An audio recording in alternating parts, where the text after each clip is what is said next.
Cultivating the pinnacle nurturing technique is imperative otherwise. Should one's body be compromised, all previous efforts would be rendered futile. Hence, until you ascend to the late stage of the golden core, I shall refrain from requesting your company at night. It suffices for us to maintain our current relationship. Of course, should you indeed assist me in advancing to the late stage of the nascent soul, I can pledge to you here and now that I will wholeheartedly aid you in solidifying your nascent soul in the future. With the unwavering support of a late-stage nascent soul cultivator, the task of manifesting your own nascent soul shall not be an insurmountable challenge. Hanli fixed his gaze upon Mu Peeling, speaking with a measured tone. His words were not mere flattery. If Hanli were to reach the late stage of the nascent soul, he could once again seek out the eighth-tier companion demon grass to refine the 9 curves spirit ginseng, a potent elixir for the golden core formation. After all, at that point, even 8th-tier demonic beasts would pose little threat to him. Mu Peeling lowered her head in contemplation for a moment before lifting her face, resembling polished jade, and inquired of Han Li, "My lord, is the cultivation of this pinnacle nurturing technique particularly slow, and are there any irreparable consequences?" "Not at all. This technique, while not as formidable as the top-tier methods, is indeed faster to cultivate than ordinary techniques by a notable margin. As for any adverse effects, there are none. However, in confrontations with others, you may find yourself at a slight disadvantage." Han Li replied without a hint of hesitation. "Given this, Peeling shall comply with all your arrangements. I am acutely aware of my own aptitude. Without your assistance, the likelihood of successfully forming my golden core is less than 10%. As for the nascent soul stage, that is an almost unattainable endeavor," she stated, gazing steadily at Han Li. "I am pleased to hear you respond thus. Having spent this considerable time together, you are well aware of the essence of my character. Though your status is that of a concubine, I shall not be unduly harsh upon you. Focus on preparing for your golden core formation, and I shall provide you with the necessary elixirs when the time comes," Han Li remarked, his expression unchanging, as if he had anticipated her agreement. "Thank you, my lord, for your immense generosity. Peeling understands the principle of repaying even the smallest kindness with great gratitude. I entrust my life to you henceforth." After a respectful bow, a determined look appeared on her face as she spoke. At this moment, it was evident that Mu Peeling had genuinely resolved to align herself with Han Li, shedding any lingering doubts. After all, a cultivator like Han Li, possessing the capabilities of no fewer than 3 formidable practitioners and treating his concubine with such kindness, was likely unmatched throughout the southern regions. Moreover, she was acutely aware of the substantial debt of gratitude she owed him. Without Han Li's prior provision of medicinal pills, she would have been struggling in the mid-foundation stage, let alone attempting to form her golden core. This understanding prompted Mu Peeling to readily accept Han Li's conditions without further hesitation. Following Han Li's candid remarks, the bond between them seemed to deepen instantly. When she conversed with Han Li, a subtle warmth radiated from her demeanor. Subsequently, Han Li kindly guided her on matters pertaining to golden core formation. Mu Peeling, recognizing the rarity of this opportunity, listened intently, her beautiful eyes unblinking. After a span of half a day, feeling she had gleaned significant insights, Mu Peeling prepared to take her leave. She knew there were still many areas she needed to address concerning Han Li's guidance. Han Li did not insist upon her stay. After offering a few more words of advice, he allowed her to return to Z Peak. Inu then escorted her out of the cave dwelling. As Inu returned to the hall, Han Li remained seated, but now held a jade slip in his hand, examining its contents with his spiritual sense. This slip contained the method for replicating the 7 Flames fan. "Master, are you truly determined to assist this young woman until she reaches the late stage of the golden core?" Inu approached Han Li quietly and asked in a soft tone, "Is there something amiss?"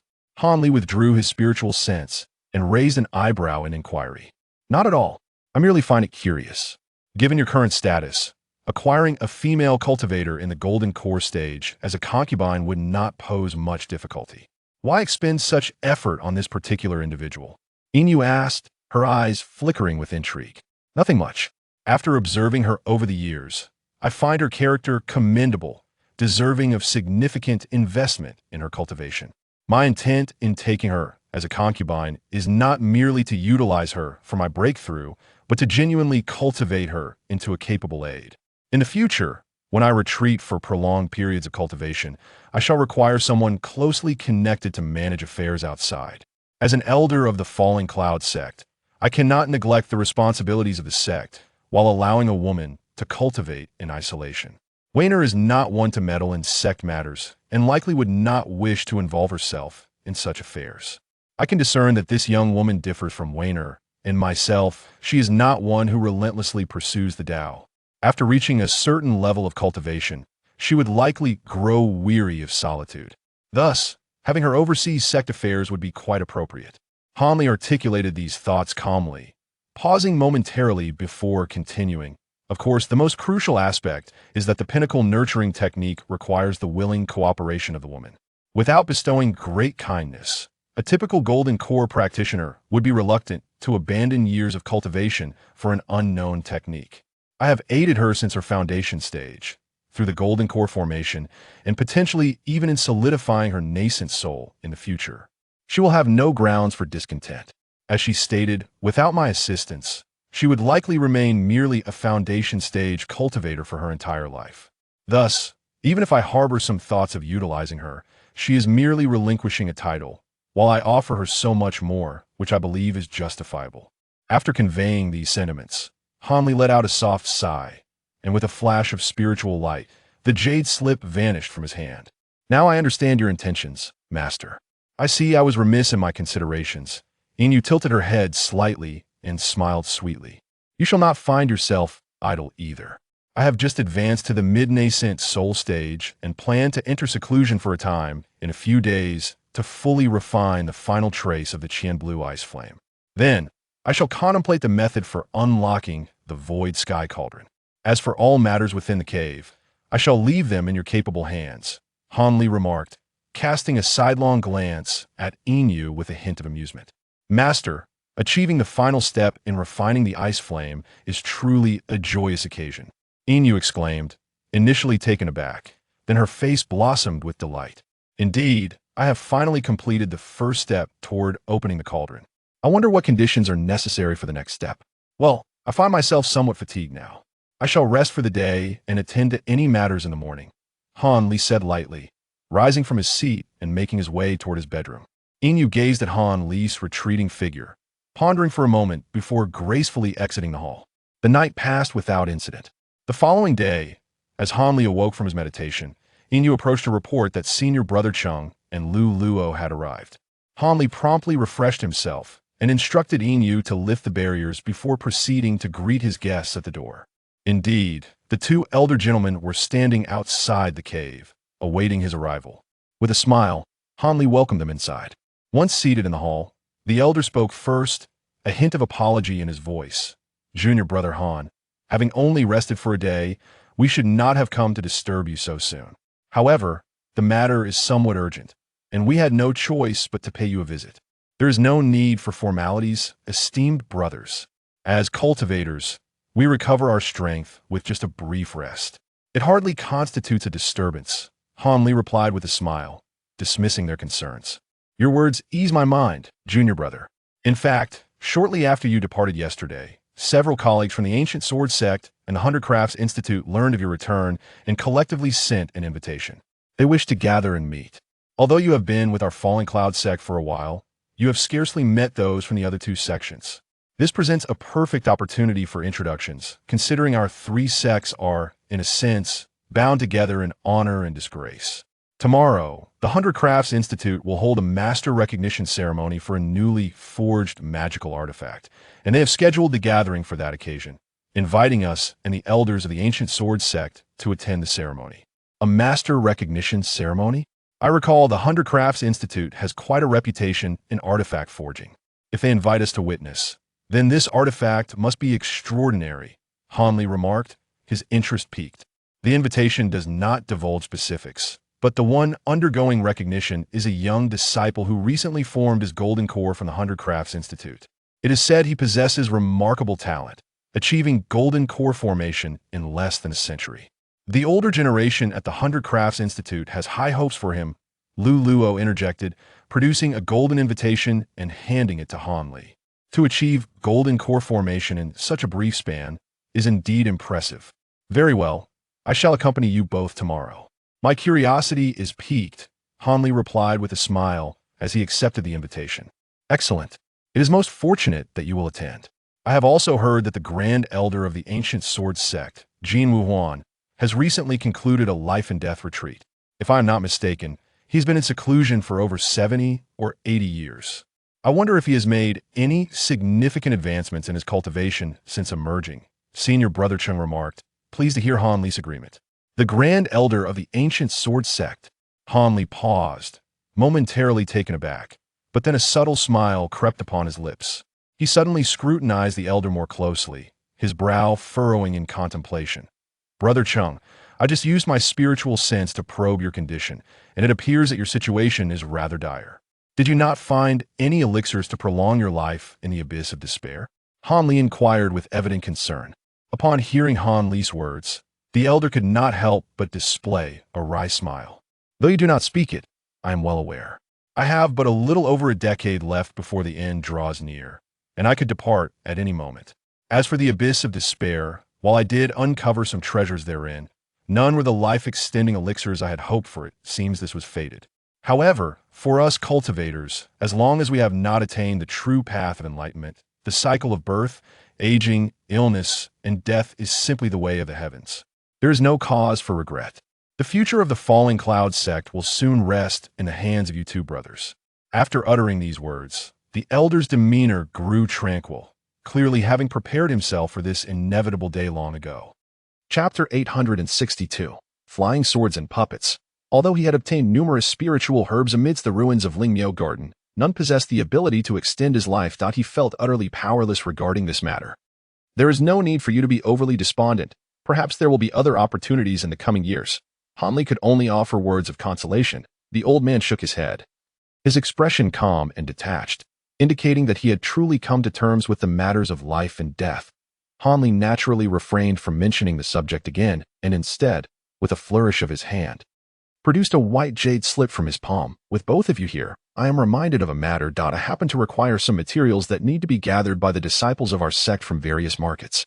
Since the types needed are numerous, collect whatever you can. As long as you do your best, it suffices. Regardless of the amount of spirit stones required, as long as it is not exorbitant, let the disciples take what they need and return to me for reimbursement later. Han Li said casually as he handed over the jade slip. Let me have a look. El Luo, showing a hint of interest, took the jade slip and scanned it with his spiritual sense, a peculiar expression gradually forming on his face. Junior brother, no wonder you only mentioned doing your best. Most of these items are quite elusive. Some appear to be mere legends, and it is unlikely we have them in Tiannan.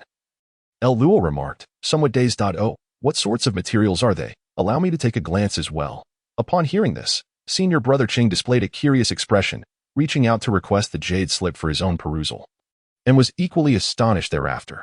Indeed, they were all rare and hard-to-find items. Junior brother, are you perhaps planning to forge another magical treasure? Magical treasure? Let us just say that for now. Han Li smiled faintly, not providing any detailed explanations. Seeing this, Senior Brother Ching did not press for further inquiries, readily agreeing to the task, stating that he would promptly arrange for the disciples to gather these materials from various locations in Tiannan. At this juncture, the old man and El Luo exchanged glances, and suddenly, El Luo removed a bulging storage bag from his waist and handed it to Han Li. What is this? Han Li inquired, somewhat taken aback, instinctively accepting the item and casting a puzzled glance at the two. Junior brother, have you perhaps forgotten? Years ago, you had the disciples assist you in collecting some peculiar materials and gung essence. Over the years, aside from receiving a small piece of gung essence, the remaining items have all been gathered. I originally intended to surprise you, but it seems you require even more materials. It appears your skills in artifact forging are quite extraordinary. El Luo said with a smile. You found another piece of gung essence. Upon hearing this, Han Li's heart leaped with joy, and he hurriedly opened the storage bag for a glimpse amongst the various assorted materials. There indeed lay a small piece of golden gung essence, about the size of a walnut. The rest of the materials were precisely those he lacked for forging the ancient nascent soul puppet. Otherwise, he would have crafted a nascent soul-level puppet long before entering the abyss of demons. These items are precisely what I require. Thank you both for your efforts. These materials are quite valuable. They must have cost a considerable amount of spirit stones. Han Li's face revealed a trace of joy, but as he mentioned the costs, he was abruptly interrupted by the old man's hearty laughter and a wave of his hand. What are you talking about, junior brother? Though these items may be worth some spirit stones, you stood in for our sect during the invasion of the Mulan people, fighting valiantly in 2 battles. It is only fitting for the sect to provide some spirit stones for my junior disciple. Please feel free to utilize them. Since my elder brother has said so, I shall not hesitate. Upon hearing this, Han Li was momentarily taken aback, but after a brief reflection, he smiled and gracefully accepted the storage bag. The elder, noticing that Han Li did not decline any further, displayed a look of satisfaction. By the way, Brother Ching, when I was drawn into the spatial rift, there were 2 flying swords that I could not retrieve. Did you happen to see them that day? Han Li recalled the matter and asked without hesitation.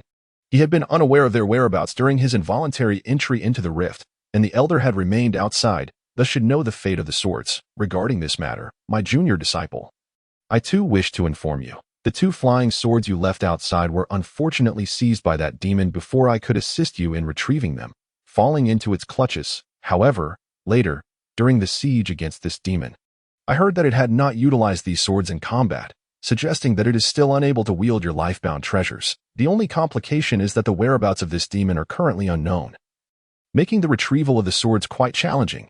The elder seemed to have anticipated this and spoke with a hint of regret. I in the possession of the ancient demon, that presents a bit of trouble. Nonetheless, it is of little consequence. They are merely external possessions. I can always forge another 2. Han Li's expression shifted slightly, but he quickly regained his composure. I suppose, so did my junior disciple possesses numerous lifebound flying swords, and losing 2 is not a significant loss. There is no need to take unnecessary risks to seek out this demon of uncertain fate. The elder visibly relaxed upon hearing this, feeling reassured. When it comes to the fear of that demon, Brother Ching is even more apprehensive than Han Li. Naturally, he does not wish for Han Li, an elder of the Fallen Cloud sect, to encounter any unforeseen mishaps, for he is indeed pivotal to the sect's future prominence within the realm of cultivation. Subsequently, Brother Chung and Lu Luo engaged in further conversation with Han Li, discussing matters within the sect. Before taking their leave, Han Li rose to escort the 2 beyond the confines of the protective array before returning to his cave abode with a tranquil demeanor. Master, you have now acquired another piece of Gung essence. Does that not allow you to forge 2 more flying swords and re-establish the great Gung sword formation? As soon as he stepped into the hall, the walls shimmered with silver light, and the silver moon silently materialized, grinning as it spoke. It is not as simple as that. The Qingzhu Fenglin sword is a complete set of magical treasures. This piece of Gung essence is insufficient to forge a full set of 12 swords. Even if the 2 missing swords were replaced with others, they would not harmonize in operation. Even forcing the great Gung sword formation would not suffice to contain an opponent. The 2 lost flying swords must be reclaimed. Upon hearing Silver Moon mention this, Han Li's expression darkened abruptly. Yet those 2 flying swords have fallen into the hands of the ancient demon. Although you have significantly advanced in cultivation, should the ancient demon still draw breath, you would not stand a chance against it. Silver Moon spoke with a note of concern. You need not remind me, I am well aware. Until I have absolute certainty, I will not act recklessly. Once I open the Su Tian Ding or successfully forge the replica of the 7 Flame Fan, I will then seek out this demon. Han Li's gaze flickered several times before he sat back down in the main seat. Speaking solemnly, young Han, how could you forget the puppets I have crafted? Although the ancient demon is formidable, you are capable of gathering the materials necessary to craft this puppet. While one cannot claim absolute victory in the face of such a demon, self-preservation is certainly well within reach. Suddenly, the voice of the Yin Divine Monarch resonated within Han Li's consciousness, seemingly expressing a hint of dissatisfaction at Han Li's omission of mention regarding his puppet. The corners of Han Li's mouth curled slightly, revealing a faint smile. Given the immense effort the elder has invested in this puppet, I naturally believe it to be extraordinary. Furthermore, the rarity of the materials required for its creation suggests that this puppet is undoubtedly powerful. However, the elder has remained reticent regarding the methods of crafting and the puppet's capabilities. How can I possess too much confidence? Humph. There is no need for you to employ provocation until you have assembled the materials. I shall not divulge even the slightest detail about the puppet. I can only inform you that, should it be successfully crafted, its might will surpass even my own peak in years gone by. You should have some understanding of this matter, I trust, declared the Yin Divine Monarch with an air of haughtiness, not surpassing the elder's peak. This revelation genuinely startled Han Li, an expression of disbelief flashing across his face. What, do you not believe me? The tone of the Yin divine monarch suddenly turned icy, hinting at his displeasure. It is not a matter of belief. This puppet is merely a recent invention of the Elder. After its creation, its true power is likely still a matter of speculation for the Elder himself, Han Li replied, regaining his composure and speaking calmly. There is some truth in your words. Yet, with my intellect, how could I misjudge the potency of the puppet I have devised? You need not worry on that account. The Yin divine monarch, indeed, was capricious in temperament, bursting into laughter once more. Han Li smiled faintly, choosing to disregard the Elder, and rose to depart the secret chamber. Although he was to attend the so-called ceremony the following day, it would be prudent to refine the last remnants of the Qianlan ice flame as soon as possible. However, after refining the Qianlan ice flame, it appeared that he would require additional time to craft 2 ancient puppets of the nascent soul level from the newly acquired materials. With this thought in mind, he touched the new storage pouch at his waist. Previously, he had encountered the malevolent puppet controlled by the Tianjing Shangren in the Devil's Fall Valley, despite its inability to withstand the ancient demon for long. Its strength was indeed commendable, comparable to that of an ordinary nascent soul cultivator. With these reflections, Han Li entered the secret chamber. The following morning, Han Li and senior brother Qing convened and made their way directly to the Baichiao courtyard. Given that the 3 factions shared a common mountain range, it did not take long for them to reach the other end of the Yunming mountain range, the location of the Baichiao courtyard sect. It is amusing to recall that Han Li had once attended the sword testing conference here as a low-ranking disciple. As soon as the 3 of them approached the vicinity of the prohibitive formation surrounding the Luo Yun sect, 3 core formation cultivators had long awaited their arrival. Upon seeing Han Li and his companions approaching, the 3 immediately transformed into streaks of light and flew forward to greet them. We pay our respects to the 3 esteemed seniors. On behalf of several honored uncles, I am here to warmly welcome the 3 esteemed seniors, said the elder among them, his radiance dimming as he materialized before Han Li and his companions. Bowing deeply, the other 2 middle-aged cultivators also performed a respectful greeting. There is no need for the 3 junior disciples to stand on ceremony. Please lead the way ahead, replied senior brother Cheng with a serene smile. Speaking in a calm manner, however, Han Li's gaze shifted to the old man's face, revealing an expression that was neither a smile nor a frown. Coincidentally, the old man was none other than the elderly figure who presided over the sword trial conference on that day. With the extraordinary memory of a cultivator, he could not possibly fail to recognize his current self, yet his expression bore no hint of surprise. It seemed that although his cultivation level had diminished somewhat, his cunning was extraordinarily profound. Chapter 863, the Qian Kuan Tower. Under the guidance of the 3 elders with the surname Fu, Han Li and his companions traversed the restrictive formation. This time, they did not descend into the central plaza surrounded by mountains, but were instead led directly to a colossal platform built against the mountainside. At the center of this platform stood a lofty pavilion, towering approximately 100 zhang, with no fewer than 5 stories. At first glance, it resembled not a pavilion, but rather an immense stone tower. Behind the pavilion, the mountainside was riddled with countless holes of various sizes, from which disciples of the Baichiao Institute could be seen entering and exiting, resembling a hive of bees. The elder with the surname Fu did not guide the trio to the pavilion, but instead soared directly to the pinnacle of the mountainside. Deep within the earth of this mountain lay a premier geothermal fire pool, which not only facilitated the crafting of artifacts with remarkable efficiency, but also provided significant benefits to cultivators of fire-attributed techniques. Consequently, the Baichiao Institute had established numerous artifact crafting rooms on this mountainside, and many high-ranking disciples had constructed their abodes within the mountain's belly. Senior brother Qing appeared to possess extensive knowledge of the Baichiao Institute, casually introducing Han Li to its nuances during their flight. Though seemingly inattentive, Han Li listened with keen interest, his heart stirred by the information shared. In the blink of an eye, after soaring over 1,000 zhang upward, they finally halted at a solitary, vast cave entrance. This location was evidently not a place for low-ranking disciples, and in stark contrast to the bustling activity below, there were only 2 elderly figures awaiting their arrival. With no other cultivators in sight, senior brother Qing, Taoist friend L, this old man has been waiting for your esteemed presence for quite some time. I hope you do not take offense at my lack of a formal welcome. And you must be Taoist friend Han, indeed, remarkably young and full of potential. Have you already advanced to the mid-stage of the nascent soul? As soon as the trio landed at the cave's entrance, an elderly man with fiery red hair and dark skin greeted them with a smile, his gaze sweeping over Han Li, causing his expression to shift dramatically in astonishment. The other old man beside him, with skin that was thin and a countenance stern, also displayed a look of shock. Please forgive me, Brother Feng, for causing you to laugh. My junior brother Han has only just recently ascended to the mid-stage of the nascent soul. Senior brother Ching chuckled, his demeanor amiable. Us offer guidance. Brother Ching, do not jest. The two Baijiao Institute elders finally regained their composure from their astonishment. After exchanging glances, they could not help but break into wry smiles. With the elder surnamed Feng responding in a state of speechlessness, there is no need for modesty, my fellow Taoists. Although my cultivation has progressed somewhat rapidly, my foundation remains unstable. In the future, I would truly appreciate your guidance should any issues arise in my cultivation. Han Li said politely, cupping his hands in respect, devoid of any arrogance. The two nascent soul cultivators, upon witnessing this, repeatedly expressed their reluctance to presume superiority, leaving a highly favorable impression of Han Li in their minds.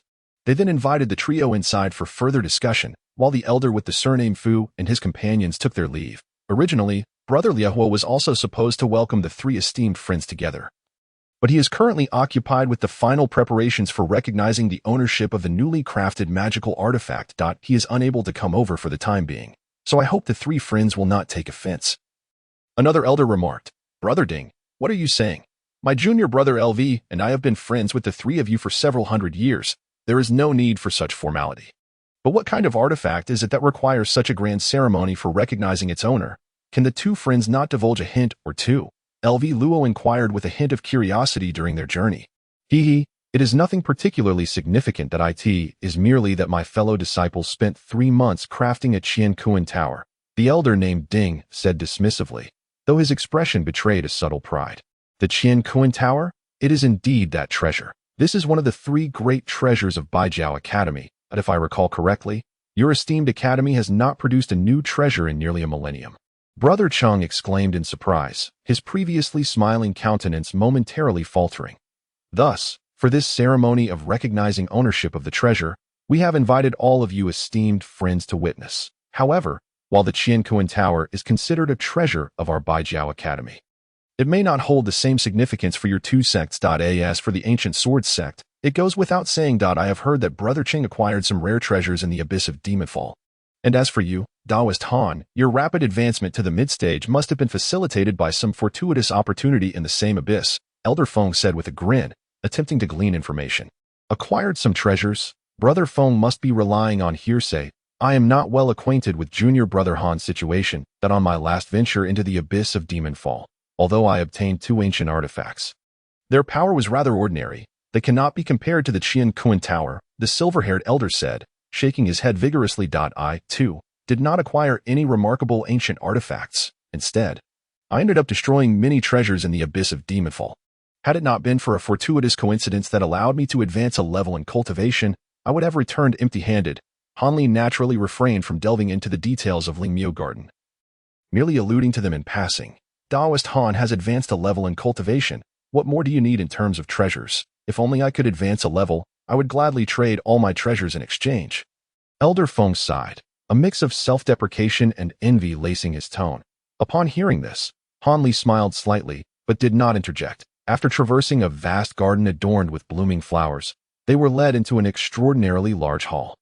The space stretched over 100 feet wide, its walls adorned with glimmering, unknown crystal blocks, each the size of a fist. This not only dispelled any sense of dimness within the hall, but also imparted an air of opulence. Esteemed friends, please take a seat. Brother Liahua will join us as soon as he completes his task, and the brethren from the ancient sword sect should arrive shortly as well.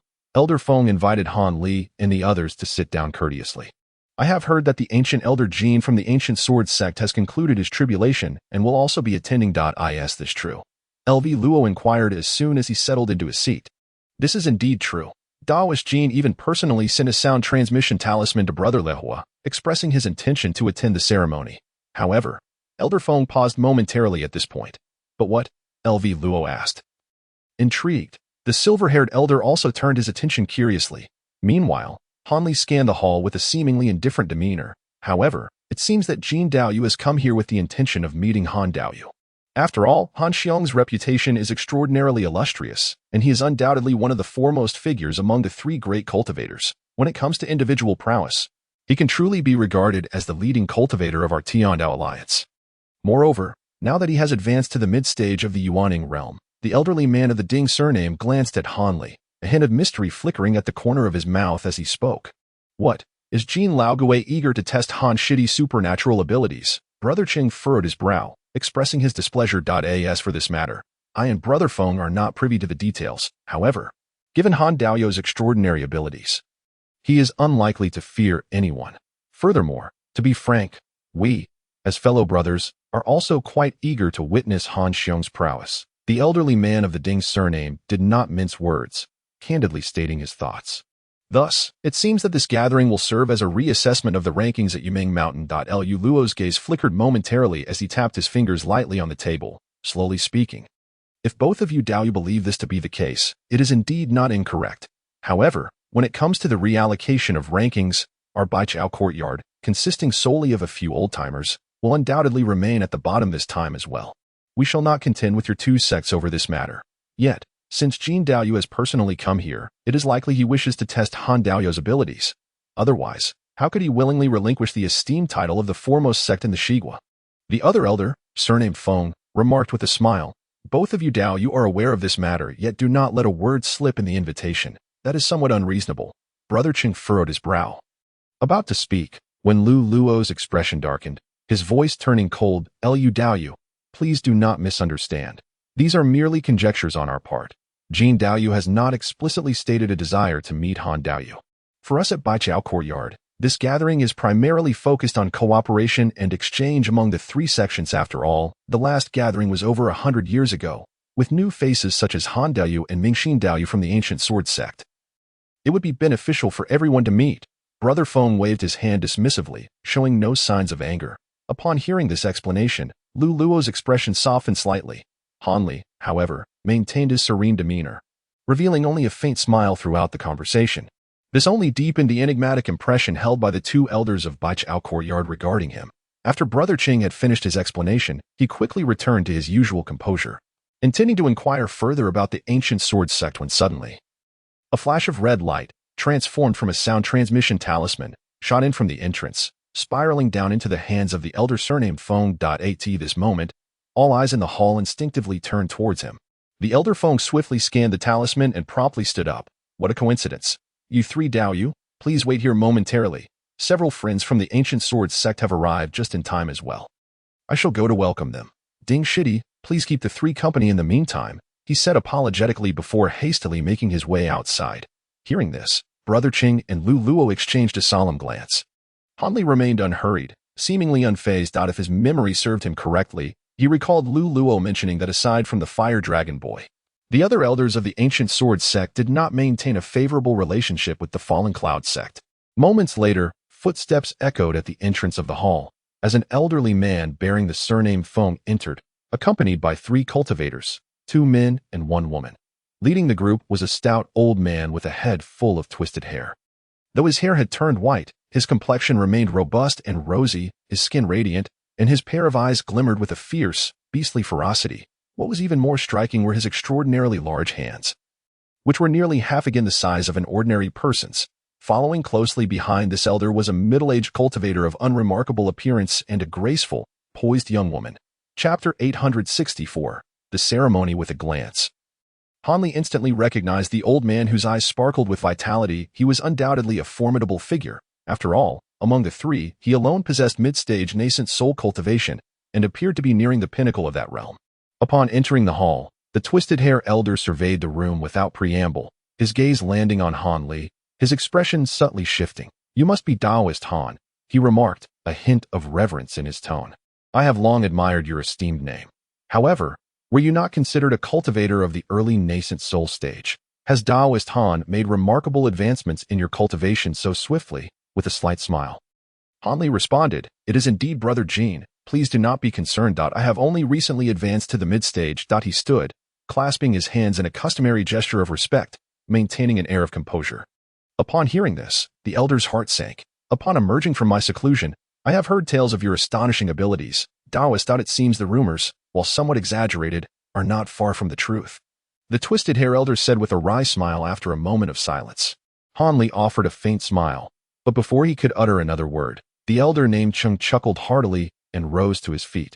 Brother Jean, why do you fixate on Han Jr. so intently upon your arrival? Let us all take a seat and engage in some idle chatter, he said with unexpected warmth. Please do not take offense. Brother Chung.it is not that I am disregarding Taoist, but prior to my arrival, I had heard nothing but remarkable tales of your esteemed disciple Han.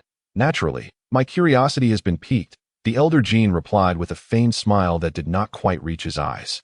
Is that so? Now that you have met Han Jr., I trust you are not disappointed, Brother Jean, Ching inquired with a beaming smile. Not at all, quite the contrary, it has exceeded my expectations, with Taoist Han in the Fallen Cloud sect. I am certain it will soar to new heights. However, I have heard that Han was not originally a direct disciple of your esteemed sect, but hails from the Huangfeng Valley, the elder Jean remarked with a cold smirk. Glancing at Chung, Brother Han's previous connections with Huangfeng Valley bear no consequence. He is now our sect's elder, and that is all that matters, Chung replied impassively. Upon hearing this, Elder Jean rolled his eyes, ready to retort, when the elder Feng interjected, esteemed friends, let us not rush into conversation. Our 100 Crafts Institute has recently acquired a delightful new spirit fruit. I invite you all to sample it. With that, he clapped his hands lightly, summoning a group of young female disciples who had been waiting outside, carrying several plates of crimson, oval-shaped spirit fruits to present to the guests. Seeing this, Elder Jean and the others could hardly refuse the host's hospitality and promptly took their seats. The fire pomegranate, a spiritual fruit discovered by a disciple of our esteemed academy on an unnamed desolate mountain, boasts flesh that is exquisitely sweet and succulent. It is said that when consumed by ordinary mortals, it possesses remarkable effects for enhancing one's vision. As soon as the elderly man with the surname Feng observed the female disciples arranging the spiritual fruits, he immediately began to introduce them. Indeed, Hanli and his companions had never encountered such a peculiar fruit, and their curiosity compelled them to sample it. They found it extraordinarily sweet, imbued with a significant amount of natural spiritual essence. Hanli was quite pleased, consuming 3 in quick succession before pausing. By the way, why has our friend Fire Dragon not graced us with his presence at this gathering? And this esteemed companion must be the illustrious Ming Xian from your sect. Correct? I have heard that Ming Xian possesses a remarkably rare treasure, crafted from a millennium-old yellow wood, and practices the top-tier wood attribute technique known as 100 Flowers in Spring. The elderly man with the surname Ding glanced at the young woman from the ancient sword sect and inquired with a smile. Indeed, I am the very Ming Xian in question. My senior brother, Fire Dragon, has taken a keen interest in the firing beast eggs reportedly available at the market in Tanyun Mountain, and thus he has been absent from our sect for several months.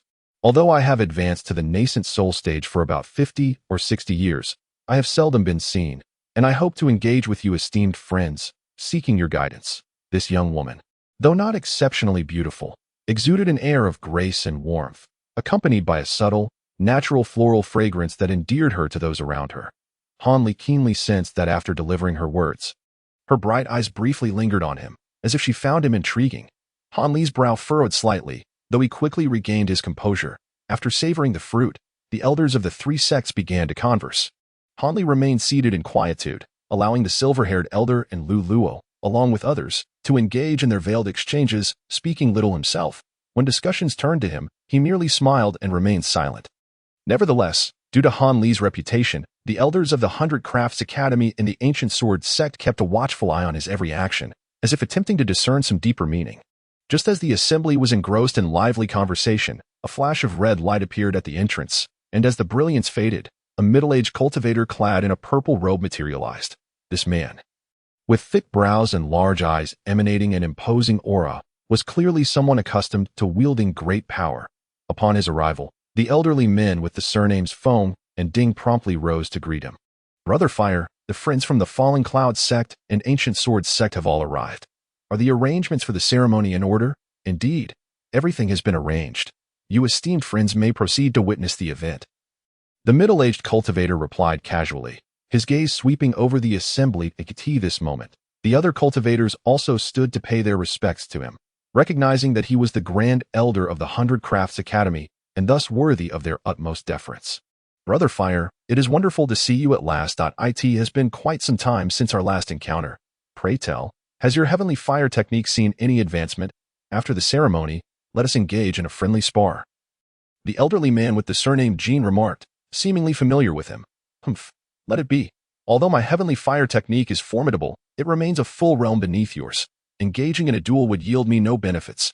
Best find another opponent, the middle-aged man retorted. The old monster, known as the Fire Elder, rolled his eyes in exasperation and spoke curtly. At that moment, senior brother Ching introduced Han Li. And the Fire Elder was taken aback by Han Li's rapid advancement to the mid-stage. Consequently, he treated Han Li with exceptional courtesy. Subsequently, this esteemed elder of the 100 Crafts Institute refrained from indulging in idle chatter and promptly invited several individuals to attend the ceremony of ownership recognition.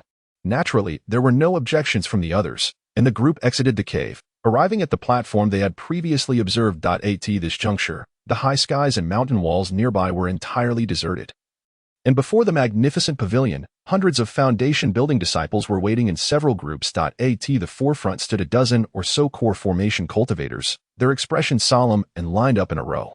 A peculiar furnace was positioned a few dozen feet ahead of them. This cauldron, roughly 10 feet in diameter, was low and square, adorned with flame-like mysterious patterns that covered its entire surface, strangely, although the surroundings were devoid of anything. The cauldron emanated a bright crimson glow, and anyone who approached within 10 feet would feel a wave of searing heat wash over them. Yet, none of the cultivators paid it any mind. Their attention was fixed on a young man kneeling roughly 10 feet away before the cauldron. This youth, seemingly not very old, knelt on a golden silk mat, softly reciting something, however, with his head bowed. His features remained obscured. In the blink of an eye, Han Li and the others found themselves before the group of cultivators. After a brief commotion, the dozen disciples immediately approached respectfully to pay their respects. Greetings, Uncle Master, esteemed seniors. Junior brother Yu has been in meditation and worship for over half an hour, and shortly, the cauldron will be open to commence the ceremony. After the formalities, the elder with the surname Fu emerged from the group of core formation cultivators and respectfully addressed Han Li and the others.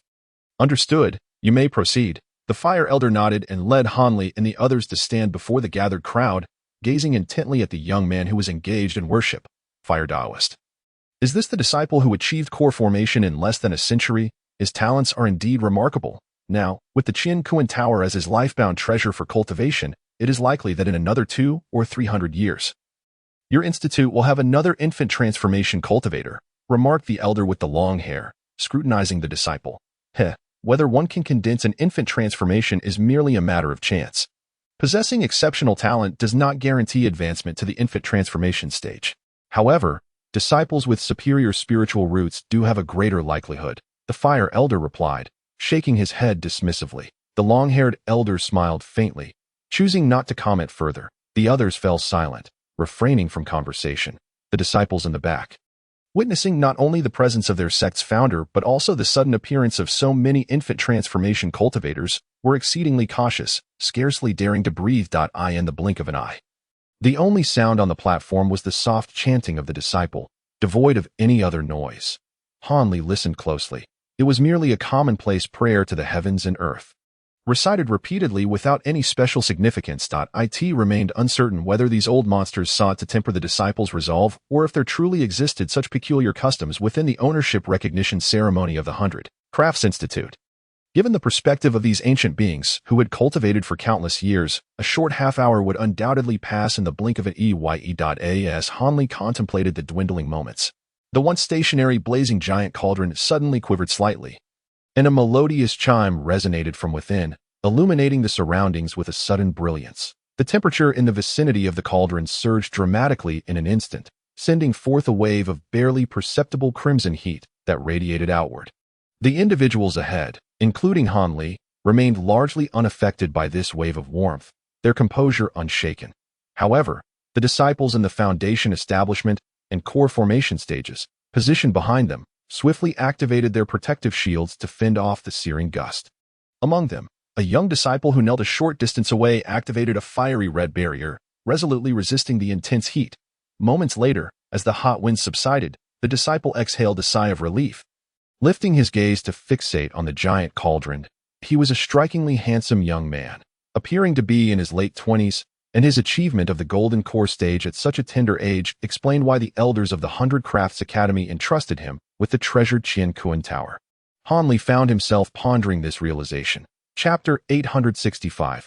An unexpected visitor. The appointed hour had arrived. Form the array, open the cauldron, exclaimed the elder of the Feng clan upon witnessing the unfolding scene.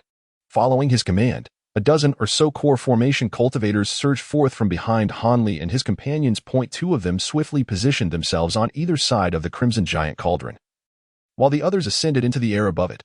Each of them retrieved shimmering blue array plates from their waists, raising them high. With a muffled thud, a vast azure barrier materialized above the platform, enveloping nearly half of it. The two middle-aged cultivators who had approached the cauldron, upon seeing the barrier take shape, immediately formed hand seals and unleashed several spells upon the cauldron, the gently trembling lid, amidst a display of multicolored radiance, emitted a resonant hum before slowly lifting, as if it bore an immense weight. The young man from the Yu clan, who had been kneeling before the cauldron, abruptly stood upright, his gaze unwaveringly fixed on the cauldron. Suddenly, a burst of white light shot forth from within, transforming into a dazzling beam that soared skyward. Without a moment's hesitation, the young man followed suit, morphing into a yellow streak that pursued the white light. In a fleeting moment, the white light reached the barrier, colliding against it. Yet, the blue shield merely shimmered slightly, remaining unaffected. At that instant, the yellow streak caught up, and as the radiance coalesced, the figure of the young man materialized, reaching out to grasp the white light. However, the white light, imbued with a clever essence, swiftly veered and darted downward. The young man's expression darkened as he transformed into a streak of brilliant light in hot pursuit. Thus, within the vast barrier, the white and yellow orbs engaged in an incessant chase, akin to meteors racing after the moon. The hundreds of Foundation establishment disciples below gazed in wide-eyed astonishment at the spectacle. Meanwhile, the ancient Yuan cultivators stood calmly, some engaged in hushed conversations. Hanli narrowed his eyes, languidly observing the unfolding drama. It was evident that this disciple from the 100 Crafts Academy had yet to refine any magical artifact as his life treasure, relying solely on a top-tier flying instrument in his pursuit of this treasure, which naturally placed him at a disadvantage in terms of speed. Nevertheless, it mattered little, although the Qian Kuan Tower appeared swift at present. However, the spiritual essence contained within is rapidly diminishing. At most, in another quarter of an hour, its pace will significantly decrease. At that point, the youth will easily grasp this treasured. It seems that all of this has likely been orchestrated by the likes of the old fire monster and his companions. Otherwise, if the treasure were to be seized by this disciple the moment it appears, the ritual of recognition would appear rather trivial. Contemplating this, Hanli narrowed his eyes slightly, although the radiant white light ahead was exceptionally blinding. With a mere enhancement of his spiritual sight, he could clearly discern the treasure wrapped within. This artifact appeared to be an impeccably pristine small tower, 3 inches in height, exquisitely crafted. Beyond that, he could not ascertain any particular special attributes of this treasure. Han Daoyu, what do you think of this disciple from the 100 Crafts Institute? Do you believe there is a possibility for him to advance to the nascent soul stage? A melodious female voice echoed from behind Hanli. Startled, he slowly turned around. The female cultivator named Ming Xin had somehow positioned herself behind him, smiling demurely as she addressed him. My view aligns closely with that of Daoyu Liahua. However, if the 100 Crafts Institute were to procure some spiritual herbs, this disciple should have a considerable chance of achieving conception, Hanli remarked, his gaze sweeping over the lady's exquisite visage, maintaining a neutral expression. Nevertheless, even should this individual possess exceptional talent, compared to Brother Han, he remains but a minor figure. It is unlikely that he could attain the astounding powers you possess. She continued, I have heard that a total of 2 ancient demons emerged from the demon abyss, and you alone resolved one of them. Based solely on this, it seems your prowess is no less than that of the 3 great cultivators. Ming Xin smiled gently at Hanli, her eyes reflecting a peculiar light. Hanli, upon hearing her words, pondered silently for a moment, though outwardly he responded, Daoyu Ming, you flatter me excessively. Were it not for the assistance of other friends, how could I possibly contend with that ancient demon? Furthermore, it was not I who vanquished the demon, it merely met its demise due to misfortune, being swallowed by the rift in space. Brother Han is too modest. I shall refrain from mentioning this matter further. However, I trust that the tales of your fortunate escape from Master Mulan's grasp, as well as your triumph over the elder of the great Gene Demon sect, are not mere fabrications. I have heard that this great Gene Demon cultivator possesses peak mid-nascent soul cultivation. I wonder how true this is. The young woman elegantly brushed a few strands of azure silk from her forehead with her fair hand, her expression both teasing and charming. Hanli's gaze flickered momentarily as her sleeve fluttered, a fragrance reminiscent of orchids and chrysanthemums wafted toward him, instilling a sense of tranquility within. He suddenly felt an inexplicable warmth towards this woman, compelling him to respond to her inquiry. Charming techniques? No, that is not the case. Her clear eyes bore no signs of employing seductive arts. It seemed rather that the peculiarity arose from the floral scent she carried. Before he had condensed his nascent soul, Hanli had encountered several female cultivators skilled in the art of seduction. In nearly an instant, he discerned his own peculiar reaction and noticed some of her subtle gestures. However, the fluctuations in her spiritual essence remained tranquil, as if the enchanting fragrance alone was at play. Dao Yuming is quite knowledgeable. Those two instances were merely strokes of fortune on my part. Hardly worth mentioning. However, I have indeed heard my two senior brothers speak of your exploits. It is said that the 100 Flowers Spring technique cultivated by fellow Taoists possesses incredible power, capable of defeating enemies and achieving victory in an imperceptible manner. Hanli chuckled softly and, with profound significance, addressed the woman. What? Fellow Taoist Qing is also aware of the power of the 100 Flowers Spring technique. Ming Xian's expression subtly shifted, her smile momentarily faltering. As far as she knew, while many were aware of the 100 Flowers Spring technique she practiced, those who could cultivate this method due to their physical constitution were indeed rare. Hence the true mysteries of this technique were known to very few.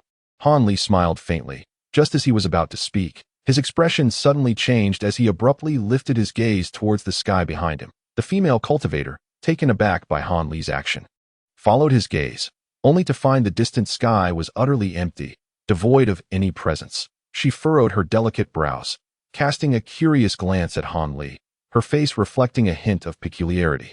However, Hanli paid her no mind. Instead, he gazed into the distance with a hint of gravity. Suddenly, he turned to the nearby golden old monster and exclaimed, "Fellow Taoist Liuhua, it seems we have esteemed guests arriving. We should go out to greet them." Esteemed guests? Whom do you speak of? Upon hearing Hanli's words, the others looked on in astonishment, while the golden old monster hurriedly scanned the surroundings, questioning with a mixture of surprise and suspicion. Hanli let out a sigh, but before he could respond, the golden old monster's expression shifted as if sensing something, turning to the direction Hanli had initially gazed upon, and then exclaimed in astonishment. Indeed, someone is coming. Such a powerful wave of spiritual energy. Could it be a late-stage nascent soul cultivator? Just as the golden old monster's words fell, a long howl ascended from the distant sky, followed by a rich and clear voice resonating from beyond. The Taizhen sect's Ji Yang has come to pay a visit. Is fellow Taoist Liuhua present? It is Ji Yang. How could he, with his status, come to this place? The golden old monster appeared both shocked and bewildered. The golden old monster, along with the elder of the Qing surname and others, exchanged surprised glances, equally puzzled as to why one of the three great cultivators, Ji Yang, had come to this location. None of the three sects had invited him. Hanli stroked his chin, deep in thought. While the Heavenly Tao Alliance cannot be said to have had a harmonious relationship with the righteous path, it seemed that Ji Yang bore no ill intent this time, as he approached without concealing his formidable aura, allowing Hanli to easily sense his presence from such a distance. Let us go and welcome fellow Taoist Ji Yang. The golden old monster, being the host, quickly regained his composure and stated. The others had no objections, feeling no concern over Ji Yang's potential hostility. After all, even a late-stage nascent soul cultivator could not possibly match the combined strength of them all. In that moment, they disregarded the recognition ceremony and all surged forth through an opening in the protective barrier, racing towards the distant forbidden formation. However, along the way, Hanli sensed that the female cultivator from the ancient sword sect flying beside him seemed increasingly intrigued by him, stealing glances at him intermittently. Hanli scoffed inwardly. If this woman continued to provoke him without knowing her place, he would not hesitate to impart a lesson. Upon reaching the great formation, the golden old monster and his two brothers unleashed several spells, creating a passage through the barrier. A stunning rainbow shot forth from outside, and after a brief moment of radiance, a middle-aged Taoist with an ethereal presence appeared before them. Hanli cast a glance, noting the Taoist's luminous skin and the long sword slung across his back. It was none other than the master of ultimate Yang.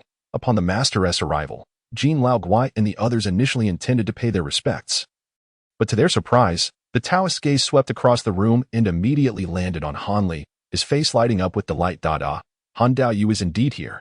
I have just rushed over from your esteemed sect upon learning that you had come to Baqiao Courtyard as a guest. I hastened here post-haste. The master of ultimate Yang greeted with a warm smile. Pray tell, were you seeking me, master? Hanli inquired, pursing his lips in a gesture of mild astonishment. Indeed, I was passing through Shi country on urgent business, and unexpectedly received word that you, my brother Han, had returned safely. Hence, I rushed over to converse with you, the Taoist replied, his countenance beaming with joy. It seems that during my inquiries in the markets, someone recognized me. However, your eagerness to find me suggests there is more than mere pleasantries at stake, does it not? Hanli quickly grasped the reason behind the Taoist's awareness of his whereabouts. Yet he still posed the question with a hint of confusion. This matter is rather lengthy to explain to my esteemed friends. I have some important discussions to conduct with Han Daoyu. I trust you will not mind? The master of Ultimate Yang sighed before addressing the other three cultivators with amiable politeness. Since Brother Zhiyang urgently seeks Han Daoyu for pressing matters, we shall not intrude. We will wait below. The fiery old monster replied with a forced chuckle, readily acquiescing. Chapter 866. The invitation of Zhiyang before one of the few great cultivators in Tiannan. Even the self-important Jin Lao Guai showed no sign of discontent. And naturally, Lai Hua would not dare offend the master of Ultimate Yang. Cheng Shixiang and El Luo exchanged glances, their faces betraying a hint of confusion. However, Cheng Shixiang, having witnessed Han Li's miraculous powers before, felt no real concern despite his surprise. Thus, they too descended. Han Li surveyed the group of cultivators who had landed on the ground below before lifting his head to speak. Master, may I inquire if we may proceed with our discussion? Brother Zhiyang, your solemn demeanor piques my curiosity, Han Li remarked. Before we delve into that matter, I must extend my gratitude for your entanglement with the ancient demon's primary soul within the abyss of demonic fall.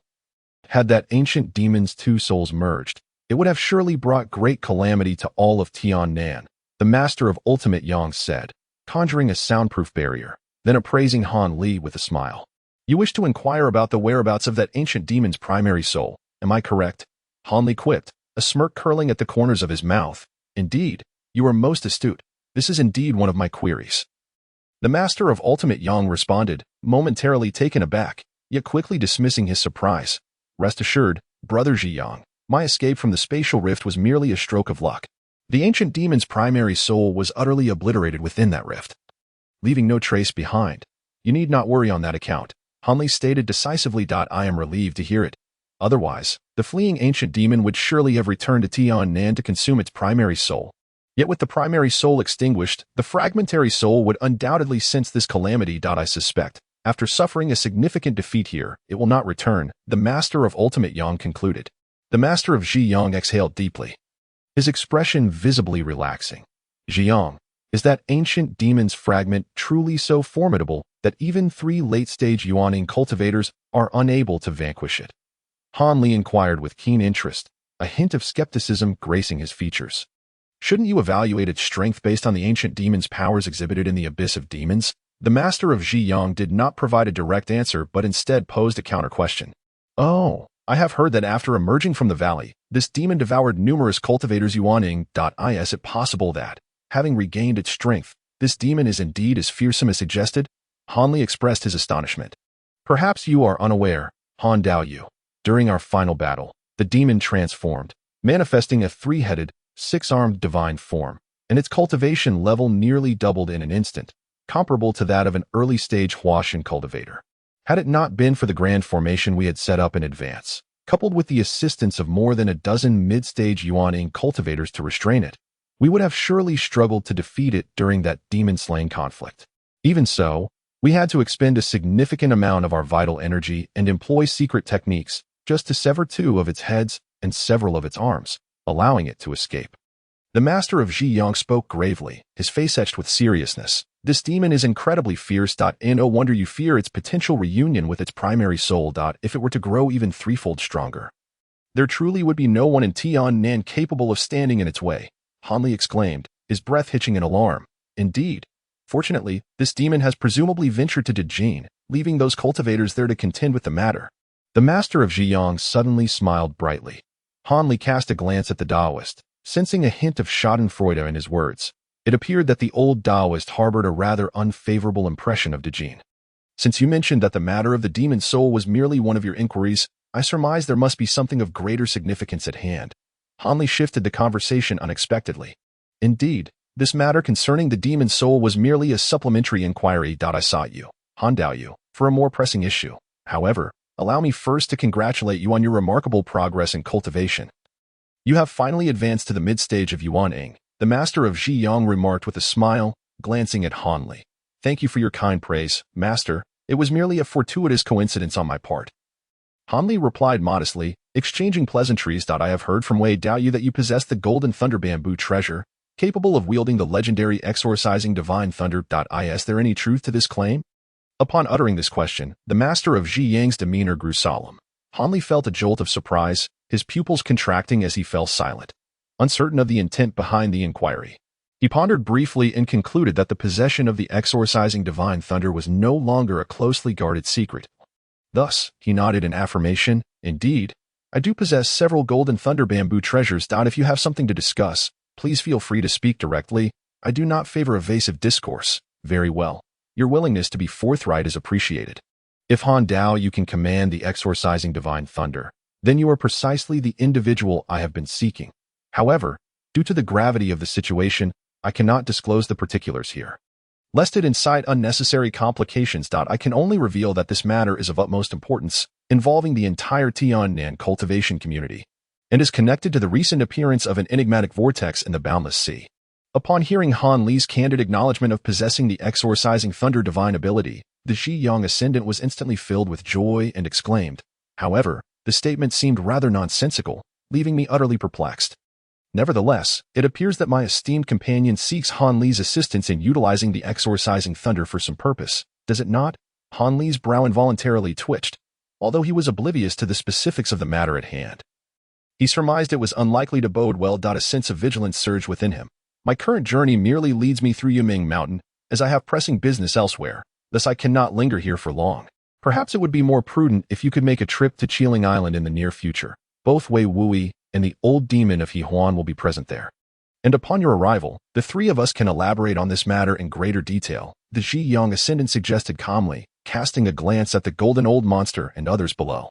Qiling Island? Is that the newly emerged cluster of 7 islands near the whirlpool? Han Li furrowed his brow slightly. Indeed, these 7 islands encircle the whirlpool, constituting a rare nexus of spiritual energy. The three of us have resided on 3 of those islands for many years. As the Ji Yang ascendant spoke of this, he let out a long sigh, his face etched with a look of resignation. Han Li was momentarily taken aback, but it appeared that their residence on Qiling Island was not entirely by choice. A myriad of thoughts swirled within his mind. Rejecting the Ji Yang ascendant's invitation outright would be an act of hubris. Not only were the 3 formidable cultivators of great renown, but the vast forces they represented also deterred Han Li from antagonizing any of them. Yet, to venture to Qiling Island without any prior knowledge felt equally unappealing, and his face betrayed a hint of hesitation. Rest assured, Han Daoist, this invitation to Qiling Island carries no ill intentions, nor will it compel you to undertake perilous tasks beyond your capabilities.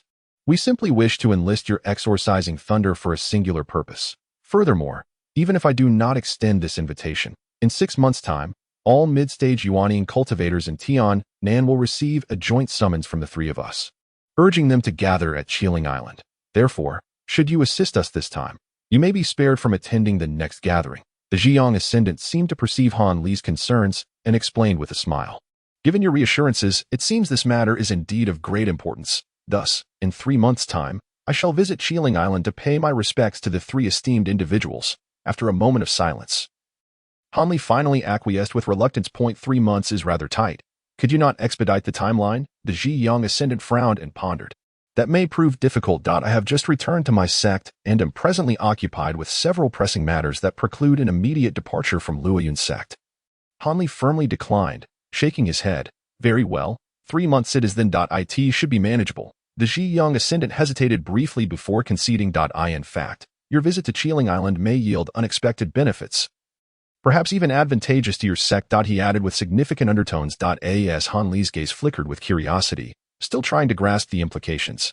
The Ji Yang ascendant took his leave. He withdrew the soundproof cover and loudly bid farewell to the elderly Jean and others below, before transforming into a white rainbow and swiftly flying into the great array of restrictions, departing from the 100 Crafts courtyard.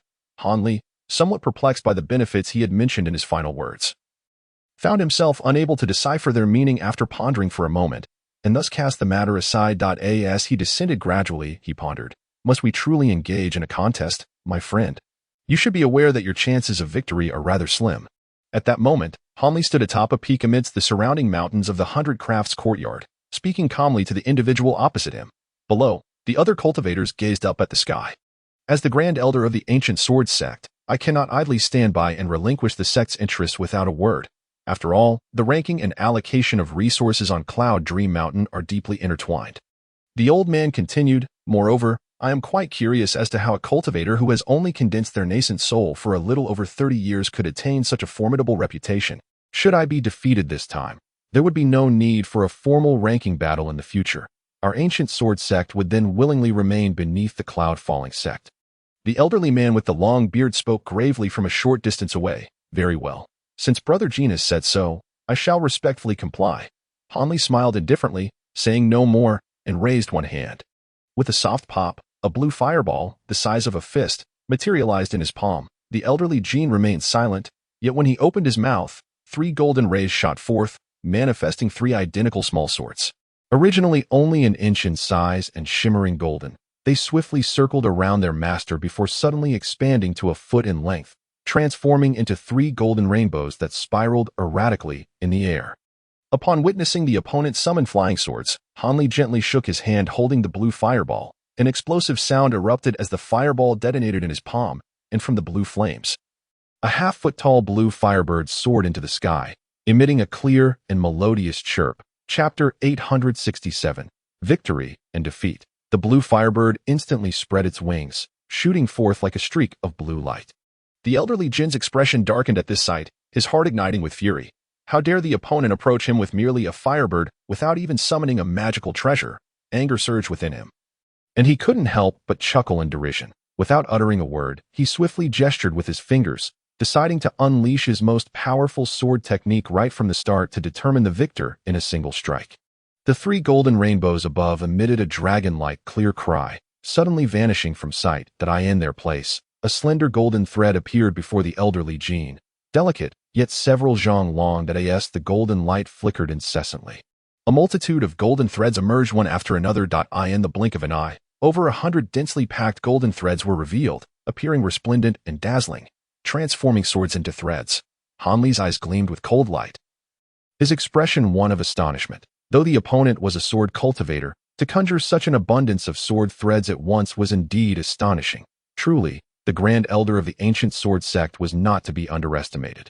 At this moment, the onlooking practitioners below exhibited expressions of peculiarity upon witnessing the old man with the tangled hair demonstrating such remarkable prowess.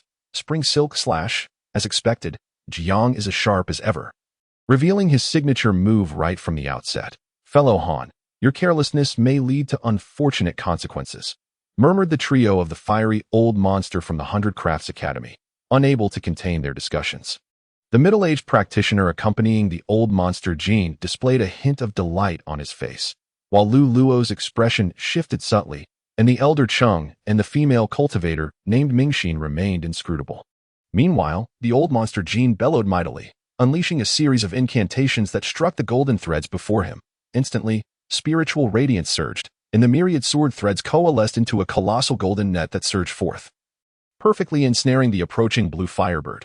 The golden net spanned over 10 zhang, while the firebird was scarcely half a foot long, evoking a sense of absurdity in its overwhelming display of force. Yet, as the firebird dove headlong into the golden net, the ensuing scene astonished all the cultivators below. At the moment of contact, the blue firebird erupted in a brilliant explosion, followed by flashes of light.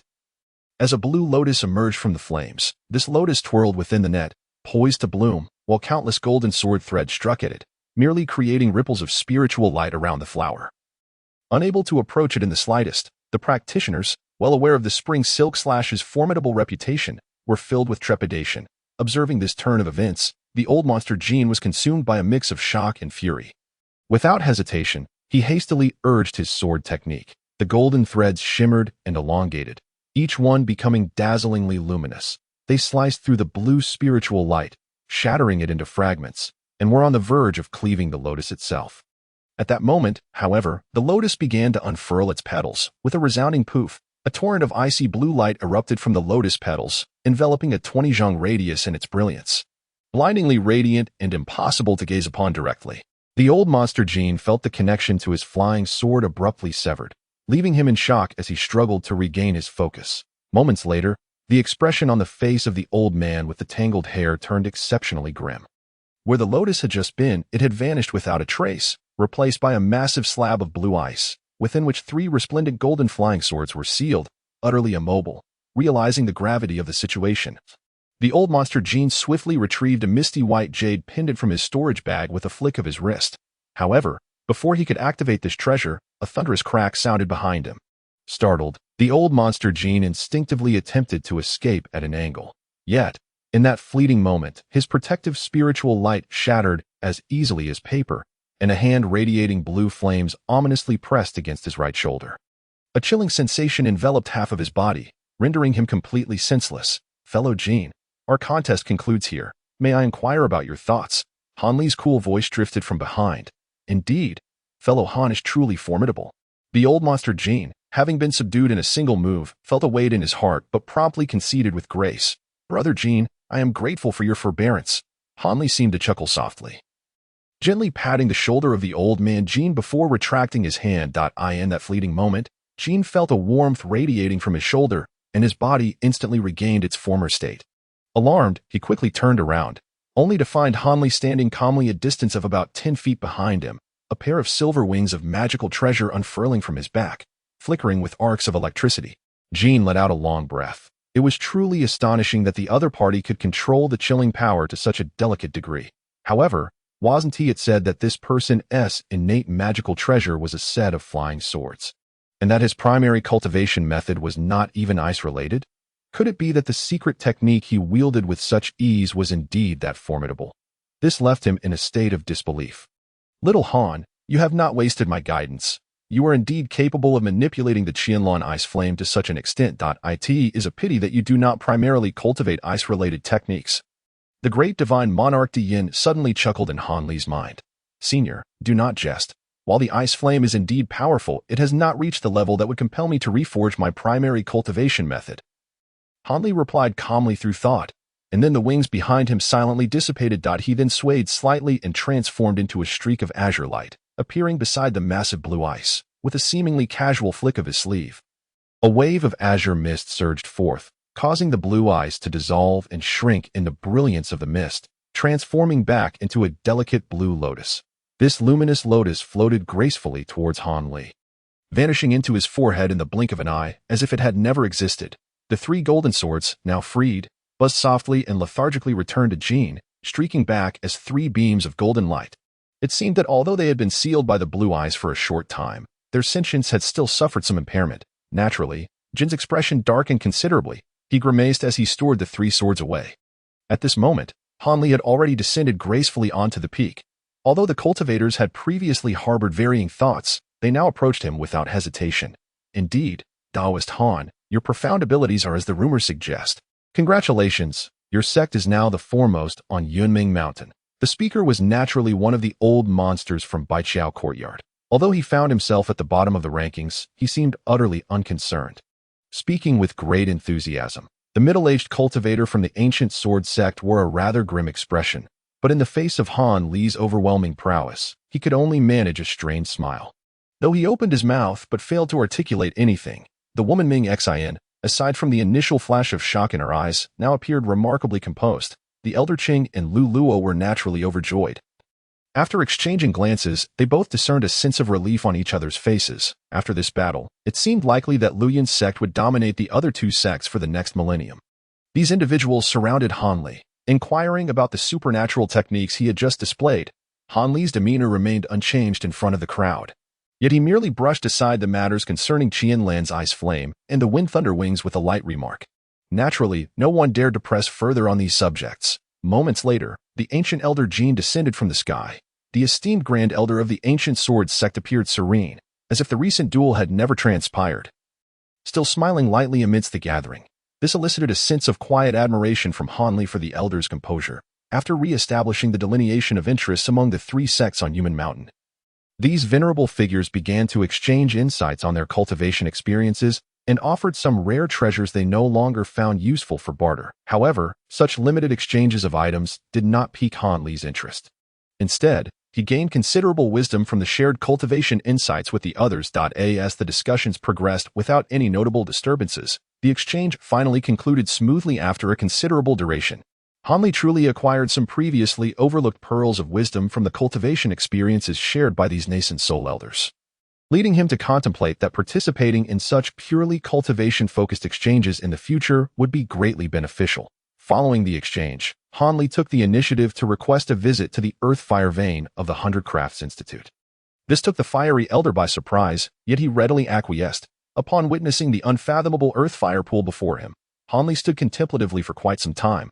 After half a day's passage, Han Li and Elder Jean, among others, took their leave from the 100 Crafts Institute. The trio of Han Li transformed into 3 radiant streaks as they soared toward the direction of the Falling Cloud sect. However, en route, Lu Luo chattered excitedly, engaging the elder of the Qing surname in discussions regarding the acquisition of various spirit stone mines and the origins of some rare materials. Some of these locations belonged to the ancient sword sect, while others were occupied by the 100 Crafts Institute.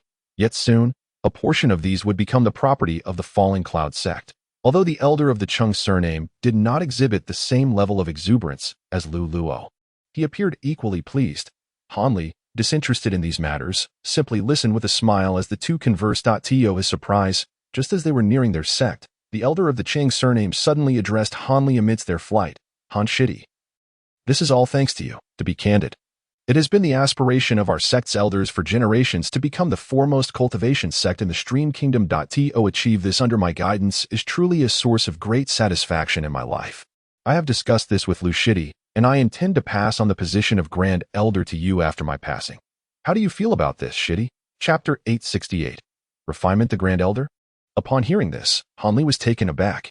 Indeed, to be honest with you, Han Shidi, I initially intended for Lu Shidi to assume the role of Grand Elder during your early nascent soul stage, with you as his aide. However, now that you possess such remarkable abilities and have advanced to the mid-nascent soul stage, having rendered such significant contributions to our sect, the position of Grand Elder is undoubtedly yours.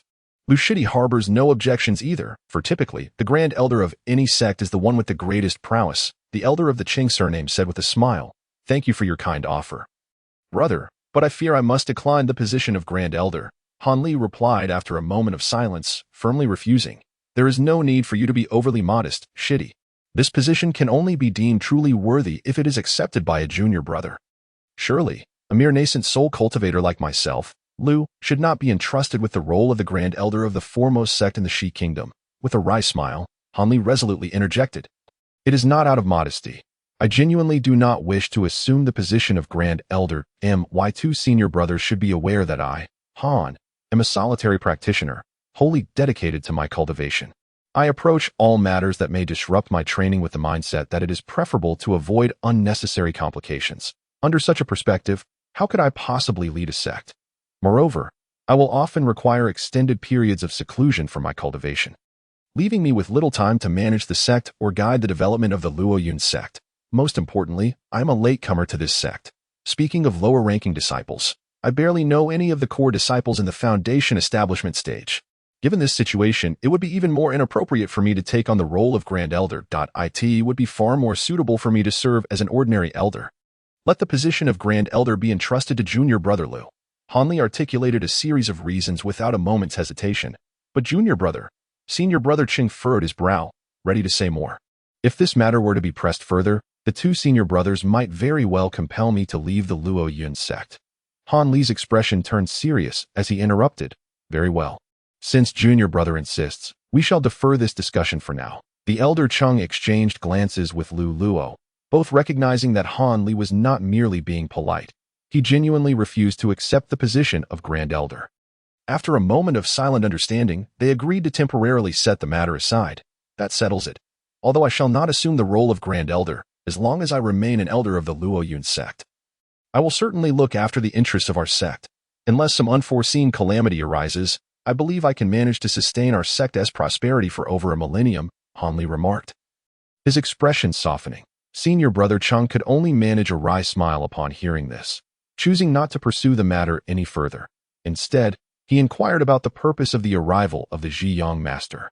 There was no need for concealment in this matter, and Han Li calmly recounted the details succinctly. He concluded by asking Elder Qing, "From what I gathered from Zhi Yang's words, it seems that this matter may be somehow related to the newly emerged Seventh Spirit Island and the Great Whirlpool. This location is not far from our Shi Kingdom. Surely, senior brother, You have heard of any unusual news regarding this area? As for unusual news, there seems to be none. It appears that the rumored events are indeed true. When the Great Whirlpool and Seven Spirit Island first appeared, due to their proximity to our Yunming Mountain, our sect dispatched several disciples for first-hand reconnaissance. Their findings were consistent with the rumors. Aside from the abundant spiritual energy emanating from the whirlpool and the rare spiritual veins on the Seven Islands, no extraordinary occurrences were noted. Furthermore, since Junior Brother was still missing at the time, our sect did not participate in the conference that divided the Seven Islands, Elder Cheng remarked with a furrowed brow. Given this, it seems we must wait until our meeting to uncover the reasons behind it. I hope, as Ji Young Master suggested, that it is merely a matter of harnessing the power of the exorcising thunder and that there will be no danger involved. Hanli sighed. Nevertheless, regardless of the circumstances, Junior Brother, it would be wise for you to exercise caution. The fact that the three major cultivators must unite forces and even gather mid-nascent soul cultivators indicates that this is certainly not a trivial matter. Lu Luo expressed his concern. I will certainly keep this in mind, Hanli assured. However, it is unlikely that they would compel me to undertake anything excessively demanding. Hanli suddenly broke into laughter. Indeed, given that my junior brother is so young yet has already progressed to the mid-stage of the nascent soul and possesses abilities that rival ours, even the three great cultivators would think twice before antagonizing him. El Luo exclaimed heartily. Han merely smiled faintly and refrained from further interjecting. During the remainder of their journey, the trio fell into a contemplative silence. Before long, they arrived at the Falling Clouds sect. The two elderly men with the surname Cheng parted ways with Hanli, promptly heading to the sect's grand hall. They intended to convene the important disciples of the sect to announce the news that their sect had ascended to become the foremost sect of Yiming Mountain, while also discussing the subsequent changes and strategies in response to this development. As for Hanli, he directly proceeded to the forbidden area where Nangong Wan was sealed, remaining there for several hours before emerging with a somewhat fatigued expression. In that forbidden space, he swiftly transformed into a streak of azure light, soaring towards the cave dwelling of the Mother and Child Peaks. Earlier, in the secret chamber of the forbidden area, he had expended a considerable amount of vital energy to employ a secret technique aimed at examining the condition of the soul-sealing spell within Nangong Wan. The results brought Hanli both joy and concern. The joy stemmed from the fact that the fire-toad beast's demon core was indeed effective, seemingly weakening the soul-sealing spell within Nangong Wan's consciousness. The concern arose from the realization that the efficacy of the demon core was significantly less than initially anticipated. Whether this would ultimately lead to the spell's removal remained uncertain. It would require further observation over an extended period to draw a definitive conclusion. Nevertheless, Hanli found solace in the notion that even if this core could not completely dispel the curse in one go, it could prolong the duration of the soul curse's effects and even diminish its ultimate potency. At least, his efforts in the abyss of demons to procure the core were not in vain. Half a day later, Hanli appeared in the secluded chamber of his cave dwelling, his form motionless, his eyes gently closed in meditation. The only recourse he had was to immerse himself in cultivation, compelling himself to momentarily forget about Nangong Wan's plight. Otherwise, incessantly brooding over it would easily lead to the emergence of demonic thoughts. Since entering the secret chamber, he had remained in a deep state of tranquility, and now, at last, his mind was as calm as still water, allowing him to slowly open his eyes. Upon opening his mouth, a golden thread the size of a longan burst forth, swirling in a dance before coming to a standstill before his chest.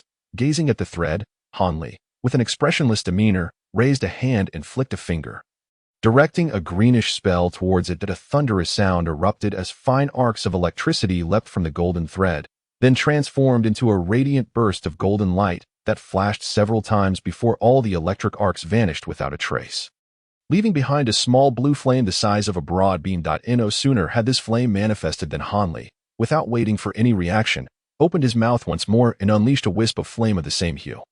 Engulfing the flame with nit. In an instant, it morphed into a fireball the size of an egg, which Hanli swiftly swallowed. Without uttering a single word, he quickly formed a peculiar hand seal and closed his eyes again. He commenced the refining of the last trace of the Qian blue ice flame he had obtained from the Void Heaven Cauldron. Should he successfully refine this flame, it would enable him to wield the Void Heaven Cauldron in the near future, thereby allowing him to navigate this realm with relative ease. After more than half a month of deep meditation, Hanli awakened, his eyes flickering momentarily before he raised a hand, extending a single finger. With a soft hiss, a small blue flame flickered into existence at his fingertip. Gazing at the cerulean flames, he remained silent, his lips sealed tight. Yet, after a moment, his fingers quivered slightly. The flickering flame instantly morphed into a slender azure fire serpent, which swiftly coiled around one of his fingers. With a low exclamation escaping Han Li's lips, the diminutive blue serpent sprouted a pair of fiery wings. With a flutter, it ascended from his finger and shot towards the ceiling. However, just as it approached the rooftop, it spiraled and danced gracefully around the chamber's walls. Han Li silently observed the serpent's every movement, and after what felt like an eternity, he suddenly extended a finger and pointed.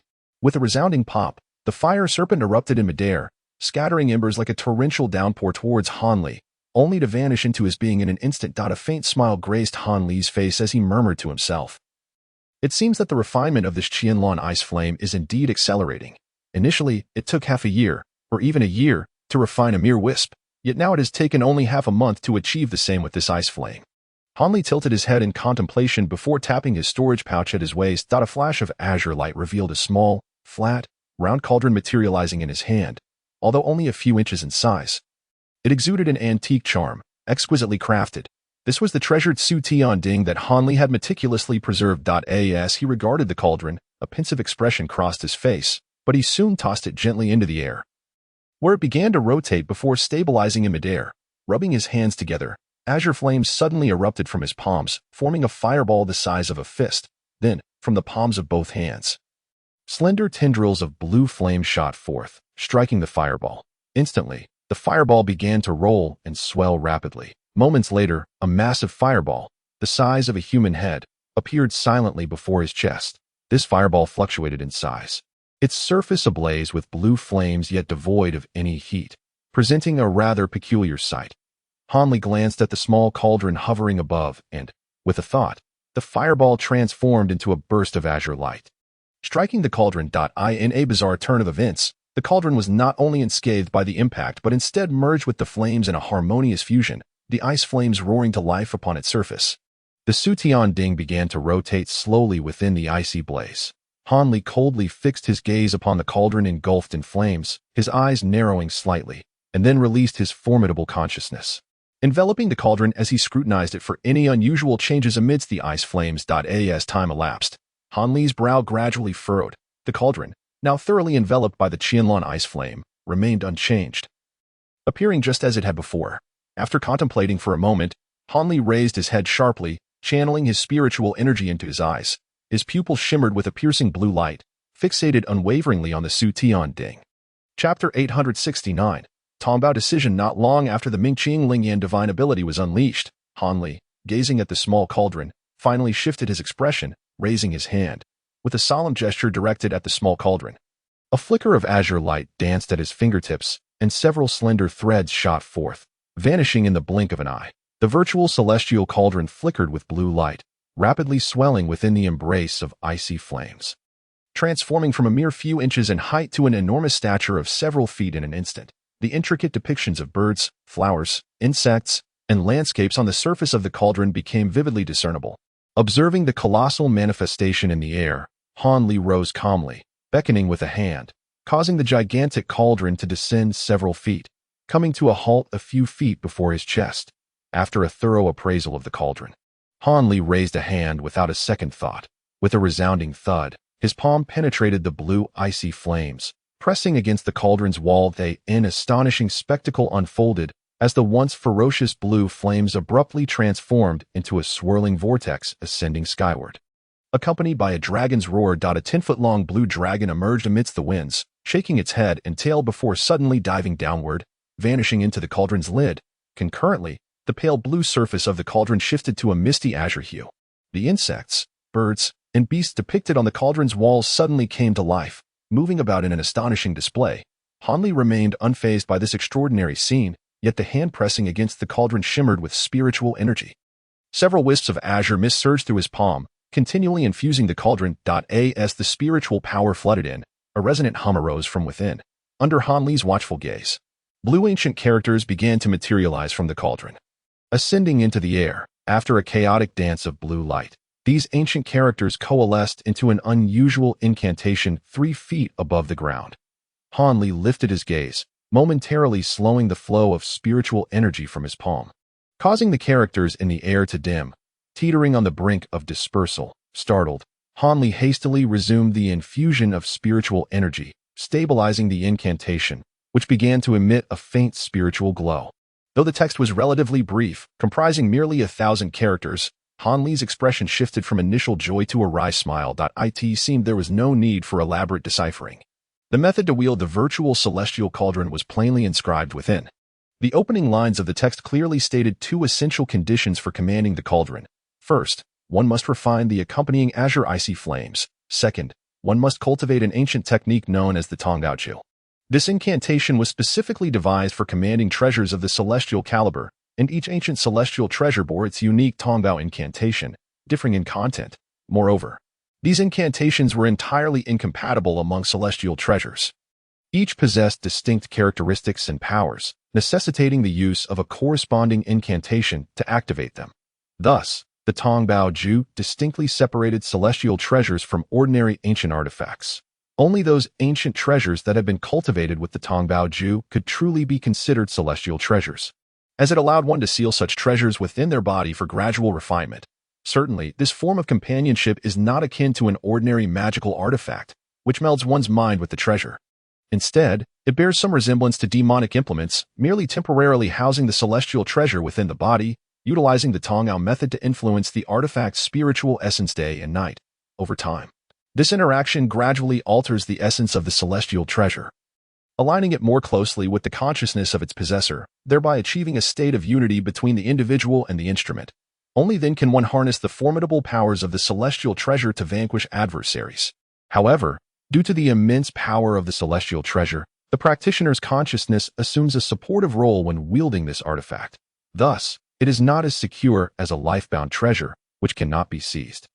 Instead, at a clever moment, it can be effortlessly appropriated by others, yet, upon acquiring it, they cannot immediately employ the treasure. They, too, must cultivate it using the Tongbao method to alter the original spiritual imprint of the celestial treasure. The aforementioned details are briefly mentioned in the scripture. Upon reaching this point, Han Li felt an unexpected surge of joy. However, his expression darkened upon encountering the subsequent passages regarding the methods. For although they appeared deceptively simple, categorizing into 3 ordinary tiers, the first tier of the Tongbao method alone necessitated mid-stage nascent soul cultivation, while the second and third tiers required late-stage nascent soul and transformation stage cultivation, respectively. Thus, even if he were to master the first tier, he would only be able to harness a fraction of the celestial Ding's power, which starkly contrasted with his initial expectations. Frustrated, he withdrew his hand, severing the flow of spiritual energy into the cauldron, causing the scripture to dissipate instantly. Han Li gazed at the immense cauldron before him, his expression darkening and his lips pressing tightly together. Although he was uncertain about the extent of the powers mentioned in the scripture, he held little hope. Could these powers truly surpass those of his great Gung Sword formation and purple Luo heavenly fire? After a period of silent contemplation, Han Li sighed and resolved to first comprehend the first tier of the Tongbao method. Even if it was merely the first tier, he could still seal the Su Tian Ding within himself and cultivate it further. With this thought, he waved his robe, and a beam of azure light surged forth, enveloping the colossal cauldron within its embrace. The cauldron swiftly diminished in size, returning in an instant to its original proportions. He reached out, grasping the small cauldron in his hand, and with a flash of spiritual light, he stored it within his bag of holding.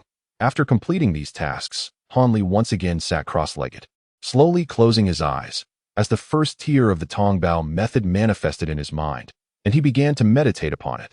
The technique was not particularly complex, and Han Li estimated that he could fully comprehend it within a month at most. However, the scripture did not specify the duration required to cultivate the spiritual essence of the Su Tian Ding. The IT might take 1.5 years, or perhaps 8 to 10 years. Fortunately, the Tongbao method operates autonomously. As long as the celestial treasure is sealed within, his consciousness can influence its essence naturally. After more than 2 months, Han Li emerged from his secluded chamber. His understanding of the Tongbao method progressed far more swiftly than anticipated. In just over 20 days, he had thoroughly grasped it and successfully sealed the Su Tian Ding within himself. During the remaining time, he utilized materials provided by the Elder Chang and remnants of puppets he had acquired in the Su Tian Hall to forge a nascent soul-level puppet. It is not merely that Han Li lacks sufficient materials to forge a single puppet. Rather, the failure rate associated with crafting a nascent soul-level puppet is astonishingly high. The materials that could have yielded 3 or 4 successful creations resulted, and only one. This realization filled Han Li with profound regret and an acute headache that it goes without saying that the puppet the Yin Divine Monarch intends to create will undoubtedly be even more intricate and advanced than this one, leading to an even more dismal success rate. Could it be that the originally prepared materials would need to be multiplied several times over? Such a notion is utterly implausible. Fortunately, when he briefly mentioned this matter, the Yin Divine Monarch explained with great pride that this particular crafting method was of his own invention. Under his guidance, the success rate was not a concern, as failure was virtually out of the question. Should failure occur, it would likely indicate flaws within the crafting method itself, and Han Li would not be required to prepare additional materials. With this reassurance, Han Li finally breathed a sigh of relief. Now, aside from the hidden chamber, he first visited the Forbidden Grounds to check on Nangong Wan. Assessing the progress of her curse-breaking, he then returned to his cave dwelling, spending several days concocting a batch of elixirs highly beneficial for core formation, which he then delivered to Mu Peeling. Subsequently, Han Li bid farewell to Elder Cheng and Lu Luo, setting off to meet the appointment with the master of Zhiyang. Although Elder Cheng and Lu Luo were exceedingly busy with the acquisition of resource veins and other matters, upon hearing of his departure, they insisted on escorting Han Li out of the Yunming mountain range. This gesture elicited a smile of gratitude from Han Li. Having departed from the Luoyuan sect, Han Li transformed into a streak of radiant light, swiftly heading northward. The Seven Spirit Sea lies just beyond the northern expanse of the Shi Kingdom's boundless ocean. It is said that once one reaches the coastline, it takes merely a day's journey to behold the Great Whirlpool and the Seven Spirit Islands. Given Han Li's formidable cultivation, even without exerting his full strength, his speed of escape was astonishing. 7 days later, he found himself above the ocean's surface. Before he could even glimpse the so-called Seven Spirit Islands, he sensed a remarkable transformation in the surrounding waters. Though the murky sea was not yet crystal clear, it had taken on a hint of azure. The sweep of his divine sense revealed the presence of small fish and shrimp, while the fearsome sea beasts that should have inhabited these waters were nowhere to be found. The spiritual energy in the vicinity had changed drastically compared to before, affirming that the rumors were indeed true. After more than half a day's journey, Han Li finally discerned a massive source of spiritual energy in the far distance, distinctly vibrant. Near this tremendous energy source, he detected 7 smaller waves of spiritual energy, which seemed to correspond to the fabled Seven Spirit Islands. His curiosity piqued. Han Li instinctively quickened his pace. As he caught sight of a distant black, but on the water's surface, a small group of cultivators, numbering about 6 or 7, appeared ahead. Most were in the foundation establishment stage, and the leader, a woman dressed in palace attire with a hint of beauty, was in the core formation stage. Han Li made no attempt to conceal his presence, and the approaching group immediately spotted him, advancing directly toward him. Greetings, esteemed elder. I am a disciple of the Hahuan sect, tasked by several elders to seal off this maritime area. May I inquire as to your purpose here, and if you would permit me to report your arrival? The palace-clad woman, after scanning Han Li with her gaze, suddenly changed her expression and bowed deeply. Addressing him with utmost respect, seal off, it appears that Taoist Jiang did not speak in vain. Indeed, there is a problem here. Han Li, rather than responding to the woman, furrowed his brow and muttered to himself. Might you be the esteemed Han Li of the Fallen Cloud sect? After stealing a few glances at Han Li, the woman in palace attire suddenly spoke cautiously. Indeed, I am Han, he replied with a smile that was neither entirely warm nor entirely cool. I have come here at the invitation of the Taoist Jiang. Must I still report my arrival before proceeding? Upon hearing the name of Han Li, the surrounding cultivators immediately stirred with excitement. Chapter 870, Boundless Demonic Chi. Han Li is now a name known throughout the Celestial South's cultivation realm, and the astonishment of these cultivators was palpable. If it is indeed Senior Han, then there is no need for formalities. Senior Jiang has long instructed that upon your arrival, you may proceed without hindrance. I shall escort you to Spirit Turtle Island, the woman from the Hahuan sect said respectfully, not daring to show any signs of negligence. Han Li nodded, his expression inscrutable, and chose not to speak further. The woman then relayed a few instructions to the cultivators behind her and led Han Li as they soared into the distance. As they drew nearer, a small island gradually came into view, approximately 30 square kilometers in size. Senior Han, this is Lingfeng Island, which we of the Hahuan sect occupy. The Spirit Turtle Island, where the Taishan sect is located, lies just beyond, she explained cautiously, seemingly aware that this was Han Li's first visit to the area. Han Li glanced in the direction indicated by the woman, but the distance was too great for him to discern the neighboring island. However, in another direction, the immense spiritual source was becoming increasingly vivid, its astonishing aura of spiritual energy unmistakable. The strength of the spiritual energy was such that it could only belong to the rumored vortex that exudes a tremendous amount of spiritual essence. Hanli pondered this as he continued to follow the woman in palace attire. When they finally reached the fabled Spirit Turtle Island, it was already an hour later. This island was slightly larger than the previously occupied Lingfeng Island and, when viewed from above, bore a resemblance to a spirit turtle. Before approaching the small island, the woman had already sent a communication talisman, and thus, as soon as Hanli and she arrived at the island's edge, a beam of white light rushed toward them from the island. This Taoist Jiang? I am honored by your personal welcome. I am unworthy. Upon recognizing the familiar light of the escape technique, Hanli halted and transmitted his voice from a distance. Taoist Han is indeed a man of his word. It is only proper for me to welcome you from afar, Taoist Jiang replied. His tone filled with delight as he responded in kind. The white light approached, stopping a good 10 zhang away from Hanli, before condensing to reveal the figure of a Taoist priest. Hanli smiled faintly and cupped his hands in greeting. Please, come to my cave residence for a gathering. I have already informed Taoist Wei Wuyo.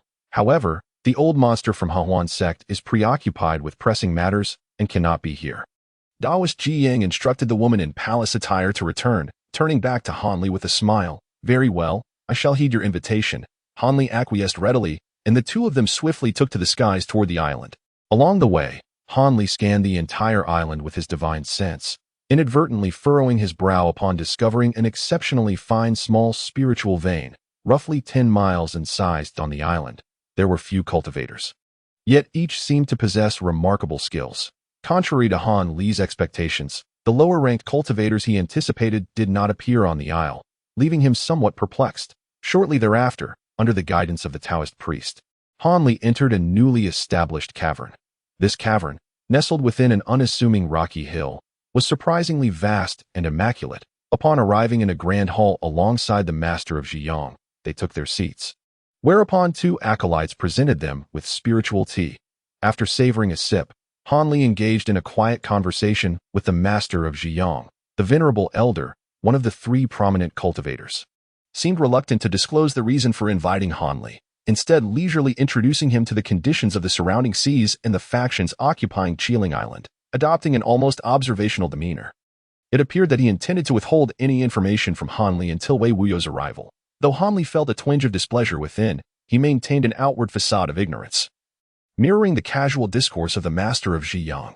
However, merely after a meal, Wei Wuyo arrived at the entrance of the cavern, and, upon being welcomed by the Taoist, soon made his appearance in the hall. Upon meeting Han Li, the customary pleasantries ensued. At a glance, Wei Wuyo appeared radiant, his complexion vibrant and flush, seemingly having recovered remarkably from the substantial depletion of vitality endured during the battle at the Abyss of Demons.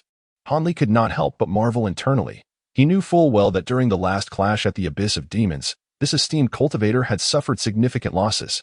The rapid restoration of his vigor suggested the consumption of numerous potent elixirs.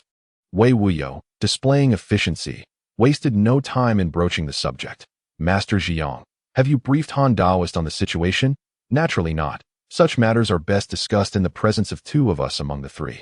Since Wei brother is here, it would be more appropriate for him to convey this to Han Taoist. I shall merely supplement as needed, replied the master of Ziyang, his demeanor unwavering. Very well.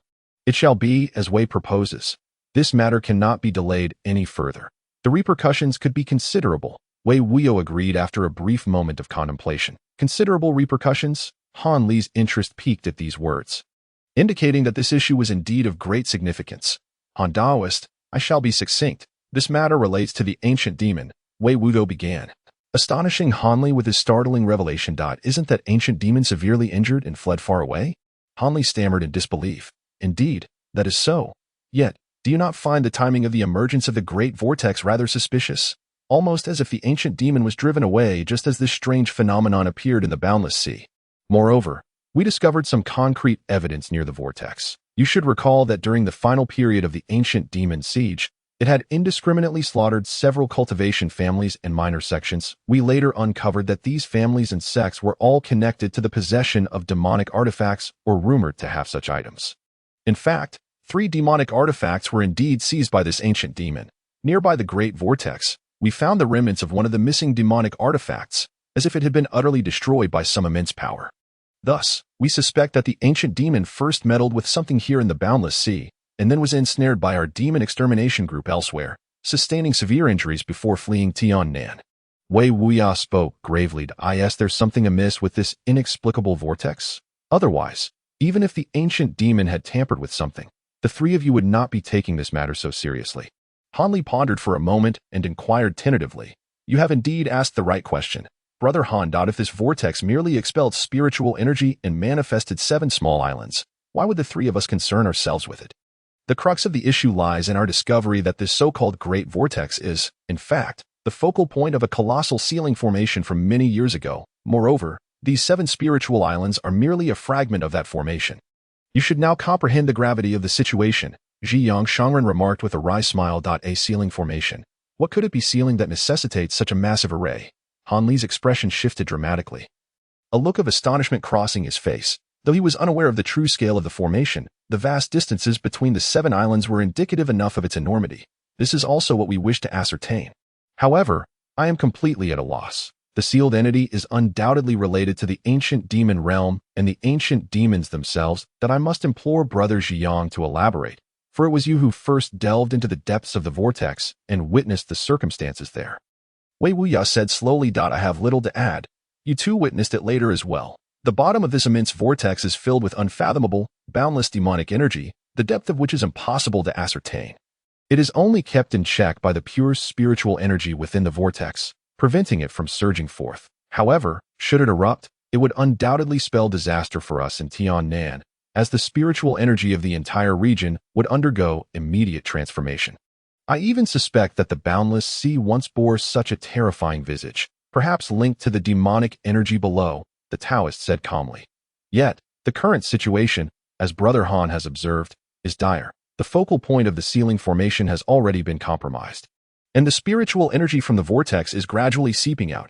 There will come a day when we can no longer suppress the demonic energy below. At that time, the impact on at least half of Tiannan will be profound, rendering it unsuitable for our cultivation. Furthermore, Brother Han's Falling Cloud sect is adjacent to the Boundless Sea and will undoubtedly suffer greatly, Wei Wuya lamented.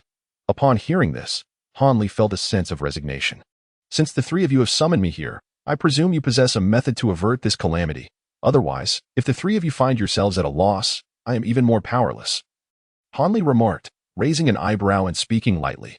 The eruption of demonic energy would indeed spell catastrophe for our Falling Cloud sect, but the demonic sect and the Righteous Alliance would not fare much better.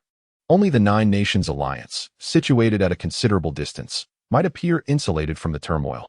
However, should the spiritual energy of Tiannan diminish significantly, how could the 9 Nations Alliance truly remain unaffected?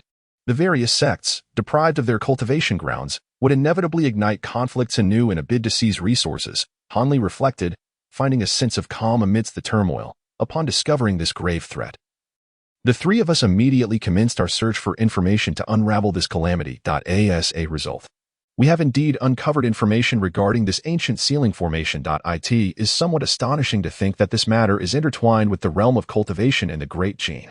At this moment, Wei Wuyi cast a glance at Zhiyang Shangren, his expression revealing an air of peculiarity. Great Jin. Han Li was genuinely taken aback.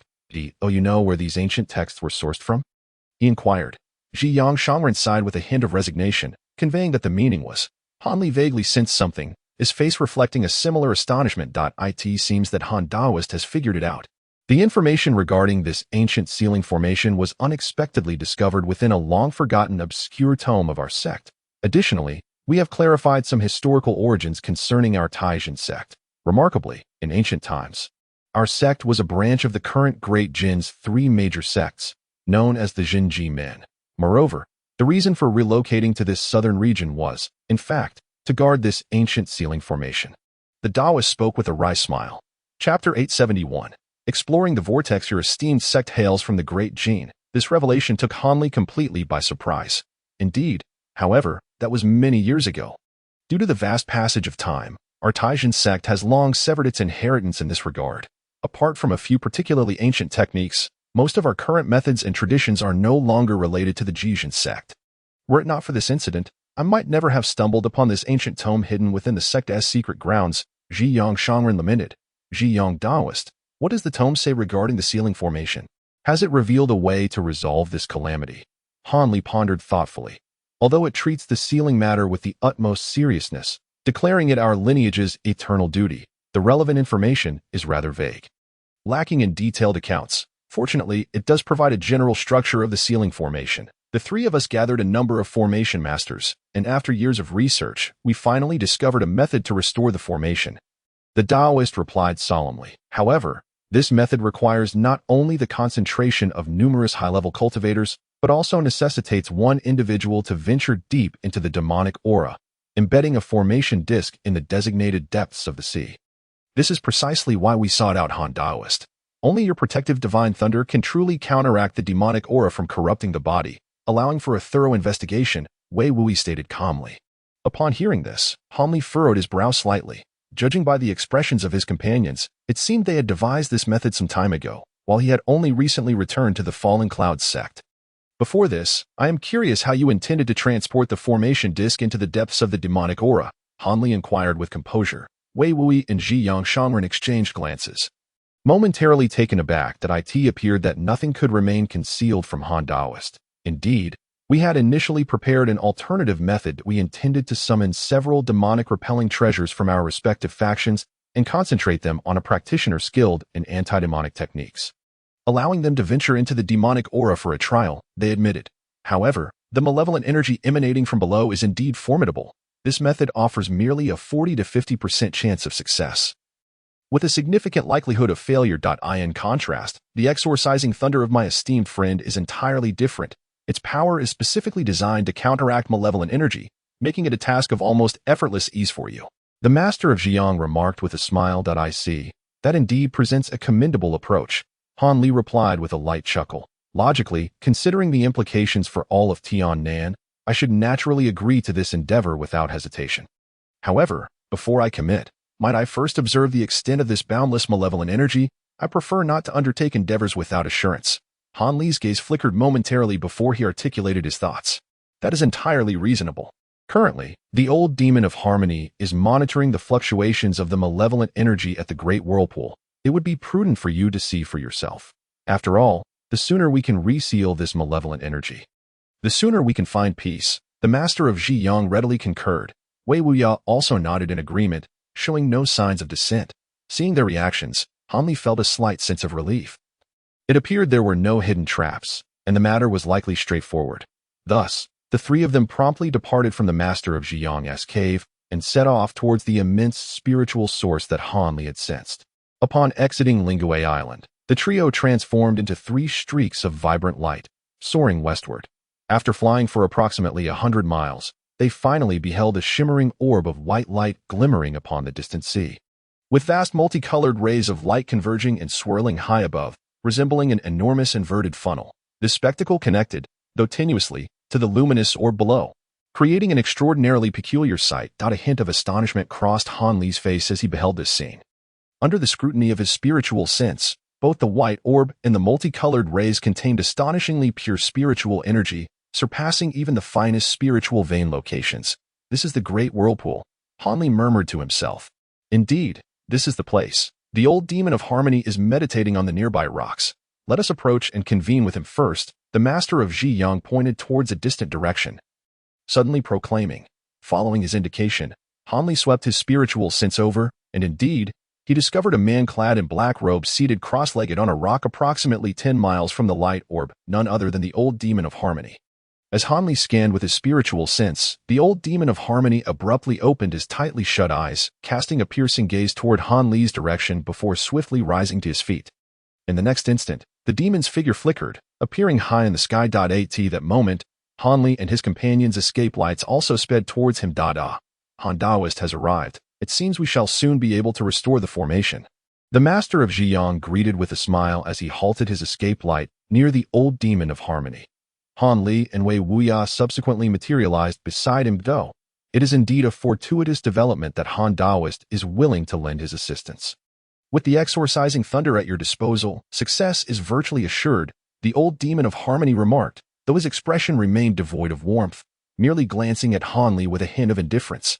Taken aback by this demeanor, Han Li initially felt surprised but quickly grasped the underlying reason, prompting a faint smile. The exorcising thunder is specifically designed to counter malevolent arts, posing a significant threat to those practitioners of ancient demonic techniques. As the foremost practitioner of the demonic path, he could hardly be expected to display any cordiality. When Ji Yang last encountered him, he was remarkably courteous, likely harboring intentions to win him over in the struggle against the demonic forces. Han Li subtly shook his head. Although somewhat perturbed, he did not dwell on it excessively. Given his current cultivation level, even if the old demon of Yihuan harbored intentions to kill him, he was more than capable of ensuring his own safety without undue fear.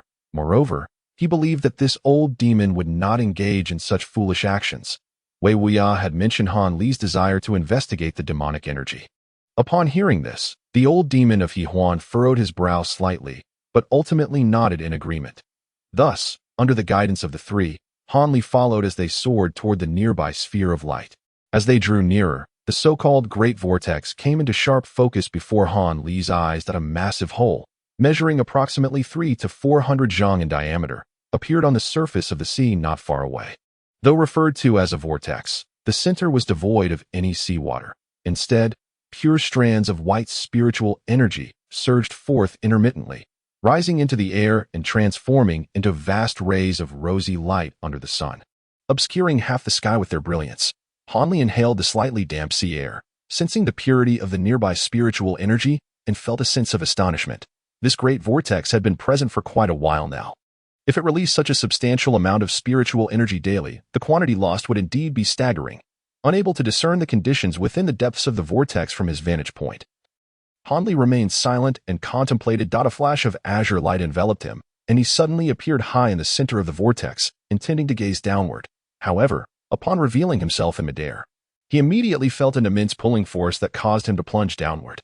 Startled, Han Li activated his protective spiritual light, which flickered wildly, forming a layer of azure mist that shielded his entire being. Relying on his profound cultivation, he descended for merely a few zhang before stabilizing himself effortlessly.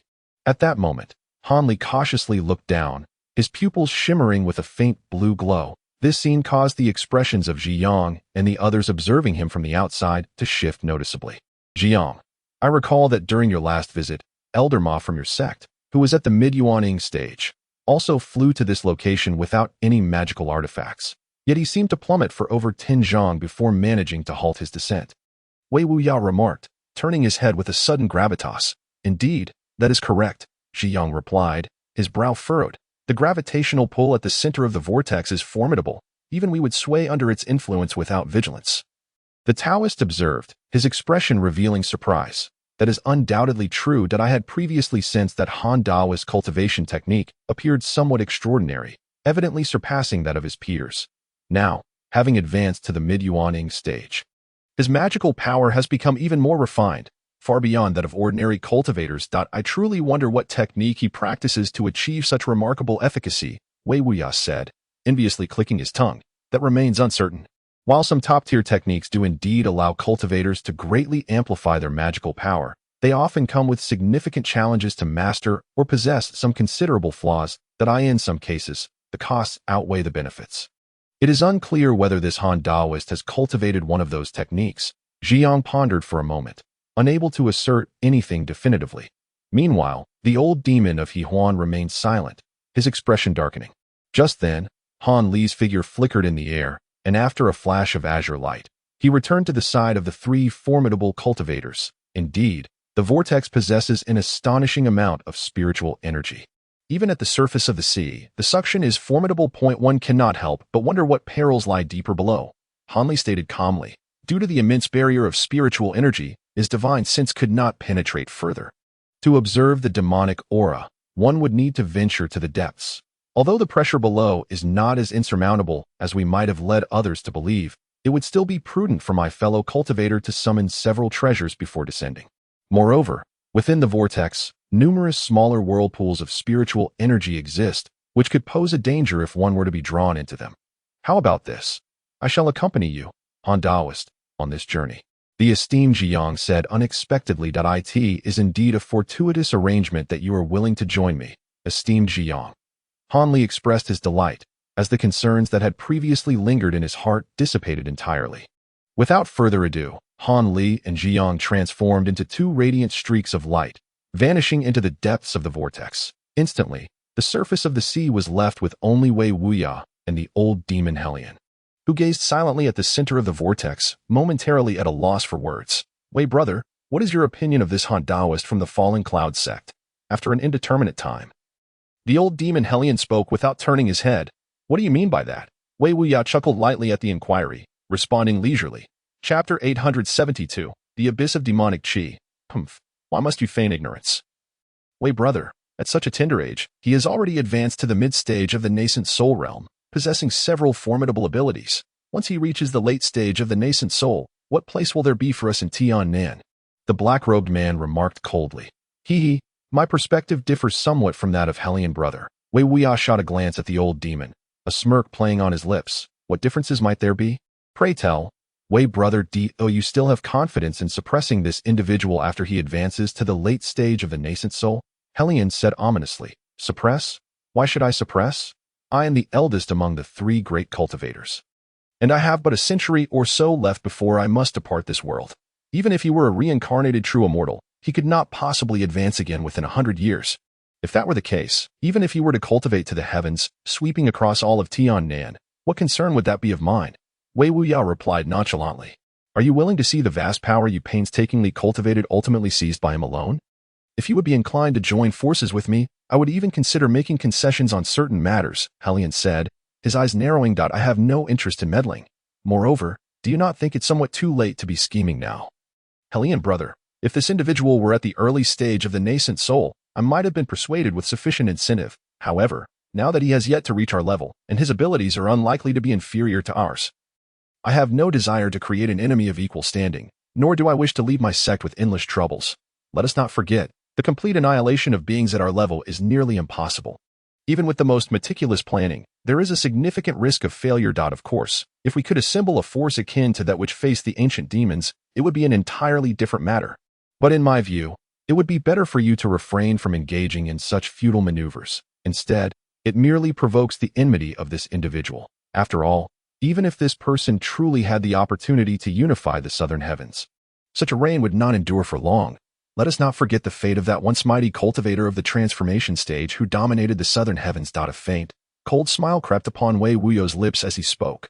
The old demon of joyful union was momentarily taken aback by these words, before falling into a contemplative silence, uncertain whether he had truly absorbed Wei Wuya's sentiments. Meanwhile, Han Li and the Master of Radiance had already descended thousands of fathoms beneath the swirling vortex. Under the immense pressure of spiritual energy, it was impossible for them to reach the depths instantaneously. They could only descend gradually.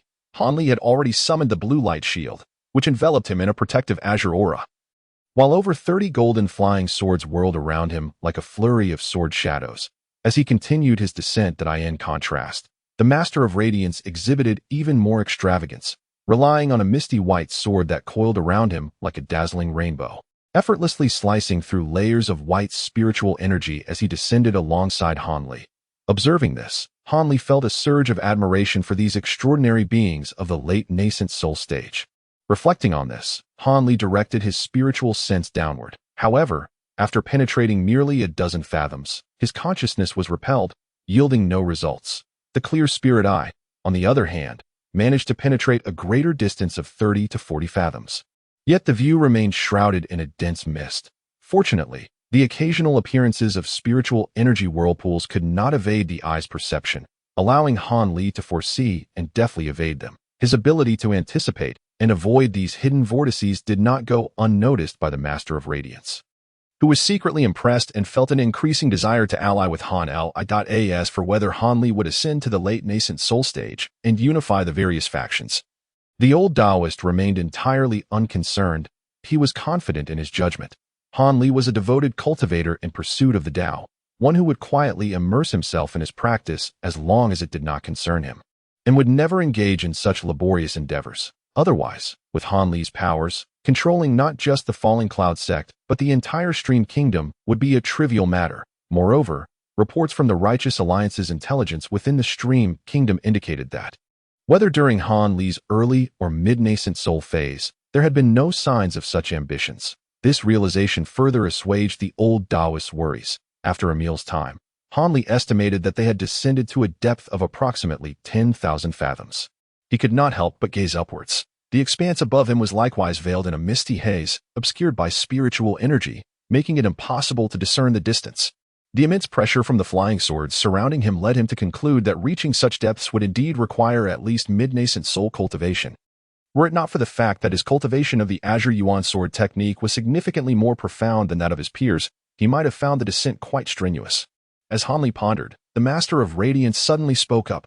"Han Taoist friend, we are nearing the bottom. Do exercise caution." "Thank you for the reminder, Taoist brother." Hanli promptly collected his thoughts and focused his gaze downward. As expected, after descending for several dozen zhang, a milky white radiance emerged from the depths beneath his feet, dazzling and blinding, resembling a thick curtain of light. Observing this phenomenon, Hanli slowed his descent. And moments later, he and the Master of Zhiyang simultaneously halted in midair, hovering 5 or 6 zhang above the luminous barrier. With the assistance of his spiritual eye, Hanli could clearly discern countless tendrils of demonic energy writhing ominously behind the radiant veil. Presenting a pitch-black visage, this was indeed the suppressed demonic energy, manifesting itself as a significant trouble. Hanli gazed intently at the barrier, muttering to himself. Indeed, the demonic energy below was excessively abundant, having coalesced into a veritable abyss of malevolence. Its depth and breadth entirely unknown. To be candid, my friend Han, I pride myself on having cultivated a technique with some exorcistic properties, and I have personally ventured into its depths once. However, I barely delved 100 zhang before realizing I could not linger and promptly retreated. The nature and quantity of this demonic energy are far beyond the reach of ordinary cultivators. Even those adept in ancient demonic arts may experience a surge in power upon entering. Yet they would undoubtedly succumb to the intoxicating influence of the demonic energy, losing their sanity in the process. The Master of Zhiyang elucidated to Hanli. Hanli nodded in acknowledgement, his gaze fixed on the demonic energy behind the barrier, lost in contemplation. "Brother Zhiyang, please wait here for a moment. I shall venture in to assess the true extent of this demonic energy." After a brief pause, Hanli finally spoke. "Take care, Brother Han." The Master of Zhiyang had anticipated this response from Hanli, and thus was not taken aback. Hanli ceased his idle chatter, his form flickering momentarily before appearing in close proximity to the barrier. With a gentle tap of his toes, a sword chi, approximately a foot in length, surged forth from beneath him, instantly piercing through the barrier and vanishing into the demonic energy. Han Li's expression momentarily froze in surprise, but he quickly comprehended that this barrier was effective solely against the demonic energy, sparing him the need to employ secret techniques to breach it. As this thought crossed his mind, a resounding thunder echoed around him as golden sword shadows surged forth. Arcs of golden lightning leapt from the flying swords, coalescing into a vast net of electricity that enveloped Hanli. His comprehension and mastery over the exorcising divine thunder had reached an astonishing level. With a swift hand gesture, the electric net rapidly contracted and morphed, adhering to the luminous shield, forming a colossal sphere of electric netting. The flying swords, responding to his mental command, shrank to mere inches in size, entering his sleeves in a single file, absorbed into his being. At that moment, Hanli silently sank into the barrier, encountering no hindrance as he entered the tumultuous sea of demonic energy. A thunderous roar erupted as he plunged deeper. The inky black demonic energy surged towards him in a tumultuous wave. Yet, amidst the cacophony of thunder, the dark energy was dispersed, though the relentless tide continued to advance.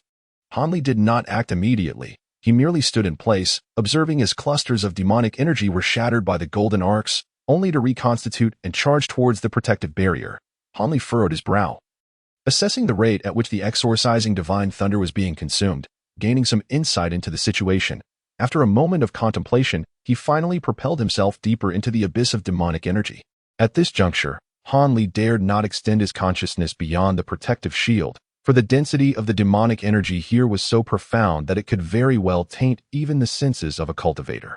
He certainly did not wish to fall into misfortune due to carelessness. Now, his only reliance lay upon the Mingqing's spiritual eye.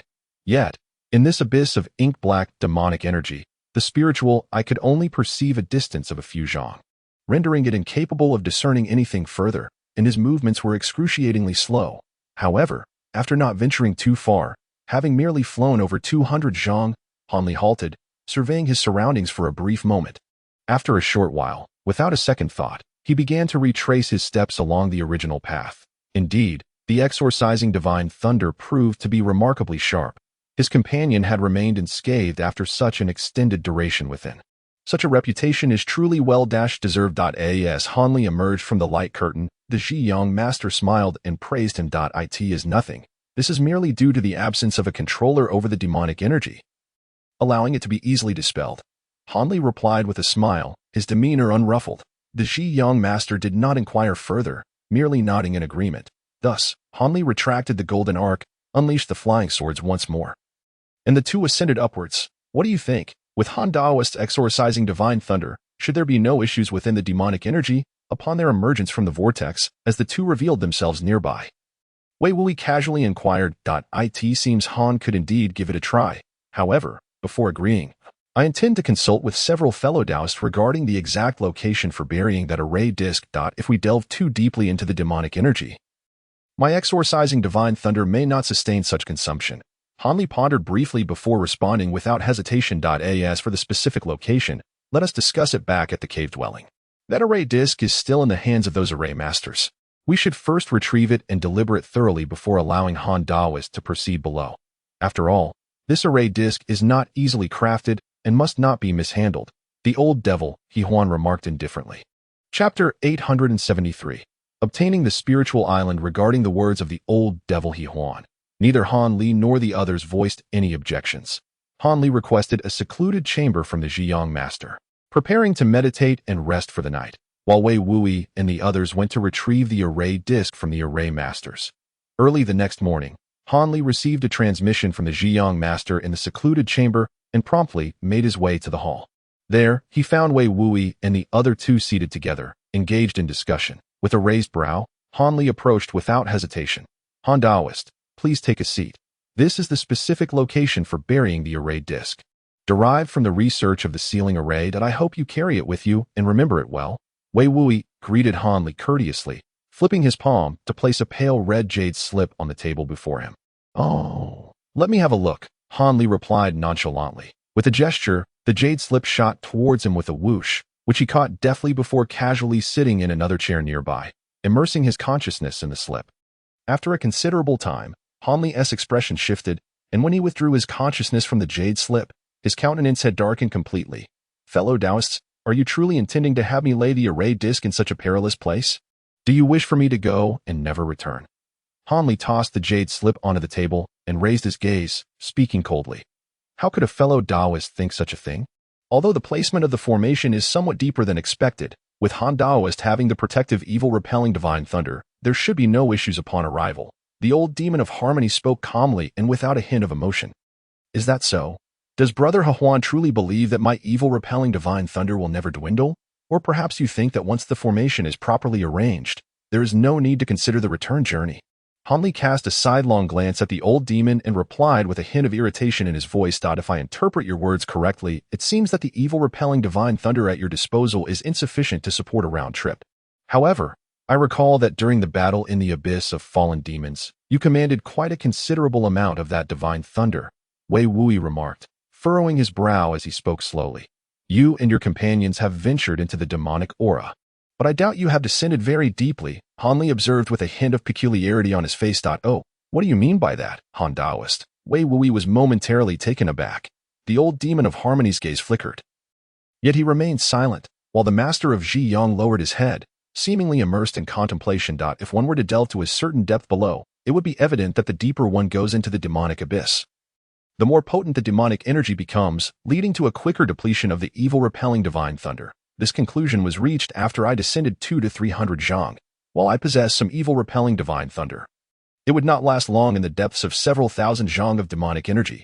Han Li clasped his hands before his chest, fingers interlaced, and spoke coldly. Is that truly the case, Brother Zhiyang?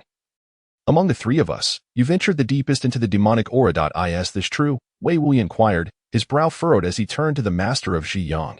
Indeed, I have experienced such a phenomenon. When I employed my secret technique to delve deeper into the demonic aura, I distinctly felt my spiritual power deplete more rapidly than when I first entered. I had initially thought that Han Daoist had not noticed this and was about to offer a word of caution. The master of Zhiyang sighed. nodding in acknowledgement. If this is the case, then had we allowed renowned cultivators to carry demon-repelling treasures into the demonic aura, even if they were safe at the outset, they would still face the peril of demonic transformation as they ventured deeper. The old demon of harmony's expression shifted slightly. Indeed, thus I have always been rather disinterested in the prior plan. However, in the absence of alternatives before Han Daoist's appearance, I had no grounds to object. The master of Ji Yang revealed with a hint of a bitter smile. Han Li observed the dialogue and expressions of the three with a cold gaze. Feeling a twinge of frustration within, he could not discern whether these three were genuinely unaware of the situation or had colluded with ulterior motives. Regardless, this was a significant oversight in their strategy, and he certainly could not acquiesce to their proposal lightly. The hall fell into a hushed silence.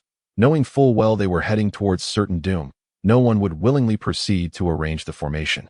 As for employing some grand justification to pressure Han Li, that was even less feasible.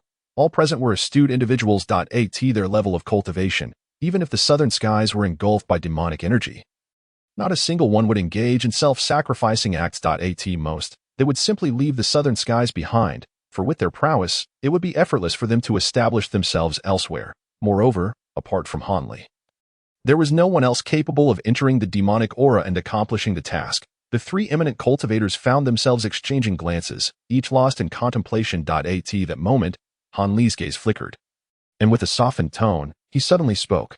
I am also aware that this matter is indeed of great significance. My fellow Taoists find themselves in quite a dilemma. I have an idea that we might try.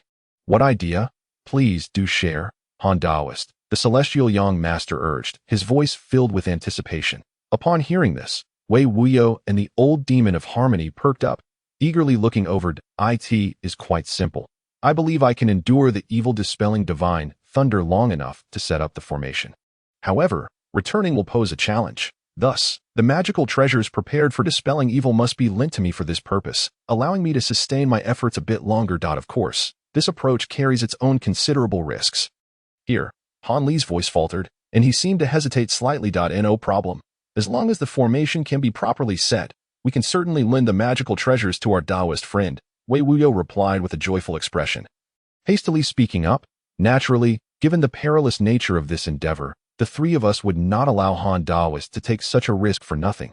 Brother He Huan, do you agree? At this moment, the celestial Yang master smiled at the old demon of harmony.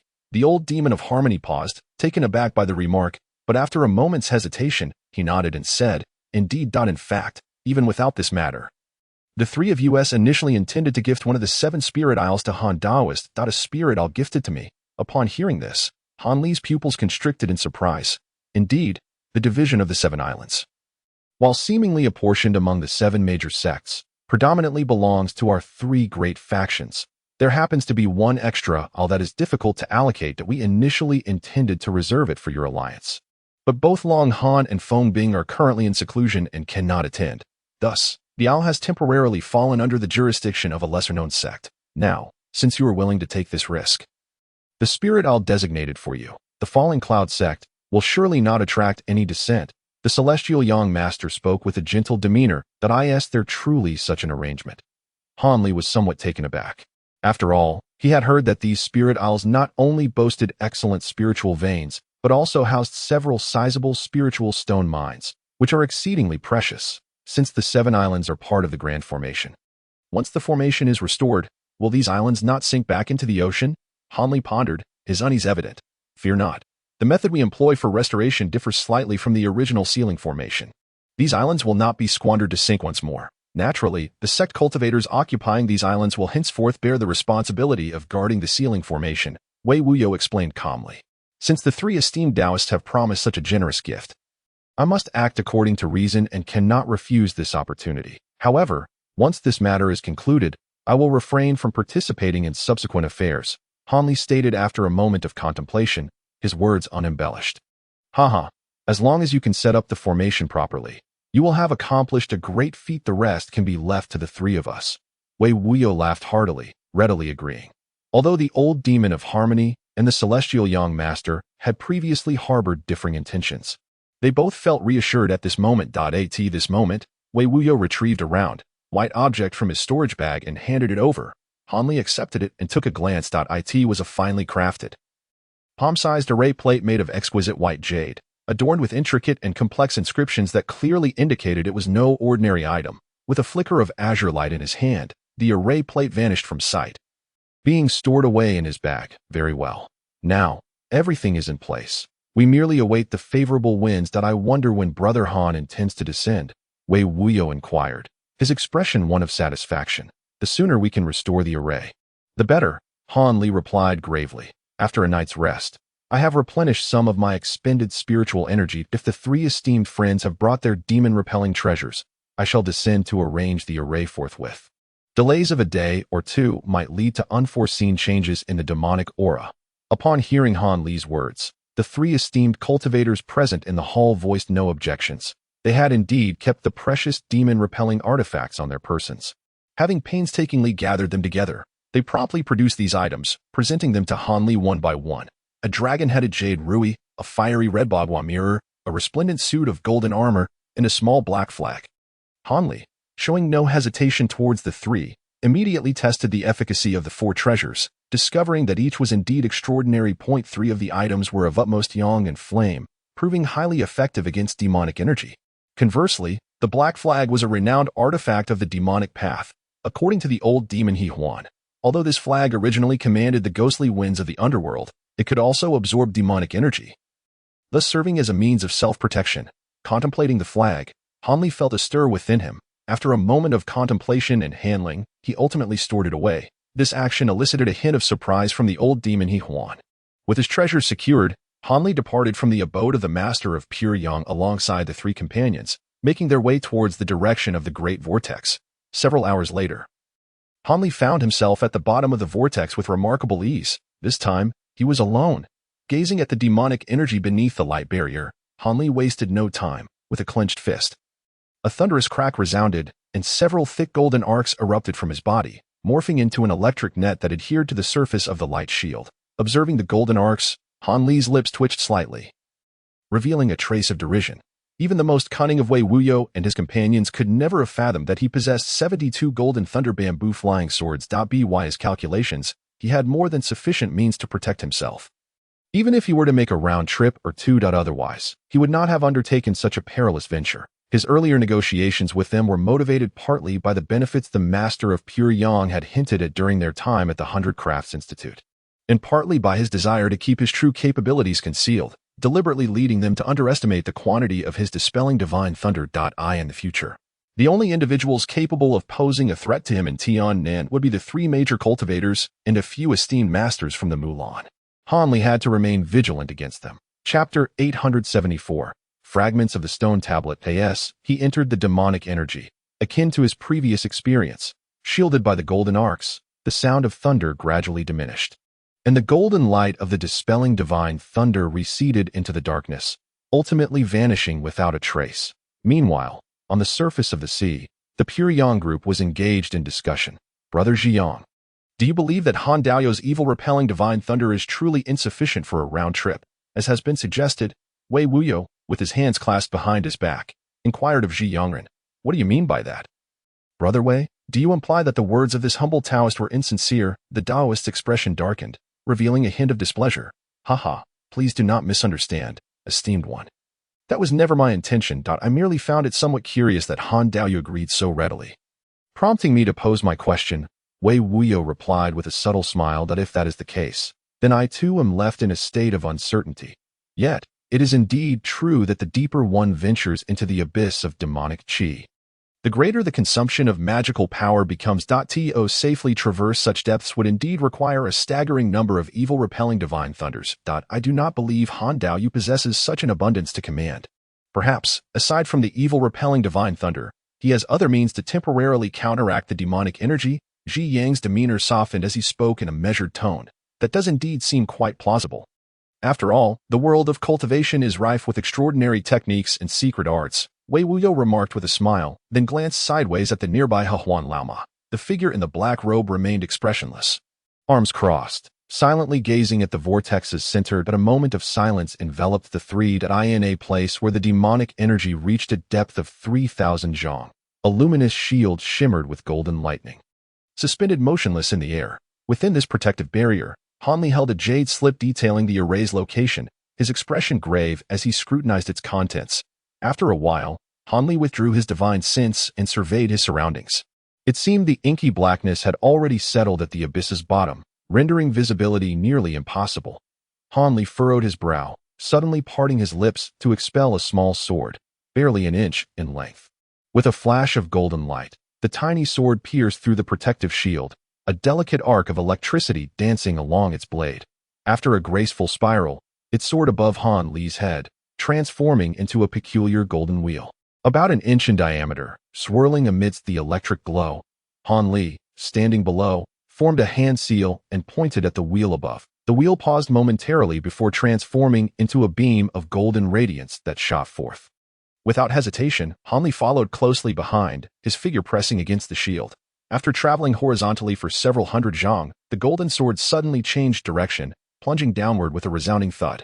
The flying sword had struck something, embedding itself halfway and remaining still. Witnessing this, Han Li's face lit up with joy as he appeared about 10 feet above the sword. As his gaze swept around, the surrounding area remained shrouded in darkness.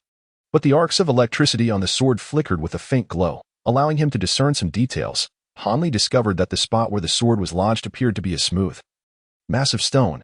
After a moment's contemplation, he raised both hands, placing his palms against the barrier. The electric net on the shield suddenly blazed with blinding brightness, and several thick golden arcs shot forth, transforming into enormous golden serpents that coiled and twisted in the vicinity.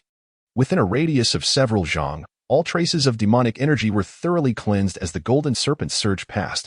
Beneath the illumination of the spiritual light, the massive stone was revealed in its entirety. Han Li gazed intently, momentarily taken aback. What initially appeared to be a colossal stone was, in truth, a platform resembling an altar. Its dimensions were considerable, and within the embrace of the golden arc, its entirety remained obscured from view. Han Li felt a surge of astonishment. The site where the array masters had devised the placement of the array disc was unexpectedly intriguing.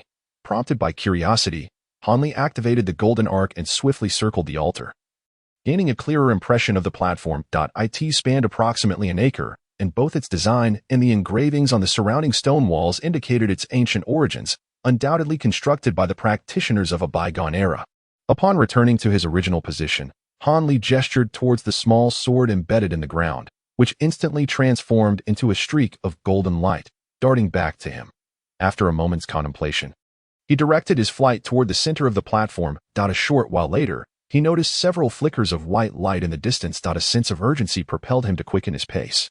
Finally, he discerned the scene at the platform's core. A stone tablet, shattered into several fragments, lay quietly, with only a small portion of its base still standing. His gaze flitted over the remnants of the stone tablet. Although damaged, it was evident that it bore some incomprehensible, fragmented runes, and the material from which it was forged seemed to retain a lingering spiritual essence, manifesting as occasional flickers of milky white light. Could this be something as precious as the golden thunder bamboo? Han Li pondered in astonishment. Subsequently, he reached out into the void, and a fist-sized chunk of the stone tablet soared into his grasp. With a flash of spiritual light from his fingers, he encased the stone fragment in azure radiance and lowered his gaze to examine it. Gray and unremarkable, the stone seemed ordinary at first glance. Were it not for the occasional glimmers of spiritual light emanating from it, Han Li would have failed to discern any particular significance. He scrutinized the fragment repeatedly, and with a subtle shift of his brows, he exerted a sudden force upon it. An extraordinary occurrence unfolded. Instead of crumbling into dust as Han Li had anticipated, the stone transformed into an incredibly pliable substance after a few flashes of white light, allowing his fingers to sink deeply into it. Taken aback, Han Li questioned, "What is this? Yin, do you recognize this object?" A frown creased Han Li's brow as he transmitted his inquiry to Yin. "No, I have never encountered such a thing," came the languid response of Yin. "This is not surprising. The ancient world was filled with peculiar materials, and no one could possibly identify them all. However, you might as well toss a piece in here to examine. I find myself with ample time to study it." Without further contemplation, Han Li casually threw the stone fragment towards the bamboo tube. Upon contact, the tube emitted a flash of spiritual light, enveloping the peculiar stone and drawing it within. In that moment, Han Li discerned, from the marks left on the broken tablet, that its destruction had occurred not long ago. It appeared that the tablet had originally served as a crucial element in suppressing the array's focal point, and thus, it had been shattered simultaneously with the array's malfunction.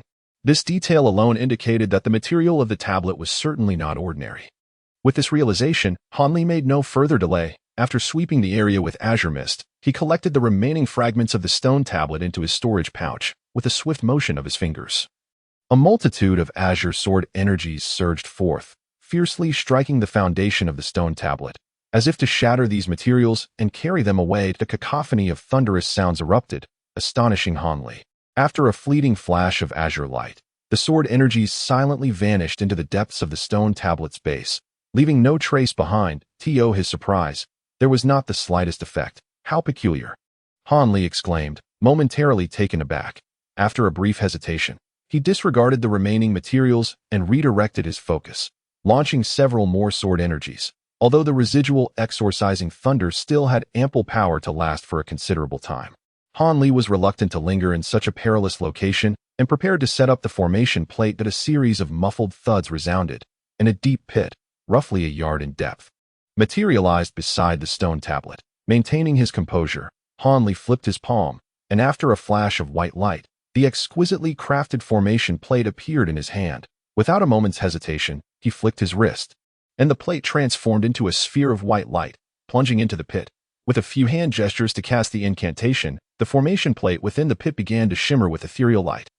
Hanli, his expression grave, fixated on the formation plate without blinking.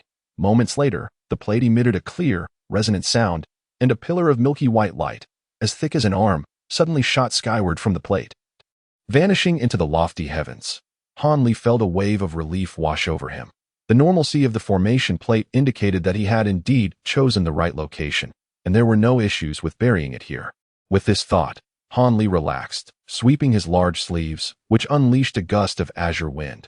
After the tempest, the surrounding debris was swept back into the pit. That a spell was cast, and the initially bulging mound of rubble began to emit a faint white glow under Hanli's low incantation.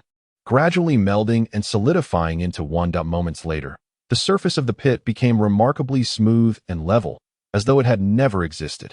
After circling the area around the former pit a few times and observing that everything appeared normal, Hanli nodded in satisfaction. That he casually unleashed several spells, striking the nearby golden electric pythons that had been lingering. With a series of explosive sounds, the golden pythons disintegrated into specks of golden light, vanishing without a trace. The demonic energy, previously isolated at a distance, surged forth once more.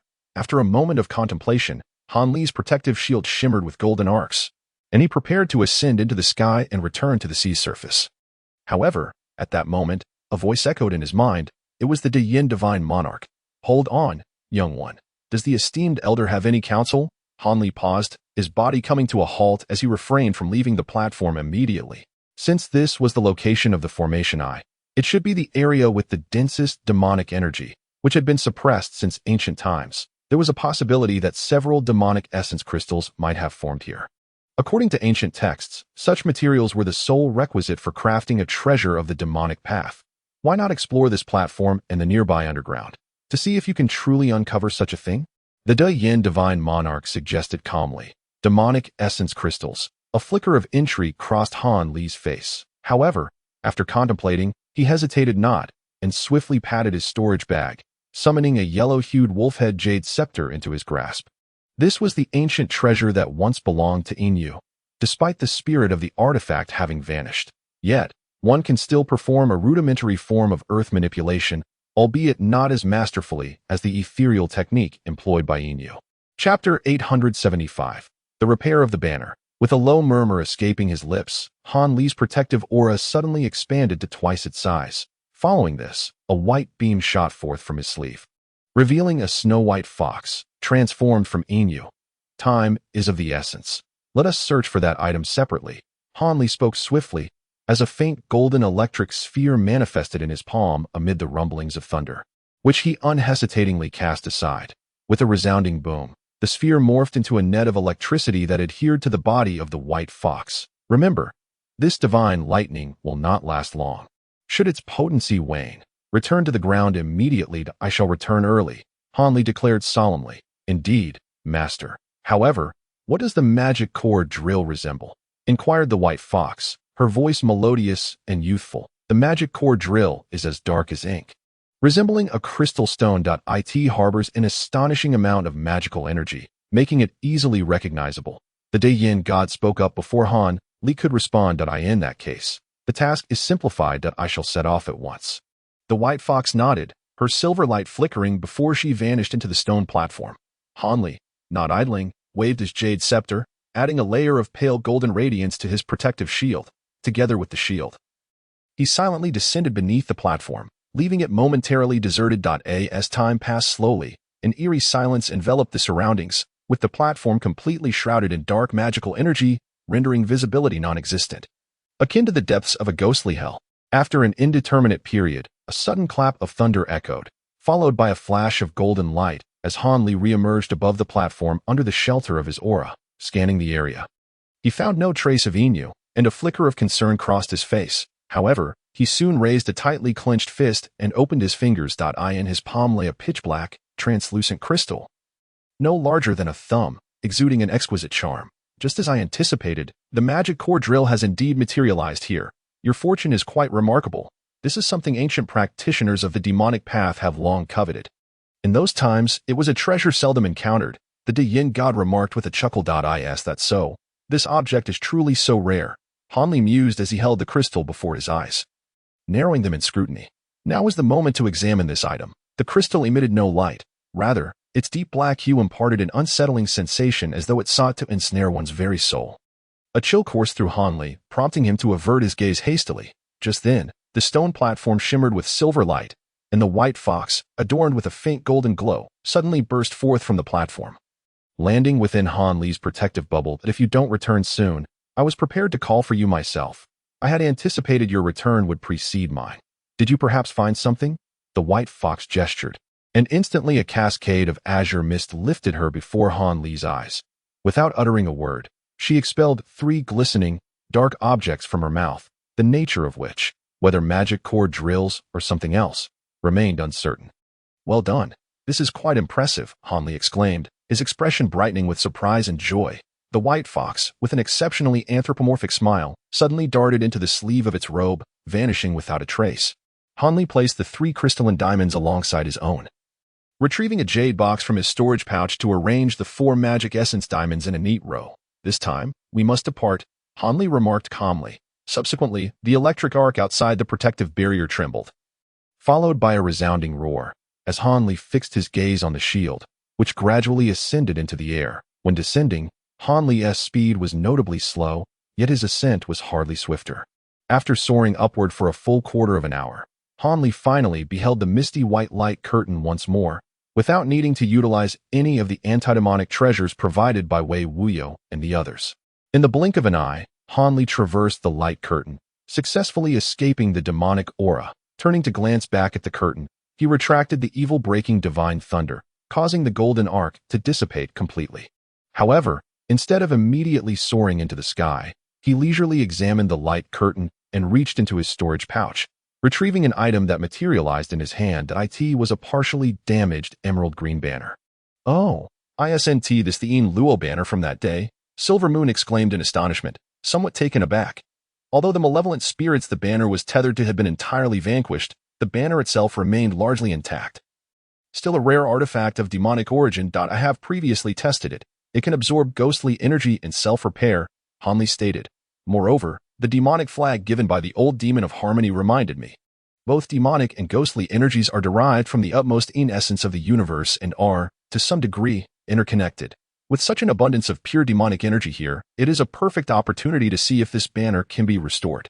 Even if it fails, it is of no consequence. With calm resolve, Han Li summoned a radiant azure light, enveloping the small banner in a layer of ethereal luminescence, which then transformed into a streak of blue radiance, shooting into the surrounding demonic energy.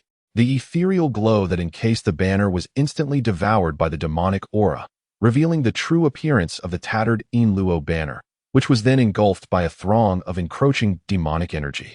Observing this, Han Li formed hand seals and pointed towards the distant emerald banner. The once lifeless Yin Luo banner erupted with vibrant green light, and under the impetus of Han Li's incantation, the banner's size swelled dramatically, swiftly transforming into a massive green banner approximately 10 feet long. However, Its surface remained tattered and unsightly, a testament to the devastation wrought by the formidable sword array during that confrontation.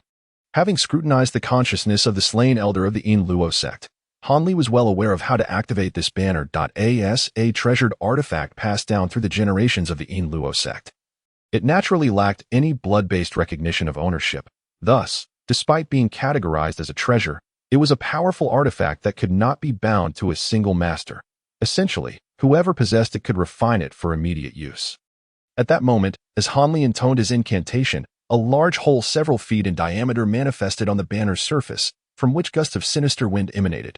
Instantly, the surrounding clumps of demonic energy, which had already packed tightly, found an outlet and surged wildly into the emerging void, flowing incessantly. Witnessing this scene, Hanli was overjoyed. The banner could indeed absorb demonic energy. As a substantial volume of demonic energy was drawn into the banner, it began to visibly repair its surface at an astonishing rate. Not long after, the entire banner underwent a remarkable transformation.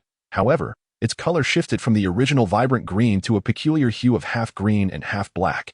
Hanli gazed at the banner, his eyes flickering as it voraciously absorbed the surrounding demonic energy, which caught him by surprise. He had initially anticipated that once restored, the banner would immediately cease its consumption. Yet, to his astonishment, the Yin Luo banner appeared to be an insatiable abyss, devouring relentlessly. Nevertheless, he soon observed that the green within the banner was gradually diminishing, while the black radiance became increasingly blinding. Witnessing this spectacle, Hanli's face reflected a hint of hesitation, yet he remained stationary, merely observing from a distance.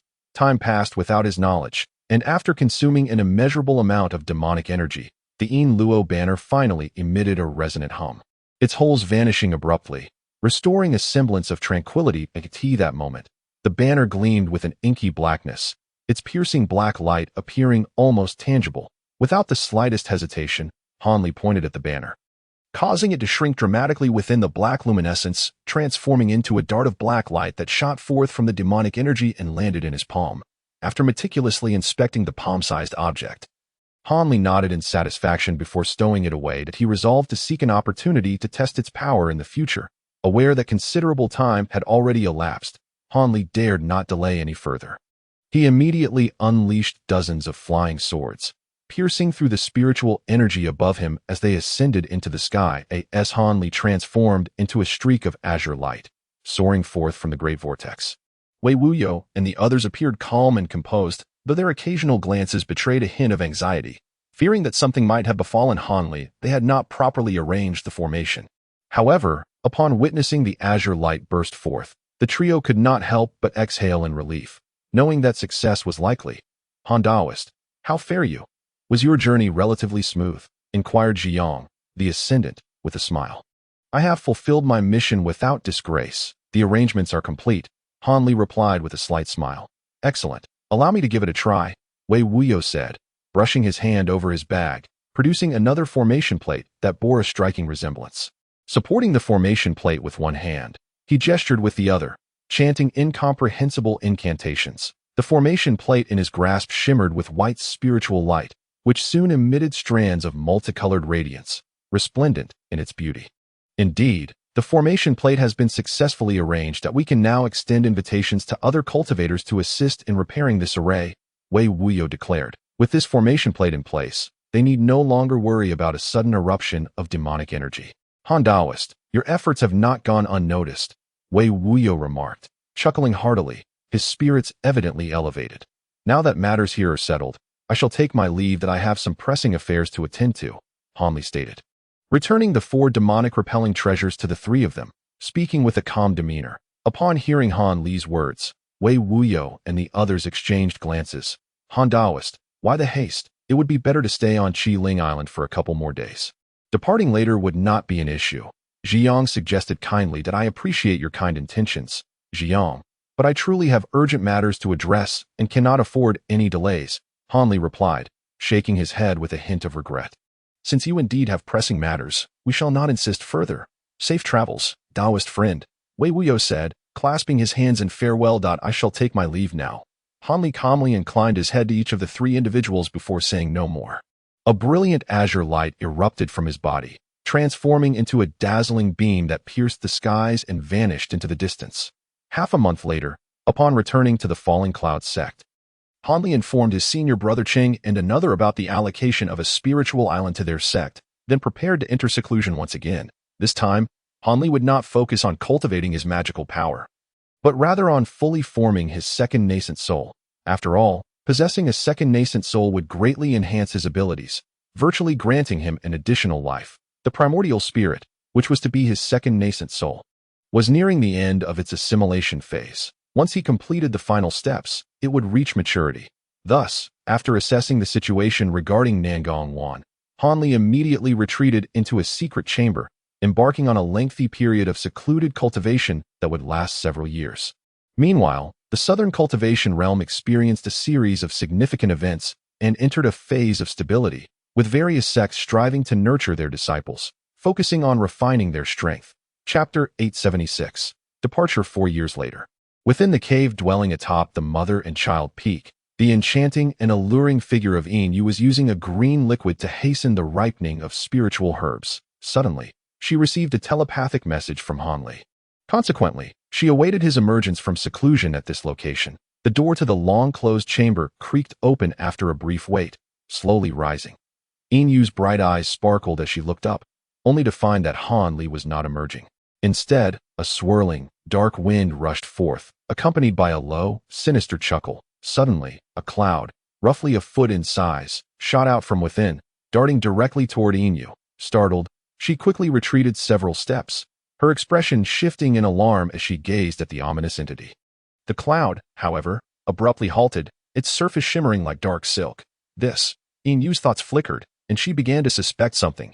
Could it be that the second nascent soul has reached such a stage that should be considered a significant achievement? The dark cloud suddenly coalesced and transformed into a black-green infant, barely a foot tall, who spoke in human language, exclaiming, "Congratulations, Master, on achieving great mastery." Yin Yu smiled radiantly and, with a graceful gesture, bowed to the nascent soul. This new being appeared nearly identical to Hanli's primary nascent soul, albeit slightly smaller. To have fully refined the second nascent soul so swiftly is truly beyond my expectations. However, it does feel somewhat peculiar. Familiar words echoed from the secret chamber, and at last, Hanli's figure emerged. At that moment, the black-green nascent soul grinned widely and darted toward Hanli, spiraling before settling atop his hair. To possess two independent nascent souls undoubtedly felt different from before.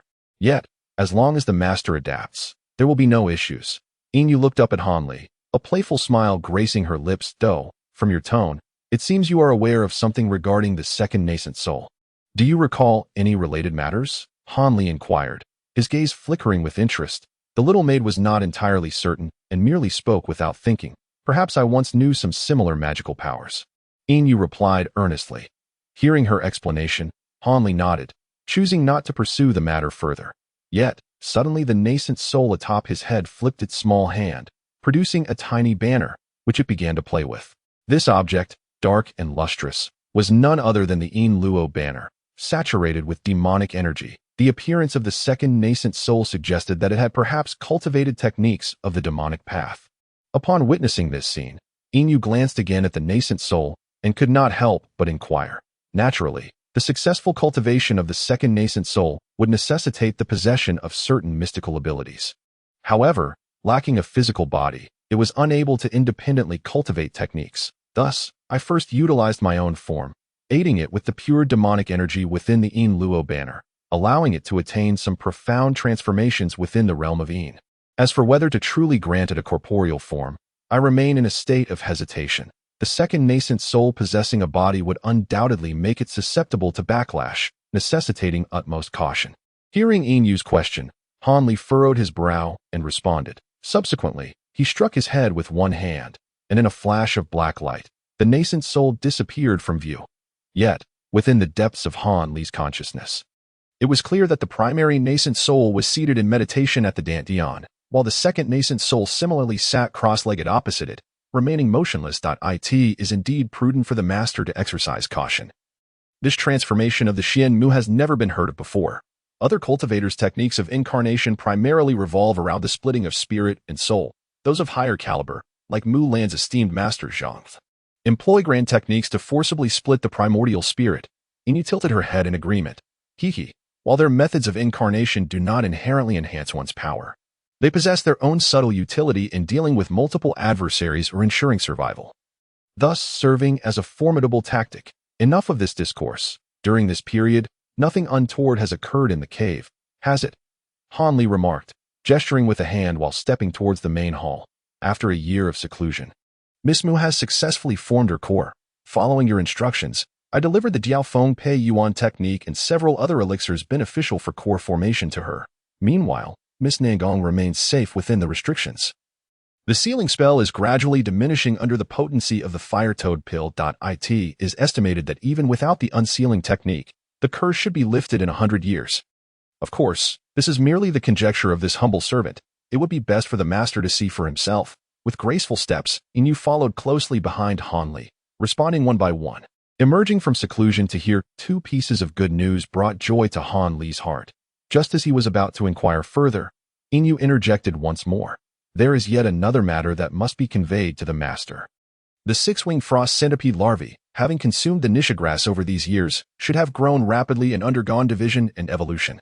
However, for some unknown reason, these larvae have been growing exceedingly slowly, having only molted once without further division. Molting? Upon hearing this, Hanli halted his steps, a hint of perplexity crossing his face. Indeed, after molting, these centipedes seem significantly more formidable. Moreover, they have become increasingly irritable in recent days, as if they are on the verge of molting once more. Inu lightly bit her crimson lip, her steps similarly slowing as she spoke. Let us first inspect the insect chamber. Hanli furrowed his brow, then replied with a stoic expression. Changing direction, he led the way down another passage, which led to the insect chamber. Moments later, Hanli arrived before the insect chamber. He took just a few steps to reach a hole in the side wall of one of the insect chambers and peered inside. Before he could clearly discern the contents within, a chill suddenly washed over him. Hanli's gaze fell upon a dazzling spectacle. The chamber, though modest in size, was encased in thick, translucent ice that sparkled radiantly on all sides. With several icebergs of varying heights standing majestically upon the floor, numerous deep holes, about the width of a bowl, punctuated the icy surface, through which several half-foot-long, snow-white centipedes scuttled erratically. A spirit insect that had been bloodbound to its master. The moment Hanli appeared, these centipedes instinctively sensed his presence. After a brief commotion, several outside swiftly darted toward him, while others inside hastily crawled out and ascended into the air, with a mere wave of his hand. Hanli dispelled the restrictions over the hole. Then, with a flicker of his consciousness, the centipedes shrank to mere inches in size, swirling gracefully before him. He raised a hand and deftly caught one in his grasp. In terms of color, these larvae remained as pristine white as before, yet two slight protrusions had formed on their backs, while the rest of their appearance had not changed at all. After inspecting the spirit insect in his hand, Hanli stood still in contemplation. Inu, having arrived behind him, stood quietly to the side, not uttering a word. At that moment, Hanli extended a finger toward the centipede's mouth, with a soft pop. Blue flames flickered to life upon his fingertip. As the centipede opened its mouth, a thin stream of icy air erupted forth, colliding with the blue flames. Instantly, the flames surged several times in intensity, enveloping the cold air entirely. Hanli slowly closed his eyes, as if attuning himself to something. These centipedes had grown significantly stronger after shedding their exoskeletons. It seemed that the processes of division and devouring were not so different after all. Hanli opened his eyes again and flicked his finger, causing the blue flames to vanish. As for why they no longer divided and consumed one another, there was nothing particularly surprising about that. Each of these ancient spirit insects was unique in its own right. Perhaps it could only divide a limited number of times, or perhaps, under the influence of the Nijong grass, they had undergone some mutation that rendered them incapable of such actions. In any case, as long as they could still be advanced with the green liquid, it mattered little. Hanli remarked casually. Given the master's words, I can rest assured, Inu replied, visibly relieved, her sweet smile radiating charm. Hanli, however, paid her no mind, instead turning back toward the hall as he spoke solemnly. After this retreat, we shall take a brief respite before embarking to the Great Gene, whether to resolve the malevolent energy within me or to seek rare materials. This journey is imperative. Furthermore, regardless of the efficacy of the fire toad pill within Wanner, I remain apprehensive about unforeseen events that it would be prudent to locate the incantation for dispelling curses from the In Luo sect to ensure absolute safety. This is also the reason I have diligently cultivated the second nascent soul.ic. Inu responded. However, with the master's prowess, even in the great gene, few could pose a threat to you. With a smirk. She continued, hee. The world of cultivation is rife with extraordinary treasures and abilities. Nothing is certain. Moreover, I have already offended the demonic cultivators of the In Luo sect. Should they discover my presence, it would undoubtedly lead to considerable trouble. It is prudent to exercise greater caution. Now, I shall first check on Wanner's condition and, in passing, pay a visit to Brother Ching and the others to ascertain the materials required for the crafting of puppets in the Seven Flames fan. And to determine precisely what is still lacking that if all proceeds smoothly, we shall set forth in no more than 10 days to half a month, leaving this place behind. Indeed, my master, I, too, wish to witness the renowned sacred land of cultivation, the great gene, to see what it truly resembles. The voices of Han Li and Inu gradually faded away, and the insect chamber soon returned to a tranquil silence. Half a month later, a streak of azure light burst forth from the Yunming Mountains, soaring southward at great speed. Shortly thereafter, several well-informed cultivators received the news simultaneously. The illustrious Elder Han of the Luoyun sect had suddenly departed from the Yunming Mountains for distant travels. No one knew his exact destination. Perhaps he was wandering throughout the southern realms, or perhaps he had left the southern territories entirely. After a brief stir, tranquility once again enveloped the southern cultivation world. As Han Li's departure stirred not a single ripple, the ancient sword sect of Yunming and the Hundred Crafts Academy remained steadfastly loyal to the Luoyun sect, showing no signs of unrest. The Luoyun sect's position as the foremost sect in the Shiguo region seemed as solid as a mountain. Years passed, and as some cultivators approached the end of their lifespans, some succumbing to death, others retreating into seclusion, a steady stream of new faces emerged in the southern cultivation world. Yet, with Han Li's departure, he vanished without a trace that 100 years passed, and he remained unheard from. Chapter 877. The Zhonglu tribe, a caravan composed of over 30 individuals, was on the move, though the number of vehicles was few, merely 7 or 8. Surrounding them were several young riders clad in leather, their spirits high, with a few still mere children of 11 or 12 years old. At the forefront of the caravan rode an elderly man, resplendent in fine attire upon a yellow steed.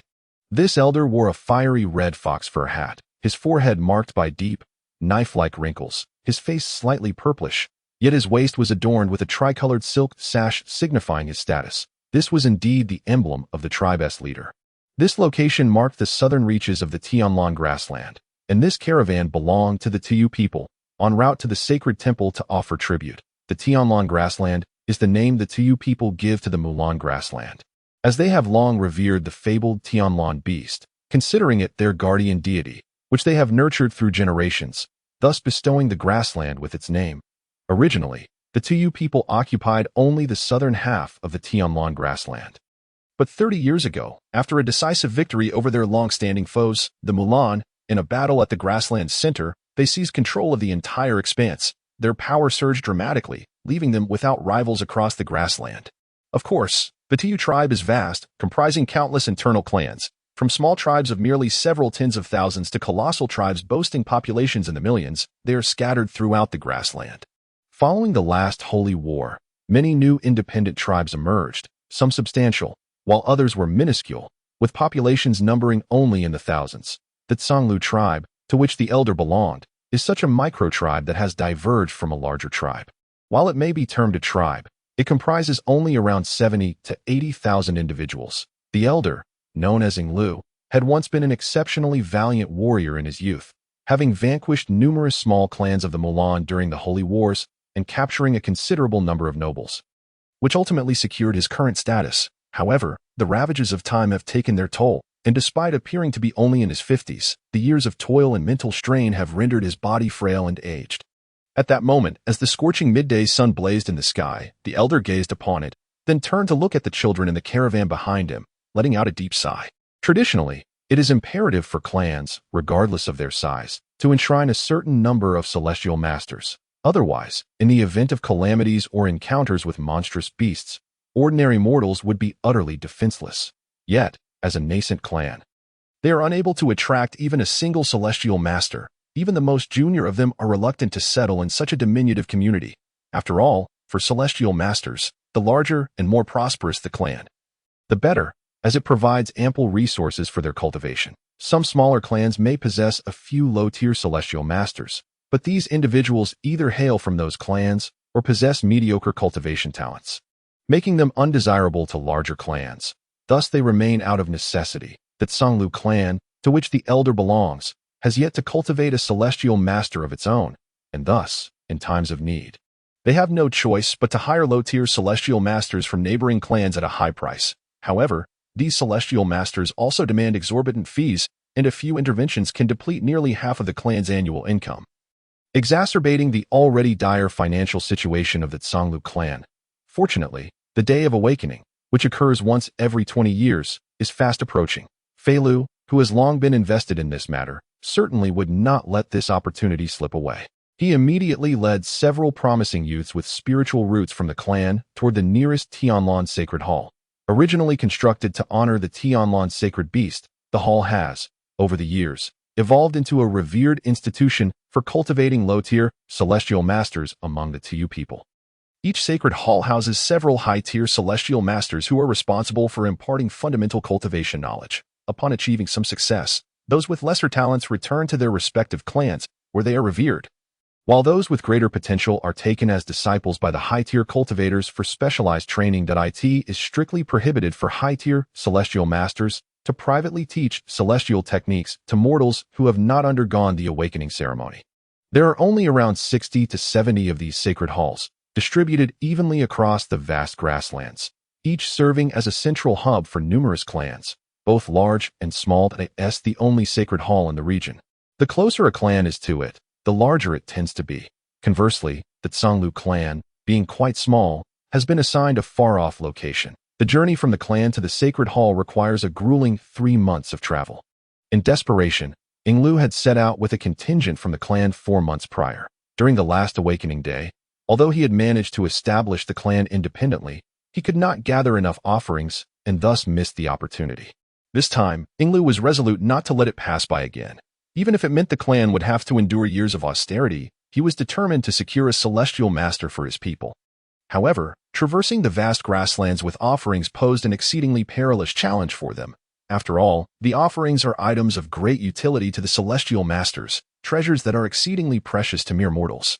There are many with ulterior motives who seize this opportunity to rob vulnerable caravans, and even some unscrupulous celestial masters may take action. Such occurrences have been alarmingly common during the annual Spirit Awakening Day. The tribes closer to the sacred hall fare somewhat better, as they tend to respect the hall's reputation and dare not act too recklessly. However, for tribes as distant as theirs, danger lurks everywhere.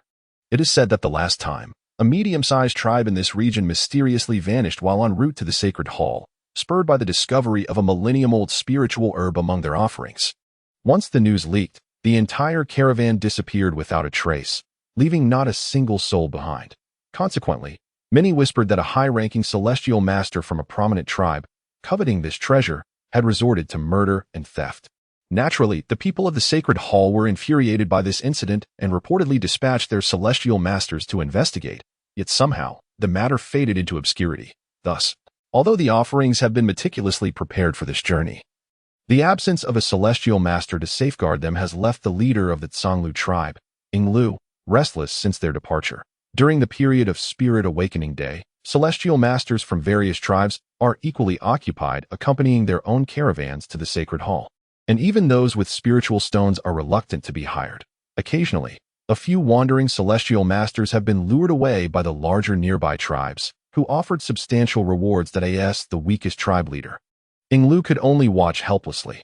With this thought, the elder sighed and glanced back at the few carriages trailing behind, among the 7 or 8 vehicles, for were laden solely with offerings, pulled by the tribe's finest horses.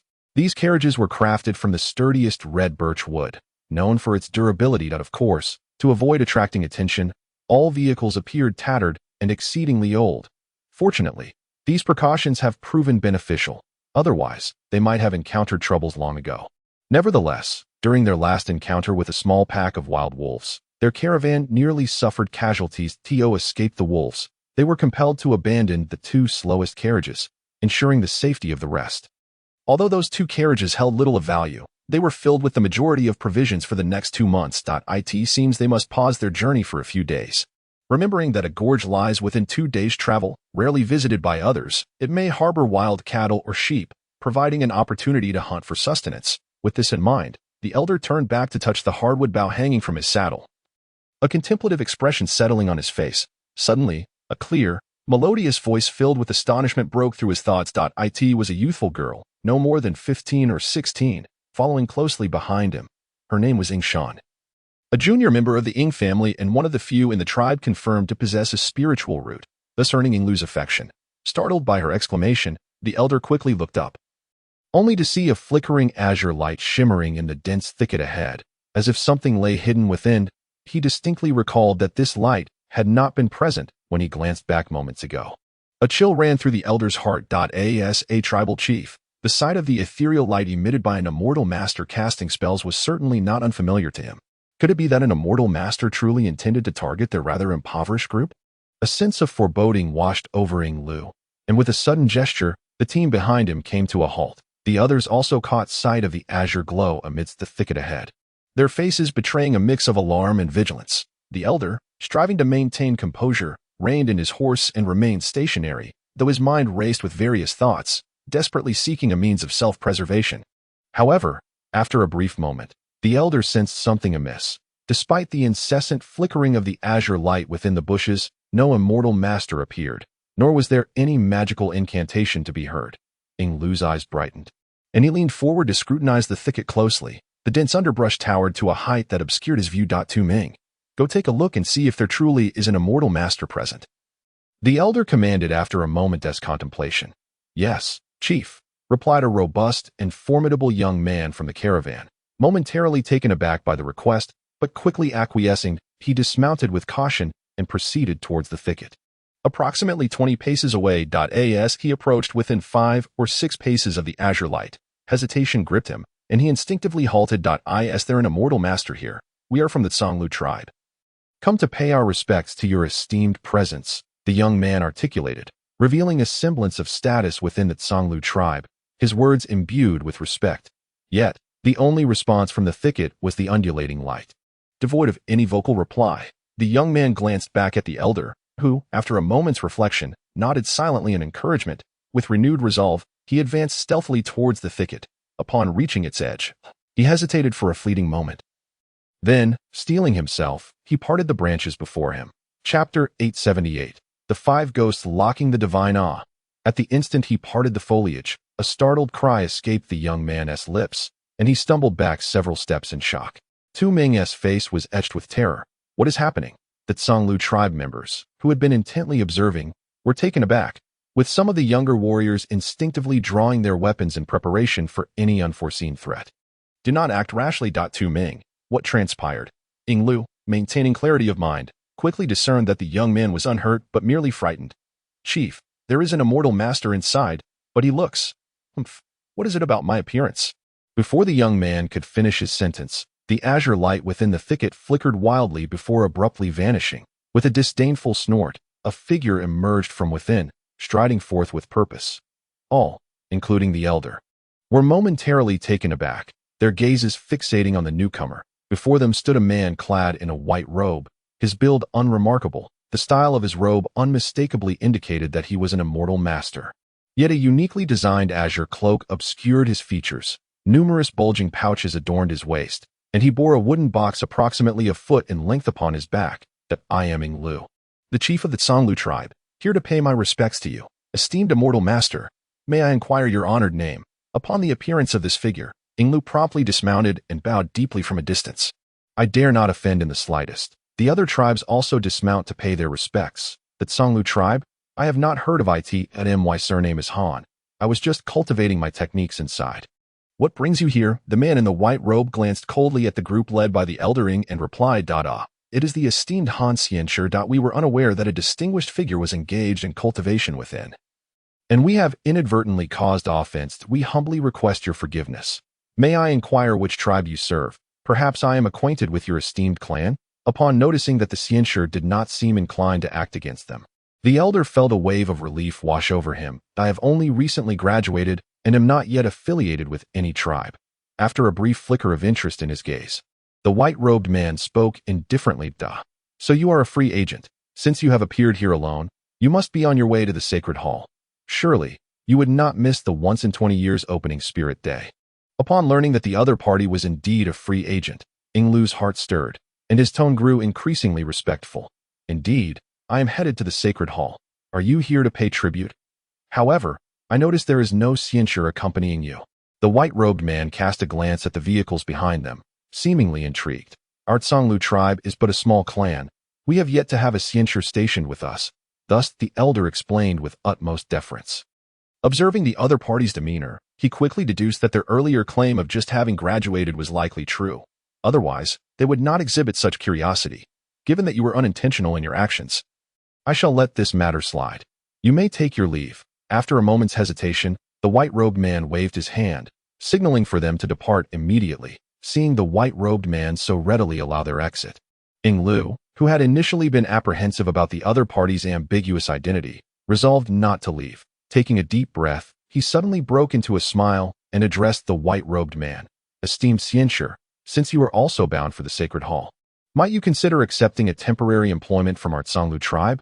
I am willing to offer 20 spirit stones for your companionship on this journey. Employ me? The white-robed man seemed taken aback, clearly surprised. Indeed, since you are already heading to the sacred hall, why not accompany us? Without a Xianxue to safeguard us on this journey, I fear we may not reach the sacred hall unscathed. Considering the dangers that lie ahead, the elder spoke earnestly, his sincerity evident. Traveling with mere mortals may prove to be rather slow. Furthermore, offering only 20 spirit stones, the white-robed man did not outright refuse but appeared somewhat hesitant. Caught in a moment of indecision, should you agree to this arrangement, I am willing to raise my offer to 25 spirit stones. However, esteemed Han Xianxue, our Tsanglu tribe is indeed quite small. This is the utmost we can provide. The elder said with a wry smile, his honesty apparent. 25 spirit stones is not an insignificant sum. However, do you not wish to inquire about my rank as a Xianxue before offering such a price? Perhaps I am merely an entry-level Xianxue at the second or third stage of qi refinement, lacking the capability to escort your convoy. The white-robed man chuckled lightly upon hearing the offer. Ha, esteemed Xianxue, you jest. Though the old man lacks spiritual roots, he once participated in a holy war in his youth. Judging by the ethereal light emitted during your recent cultivation, it is inconceivable that you are merely a cultivator at the second or third level of qi refinement. Inglu let out a couple of dry laughs before continuing. Very well. Since you have shown such sincerity, I shall accompany you on your journey. However, I must request that you provide me with half of the spirit stones up front, with the remaining half to be given to me upon arrival. The man in the white robe did not deliberate for long. After a brief moment of contemplation, he acquiesced. That is only natural. I shall now provide the spirit stones to the esteemed immortal. The old man, upon hearing this, was filled with delight that he immediately began rummaging through his robes, producing a small leather pouch from within. He then counted out a dozen spirit stones in front of everyone and readily handed them over to the man in white. Upon receiving the spirit stones, the white-clad figure emitted a flash of spiritual light, causing the stones to vanish without a trace. This spectacle elicited gasps of astonishment from the young members of the Tsanglu tribe. What is this?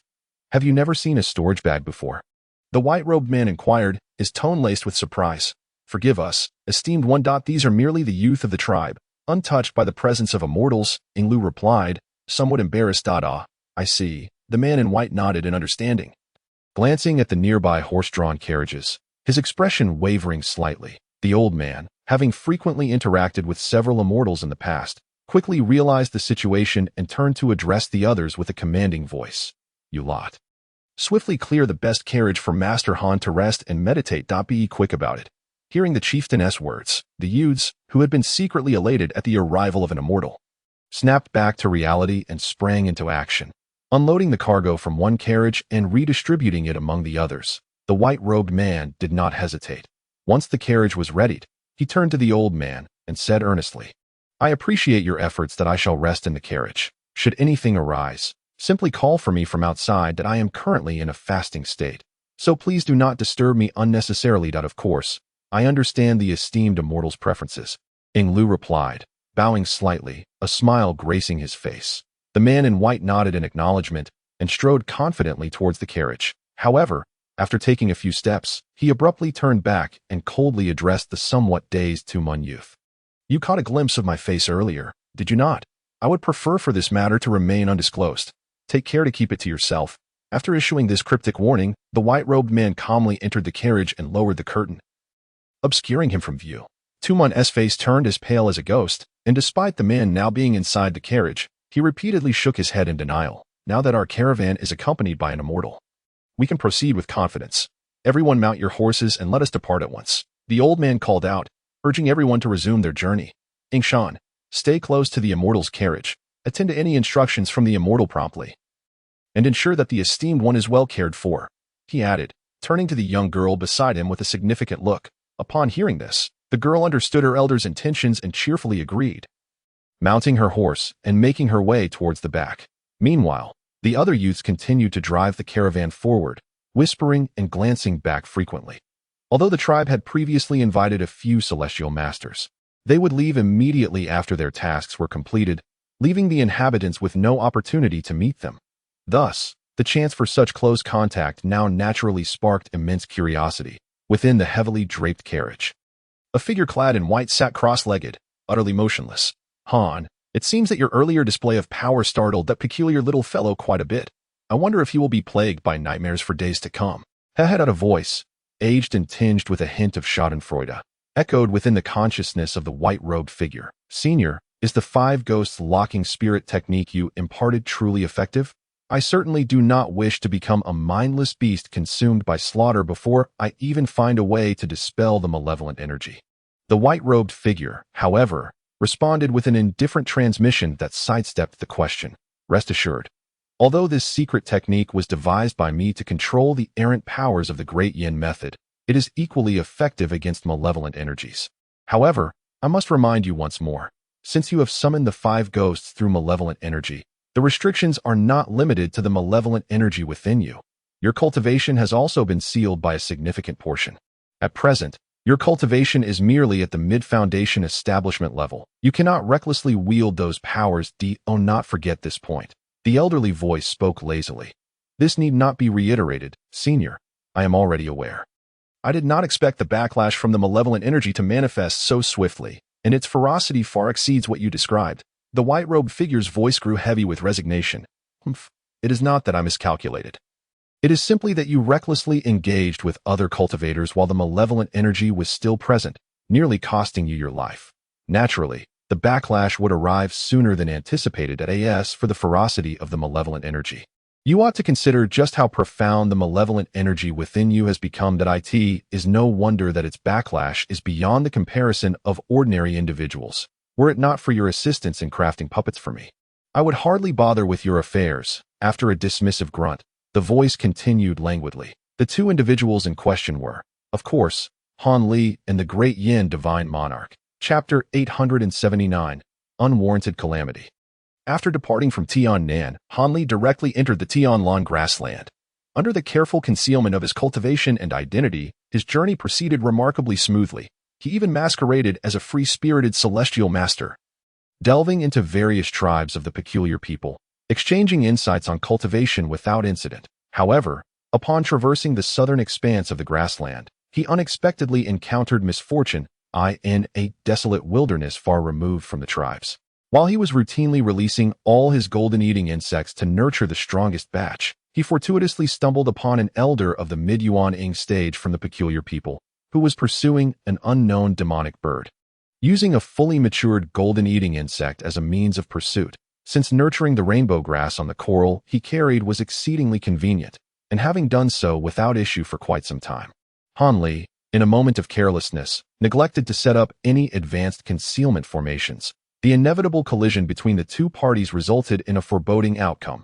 Upon encountering the multitude of voracious golden-devouring insects swarming above Han Li's head, the abrupt high-ranking celestial master nearly fainted from shock. Without a moment's hesitation, disregarding any monstrous avian presence, he urgently insisted that Han Li accompany him to meet a certain saintess. Given the circumstances, Han Li was far from agreeable. A murderous intent immediately surged within him, he unleashed a barrage of formidable techniques, even summoning his second nascent soul, obliterating the opponent's corporeal form into nothingness. However, to Han Li's dismay, an unexpected turn of events unfolded. The peculiar cultivation method of this sudden elder allowed him to divide his nascent soul into 7 distinct entities, each proficient in the art of wood evasion.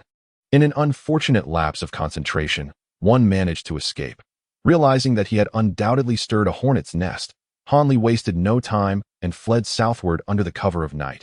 Yet, he was unaware of the means by which the two Wu cultivators communicated.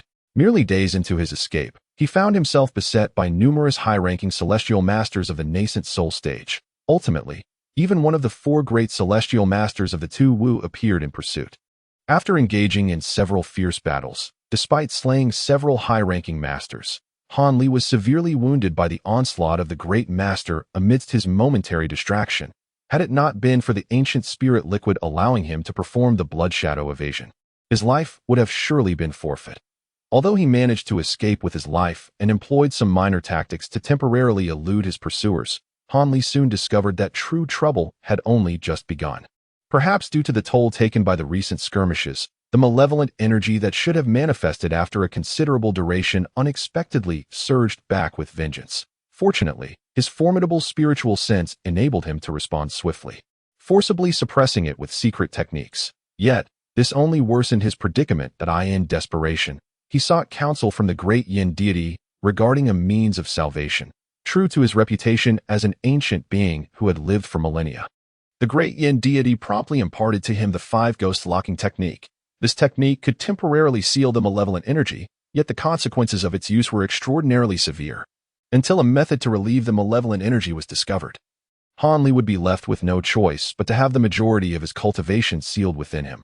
Otherwise, should he rashly employ his powers, both the malevolent energy and the 5 ghosts would retaliate simultaneously, placing him in a perilous predicament. Fully aware of the gravity of the situation, Han Li hesitated to utilize this method. However, upon reaching this location while fleeing from his pursuers, the malevolent energy surged forth once more, fiercer than ever before, overwhelming him to the extent that he could not suppress it with his own cultivation. In a state of panic, Han Li hastily descended among the underbrush, without the time to set up protective formations, and decided to gamble everything by employing the 5 ghost locking technique. By the time the group from the Tsanglu department arrived, Han Li had already brought the technique to its final stage. As the young man named Tu Ming parted the bushes, Han Li's visage had transformed into that of one of the 5 ghosts. Merely concluding his technique, the grotesque and terrifying ghostly face undoubtedly frightened the young man considerably. He likely believed that this ghastly visage was Han Li's true appearance. Reflecting on this, Han Li couldn't help but let out a wry smile. Although the malevolent energy was temporarily under control, the extent of his sealed cultivation left his situation far from favorable. Blending into this procession bound for the Tianlan Sacred Hall, he hoped that for the time being, he would remain untroubled. Han Li murmured to himself a couple of times, "Hehe, although your cultivation is sealed, and you cannot wield your flying sword or ancient treasures freely, you still possess the golden devouring insect and the second nascent soul. These 2 assets are unaffected and sufficient to contend with ordinary cultivators. Had you not left the newly crafted nascent soul puppet with your senior brother L before departing from the Falling Cloud sect, and instead retained most of the golden core offerings for that concubine, your situation would likely be more favorable now. Mechanized puppets are indeed the most suitable means for your self-preservation in this predicament." The De Yin god remarked with a cold smile. As I depart from Tiannan, I am uncertain when I shall return. Thus, I must prepare some contingencies for the sect and Wanner, even if senior brother Ching were to soon enter nirvana. With the assistance of that nascent soul puppet, senior brother L should be capable of handling certain matters independently. Furthermore, with the aid of several giant turtle puppets from Mu Peeling, the situation would be even more secure. Otherwise, I would not be able to rest easy in Dejin. Han Li replied indifferently, "If you think this way, then do not complain about any dangers that may arise," the Daiyin god remarked. Somewhat unconvinced, Han Li fell silent, but after a moment, he inquired again with a change in expression, "Is there no way to temporarily lift the 5 ghosts locking spirit technique? The second nascent soul and the golden devouring insect would pose no problem against golden core opponents. But facing those at the nascent soul level would indeed be perilous. As for finding a method to dispel the malevolent energy, who knows how long that will take. Temporary removal, that would certainly be impossible for others. However, given the abundance of rare materials on your person, it may not be out of reach. Yet, the cost will not be insignificant, the Yin god replied, seemingly taken aback as he spoke slowly. What price? As long as it does not adversely affect my future cultivation, I can accept it. It is far better than losing my life at a critical moment, Hanli stated without hesitation. If that is your stance, then it becomes quite simple.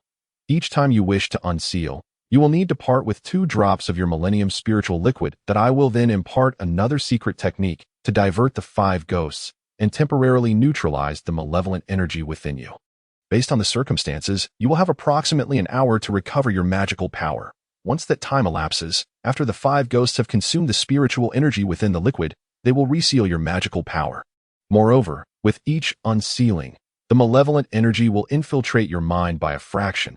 After a certain number of times, the backlash of the malevolent energy will become so intense that even the 5 ghosts will be unable to control it. The Yin god laid bare the intricacies of the situation without reservation. Though the Millennium Spiritual Liquid is rare, it pales in comparison to the value of life.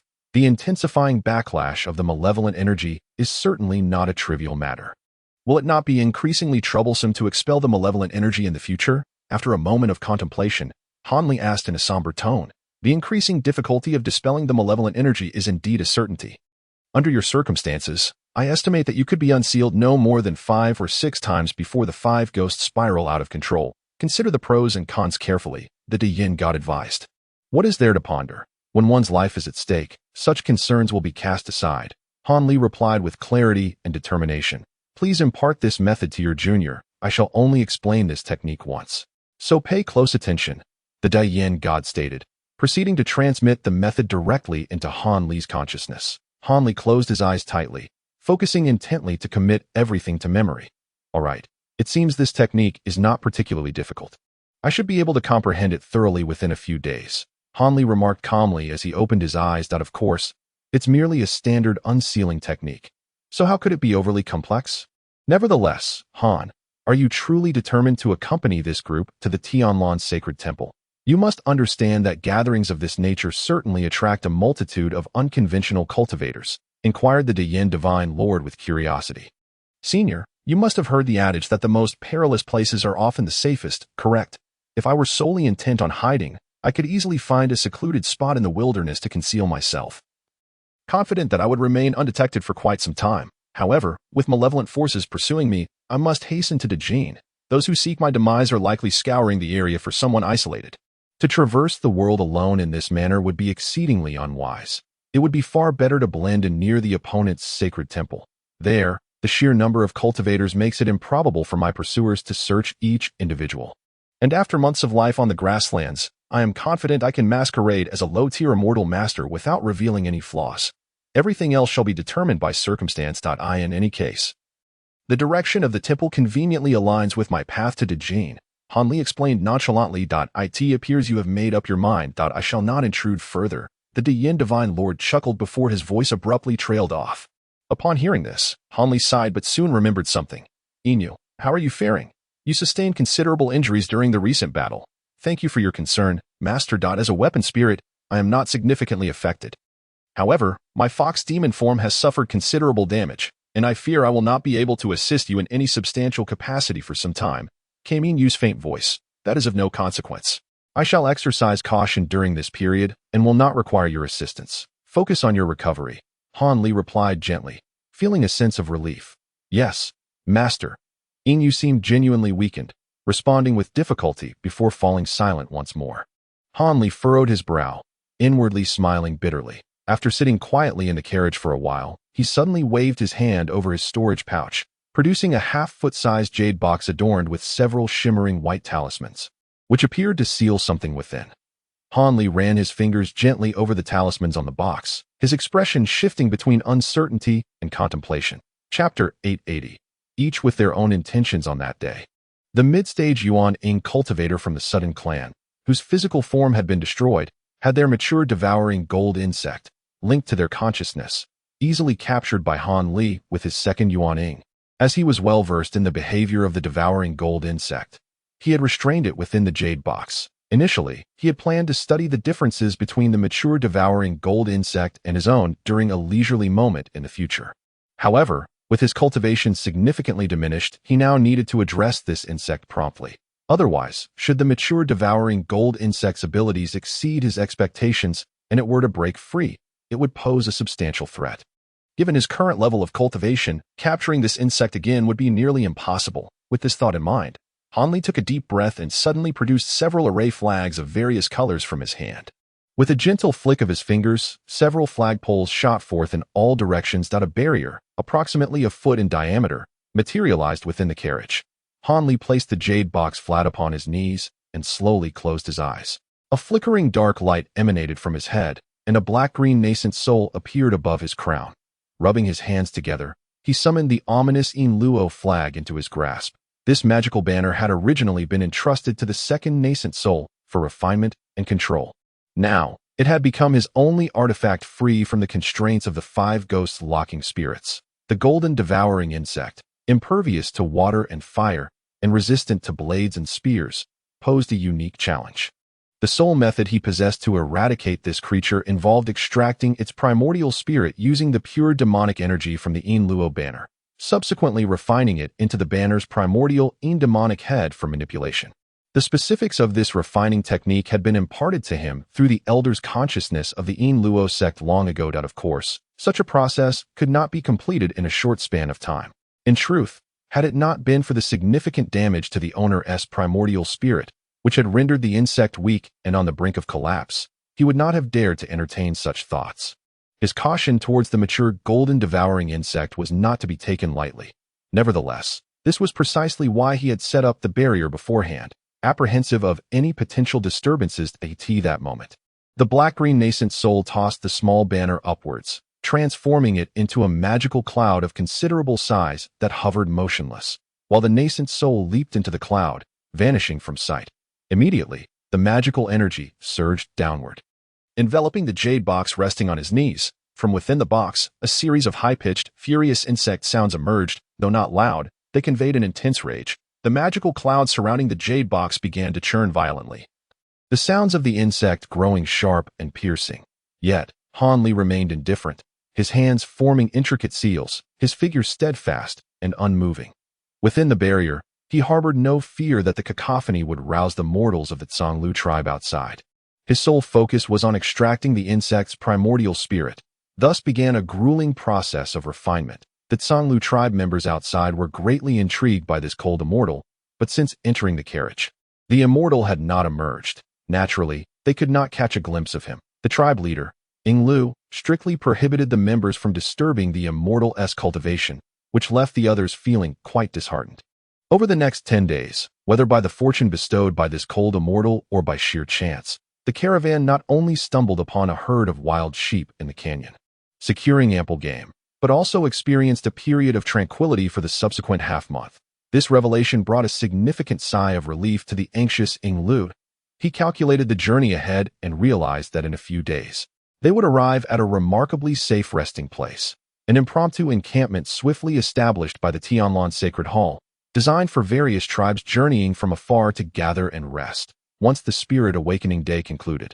This encampment would be dismantled without delay. As Yinglu pondered this matter, a sudden sound seemed to emanate from above. Instinctively, he glanced upward, only to witness a blinding white light streaking through the sky, within which an indistinct silhouette flickered, disappearing in the blink of an eye. The other young members of the Zhonglu tribe were stirred by this sight, while the elder furrowed his brow, lost in thought. Drawing from his past experiences in holy wars, he recognized that this light was unmistakably the escape light of a high-ranking immortal traversing at low altitude. Such phenomena were rarely witnessed. Generally, high-ranking celestial masters glide effortlessly at great altitudes, making it quite challenging for mere mortals on the ground to notice them.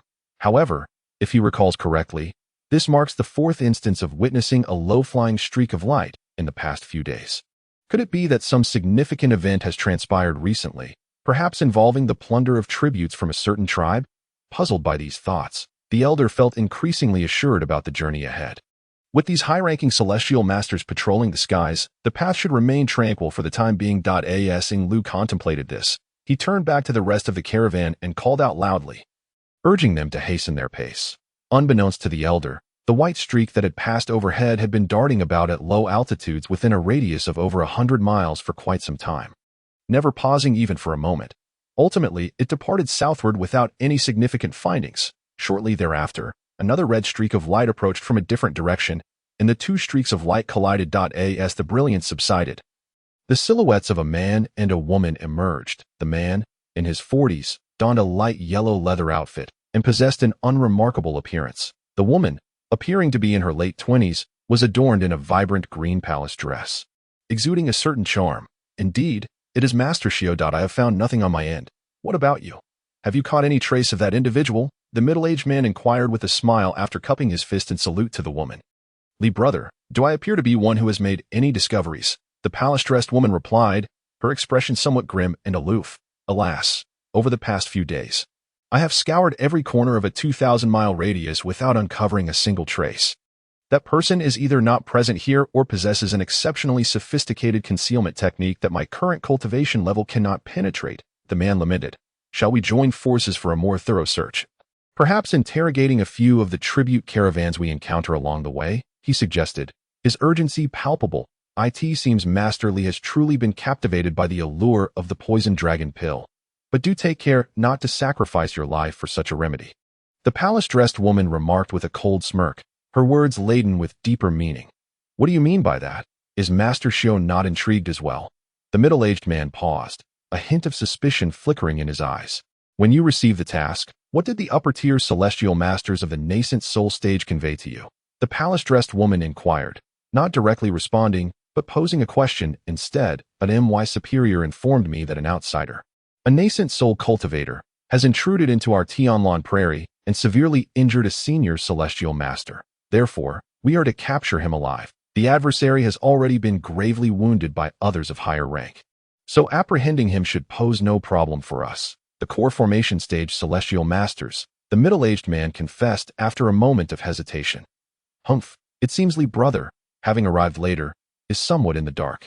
Were it me, I would never so eagerly seek out this foreign cultivator, the woman retorted with a hint of disdain at the corners of her lips. Since Master Shio holds such a view, there must be a rationale behind it. Could you enlighten me on the matter? The man's expression grew earnest upon hearing her words. After a brief silence, the palace-dressed woman sighed and said, Li brother, we have known each other for many years. In this matter, I ought to speak candidly, lest you unwittingly lead yourself into peril. I arrived a tad earlier and heard some precise news regarding the foreigner from an elder. This foreigner is undoubtedly a practitioner at the nascent soul stage and has indeed sustained severe injuries. However, the one who struck was no high-ranking immortal master, but rather the esteemed master who personally intervened to inflict harm upon him. What? It was Master who took action? The middle-aged man was taken aback. Indeed, I have heard that this foreigner was ambushed by Master while surrounded by several high-ranking immortal masters. Prior to that, 3 high-ranking immortal masters had already been vanquished by this individual. It is said that this person possesses exceedingly malevolent abilities, with every strike resulting in either death or injury. Despite being gravely wounded, he still managed to employ a secret technique to escape right before Master Hu's eyes. In my estimation, this foreigner is likely a cultivator of the same tier as Master Hu. If that is the case, even if severely injured, it would still be a trivial matter for him to eliminate 2 mere foundation establishment cultivators like us. I shall not risk my life for merely 2 bottles of poison dragon pills. Moreover, it seems that those high-ranking immortal masters intend for us to seek out this individual, likely considering us expendable. Did they not cast a soul-summoning spell on each of us before our departure? Humph. They claim it is for our safety so that they can locate us in case of danger, but I suspect they merely wish to use us to stir the grass and startle the snake, forcing him to reveal himself. If we were to perish, they would then follow our trail to pursue him. The woman's expression darkened as she articulated her thoughts one by one. Alas, such treachery exists. They truly regard us as cannon fodder. What are we to do? Upon hearing the elegant woman's explanation, the middle-aged man gasped in horror, his anger rising. It is quite simple. Haven't we already conducted a search? That should suffice. There is no need to delve deeper. This way, we can fulfill our obligations without incurring significant risk. Let us quietly await whether others can discover the foreigner. If someone else finds him elsewhere, that would be splendid. If we receive no further word, it matters not. When the day of enlightenment arrives, all immortal masters will be summoned to the sacred temple for worship. Naturally, we shall also be called back. The woman appeared to have contemplated this matter long before, speaking without hesitation. Let us proceed as Master Shio suggests. Although poison dragon pills are valuable, I cherish my life even more. After a moment's hesitation, the middle-aged man swiftly discerned the pros and cons, declaring without hesitation, "Very well. If that is the case, let us first take a moment to rest at the sacred temple base over there. In the coming days, numerous tribute caravans from various tribes will gather there. Perhaps we might find what we need. Then, every few days, we can pretend to search around as a facade." The elegantly dressed woman chuckled lightly as she spoke. The man naturally had no objections to this. Subsequently, the two transformed into streaks of red and white light, soaring southward with unwavering determination. Chapter 881. The Demon Insect Corpse in a Dimly Lit Chamber. A high stone altar stood, surrounded by a dozen flags of various hues, forming a temporary magical array. Upon the altar rested a verdant circular basin resembling a formation disk, emanating a swirling green mist, within which a vaguely discernible infant sat cross-legged, seemingly engaged in some arcane cultivation. In the four corners of the chamber, four elderly men with flowing white hair sat cross-legged, each grasping a greenish. These flags all pointed towards the center basin, from which slender tendrils of green mist gently wafted, drifting toward the basin's interior. This eerie scene resembled a silent painting, enveloped in stillness. After an indeterminate passage of time, fatigue became evident on the faces of the four elders. The infant within the green mist appeared slightly more defined as the hours passed. Let us conclude for today that I am deeply grateful to the three esteemed friends for their efforts. In a few days, my junior brother Gui should be able to recover on his own. That I cannot express my gratitude enough. The red-haired elder seated in the northwest corner of the chamber stood, retracting his and bowing in thanks to the other three. Brother Juan, there is no need for such formality. One of the other elders replied with a chuckle. We have known Master Gui for quite some time. Assisting him in this matter is only fitting. The three elders also retracted their flags, and one white-faced elder, without a beard, hastily returned the gesture. Regardless, this favor will be etched in the hearts of my junior brother and me. The first elder remarked sincerely, casting a glance at the infant still immersed in meditation. Haha, my friend, there is truly no need for such courtesy. Another elder chimed in with a smile. By the way, we four have been assisting Master Gui in mending his nascent soul, yet we remain unaware if any news has surfaced regarding that foreign entity. It is hard to fathom that someone could command over 10,000 gold-eating insects. It is utterly astonishing that we are all too aware of the difficulties involved in their spawning. That I arrived rather late, and did not partake in the confrontation against that foreigner. He truly is formidable as they say. 3 nascent soul-level masters perished in that encounter, the red-haired elder inquired gravely. Upon hearing this, the other 3 elders exchanged glances, their faces betraying an expression of dread. This individual is beyond mere description of terror. Not only can he command the gold-eating insects, but he also wields a violet flame and unleashes golden lightning. In the initial skirmish, several of our fellow cultivators suffered injuries, and one even met their demise upon a mere exchange. The majority of the casualties stemmed from these 2 techniques. The golden lightning can ensnare a cultivator's nascent soul, while the violet fire can easily annihilate them. Even the remaining cultivators, despite their heightened caution, lost 2 of their number to his onslaught. The white-faced elder sighed deeply. Moreover, this foreigner wields incredibly potent artifacts, a peculiar set of flying swords in hues of gold and green, numbering at least 60 or 70, each razor-sharp. Several of my companion's treasures were effortlessly cleaved in 2 upon contact with these swords. Even more unnervingly, he possesses a pair of wing-like artifacts that allow him to invoke lightning escape techniques without uttering a single incantation, making it nearly impossible to track his movements. Fear not, esteemed brothers, for I shall recount a rather unsettling experience. That time, 6 or 7 companions of mine, of similar caliber, found themselves encircled by an adversary.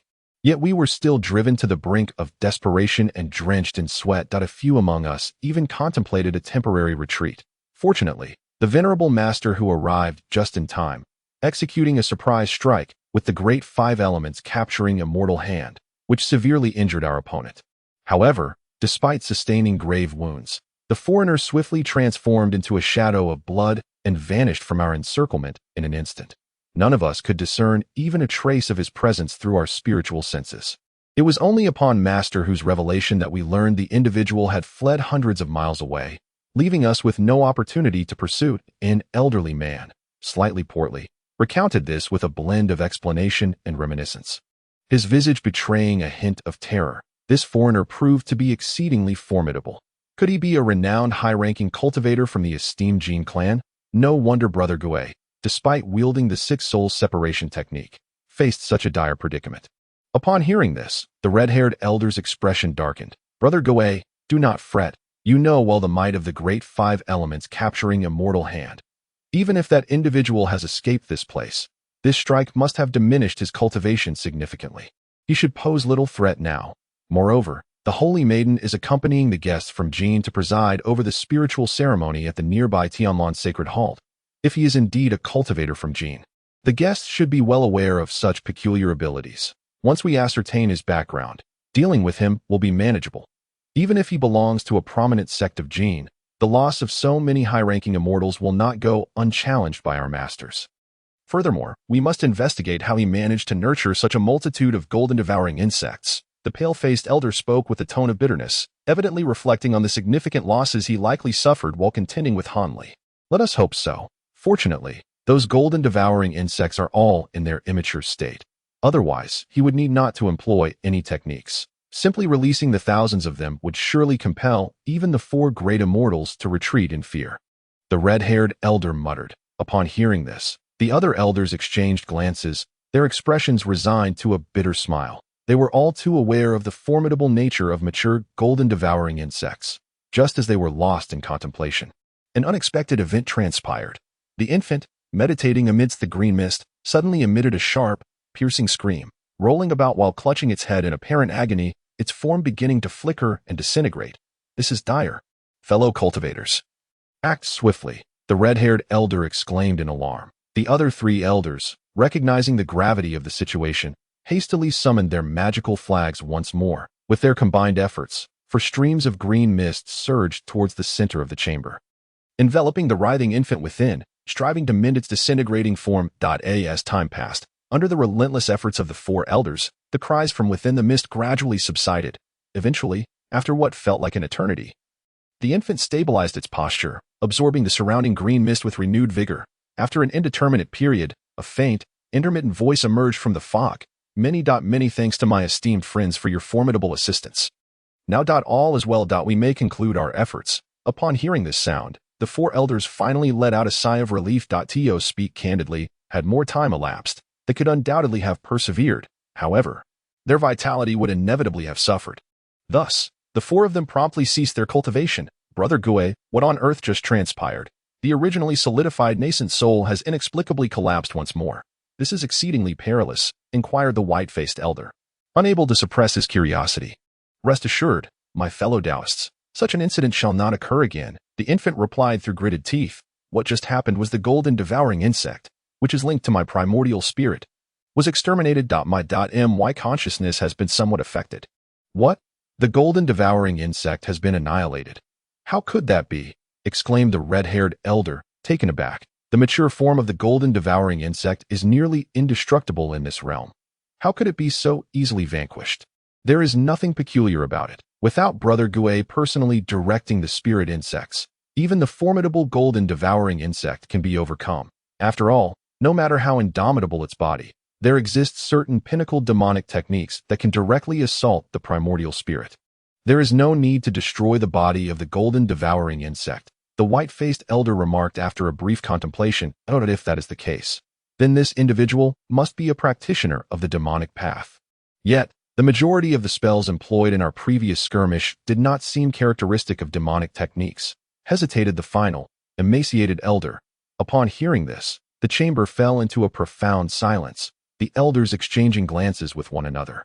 Meanwhile, in a distant location, Han Li let out a deep breath within his carriage, feeling an unexpected sense of relief. After a fortnight of relentless spellcasting, he had finally extracted the primordial spirit of the mature golden-devouring insect from its body and drawn it into the Yin Luo banner.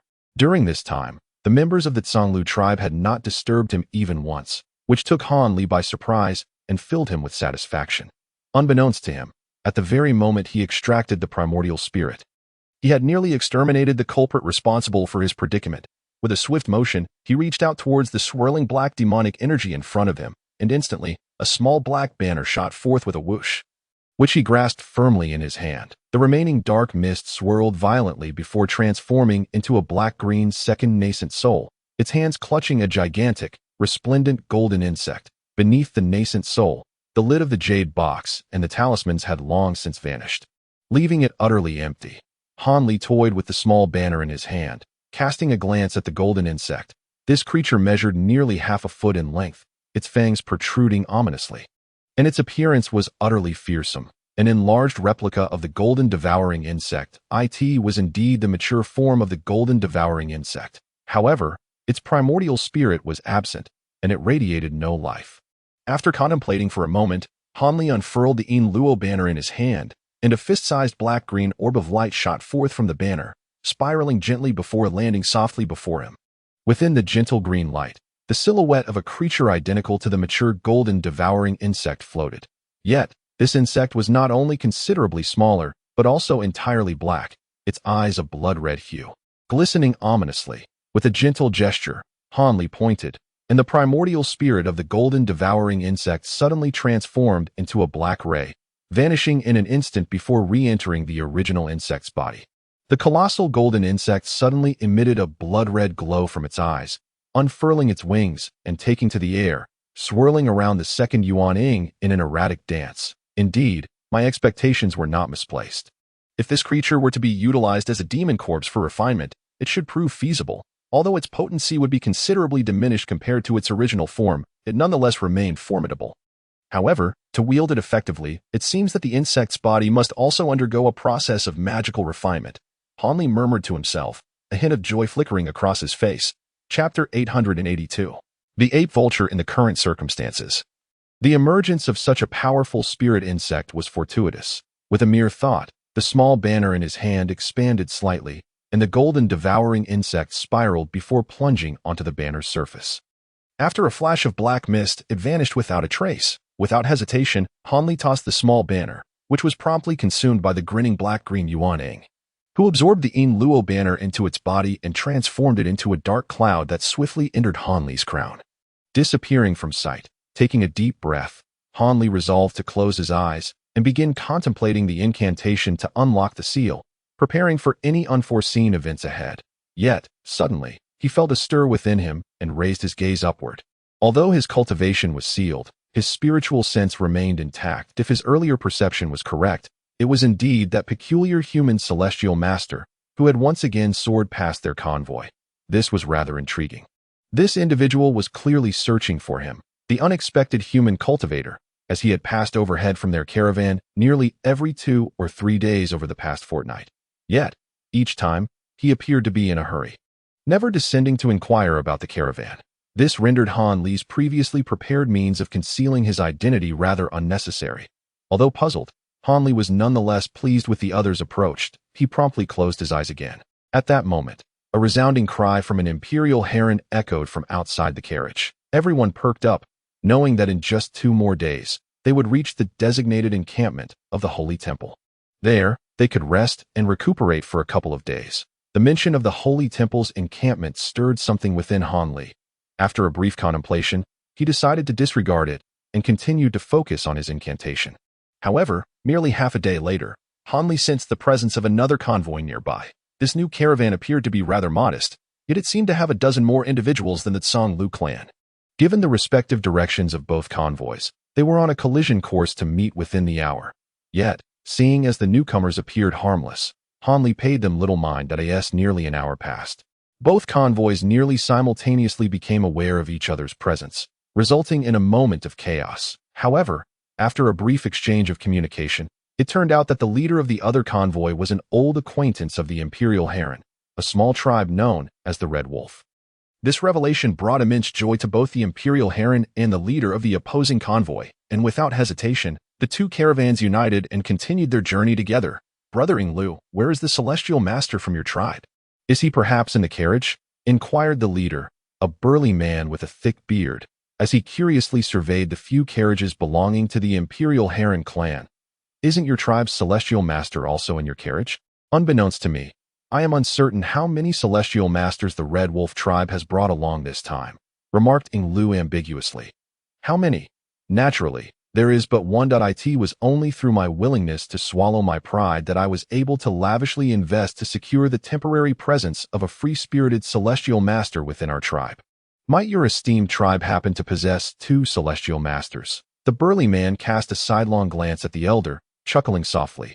The two had shared a measure of camaraderie in years past, allowing them to converse without excessive restraint. Point 2. Of course, that 2 is merely 1. It was equally arduous to persuade the celestial master to escort us on our journey, Ing Lu sighed, after exchanging glances with the burly man.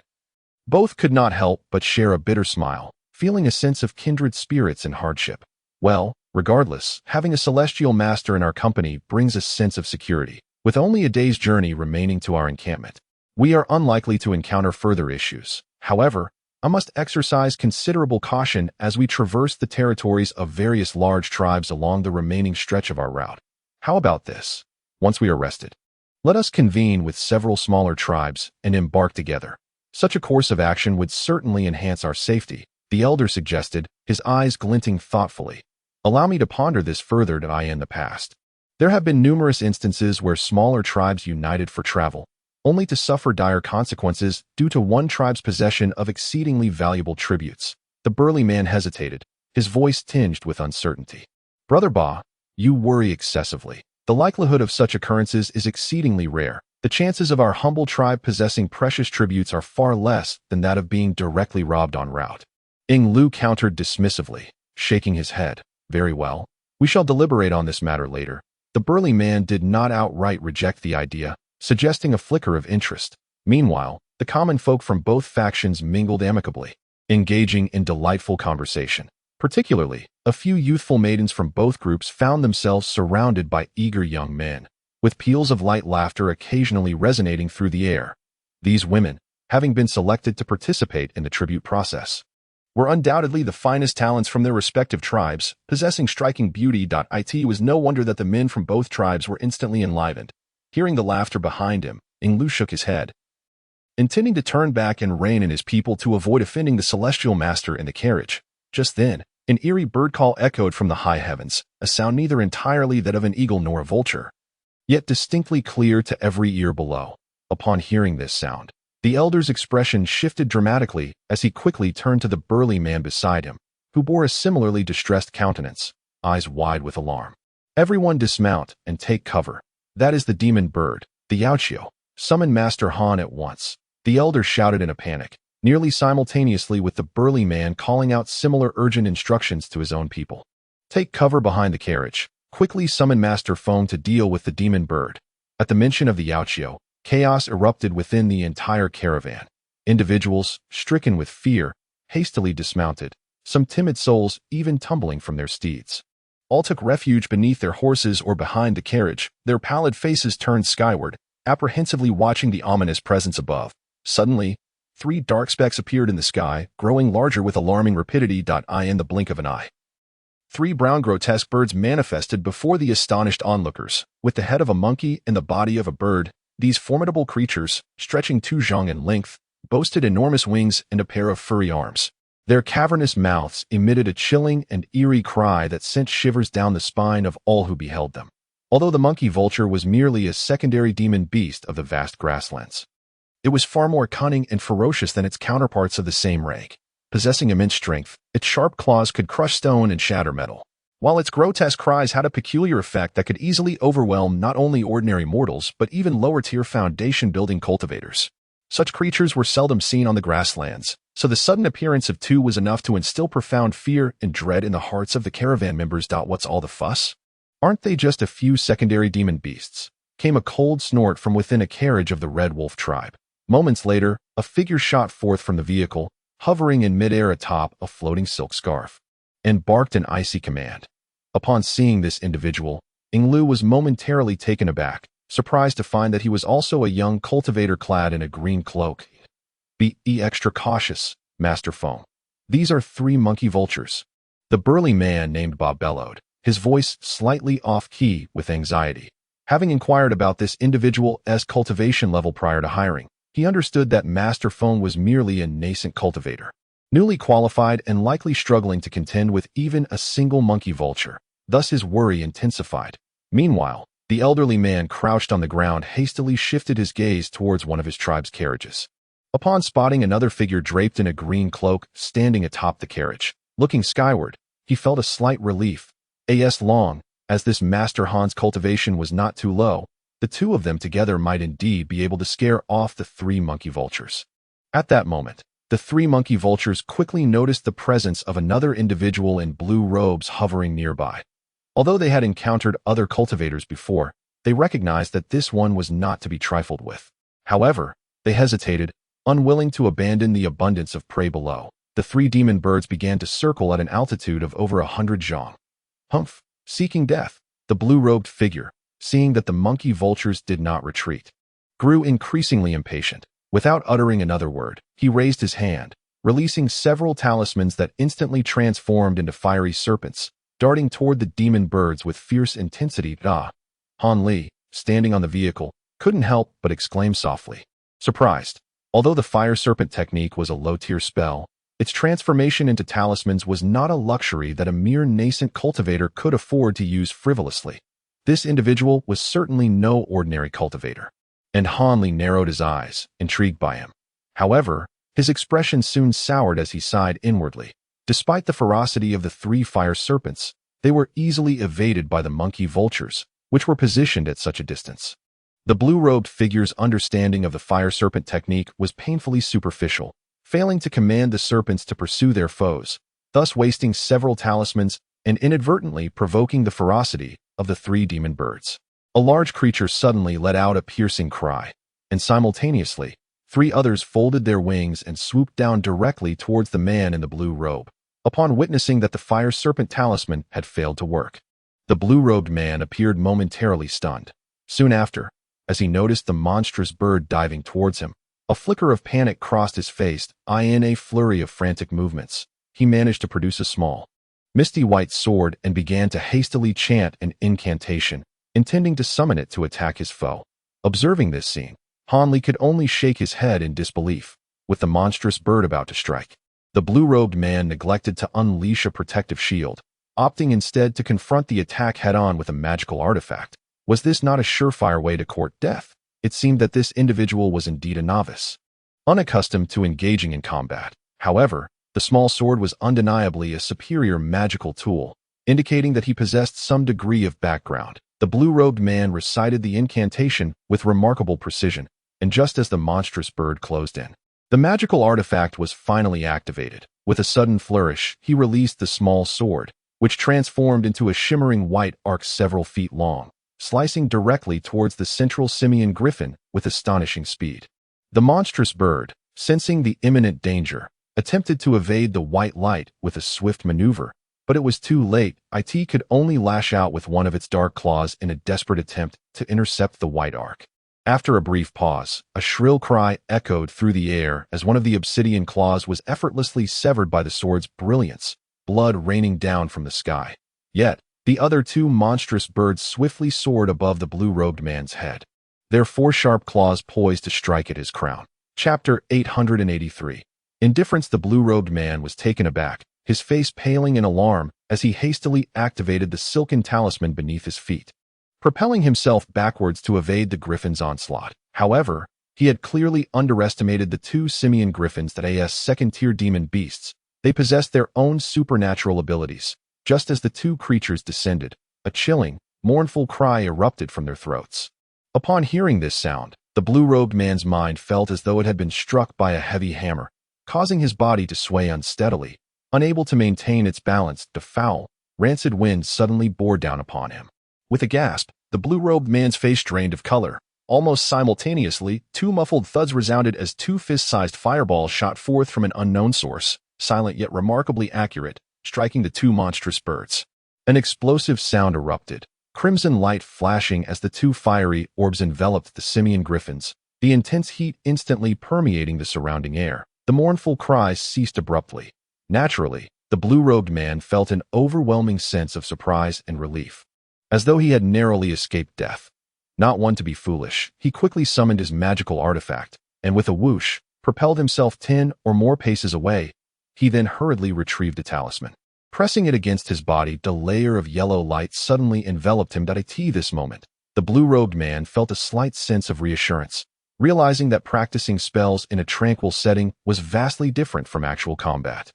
He had nearly met his demise as a newly established cultivator. With this thought, he glanced sideways and downward, immediately spotting Han Li, who donned a cloak of the same color. In his astonishment, he instinctively recognized the identity of his savior. The two fireballs, unleashed by Han Li at the Foundation establishment stage, could hardly be expected to annihilate the two second-tier demon beasts outright. Instead, they incited the griffins to emerge from the flames. Their ferocity ignited. Without further regard for the blue-robed man, they pivoted and charged towards Han Li's position. Meanwhile, another ape griffin, having lost one of its claws, lunged towards the blue-robed figure with its blood-red eyes. Han Li observed the two colossal birds hurtling towards him, his brow furrowing slightly in contemplation. Suddenly, he deftly patted the storage pouch at his waist, and two beams of white light shot forth. Following a swift flourish in the wind, two snow-white centipedes, each measuring about half a foot in length, materialized in the AI.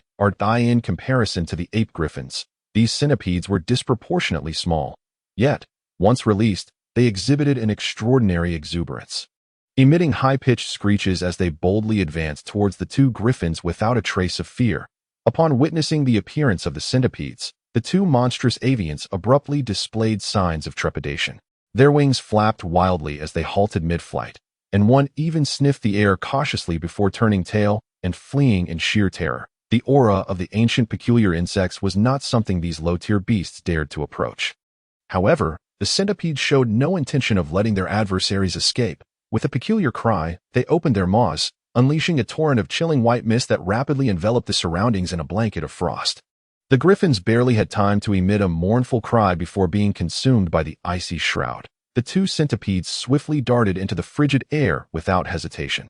Han Li, observing this spectacle, shifted his gaze towards the blue-robed figure. He saw the man, drenched in sweat, desperately maneuvering a small sword-shaped magical artifact against the largest of the injured griffins. Despite its grievous wounds, the fierce creature transformed into a blur of brown, agilely circling the blue-robed individual, its remaining claw relentlessly slashing at the protective barrier, its cries unceasing and discordant, causing the blue-robed man considerable distress and hindering his focus. Although the flying sword was formidable, the wielder's inexperience rendered it less effective. Despite having caught the enemy off guard earlier, it now trailed behind the griffin, struggling to keep pace. Resorting to other spells or talismans was clearly beyond the blue-robed man's capabilities. He was already barely managing the sword, let alone multitasking. If nothing unexpected occurred, defeat and demise were merely a matter of time. Han Li's gaze, glinting with cold resolve, lingered on the griffin as he pondered whether to intervene. Suddenly, as if sensing an unseen force, the griffin let out a piercing shriek, abruptly abandoning its pursuit of the blue-robed man and soaring into the sky, covering a distance of over 10 zhang in the blink of an eye. This unexpected turn of events astonished not only the blue-robed figure, but also Han Li. With a disdainful snort, Han Li raised his hand without hesitation, and a flash of red light shot forth. The griffin trembled violently and plummeted from the sky, crashing heavily to the ground, motionless. Though Han Li had only recently entered the Tianlong grasslands, he had heard tales of the vengeful nature of these griffins and wished to avoid any unnecessary complications in the future. It was best to leave no witnesses. However, Han Li's decisive action startled the blue-robed man, who exclaimed, "Flying needle, you possess a needle-type artifact." His voice was laced with surprise. Is it so strange for me to wield a needle-type artifact? Han Li replied, casting a glance at the man. With a casual gesture towards the lifeless griffin below, a red line shot forth from its body and returned to Han Li's palm, shimmering briefly before settling there. Indeed, a glimmering silver needle, approximately an inch in length. Of course, it is not. It is merely. Before I could elaborate further, two muffled thuds resounded from the side as two massive blocks of pristine white ice plummeted from the sky, creating two deep craters upon impact. Encased within the ice were two more simian griffins, their lifeless eyes starkly betraying that they had long since perished. The man in the blue robe gazed in astonishment. Then, a flash of light erupted from the ice, and two beams of white light ascended into the air, swirling before gracefully landing on either side of Han Li's shoulders, revealing their true forms as centipedes. Are these the spiritual insects you have cultivated? The blue-robed man inquired, swallowing hard, still dazed. Indeed, these are the 2 frost snow centipedes that I have nurtured, Han Li replied calmly, stroking one of the centipede's backs. The frost snow centipede was not a mere figment of Han Li's imagination. It was indeed a rare creature, in its mature form. It bore a striking resemblance to the current appearance of the 6-winged frost centipede, making it difficult to distinguish between the two unless one was well-versed in the art of insect manipulation. Would you be willing to part with your flying needle and spiritual insects? Feng is prepared to offer a substantial sum for them. To Han Li's surprise, the blue-robed man, after a brief examination of the centipedes, eagerly made this proposition. After a moment of astonishment, Han Li chuckled lightly. Are you jesting, my friend? Not only have these spiritual insects already recognized their master, but this flying needle, even if I were inclined to sell it, you may not have the means to acquire. Luminous stones are not an issue. Feel free to name your price, the blue-robed man replied, seemingly unfazed by the prospect of expense. Having witnessed Han Li effortlessly wield the needle to dispatch the monstrous griffins moments earlier, he felt a surge of fervor. Upon hearing this, Han Li narrowed his eyes, scrutinizing the man for a prolonged moment before his expression darkened, his voice turning icy. That I regret to inform you that I am not inclined to part with this needle. It has become quite familiar to me. If you are unwilling, then so be it. Were I in possession of such a formidable artifact, I would not easily relinquish it either. That I shall consider this matter settled. I am Feng Yu, and I have yet to express my gratitude for your life-saving intervention. May I inquire your esteemed name? The blue-robed man, upon hearing this, felt a deep sense of disappointment, yet after a brief contemplation, he inquired with heightened courtesy, My surname is Han. Perhaps we should have someone tidy up first, Han Li replied nonchalantly. Tidy up? The blue-robed man was taken aback, only to notice that, unbeknownst to him, the previously fleeing commoners had now risen to their feet, gathering a respectful distance away, their faces reflecting awe. Only the heroic egret and the burly man with the surname Ba stood a bit closer, their expressions tinged with excitement as they listened intently to the exchange between the 2 celestial beings. The elderly man was particularly elated, unable to contain his joy that he had clearly witnessed how these fearsome beasts, which they could not possibly withstand, had been eradicated by the frost master he had enlisted midway. The prowess of this celestial being was far beyond his expectations, truly a delightful surprise. It seemed that even if he were to venture forth alone, he would not face significant challenges. You may take care of these beasts. Aside from the claws and a few long feathers from their tails, their hides and flesh are of no use to me. You may keep them, Han Li commanded the burly man and the elderly gentleman. According to the customs of the grassland, whatever beast one exterminates naturally belongs to the slayer. Although Han Li regarded these low-tier materials with disdain, he was merely playing the role of a foundational stage cultivator, and thus could not afford to treat them as inconsequential. Indeed, I shall faithfully obey the master's command. The elder responded with evident delight upon hearing this. While the flesh and hide of the ape eagle might be trivial to cultivators, they were indeed rare and valuable to mortals, capable of being exchanged for numerous desirable items. The burly man beside him nodded in reverence. After a flurry of shouts, several robust youths approached, heading towards the 3 carcasses of the demon birds, preparing to dispose of them as per Han Li's instructions. The one that Han Li had dispatched with a flying needle was manageable, but the 2 that had been encased in ice would require a heavy hammer to shatter. If Master Feng has no further matters, you may return to rest, Han Li remarked coolly to the blue-robed figure, not waiting for a response before turning back towards his carriage. The blue-robed man felt a chill in his heart upon witnessing Han Li's indifferent demeanor. Initially, he had sought to forge a connection, intrigued by the prowess of Han Li's magical tools and spirit insects, yet he found himself dismissed without the chance to speak, leaving him in an awkward predicament. However, given Han Li's evident strength and the favor he had just shown, he could hardly express his displeasure. After a moment of contemplation, the blue-robed man sighed and reluctantly returned to his own carriage, unaware that Han Li, seated within his vehicle, was intently observing his retreating figure, lost in thought. Master, this individual possesses some background, yet why do you maintain such distance? A peculiar voice echoed in Han Li's mind. Belonging to Inu. After a period of recuperation, this maid, though still significantly weakened, could finally articulate her thoughts. Chapter 884. The encampment. This person is not an ordinary individual. What? How does the master know of this? Han Li's words were startling. Observe this. Suddenly, with a single hand, he reached into the void, and a swirl of azure light manifested, transforming into the silhouette of a jade pendant, inscribed with several archaic characters. This is ancient script from the Great Gene. Inu expressed her astonishment once more that in truth, had I refrained from intervening, this individual likely would have suffered no harm. This object is a jade pendant carried by Fengyu, a top-tier magical artifact that emits waves of spiritual energy whenever a demon bird approaches, presumably providing an automatic protective effect for its owner, although it was concealed beneath a layer of cloth. How could such a flimsy covering obstruct my spiritual sight? It was all too clear. You should recognize the Great Gene characters inscribed upon it. From these few words, it is highly probable that this person hails from one of the esteemed families of the Great Gene. Han Li stated with a hint of detachment. Indeed, the term Ningzhong Feng is a title frequently employed by the noble families of Great Gene. As per the text, it seems that this friend Feng is likely friend Feng. However, what does Ningzhong refer to? Is it the Ningchuan Prefecture in the Great Jin's 3 major counties, or perhaps Xining Prefecture among the 108 states, or is it merely a commonplace city named Ning in some region? Inu pondered deeply. Due to his impending arrival in the Grand Jin, Han Li had naturally taken the time to gather an extensive array of texts regarding the customs and geography of the region, while Inu had also perused a considerable number of tomes. Thus, when Inu casually mentioned these details, she felt no surprise whatsoever, regardless of the noble lineage to which this individual belonged. His mere presence on the Tianlan grassland signified trouble. It was prudent to limit interactions with him. At that moment, their primary objective was to devise a means to depart from the grassland and subsequently seek a remedy for the malevolent energy that clung to them.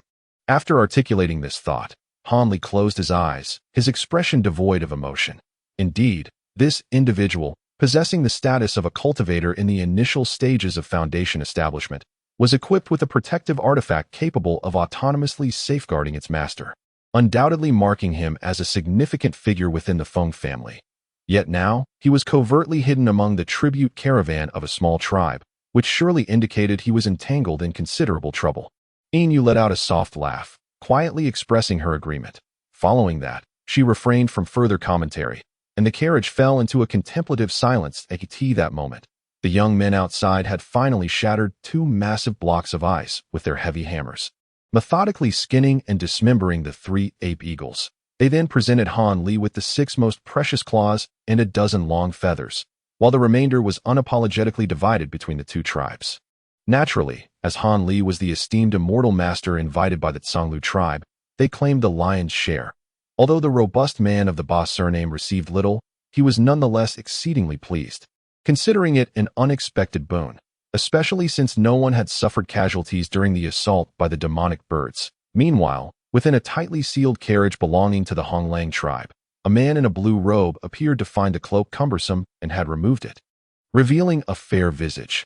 Apart from having slightly thinner lips, he could be deemed strikingly handsome. At that moment, his face bore a cold, silent demeanor. Suddenly, he began to search around his neck and produced a golden chain.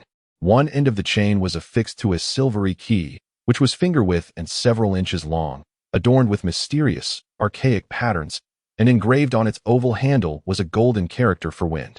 Gazing intently at the key, Feng Yu's eyes revealed a peculiar glint, his expression fluctuating between excitement and anguish, ultimately settling into a deep gloom. After exhaling a long breath, he cautiously stowed the key away, once again wearing it as a necklace around his neck. Once assured that no outsiders could see the key, he began to meditate, recuperating the spiritual energy he had expended earlier. Following the cleanup of the last remnants of the ape eagles, it wasn't long before the entire caravan resumed its journey. However, this time, no one dared to speak loudly or recklessly. Although the recent skirmish had been brief, it had left a profound impact on the young, abrupt individuals. Those with spiritual roots felt a fervent desire to sprout wings and soar to the sacred hall, aspiring to become powerful immortal masters themselves. The following day passed without incident, but by noon of the subsequent day, Han Li, who was seated in the carriage contemplating incantations, finally sensed the so-called designated station of the sacred hall from a distance. Although he was wary of the potential presence of high-level immortal masters within, preventing him from probing with his divine sense, he could faintly detect a chaotic fluctuation of spiritual energy, suggesting the presence of numerous low-tier cultivators. Han Li's gaze flickered several times, maintaining an impassive expression. After traveling over 20 miles, the two tribespeople surrounding the carriage simultaneously erupted in a chorus of cheers. Han Li's expression shifted slightly, with a flick of his sleeve. The carriage curtain unfurled on its own, revealing the distant landscape. There, on the vast plain, a dark spot abruptly emerged. With a glimmer of blue light in his eyes, Han Li discerned the true nature of the black dot with clarity. A towering wall, approximately 3 to 4 zhang high, was constructed from a mix of stone blocks and thick logs. Behind the fortress, a series of lofty tents, favored by the locals for habitation, stood alongside rudimentary wooden huts, creating a scene of mild chaos as numerous ordinary folk moved in and out. However, amidst the multitude of tents and wooden structures, one could vaguely observe several stone halls and lofts, entirely constructed of massive bluestones, scattered throughout, with the occasional peculiar-clad cultivator entering their confines. This was the so-called encampment. Contemplating this in his mind, Han Li's gaze shifted to the enormous stone pillars erected at intervals outside the wall. These pillars, resplendent and robust, were thick enough for a person to embrace, soaring to heights of 20 to 30 zhang, evidently marking the presence of a large magical formation laid down by the Heavenly Lawn Sanctuary, enveloping the entire city in its protective embrace. Furthermore, no cultivators were seen soaring into the skies above the encampment, indicating that this formation also possessed anti-flight restrictions. After surveying the city, Han Li lost interest and gestured for the curtain to descend once more. A quarter of an hour later, their caravan arrived at the entrance of the encampment. Here, there were no guards to speak of. Individuals were free to come and go as they pleased. After a brief discussion, Ying Lu and the burly man, for reasons unknown, decided that the two tribes would part ways again, each proceeding in different directions. Although Han Li was physically present within the encampment, he could still clearly sense everything nearby through his spiritual awareness. Indeed, this encampment could be succinctly summarized by the word chaos. Aside from a few main pathways, the area was rife with disorderly fur tents and haphazardly placed wooden huts. It was evident that, apart from the bluestone constructions, the remainder comprised the temporary dwellings of various tribes paying tribute to the sanctuary. However, those resting here were the tribes farthest from the sanctuary, the kind that, despite their size, remained relatively insignificant. The truly large tribes resided in close proximity to the sanctuary. Thus, apart from a few slightly more ornate tents, the rest of the encampment consisted of ordinary structures, many of which bore patches, reflecting the plight of these smaller tribes. After a considerable effort, the members of the Zhonglu tribe finally found a vacant spot in a remote corner of the encampment and began to set up their tent. Han Li disembarked from the carriage, coldly observing their actions. After a moment's hesitation, Ying Lu approached him. "Master Han, the chaos here seems unsuitable for your serene meditation. However, there are designated areas provided for cultivators to rest free of charge. Would you care to stay there for a couple of nights? After 2 days of recuperation, we can continue our journey. What do you think?" The elder inquired respectfully. "Very well. Understood that I shall return in 2 days to reconvene with you all." Han Li replied, his expression unchanged, before turning and departing without further ceremony. His destination lay toward the tallest structure in the vicinity, a grand 2-story stone hall. Occasionally, one might observe cultivators entering and exiting this place, which is evidently the so-called resting abode mentioned by the elderly man. After traversing a short distance, Han Li arrived before the stone temple. His gaze was drawn to the 2 towering statues at the entrance, each standing 3 to 4 zhang high, depicting creatures with the heads of bovines and the bodies of serpents. With an impassive expression, he brushed past the entrance. Although he was confident that his disguise as an outsider was flawless, he felt a sense of unease at the thought of mingling with so many cultivators of varying degrees of prowess. Should there be a Yuan-Ing level cultivator within, it could potentially spell trouble. Thus, he resolved to vacate the area and seek refuge elsewhere for a couple of days, planning to return and blend back into the caravan when the time was right. By the time he reached the so-called Tianlan Sacred Temple, he anticipated that the winds of search would have subsided, allowing him to find a means of departure once again. Despite the considerable distance remaining to the Great Jin, he believed that with caution, there might still be an opportunity to infiltrate its territory. With these thoughts occupying his mind, Han Li strode leisurely out of the encampment's main gate. He reached for a small sword, channeling his energy to transform it into a streak of escaping light that shot skyward. After flying for 50 or 60 li, he halted above a nondescript pile of rubble. Casting his gaze downward, he descended before a massive stone towering 5 to 6 zhang high. he settled cross-legged and released his spiritual sense, confirming the absence of any other beings within a 20-li radius. Satisfied, he turned and, with a flick of his fingers against the stone, unleashed a wave of azure sword energy, carving out a 2-zhang-high hollow space before him. Perfectly accommodating a single individual, Han Li entered the space to test it out and found it satisfactory. He then ventured 10 zhang outside the massive stone and retrieved a set of array flags from his storage pouch. After a brief flash of light from the flags, an invisible formation was established. From an external perspective, the stone vanished without a trace, leaving the area seemingly empty. Without hesitation, Han Li shifted his form and stepped into the formation, rendering himself entirely undetectable. This place was now devoid of any presence. As time passed incrementally, a day and night slipped by in the blink of an eye. Han Li remained in meditation within the stone hollow, silently contemplating the incantation bestowed upon him by the great Yin deity. To his delight, he found the comprehension of the incantation progressing far more smoothly than anticipated, seemingly grasping over half of its essence. This brought him a quiet joy that moment. While delving into a crucial aspect of the incantation, he suddenly felt a jolt in his eyelids, causing his consciousness to snap out of meditation. With a look of astonishment, he opened his eyes. Chapter 885, Bitter Poison Master. What has transpired? As the spirit of the artifact attuned to Han Li's mind, Silver Moon immediately sensed his unease. Someone is approaching point 1 at the Golden Core stage and another at the Foundation Establishment stage. They have halted 10 li away. The aura of the Foundation Establishment individual feels somewhat familiar. It appears to be that Feng Yu. This is rather peculiar. Han Li stroked his chin in contemplation. Should I take on the form of the artifact spirit to investigate? Silver Moon pondered for a moment before responding. Never mind. Your injuries are not yet healed, and I can only exert the strength of a Foundation Establishment cultivator myself. It would be unwise to meddle. They should depart shortly. I will keep watch over their movements with my spiritual sense. Han Li seemed to sense something and shook his head in response. Since Han Li had spoken in such a manner, Inu naturally had no opposing opinions and simply acquiesced.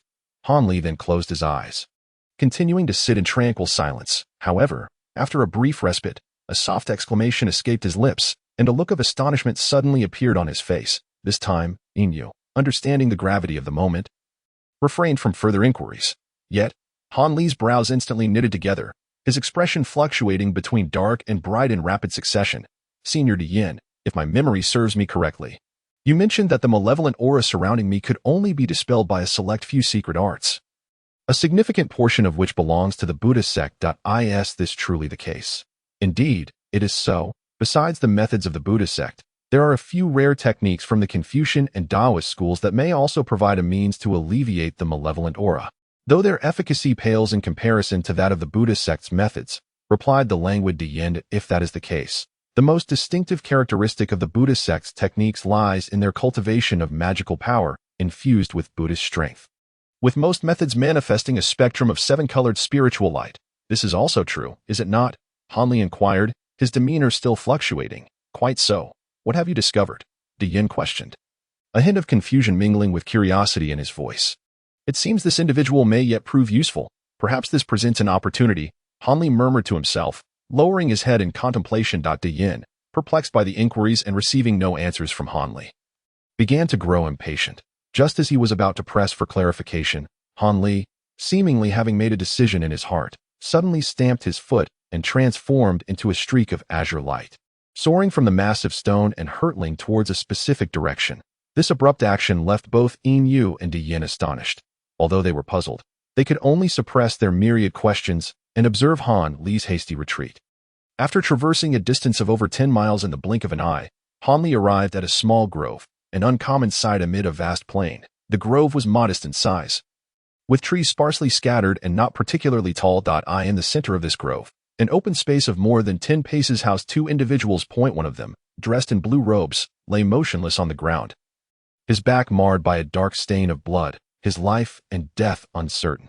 Yet, a luminous barrier enveloped his entire form, radiating in 7 vibrant colors. Nearby, the other figure, an elderly man clad in purple robes with keen, eagle-like eyes, was commanding a fiery red flying sword, which transformed into a flurry of sword shadows, striking at the luminous barrier. Although the 7-colored barrier was extraordinary, It had begun to tremble violently due to the absence of its master, its brilliance flickering wildly. Han Li's sudden appearance, unmasked, naturally startled the elderly man. Initially taken aback, the elder scanned Han Li with his divine sense, only to find that his cultivation appeared to be merely at the foundation establishment stage, which eased his heart. With this realization, a murderous intent began to stir within him, and he raised a hand, unleashing a fleeting black ray that shot forth, a three-edged dart enveloped in dark energy. Moving with astonishing speed, Han Li coldly snorted, and without a moment's hesitation, he touched his crown, from which a swirling, dark green cloud erupted, instantly transforming into a massive green hand several feet in length, reaching out to seize the black ray. Upon witnessing this scene, the elder with hawk-like eyes froze momentarily, unable to comprehend the nature of this technique. Suddenly, with a muffled thud, the three-edged spike was effortlessly grasped by a colossal hand, as if it were merely a stalk of straw, severing the connection between the elder's mind and the spike in an instant, and it sped downward without a moment's hesitation. That moment, the elder was so terrified that his soul nearly fled his body. He hurriedly gestured with his hands, attempting to summon the crimson flying sword back for protection. However, the emerald-hued hand vanished momentarily before reappearing eerily above the elder, transforming into a gigantic fist that came crashing down with tremendous force. Alas, the elder clad in purple could only emit a pitiful scream before being reduced to a mere pulp. Following this, the emerald fist morphed back into a large hand that grasped at the elder's remains.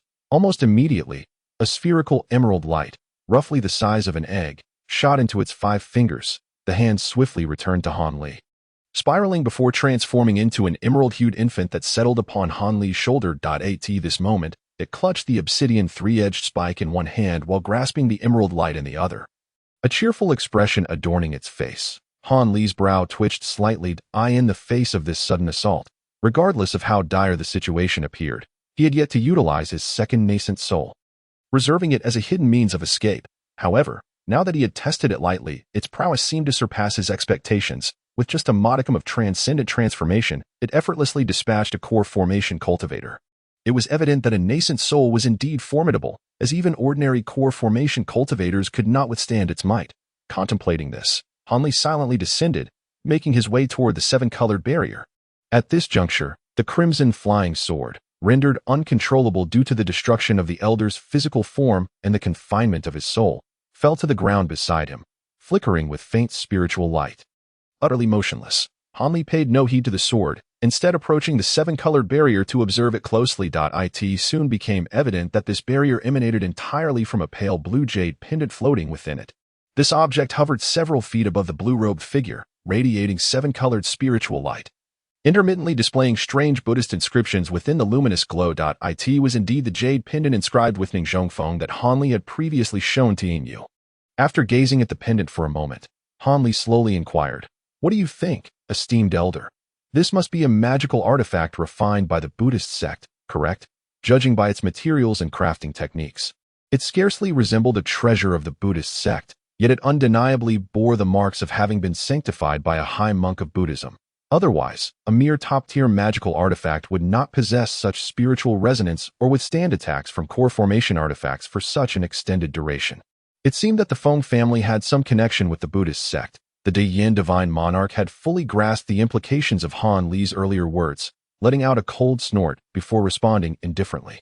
Upon hearing the Dayin divine monarch's affirmation, Han Li's heart swelled with joy, relieved that his efforts had not been in vain this time.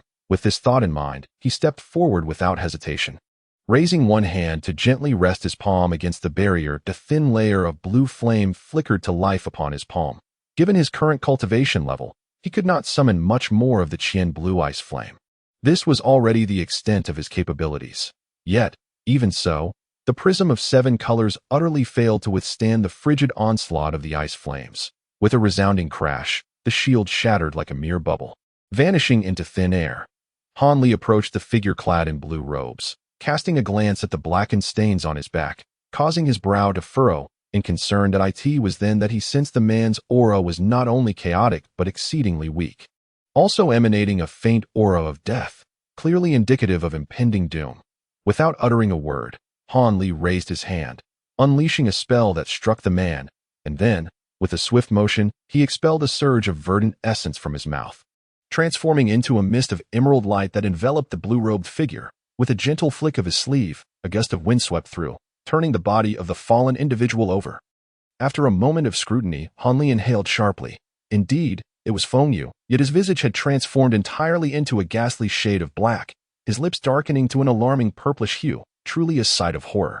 Han Li's expression grew grim, but after a brief contemplation, he immediately enveloped the man with his spiritual senses, his eyes shimmering with azure light as he activated his clairvoyant sight. This man, afflicted by such a peculiar poison, should have perished long ago, yet he still retained a flicker of life, an anomaly indeed. Han Li, ever determined, began to investigate meticulously. Moments later, he discovered something. With a swift motion, he seized the collar of the man's garment. With a tearing sound, a portion of the attire was ripped away, revealing a silver-white key bound by a chain at his chest. At this moment, the key radiated a milky white glow, continuously dispelling the toxic miasma from the blue-robed man's chest, while the surrounding flesh remained shrouded in darkness. With a glint of determination in his eyes, Han Li grasped one of the blue-robed man's arms, and a surge of azure light erupted forth, cascading down his palm towards the afflicted individual in an attempt to gradually expel the blackened essence. However, after a brief moment, the once verdant energy that had reached the blue-robed man's arm inexplicably began to darken, rapidly spreading back towards Han Li's palm. In alarm, Han Li cried out, abruptly shaking his hand to sever the connection of spiritual energy from the man's arm, his complexion paling. It is the bitter poison from the 10 absolute poisons. The voice of Dayan Shinjun echoed with a mocking tone, clearly relishing the misfortune. Upon hearing this, Han Li rolled his eyes in exasperation, retorting defiantly, "Humph, perhaps I cannot completely purge the poison, but to rouse him temporarily, or even extend his life by 10 days or half a month, is within my capabilities. Only, the spiritual herbs required are not a trifling matter, and I wonder if this individual is worth such an exorbitant cost." After uttering these words, Han Li slowly rose, a contemplative expression adorning his features. "Master, it would be prudent to awaken him momentarily, to inquire about certain matters before making a final decision," suggested Yin Yu with a light-hearted chuckle. "Indeed, I cannot leave without understanding his connection to the great Jin Buddhist sect. It would leave me unsatisfied." Han Li sighed, conceding to the notion. Subsequently, he tapped his storage pouch, producing a pristine white vial in his hand.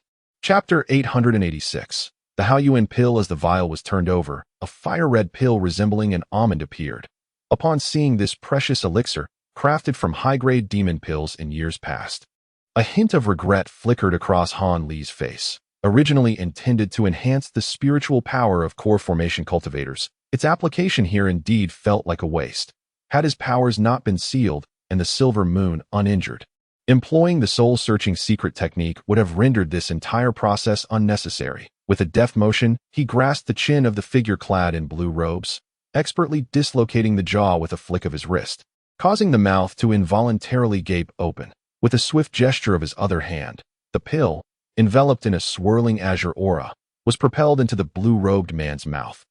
Han Li then released his grip, deftly retrieving a glimmering silver needle from his waist, its cold sheen glinting ominously. In an instant, the silver needle transformed into several shimmering threads that pierced the blue-robed man's body at various points, completing the task in a heartbeat. Where the needle had punctured, dark, poisonous blood erupted, spouting a foot high, accompanied by an acrid stench that assaulted the senses. Standing upright, Han Li clasped his hands behind his back, patiently awaiting the man's awakening.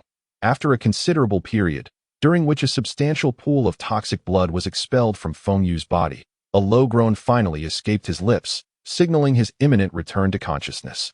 Han Li's gaze flickered, and with a simultaneous flick of his fingers, a gust of wind surged forth, halting the flow of poisonous blood instantaneously. Then, with a slight shake of his shoulder, his second nascent soul transformed into a dark cloud, darting into the nearby forest, vanishing from sight. The blue-robed man finally opened his eyes, recognition dawning as he beheld Han Li before him. A note of astonishment escaped his lips as he struggled to sit up. "Surprised to see me?" Han Li glanced at Feng Yu, his tone nonchalant. "Did you save me, fellow cultivator?" "What of that old scoundrel, Feng Zhen?" Though the young man's voice was weak, it was laced with an unmistakable wariness. "You mean the one in purple robes? He's over there on the ground," Han Li replied casually, gesturing to the side. Feng Yu's eyes darted, and with great effort, he turned his neck, finally gazing upon the grotesque remains of the purple-robed elder.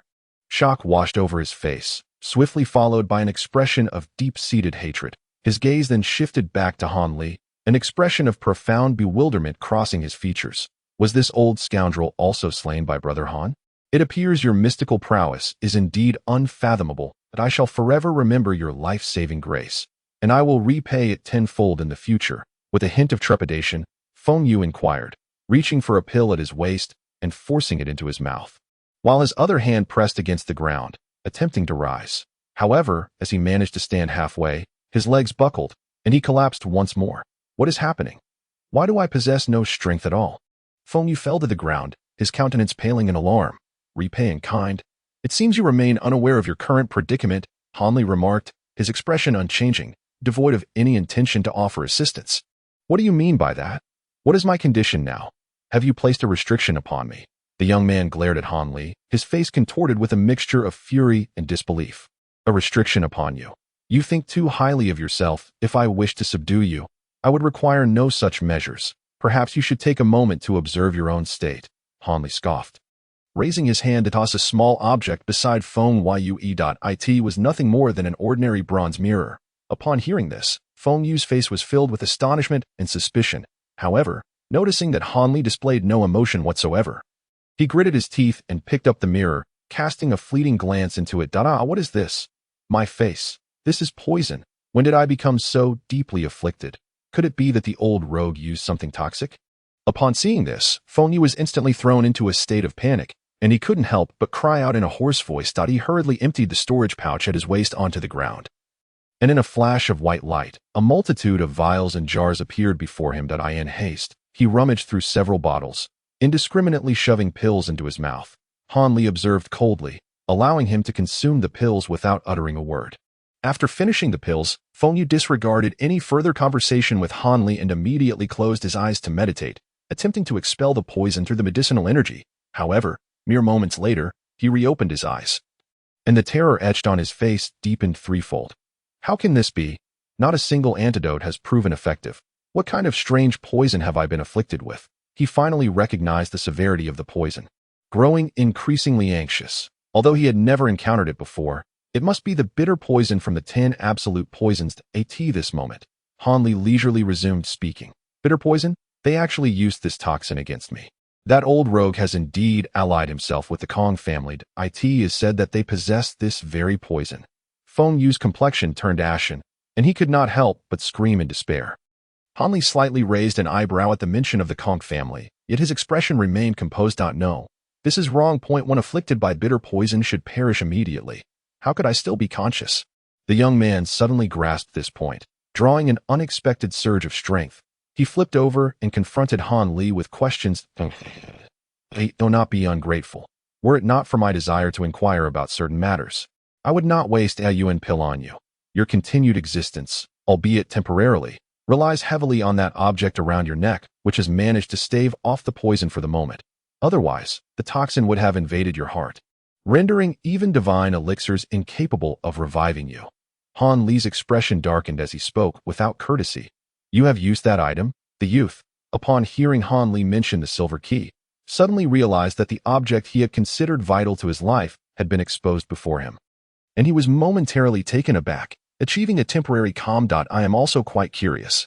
How is it that a foundation-building cultivator has not succumbed to bitter poison immediately? Naturally, I wish to explore the reasons behind it. However, the Hao Yuan pill merely suppresses the poison temporarily.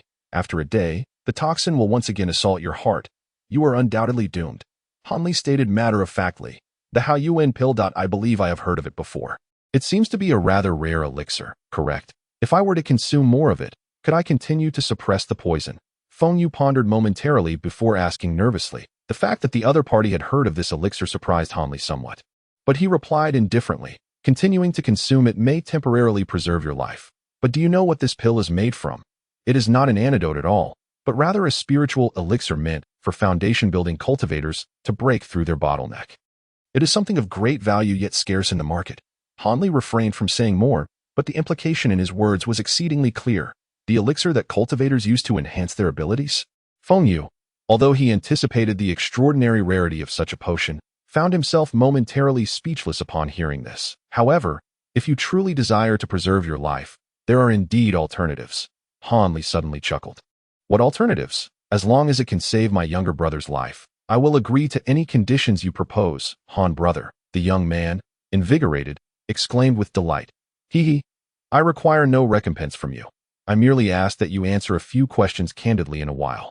Han Li laughed lightly, his tone neither warm nor cold. Very well, as long as Feng is aware of it, I shall conceal nothing. The young man responded without hesitation. Han Li smiled faintly, neither affirming nor denying as he revealed the solution. The solution is quite straightforward. Since you are afflicted by the bitter poison, this body is doomed. Thus, you might as well exchange it for another. Many cultivators who have previously endured the 10 absolute poisons have managed to escape death through the method of soul seizing. Han Li calmly articulated the solution, soul seizing. The young man was momentarily taken aback, then unexpectedly broke into a bitter smile. What? Do you believe this method is unfeasible? Han Li raised an eyebrow, his expression impassive as he retorted. Thank you for your concern, Han brother. However, while soul seizing may work for others, Feng cannot employ such a method. After a moment's hesitation, Feng Yu stammered. Unable to employ such a method, could it be that you have already? Han Li's thoughts raced, a hint of surprise flickering within. To be candid, I have already undergone soul seizing once. This body is no longer my original form, Feng Yu said, a grim smile etched upon his face. In that case, I am at a loss for options. After all, the 10 absolute poisons are inherently incurable. Han Li sighed, and amidst the young man's hopeful gaze, he spread his hands. Is there truly no other alternative? Han brother, with your extensive knowledge, I implore you to ponder further. Upon hearing Han Li's words, Feng Yu's face turned pale with panic as he desperately pleaded, Do not waste your thoughts. Given that the 10 absolute poisons have been infamous in the cultivation world for so long, if there truly existed a remedy, it would not be called the 10 absolute poisons. Han Li shook his head. So, does this mean I have only a single day left to exist? The young man stood frozen, his complexion devoid of color. Indeed, even if you continue to consume the Hao Yuan pill to prolong your days, once the pills are exhausted, your demise will be imminent. Han Li gazed at the young man before him, his expression devoid of any emotion. How many Hao Yuan pills do you possess? Might you be willing to sell them all to me? Seizing upon the final thread of hope, Feng Yu snapped back to reality, fixating his gaze on Han Li with urgency. What? Feng Daoist truly wishes to purchase my elixir. This pill is not beyond sale. However, the quantity will certainly be limited. Moreover, you must first answer some of my inquiries. We can discuss this matter afterward. Han Li furrowed his brows momentarily, then casually continued. What questions do you have? Please feel free to ask. At this point, what is there that I cannot answer? Feng Yu replied despondently. Very well, that is most agreeable. First, let us discuss your identity. You are not merely an outsider. You are a cultivator from a prominent family in the Great Jin. Am I correct? Han Li inquired without reserve. Since you have already surmised this, why bother with further questions? Feng Yu glanced at the jade pendant that had fallen to the ground and the silver key hanging from his chest. Gritting his teeth as he responded, It appears that this individual mistakenly believed that Han Li had just caught sight of the two items and had only recently deduced their significance. The corners of Han Li's mouth twitched slightly, yet he remained unperturbed. Ning Zhongfeng. Is the Ning family quite powerful? Chapter 887. The Secret Cavern of the Feng Family. Which Ning Zhong could it be? In Guanning Prefecture, it is indeed considered a significant power, Feng Yu remarked without hesitation. Guanning Prefecture? Which state is that located in? Han Li's eyes narrowed. There are indeed several prefectures named Guanning across the various states of the Great Jin. Yet the Ning Zhong Feng family exists solely in Liao Province's Guanning Prefecture. Feng Yu cast a strange glance, seemingly taken aback by Han Li's inquiry, filled with suspicion. However, Han Li, seemingly indifferent, nodded slightly and did not pursue the matter concerning the Feng family any further. Instead, he gestured towards the jade pendant and inquired, How did you come by this item? Is there any history associated with it? This Ling Xiao pendant is a token of the Feng family passed down to me by my father. Why do you inquire about it, fellow Taoist? Feng Yu responded, taken aback. A token. Does every member of the Feng family possess a high-grade magical artifact as a token? Han Li shot a skeptical glance at the youth, questioning him with disbelief. Certainly not. The entire Feng family possesses only 3 or 4 such tokens. It is impossible for non-direct descendants to possess this item. Feng Yu shook his head. So, it follows that your status within the Feng family is quite elevated. I am the eldest son of the main branch of the Feng family. Unless unforeseen circumstances arise, I should be in line to assume control of the Feng family in a few decades. Feng Yu's lips twitched slightly, a glimmer of pain flashing in his eyes as he spoke. This revelation, Han Li understood that his suspicions were indeed correct. The other party was embroiled in significant troubles. And it seemed that something had transpired within the Feng family. It did not concern him. Han Li refrained from inquiring further about related matters. Instead, he fixed his gaze on the youth and posed the question he was most eager to know. What is the relationship between your Feng family and the Buddhist sect of the Great Jin? Do not claim ignorance. Since the token is imbued with such profound Buddhist spiritual energy, there must surely be some connection. The Buddhist sect does indeed have some ties to our Feng family. One of our ancestors was once a lay disciple of the Qianguang Temple in Guanning, and Qianguang Temple is a branch of the renowned Buddhist sect, Jinluo sect. Our Feng family originally practiced Buddhist techniques. However, since Qianguang Temple relocated from Liao province back to its main sect several hundred years ago, our Feng family disciples have shifted to practicing Confucian techniques. Feng Yu stated, initially taken aback, but ultimately revealing this information without hesitation. Upon hearing this, Han Li felt a surge of joy. Although he was unfamiliar with Qianguang Temple, he had indeed heard of Jinluo sect, which is one of the 4 major Buddhist sects in the Great Jin. It appears that the Feng family once practiced the most authentic Buddhist techniques. Are you familiar with all these Buddhist techniques? Han Li continued to press that I have no desire to cultivate Buddhist techniques, so why would I bother to remember these methodologies? However, our Feng family does retain the methods for cultivating these techniques. Feng Yu replied after a moment's hesitation. At this point, he had discerned that the enigmatic figure before him seemed to be specifically interested in the Buddhist sect's techniques, which left him feeling somewhat astonished. It is noteworthy that while the power of Buddhist techniques is indeed formidable in the later stages, their notoriously slow and demanding cultivation pace is well known throughout the Great Jin's cultivation circles. There are indeed very few who would willingly undertake the cultivation of Buddhist techniques. Han Xiaozai, inquire of that ancestor of theirs to discern the level of their cultivation and whether they have succeeded in manifesting a relic. Only those within the Buddhist sect who have produced such a relic may possess the methods to dispel malevolent energies. Suddenly, the divine monarch Dian interjected with a reminder, prior to arriving in the Great Jin.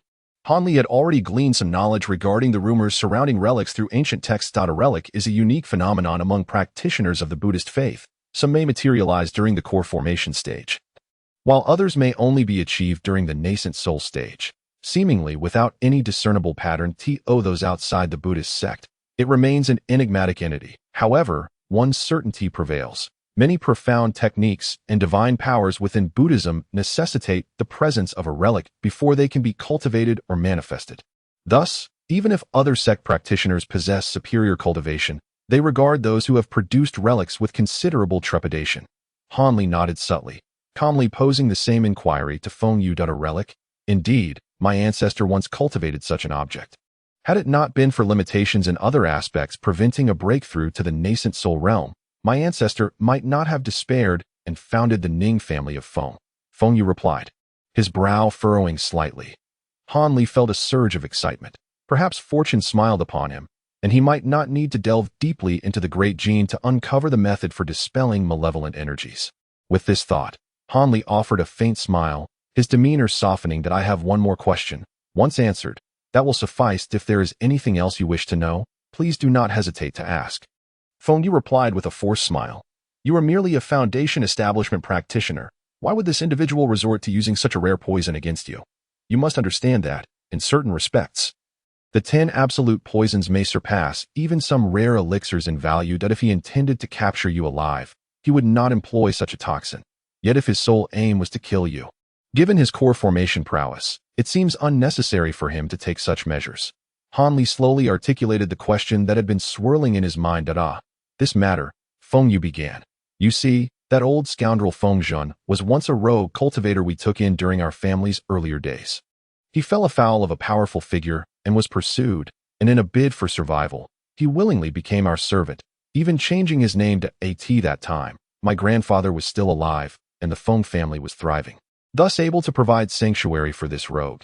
He had been responsible for dealings between the Feng family and certain tribes of the Tuyu people that I came here seeking him, only to discover that this rogue had secretly allied himself with the Kong family, orchestrating events to lead me here. As for the poison, it was naturally a result of Feng family's unique secret technique that had been cast upon him long ago. Any direct descendant of the Feng family at the foundation establishment stage or above can use it to suppress his cultivation. If he had not employed the poison to ambush me, I would not have been left utterly defenseless. Upon hearing Hanli mention this matter, Feng Yu's expression darkened considerably. It is said that the poison is colorless and odorless, and upon contact, it can incapacitate lesser cultivators instantly. The Kong family, it seems, stands as your Feng family's arch-nemesis. Hanli tilted his head slightly, a look of sudden realization crossing his face. Indeed, the Kong family, along with the Zhang and Jin families, and our Feng family, constitute the four great cultivation families of Guanning Prefecture. Historically, we have maintained a policy of non-interference with one another. However, it was unexpected that in recent years, our Feng family had weakened somewhat, and the Kong family unexpectedly allied with two other families to covertly strike against us. As Feng Yu spoke, a fierce expression emerged on his face.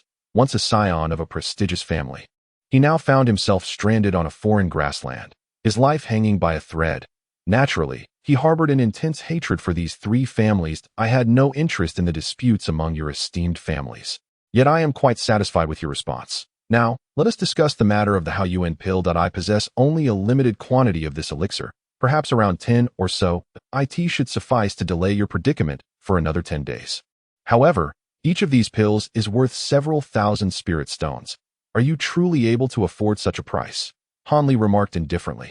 Although Feng Yu had his suspicions regarding the price of several thousand spirit stones, he was still taken aback by the figure. This was comparable to the cost of a top-tier magical artifact. Very well, I shall purchase it. Yet, the hesitation that flickered across Feng Yu's face vanished almost instantly as he resolutely agreed. Do you possess tens of thousands of spirit stones? Hanli raised an eyebrow, scrutinizing the young man for a moment before speaking with a semblance of a smile. He found it hard to believe that the other party would carry such a substantial amount of spirit stones. I do not possess tens of thousands of spirit stones, but I can use this key to the Feng family's secret vault as collateral. Feng Yu swiftly removed the silver key from around his neck and handed it over without a moment's hesitation, indicating that he had clearly contemplated this beforehand. The Feng family's secret vault? Hanli fixed his gaze on the key in silence, showing no immediate intention to take it. However, he knew the other party would willingly provide an explanation. Indeed, this is the only artifact that can unlock our Feng family's vault, which has been accumulated over the past 1,000 years. As the legitimate grandson of the Feng family, I was naturally entrusted with this key to escape on the day of the family catastrophe. Although I have never been there, the treasures within must be worth far more than tens of thousands of spirit stones. Feng Yu stated calmly. You propose to use this as collateral. How can I be certain of the authenticity of this key? Even if it is genuine and you hand it over to me, do you not wish for the Feng family to rise again? Hanli said expressionlessly, concealing his true thoughts. What resurgence could there be? As far as I know, apart from myself, the others who escaped the Feng family are merely servants and external disciples. Currently, I am the last remaining direct descendant. Otherwise, I would have gathered my kin long ago. Rather than journeying alone to this grassland, should I perish, the Feng bloodline would be severed, and ultimately, the vault would fall into the hands of the Kong family, who would surely trace its whereabouts. Thus, it is far better for me to seek salvation. If within these 10 days I cannot find a way to rid myself of this poison, then the vault shall be a gift to you, rather than falling into the hands of the Kong family. Additionally, the Buddhist techniques that Brother Han desires most are also stored within the vault. Feng Yu said, his face clouded with gloom. Hanli fell into a contemplative silence, and after a considerable pause, he spoke calmly. Very well, you may exchange this key for the spirit pills. However, before that, I require your cooperation to allow me to probe your consciousness regarding the authenticity of the key and the Buddhist techniques. Otherwise, even if I do not seek this vault, I do not wish to be toyed with. Soul searching. Is that not a technique exclusive to nascent soul cultivators? How could you possibly possess such an ability? Upon hearing these words, Feng Yu's complexion turned somewhat pale, his eyes betraying a glimmer of fear. To forcibly extract a soul, one would naturally require a cultivation level above the nascent soul stage. However, If the person subjected to the technique cooperates, the process becomes significantly less cumbersome. Moreover, my secret art differs greatly from standard soul-searching techniques, although one at the foundation establishment stage cannot probe into intricate matters. Discerning the truth of a situation from one's consciousness is still a trivial task. Hanli pressed his lips together momentarily before relaxing them to reveal his pearly white teeth, glinting with a cold light. Observing such an expression from Hanli, Feng Yu felt a chill run down his spine. As a disciple of a prestigious family, he was acutely aware of the dreadfulness of soul extraction. Under normal circumstances, he would never consent to such a perilous endeavor. However, glancing down at his darkened hands and contemplating the consequences of refusal filled him with a sense of helplessness. Very well. I shall cooperate with your spell. However, you may only investigate matters pertaining to the secret cave and the Buddhist sect. You are not permitted to delve into other matters, nor will I allow you to. Feng Yu clenched his fists tightly and resolutely inhaled before speaking. As for other matters, I have no interest in knowing. With that, he conceded to the transaction. This location is somewhat conspicuous. Let us proceed elsewhere for your spellcasting. A faint smile graced Han Li's face, and without waiting for the other to agree, he flicked his sleeve toward the young man's face. A swirling azure mist enveloped Feng Yu's head, causing him to stagger and fall, yet the azure mist caught him mid-fall, gently lifting him into the air. Although Han Li's cultivation was sealed, his mastery of magical techniques remained unparalleled, far beyond what a foundation establishment cultivator could achieve. At that moment, the second nascent soul, transformed into a dark cloud, shot forth from the nearby woods. After a brief moment, it reformed into the shape of an infant, one hand still grasping the three-edged dart, while the other clutched the old man's primordial spirit. There's no use in keeping it. Extinguish it, Han Li remarked indifferently after glancing at the old man's primordial spirit. Upon hearing this, the second nascent soul broke into a grin, and its tiny hands suddenly ignited with black-green flames.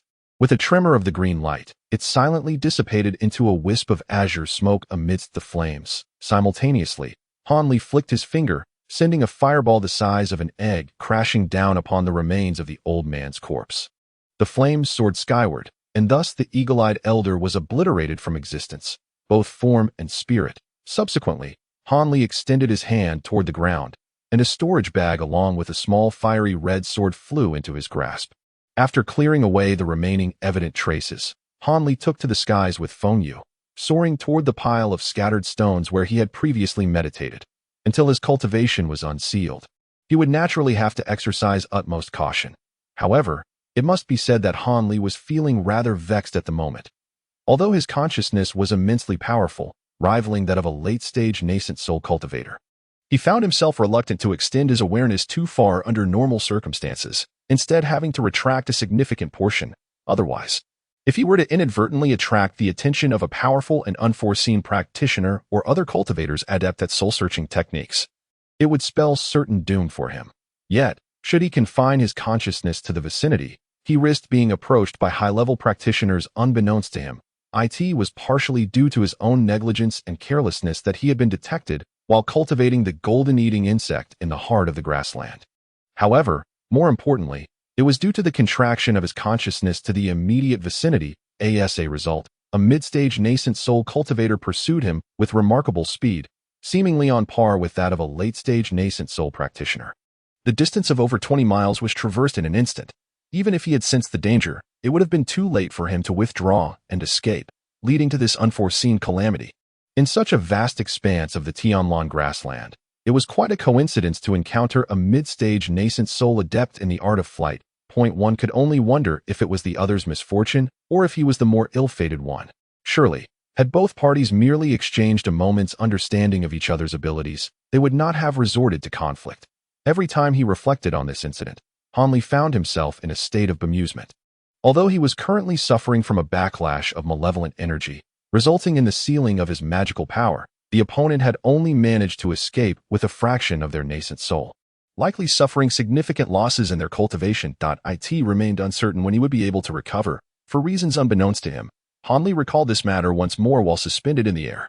With a sigh, he descended gracefully back to the pile of stones. A day later, Han Li returned to the encampment as promised. This moment, the number of tents here was noticeably fewer than in the previous days, indicating that some tribes had completed their rest and set off on their journeys. However, Upon reaching the Tsanglu tribe's tent, he found that Yinglu and the others had long been prepared, with the carriage ready and waiting for the return of their esteemed cultivator. Upon seeing Hanli, Yinglu naturally rejoiced and hastily invited him aboard. The caravan then departed from the original location, heading straight towards the exit on the opposite side of the encampment. Hanli settled into the familiar carriage, gently closing his eyes to rest. Yet, to his surprise, shortly after the carriage had crossed the threshold, it suddenly halted with a creak. Hanli furrowed his brow and opened his eyes, refraining from lifting the curtain, and instead extended his consciousness outward to observe the surroundings. Before long, several smaller caravans arrived in succession. The leaders of these caravans greeted Yinglu courteously before merging their teams together. It was at this moment that Hanli realized that during his absence of 2 days, the leader of the Tsanglu tribe had managed to unite numerous smaller factions for their journey. Each of these caravans had a cultivator overseeing them, yet their levels of cultivation were pitifully low. Among them, 2 caravans were even led by practitioners in the chi refining stage, who, according to the Tu people, had yet to attain the qualifications of true cultivators. It was unclear how these 2 tribes had managed to join the caravan. With his mid-stage foundation establishment cultivation sealed, Hanli ironically found himself as the highest-ranked cultivator within the entire caravan, but he stroked his chin and shook his head, letting out a wry smile. In his view, bringing these individuals along would not provide any significant assistance but would instead create additional burdens. At that moment, the Red Wolf tribe's caravan hastily arrived, and upon seeing a particular carriage among their ranks, Hanli's gaze flickered momentarily before he intended to retract his consciousness. Suddenly, a faint trace of consciousness swept past the caravan. Had it not been for Hanli's vastly superior perceptive abilities, he might have failed to notice it at all. His expression shifted as he hastily concealed his presence. Indeed, after scanning the entire caravan, that trace of consciousness swiftly turned back to inspect the vehicles housing cultivators. After circling around Hanli a few times, it ultimately departed without yielding any results. Hanli's countenance darkened as he cast a cold glance towards the recently emerged outpost. Simultaneously, on the second-floor platform of a stone pavilion within the outpost, 3 peculiar individuals stood facing the direction of Hanli and his accompanying convoy. The elderly man at the forefront, with a bald brow, suddenly uttered a quiet gasp, abruptly opening his previously closed eyes, revealing a hint of confusion upon his visage. "Eldering, have you perhaps discerned that individual?" inquired a middle-aged man, his expression shifting to one of anxiety as he stood behind the elder, accompanied by a woman of similar stature. "Humph, fear not. It is not that foreigner. Rather, it appears that someone has been afflicted by a potent poison, their body enveloped in toxic fumes yet still clinging to life. This is indeed somewhat peculiar," the bald elder remarked with a hint of dissatisfaction as he glanced at the man. "Master, Brother Lee is merely expressing concern that, of course, you have no fear of that foreigner. However, you are the only nascent soul cultivator present. And given that this individual is so formidable, even if you can withstand him, the numerous chieftains of the small tribes and lower-tier immortal masters here could easily be embroiled in peril.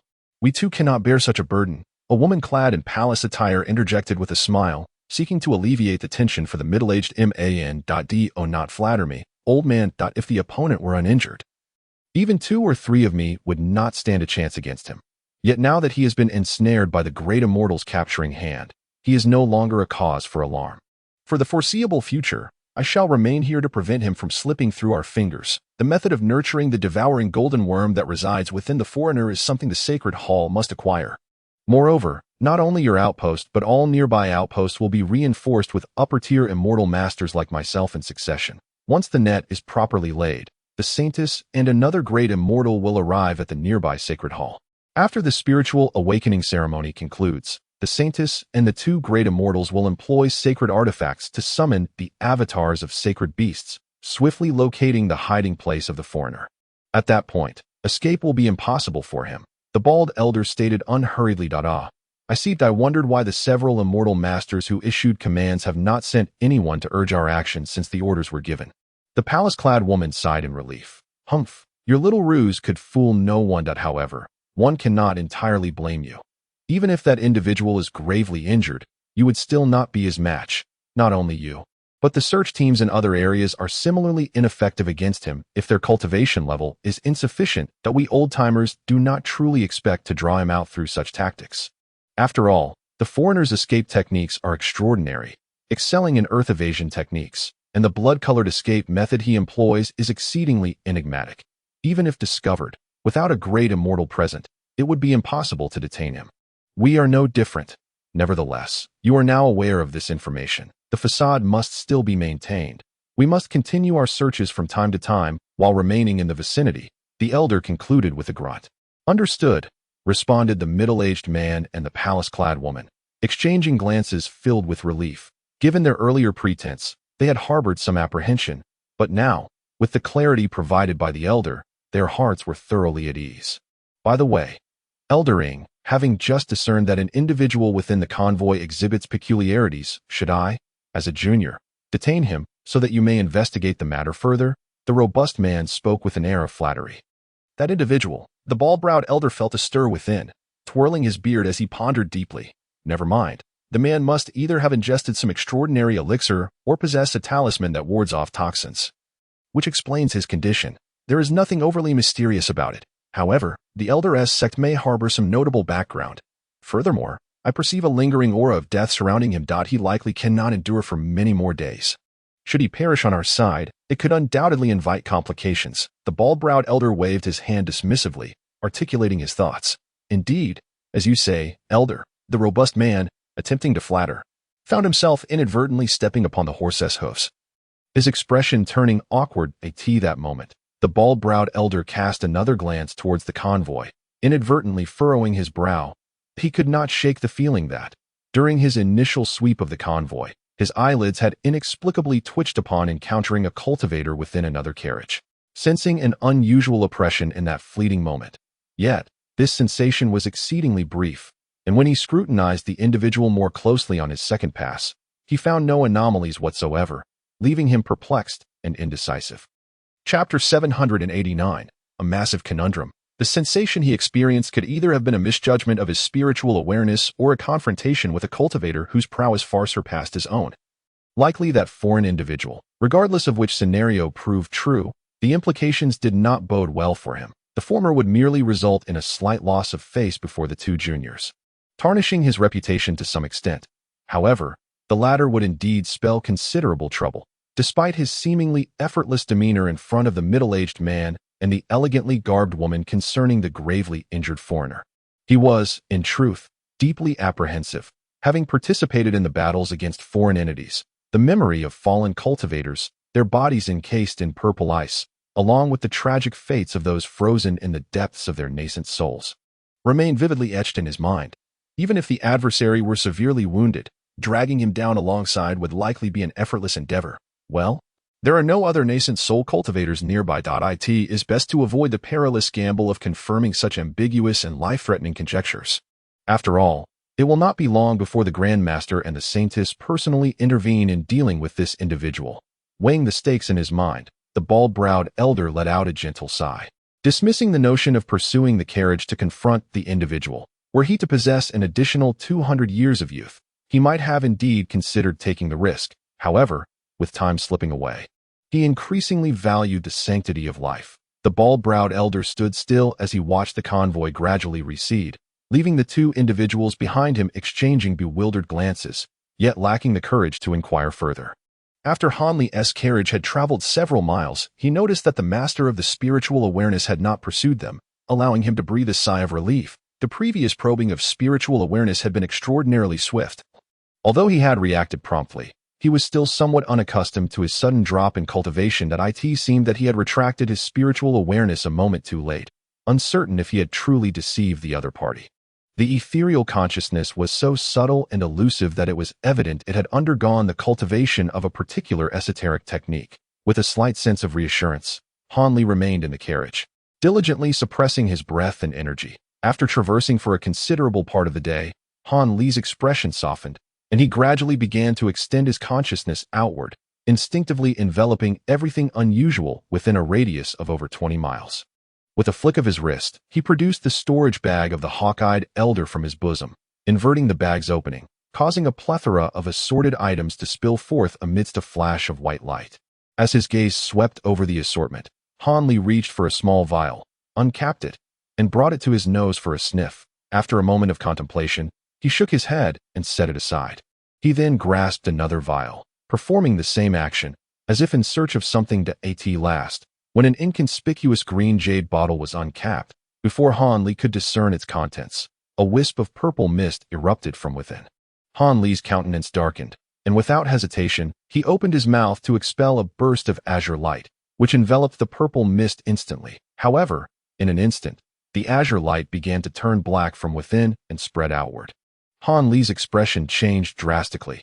Seizing the fleeting moment before the azure light was entirely tainted, he forcefully blew into it, causing the light to shoot back into the small vial, which he quickly capped shut.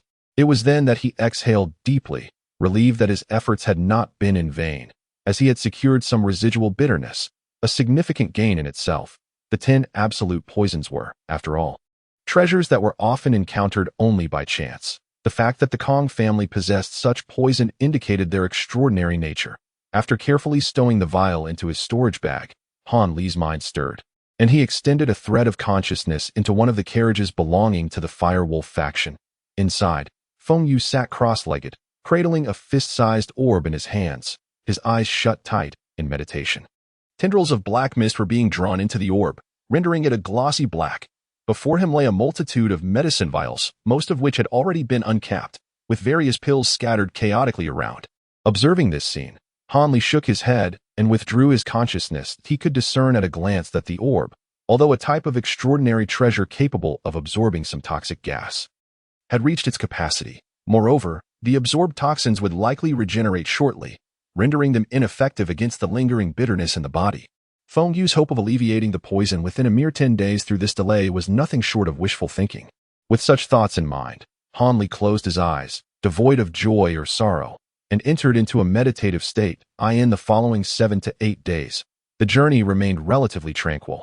Only 2 low-tier iron-hoofed beasts, unseeing and oblivious, collided with the caravan. As a result, they became the spoils of a few eager celestial masters from the Tu people, who unleashed a flurry of magical artifacts upon them.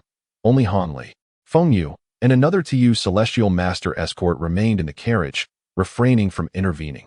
Feng Yu was somewhat understandable, but the other reclusive cultivator piqued Han Li's interest. After a slight probing of his consciousness, he found nothing particularly unusual. The individual appeared to be a youth of around 27 or 28, engrossed in cultivation, seemingly just a diligent foundation establishment practitioner. After several attempts at probing, Han Li lost interest. Amidst the ever-watchful Feng Yu, an air of impatience and unease began to envelop him after a series of failed detoxification attempts, his face occasionally betraying glimpses of despair. His once lustrous black hair gradually turned to shades of gray. It is no wonder. Who could remain composed knowing that their demise was imminent and feeling utterly powerless? Merely enduring such torment is beyond the capacity of an ordinary person. The young man's resilience in the face of his impending fate astonished Han Li. Yet, in the depths of his mind, he silently calculated the passage of time. This sole legitimate heir of the Feng family had but 2 or 3 days left to live. As for Han Li himself, he had completed his comprehension of the incantation imparted by the divine monarch of the Great Transformation 2 days prior, which brought him a sense of reassurance. Even if his identity were to be exposed, or if a Yuaning cultivator were to launch a surprise attack, he would not be overly fearful. That afternoon, as dusk approached, a caravan of several hundred halted beside a vast river spanning several hundred zhang, pausing to replenish their water supply and prepare meals. Upon hearing the gentle murmur of the flowing river nearby, Han Li felt an impulse and left the confines of the carriage. "Master Xian, do you have any instructions?" inquired a delicate young girl named Shan, who was eating something resembling cured meat. Upon noticing Han Li's emergence, her face flushed crimson as she hurriedly cast aside her food and bowed respectfully to him. It was indeed her first time witnessing Han Li step out of the carriage after all this time, which understandably startled her. "It's nothing. I merely wished to stretch my legs after sitting in the carriage for so long," Han Li replied, his gaze flitting across the girl's youthful visage before settling on the tough morsel of food she had discarded. "Well then, I shall fetch you some fresh water, Master Han," the girl stammered, still somewhat flustered. "That would be appreciated. Although I have already fasted, I could still use some fresh water," Han Li responded, glancing at the river not far away. Nodding in agreement. Upon hearing this, the girl's anxiety lessened considerably, and she cheerfully responded with a promise to retrieve a water pouch. Rushing toward the riverbank, There, members of various tribes were gathering around bonfires, roasting meat from cattle and sheep. Watching the girl's slender silhouette, Hanli felt a stirring in his heart, unintentionally revealing a hint of a smile. Moments later, the girl returned, one hand clutching a water pouch and the other holding a piece of roasted meat. Slightly out of breath, and with a touch of shyness, she offered both items to Hanli. Master Xian, the roasted meat tastes delightful. Would you care to try some? She urged earnestly. Very well. It has been many years since I last indulged in such fare. A little sampling would not hurt.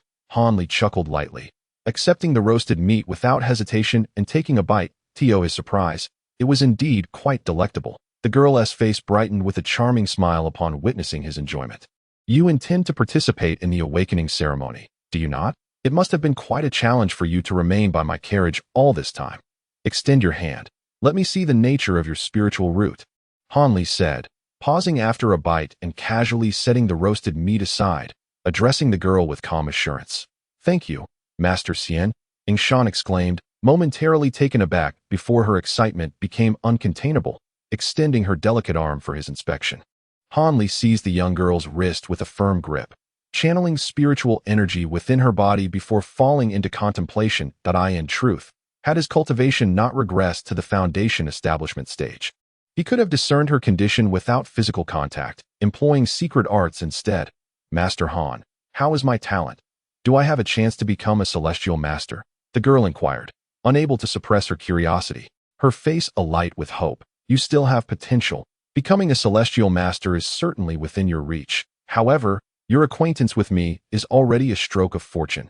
Take this vial of elixir before the awakening ceremony. Hanli replied, releasing his grip and producing a small milky white vial with a flick of his wrist, which he then handed to the girl. What is this? She asked, bewildered as she accepted the vial. Though it may not be a precious elixir, it can enhance certain aspects of your aptitude, perhaps aiding you in advancing further along the path of cultivation, Hanli remarked nonchalantly. Such potions capable of refining the marrow and transforming the physique of low-level cultivators no longer held any allure for him. Thank you, esteemed master, the girl exclaimed joyfully, bowing deeply once more. Rise. The distance you can traverse in the future depends on your own efforts. He instructed, by the way, this river before us is remarkably wide. Could it be a tributary of the Tianshui River traversing the south? Hanli inquired, shifting his gaze from the girl to the expansive river. Indeed, master, you are correct. This is a branch of the Tianshui River. If one travels forward for over 100 miles, they shall encounter the main stream of the Tianshui River, which is the true Tianshui River, the girl responded cheerfully, carefully stowing the vial. Hanli remained silent, yet his mind was inundated with information regarding the Tianshui River. If he recalled correctly, this river was extraordinarily long, the largest in the Tianlan Prairie, and one end connected with the Shun River within the territory of Dejin. Moreover, the two rivers maintained an upstream and downstream relationship. An idea began to take shape in his mind, prompting him to ponder deeply. Suddenly, Han Li's expression shifted. He raised his gaze to the sky across the river, his countenance darkening. Quickly inform your clan leader that something is approaching us from the sky, that I cannot discern whether it is merely passing by or heading directly for us, he instructed the girl in a grave tone. Yingshan was taken aback by his words, nodding vigorously like a chick pecking at grain, before hastening towards the riverbank to notify the leaders, Ying Lu and others. Moments later, a commotion erupted by the riverbank as everyone hastily took flight. Retreating, however, before most could reach their vehicles, a flicker of green light appeared on the distant horizon. Following this, a low, ominous growl resonated, and a massive bat, enveloped in green luminescence, emerged, growing larger as it approached. Its terrifying and fierce visage sent shivers down the spines of the mortals within the caravan. The few celestial masters who had remained by the vehicles also stepped out, their expressions grave as they gazed towards the approaching creature. Chapter 890, Golden Flame Stone. Yet Hanli's attention was not fixed upon the bat. Though still at a considerable distance, he had already discerned the appearance of the figures within the green glow, his heart momentarily startled. This group comprised 8 individuals, 4 men and 4 women. The men donned resplendent garments adorned with jade belts, while the women wore white robes, barefoot, with golden sashes at their waists, attire that was distinctly not that of the abrupt individuals. Hanli felt a flicker of unease. However, what reassured him was, apart from the two leaders who possessed the cultivation of the core formation stage. The remaining individuals are merely foundation establishment cultivators that it seems they are not here with hostile intentions. Just as Han Li's thoughts raced like lightning, a gigantic bat measuring 5 or 6 zhang soared above the convoy. Flapping its enormous wings a few times before coming to an abrupt halt, a fierce gust of wind surged towards the convoy, instantly toppling several carts in its wake, scattering bags, boxes, and various items from within, causing them to burst open. Numerous ores and herbs tumbled to the ground, and many mortals were caught off guard and knocked over by the violent wind. At this moment, the previously perturbed celestial masters from the unusual clan were struck with profound alarm. Exchanging glances filled with trepidation. "Who among you is the leader? Step forward and speak," commanded a man in his 40s atop the colossal bat, his voice icy as he spoke in the peculiar clan's tongue. He was indeed one of the core formation cultivators, accompanied by a young woman in white, seemingly in her 20s, whose beauty was overshadowed by an air of frostiness. Upon hearing these words, Yinglu felt a jolt of apprehension in her heart and immediately stepped out from the crowd. Bending slightly to offer a courteous greeting, "I do not refer to the mortals, but to you celestial masters," the man replied, his expression darkening with impatience, with a sudden sweep of his immense wing. Another fierce gust of wind surged forth, causing Yinglu to stagger helplessly, nearly falling to the ground. The remaining celestial masters from the unusual clan grew increasingly fearful, sensing that the visitors' intentions were far from benign. In the next moment, all their gazes turned toward Han Li. After all, in the realm of cultivation, the one with the highest cultivation level naturally assumed the role of leader, which was not unreasonable. Observing the unfolding situation, Han Li felt a wave of frustration wash over him. However, he also noticed something peculiar. Feng Yu and another unusual clan cultivator had yet to emerge from the carriage. Feng Yu's reluctance to show himself was somewhat understandable, given the impending doom. He seemed to have resigned himself to fate, not fearing the ire of higher-level cultivators. Yet, the other individual, a curious member of the unusual clan who was also merely at the foundation establishment stage, displayed a troubling audacity by remaining hidden. Could it be that these individuals were here for him? Han Li pondered. "Might I inquire what brings the esteemed seniors and fellow cultivators here? Are you in search of someone or something? Or do you have other business?" he said, stepping forward with a calm demeanor. Hearing such composed words, the middle-aged man's eyes glinted with cold light as he scrutinized Han Li beneath his hooded cloak before suddenly stating, "If you wish to speak with me, remove your cloak first. I must see your face." Han Li felt a surge of irritation at this demand. However, recalling that he had never revealed his true appearance during past encounters with the unusual clan's celestial masters, he deemed it a minor inconvenience. Thus, he complied, removing his cloak to reveal his unremarkable visage. The group atop the bat fixed their gazes upon Han Li, who sensed a wave of spiritual energy emanating from the man's eyes, as if he were employing some arcane technique to scrutinize him. "This is his true form. He is not the traitor," the man remarked, his gaze softening as he turned to the core formation woman beside him. Upon hearing this, the woman nodded slightly, her gaze sweeping over the other peculiar cultivators before she similarly shook her head. At that moment, the man turned to Han Li and spoke in a nonchalant tone. "Summon all your companions. We are in search of one individual, suspected to be hidden within your convoy. Once located, we shall depart without causing you any harm." Despite his words, a murmur of whispers followed, and he promptly gestured with his hand.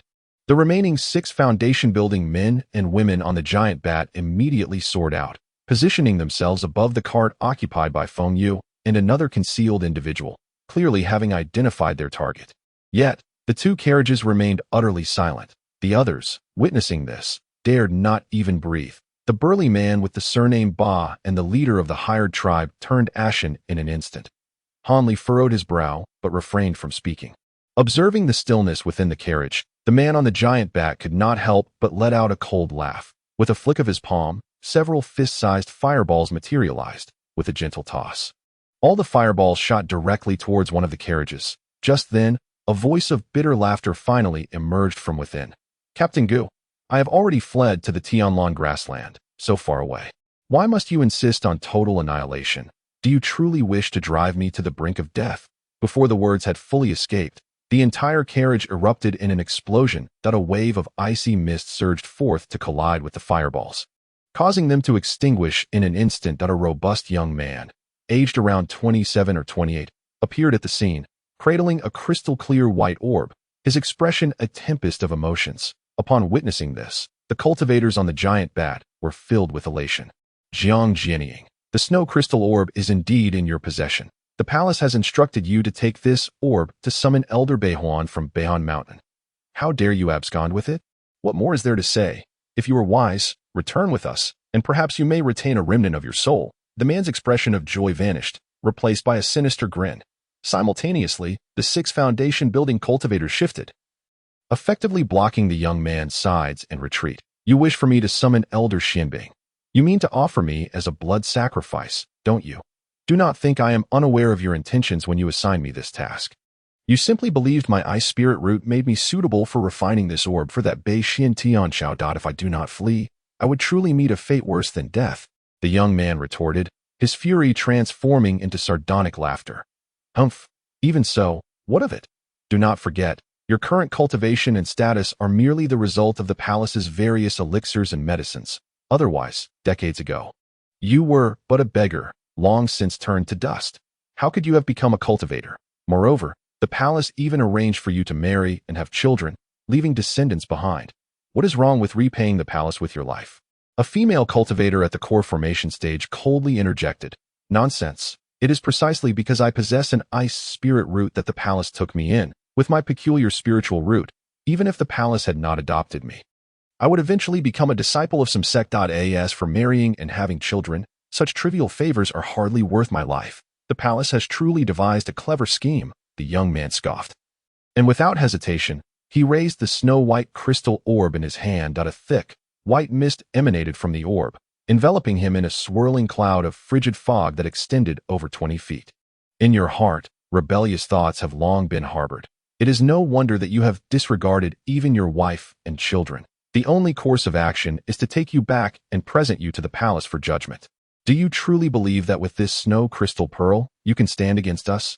How utterly deluded. The woman spoke with an expressionless countenance, and with a mere wave of her hand, the 6 foundation-building cultivators simultaneously raised a hand, summoning a crimson flag that shimmered with a fiery hue. They then released it, transforming it into 6 blazing spheres of red flame that coalesced into one. A mass of fiery clouds, spanning an area of approximately an acre, appeared in the air above the cold mist, slowly descending. Ever since the youth had made his appearance, these individuals began conversing in the language of Dejin. The other strange individuals were left utterly perplexed, unable to comprehend their words, while Han Li, having previously studied the Dejin tongue, listened in astonishment. What palace? Commander! It sounded as though it bore little resemblance to the typical sects of cultivation, resembling more the various factions within the chaotic Starry Sea. Could it be that the Dejin cultivation realm was just as tumultuous and intricate as that of the Starry Sea, although the strange individuals could not decipher the Dejin language? They sensed that the situation was dire. The common folk had already discreetly retreated, seeking refuge, while the strange cultivators, wary of misunderstandings, hesitated to leave and instead reinforced their protective barriers to avoid becoming collateral damage. As the fiery clouds collided with the cold mist below, the mingling of hot and cold energies produced waves of chilling steam that surged in all directions, creating a truly breathtaking spectacle. Despite the marvel of the snow crystal pearl, the formidable youth, being merely a foundation-building cultivator, lacked the ability to refine this object, let alone wield it effectively. In an abrupt clash, the cold mist was immediately at a disadvantage. The valiant youth within the mist recognized the peril and desperately attempted to command the cold mist to break free from the fiery clouds, yet he was persistently ensnared by the combined efforts of the 6 cultivators. Before long, the cold mist began to shrink gradually. The tenacious youth poured his magical energy into the pearl, but still could not withstand the relentless erosion of the fiery clouds. After the span of a meal, he was ultimately reduced to but a few zhang in size. Commander Gu, it is time for you to make your move. He still holds some value. He must be captured alive. The woman of the core formation suddenly turned to the man and said, Rest assured, this matter is in my capable hands. The man replied coldly, nodding before leaping into the cold mist with the speed of a white rainbow. The 6 foundation-building cultivators, witnessing this, simultaneously cast their spells to retract the surrounding fiery clouds. Within the cold mist, tumult ensued, and after a brief moment, a thunderous bang rang out along with a muffled grunt. Gradually, the cold mist receded, revealing the scene within. The man stood proudly in place, one hand grasping the unconscious youth and the other clutching the snow crystal pearl. With the opponent's cultivation severely diminished, the man, utilizing his core formation prowess, effortlessly secured his prize with a single strike. Upon witnessing this, the core formation woman displayed a satisfied expression. Keep a close watch on him. At last, our journey here has not been in vain. With a flick of his wrist, the man tossed the youth to one of his subordinates, instructing him accordingly. He then turned his gaze towards Hanli and the others, his expression contemplative. Let us not provoke unnecessary troubles. This is the Tianlan Prairie, not our Jiuxin Palace. Although we have made our introductions to the Tianlan Sacred Hall, it is best to avoid stirring up trouble. The Tu Wu tribe is fiercely protective of their own, the woman remarked, furrowing her brow. Understood.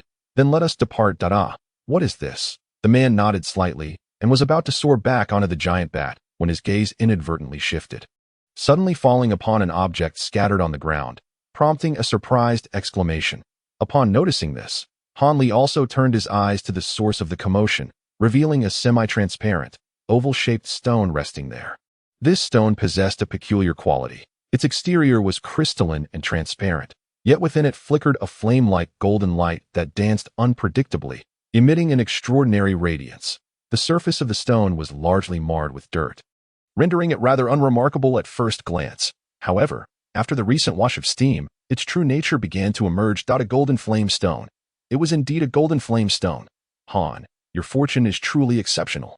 Hanli felt a sense of familiarity, as though he had encountered this object before, while his mind echoed with the astonished remarks of Diyin Shinje Yuan. It was only then that he recalled that this item was one of the most crucial materials needed for forging a replica of the Seven Flame Fan.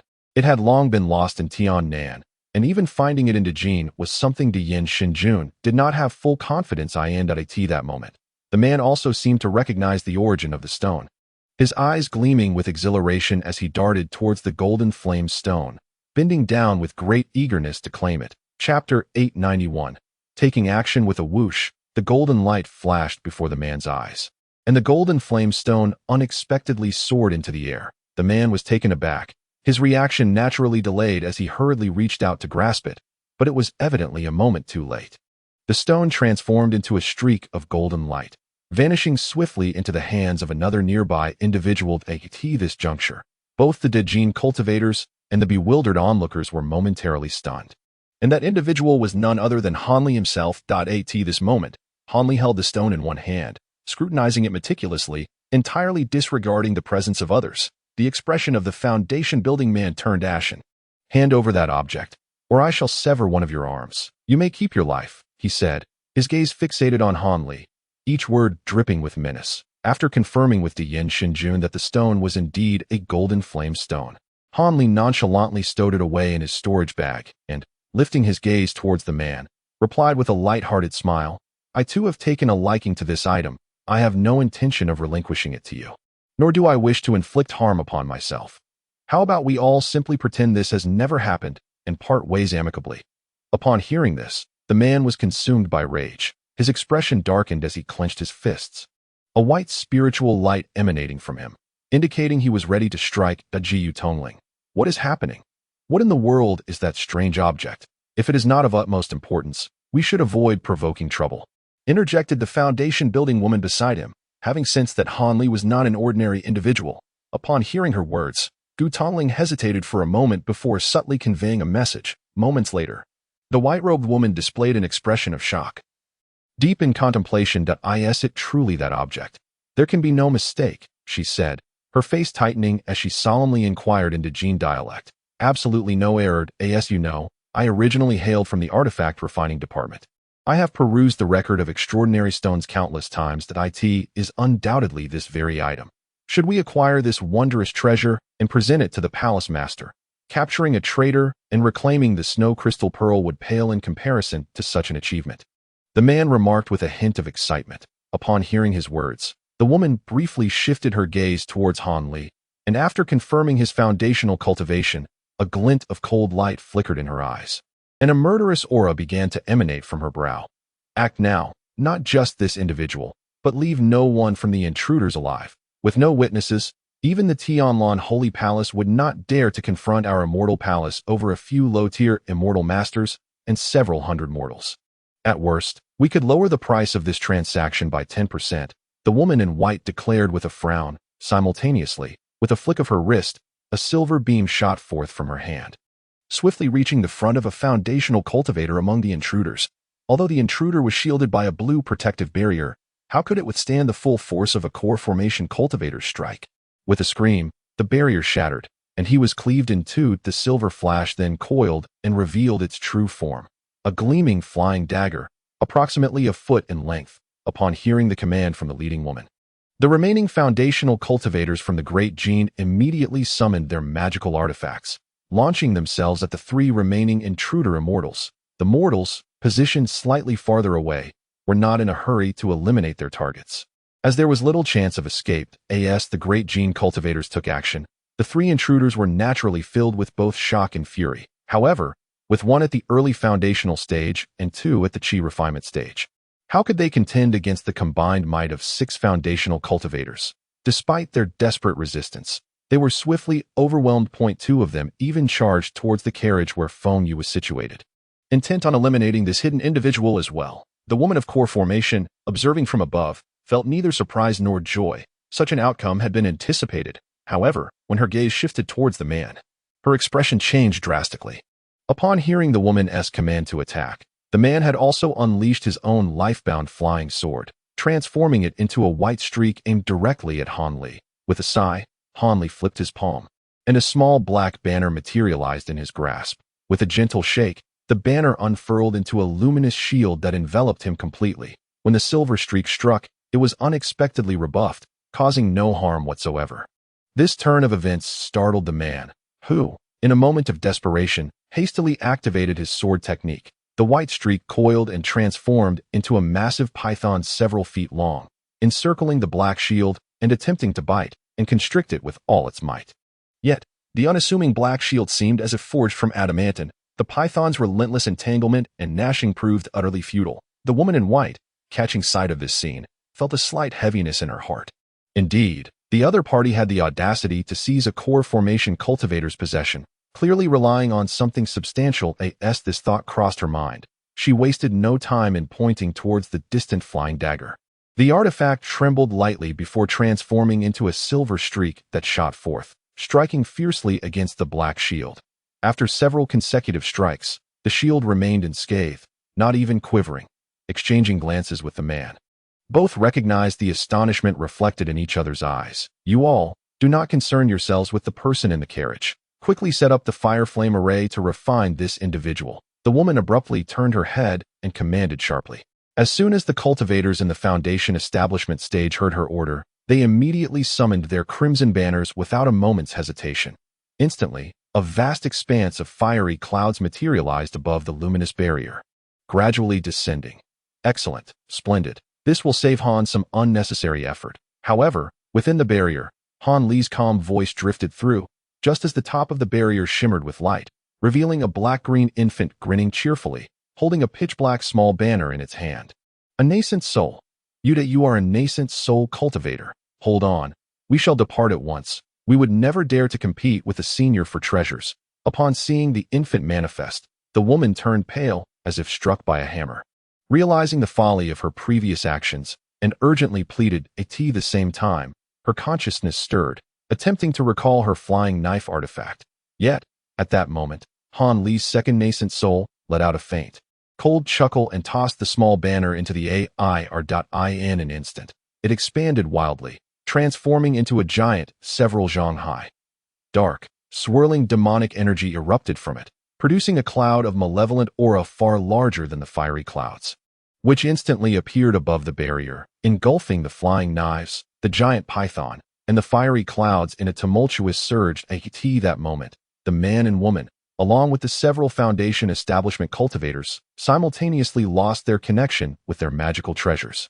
The Yin Luo banner. "You are the law enforcement elder of the Yin Luo sect." The man, already dumbfounded, let out a terrified scream upon seeing the banner's appearance. Instantly, a brilliant white light surrounded him as he transformed and soared into the sky, abandoning even his own life as treasure. Upon hearing the man identify the banner as the Yin Luo sect's treasured artifact, the woman gasped in shock, and without a moment's thought, she unleashed several spells into the giant banner, simultaneously propelling herself with a sudden push. The banner's size abruptly increased by a third, radiating a brilliant green light, and with a strange cry, it transformed into a green rainbow, darting away through the void. Directly opposite to the fleeing Golden Core man, given the demonic sect's unforgiving nature, the woman held no hope that the ancient being of the Inluo sect would truly relent at the same time. She harbored great resentment towards the man for his meddling.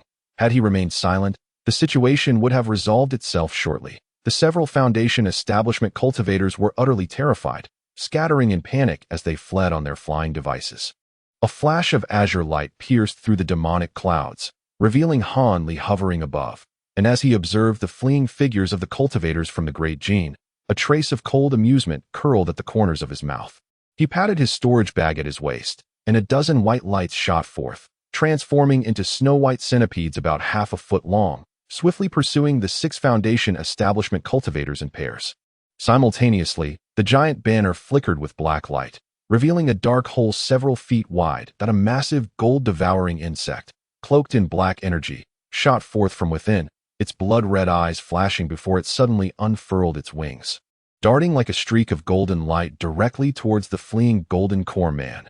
Following the insect's emergence, the black-green nascent soul leaped into the Inluo banner, propelling it to plunge into the swirling, demonic clouds below. The demonic energy surged chaotically, suddenly erupting with a piercing shriek as it soared into the sky, swiftly rising to a height of over 100 zhong, relentlessly pursuing the escaping giant bat.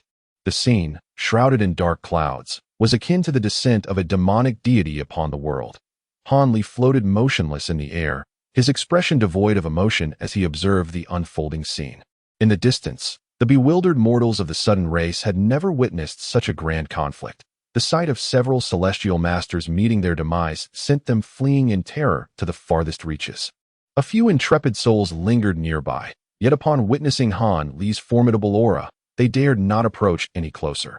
Han Li found this situation quite agreeable in a mere moment. The 6 fleeing Foundation establishment cultivators were swiftly overtaken by the snow-white centipede. How could these Foundation establishment practitioners stand a chance against the 6-winged frost centipede? Though only in its larval stage, it exuded a chilling aura that even core formation cultivators feared, rendering the hapless cultivators powerless against its overwhelming might. They were transformed into massive blocks of ice, their bodies and souls alike shattered by the centipede's relentless assault. The man who had transformed into white light and attempted to escape, having lost his life-bound treasure, did not fare much better than his Foundation establishment companions. Moments later, he too was caught by the enormous beast. In a state of utter despair, the demonic gold-devouring insect easily breached the man's several layers of protective shields and burrowed into his body. Instantly, he plummeted to the ground, writhing in agony as he clutched his head, and within a short while, he perished. Meanwhile, the white-clad woman, though her stature was not particularly high, seemed adept at flight techniques. Under the activation of her spell, she exhibited astonishing speed. However, after flying several dozen miles, pursued by Han Li's second nascent soul's demonic clouds, she was ultimately enveloped by the merciless darkness of the clouds, vanishing without a trace from the world. When the second nascent soul's demonic clouds returned, Han Li was toying with a snow crystal orb, his gaze fixed upon an object discarded by a great gene cultivator on the ground. A look of perplexity etched across his face. Chapter 892. The Saintess of Tianlan. This so-called object was merely a corpse referred to as such, which was not entirely inappropriate. Gazing at the lifeless body of the young man, devoid of any aura, Han Li murmured a few words. This was not the result of his own hand, but rather, when he attempted to awaken the youth to inquire about the origins of these great gene cultivators. He found the young man already displaying signs of having poisoned himself, his face a deep shade of purple. It seemed this youth had harbored a great hatred, knowing that he could not escape this calamity, and had taken lethal poison beforehand to prepare for battle. Thus, should he be captured, he would not have to endure the torment of soul refinement. However, the rapid dissolution of his spirit indicated that he must have taken further measures to ensure his demise. Han Li shook his head, a mix of amusement and exasperation welling up within him. Had this individual known that he could have been saved, only to forfeit his chance at life due to his own suicide? One could only imagine the expression that would have crossed his face. Nevertheless, as Han Li was a stranger to him, He felt no particular sentiment. Without further contemplation, a small fireball shot forth, instantly reducing the young man's body to a cloud of ashes.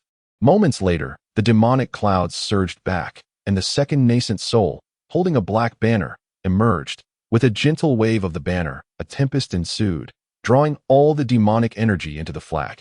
After spiraling for a moment, it shot towards Han Li's crown, vanishing without a trace. Finally, Han Li surveyed his surroundings, noting that the mortals of the sudden race stood at a considerable distance, casting fearful glances in his direction.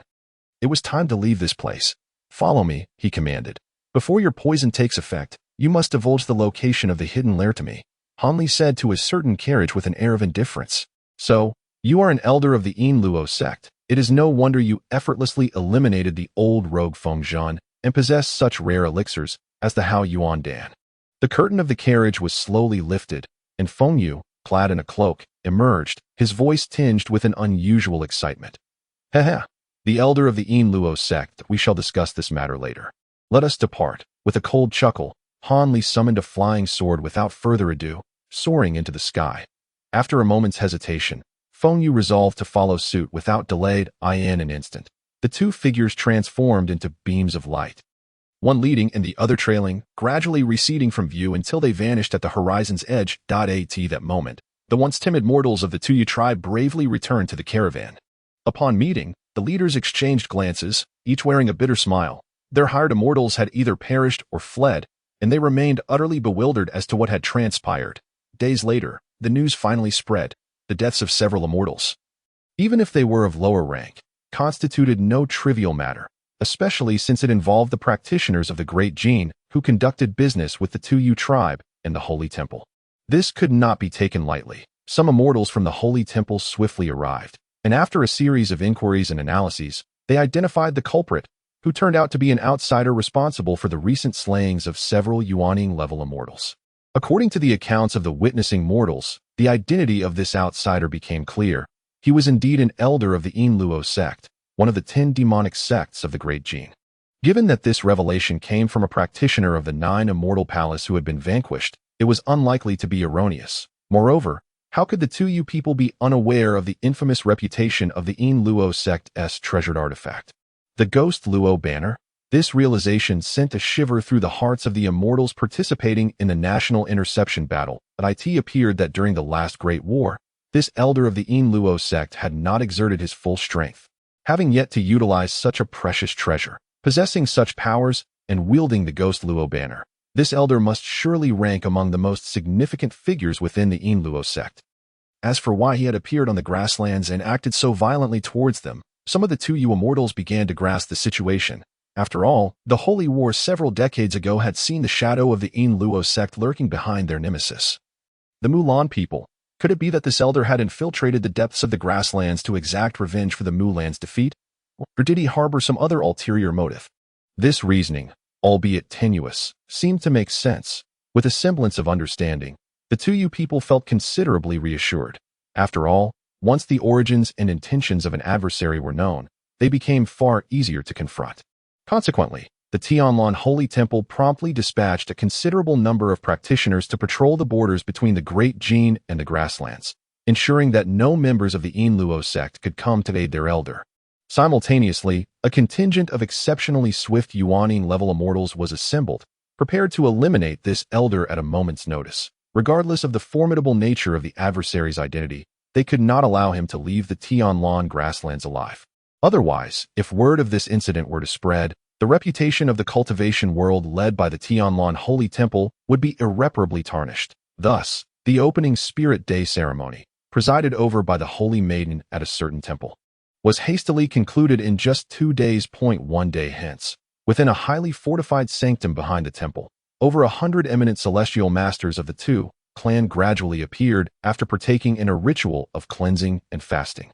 This vast expanse spanned nearly 1,000 feet, with a colossal array diagram inscribed at its center, adorned with more than 100 mid-tier spirit stones embedded throughout. In the very heart of the formation stood a rectangular altar, 5 to 6 feet in height, constructed from ordinary white stone, its ancient and unadorned facade etched with several unknown runes, devoid of any additional insignia. At this moment, A dozen or more upper-tier masters of the nascent soul stage stood solemnly around the array, their expressions grave, as if awaiting the arrival of someone significant.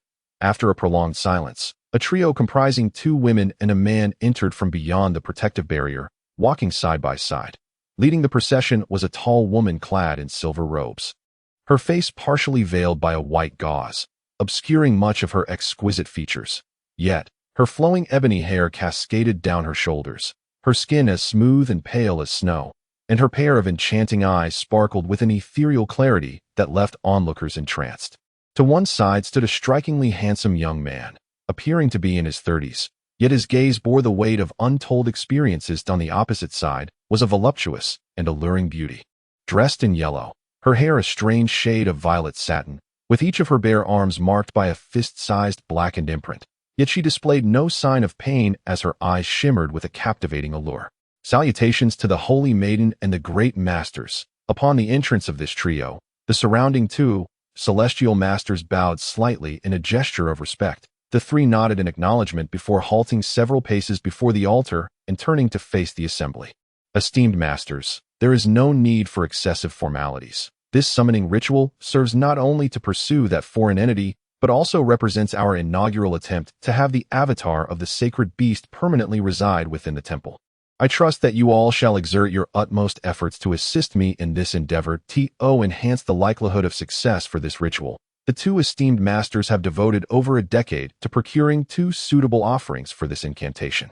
Esteemed masters, please present the offerings. With an elegant turn, the silver-robed woman's melodious voice resonated like a celestial melody, clearly reaching the ears of all present. At her words, the faces of the surrounding 2 celestial masters lit up with excitement. The handsome young man and the violet-haired beauty exchanged glances, sharing a subtle smile, before simultaneously clapping their hands. Suddenly, the ground trembled slightly as heavy footsteps echoed from outside the square, drawing the astonished gazes of many. From either side of the square, 2 towering copper giants, each standing 2 meters high, marched in, 8 in total per formation, their bodies gleaming with golden radiance as they bore a massive wooden frame. Slowly making their way towards the center of the square. Upon the frame lay a colossal object, partially concealed as the frame was steadily lowered before the altar. Even the most composed individuals gasped in astonishment upon discerning the nature of the object atop it. A beast resembling a wild buffalo, suffused with an ethereal azure glow, and a gigantic snow-white python, spiraling in the air, both of immense size akin to small mountains, lay languidly upon the wooden frame, their consciousness seemingly adrift. Furthermore, the ominous aura emanating from these 2 creatures allowed the onlookers to ascertain their formidable nature. They were, in fact, both ranked at the pinnacle of the 7th tier, on the brink of ascending to the 8th tier of monstrous beings. It is no wonder that even the 2 venerable masters required such an extensive duration to capture them alive. This azure-winged buffalo and ice-armored python could indeed be classified as exotic species from the wild, perfectly suited for the sacrificial rites. However, whether one could truly retain a fragment of the sacred beast within the realm of mortals would depend upon the fortune of their kin. Let the ritual commence, commanded the silver-robed woman, her gaze like a tranquil autumn lake sweeping over the assembled crowd. With an air of calmness, she raised a delicate hand and gestured lightly towards one of the colossal beasts upon the wooden frame. A flurry of silvery threads shot forth from her jade-like hand, instantly transforming into 100 shimmering silver chains that ensnared the creature securely. Under the flickering silver light, the enormous buffalo's massive form gently levitated, gradually moving towards the altar. That moment, the previously unconscious azure buffalo stirred awake, and upon witnessing the unfolding scene, its instincts flared with alarm, causing it to tremble and attempt to break free. Yet, bound by numerous potent restraints and the binding of those 100 silver chains, it was rendered utterly immobile, forced to witness its own suspension towards the altar in a state of sheer rage and panic. It opened its mouth to roar, but no sound emerged. Any cries were silenced. Unable to escape its lips, the silver-robed woman twisted her waist, abruptly turning to face the altar with a flick of her silver sleeves. A fist-sized orb of azure light soared forth, spiraling before settling atop the buffalo's massive body. Enveloped in faint azure flames, it revealed itself to be a diminutive cauldron, spinning incessantly, exuding an air of enigmatic mystery. The woman formed intricate hand gestures, her melodious incantations flowing from her lips. The azure flames surged higher, and the small cauldron gradually expanded, transforming into an ancient vessel towering approximately 10 feet high. Had Hanli been present, he would surely have been rendered speechless, for aside from the flames adorning the cauldron, it bore a striking resemblance to the Void Heaven cauldron, with identical designs of flowers, birds, insects, and beasts adorning its surface, an utterly astonishing sight. As the incantation of the celestial maiden of Tianlan grew increasingly urgent, she extended a jade finger and pointed towards the cauldron. Suddenly, a blinding radiance erupted, and a cascade of glistening azure sand shot forth from within, morphing into countless twinkling starlights that enveloped the space above the altar. Those who beheld it found themselves entranced, drifting into a dreamlike reverie. Observing this, the silver-robed woman paused her incantation, directing her finger towards the delicate chains binding the beast on the altar. In an instant, the chains reverted to fine strands, constricting around the creature's body. Akin to a multitude of blades descending simultaneously, the azure wind buffalo was gruesomely disassembled, its blood saturating the entire square in an instant. At that moment, the azure sand descended like a celestial river, blanketing the altar in a dense layer of azure light. The grains flickered ominously, as if feasting upon the flesh and blood of the slain beast, evoking a chilling sense of dread. Suddenly, a verdant orb of light erupted unexpectedly from the remains of the beast, soaring towards the skies. It was the primordial spirit of the azure wind buffalo, having endured years of arduous cultivation. Countless azure rays surged forth from the altar, akin to the force of a taut bowstring, swiftly striking down the luminous orb from the sky. In an instant, the azure sands surged upward, engulfing the primordial spirit of the beast beneath their tide. The massive flesh of the beast, within the span of a mere meal, was reduced to nothingness, leaving no remnants, not even a shard of bone. The azure sands, having feasted upon the beast's flesh, ascended once more into the heavens, each grain subtly tinged with crimson. Witnessing this spectacle, the silver-robed woman remained unfazed. She gestured towards the colossal white python, binding it securely with chains of silver threads, and silently moved it onto the altar, following a blood ritual that was nothing short of extraordinary. The azure sands, having consumed the essence and blood of two seventh-level beasts, transformed completely into a mass of blood clouds, hovering motionless above the altar. At this moment, the silver-robed woman summoned the great cauldron with a flourish of her hand. After a resonant hum, the cauldron gently descended onto the altar. Begin the summoning of the sacred beast. May the two of you lend me your strength, she said, turning to the young, beautiful woman beside her with a tone of utmost respect. Of course, I shall exert my utmost effort, replied the handsome youth with a gentle smile, while the violet-haired beauty also offered a knowing smile. The silver-robed woman nodded, raising both hands. Her fingers flicked in succession, casting a series of incantations that flew towards the surrounding magical array. Instantly, luminous energies ignited in various locations, and the array began to operate. The great cauldron atop the altar resonated harmoniously with the magical formations below, both shimmering with alternating azure light. Though the flames upon the cauldron appeared somewhat feeble at this moment, the woman stepped forward slightly, tilting her delicate neck, her lips forming an intricate incantation at this juncture. The two elder masters beside her simultaneously placed a hand upon her fragrant shoulder, infusing pure spiritual power into her being. Radiance enveloped her, and a strange pattern resembling a dragon-headed serpent gradually materialized upon her forehead.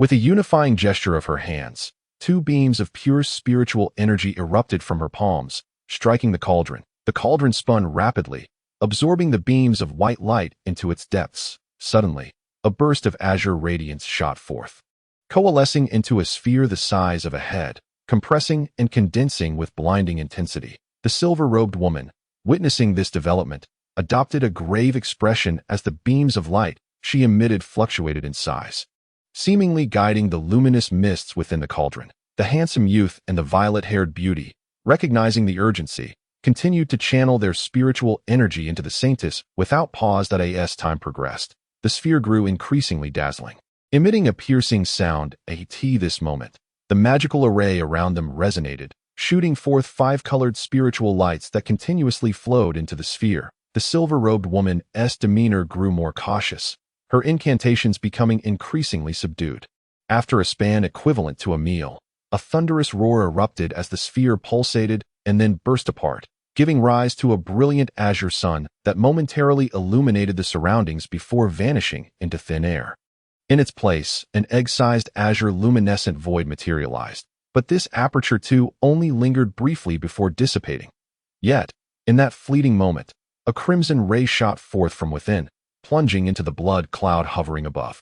The suspended blood sand, akin to being drawn to a magnet, swiftly surged forth, enveloping the crimson glow in its entirety, forming a blood cocoon roughly the diameter of a foot, within which something could be distinctly observed writhing. The surrounding celestial masters, taken aback, stood in stunned silence, while the silver-robed woman, without uttering a word, pointed towards a massive cauldron, from which a cascade of emerald strands erupted, drawing the blood cocoon from the air into its depths. Subsequently, a radiant beam of light descended from the heavens, sealing the cauldron securely. Azure flames surged to heights of 2 to 3 yards, engulfing the cauldron completely.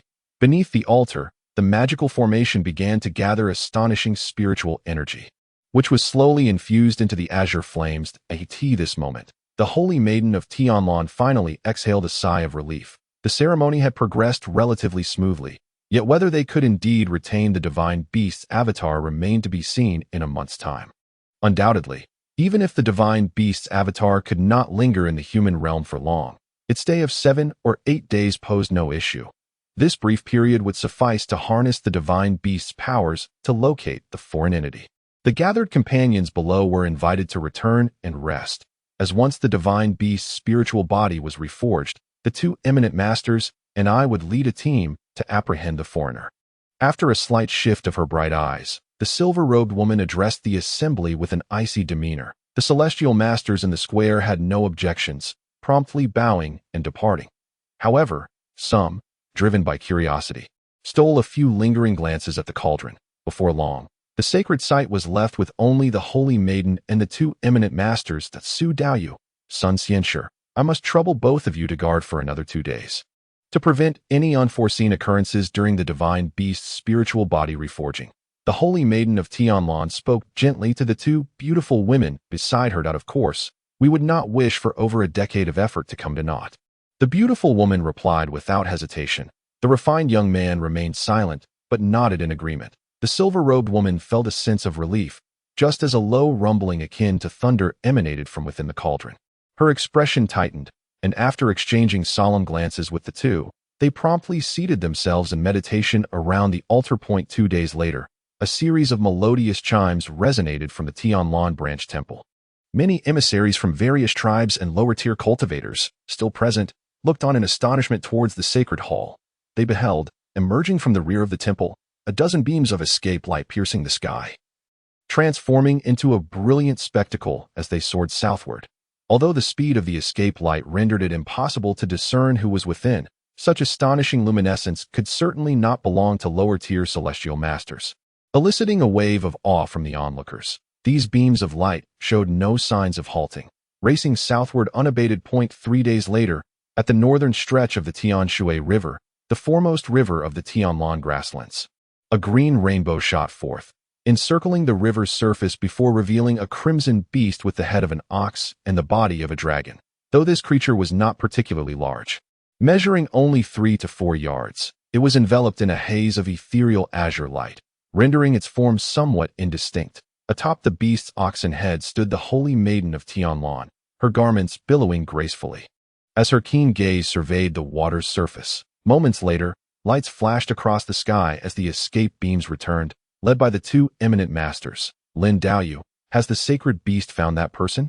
The one who spoke was a beautiful woman with purple hair. It must be correct, since that individual carries such a multitude of devouring golden insects.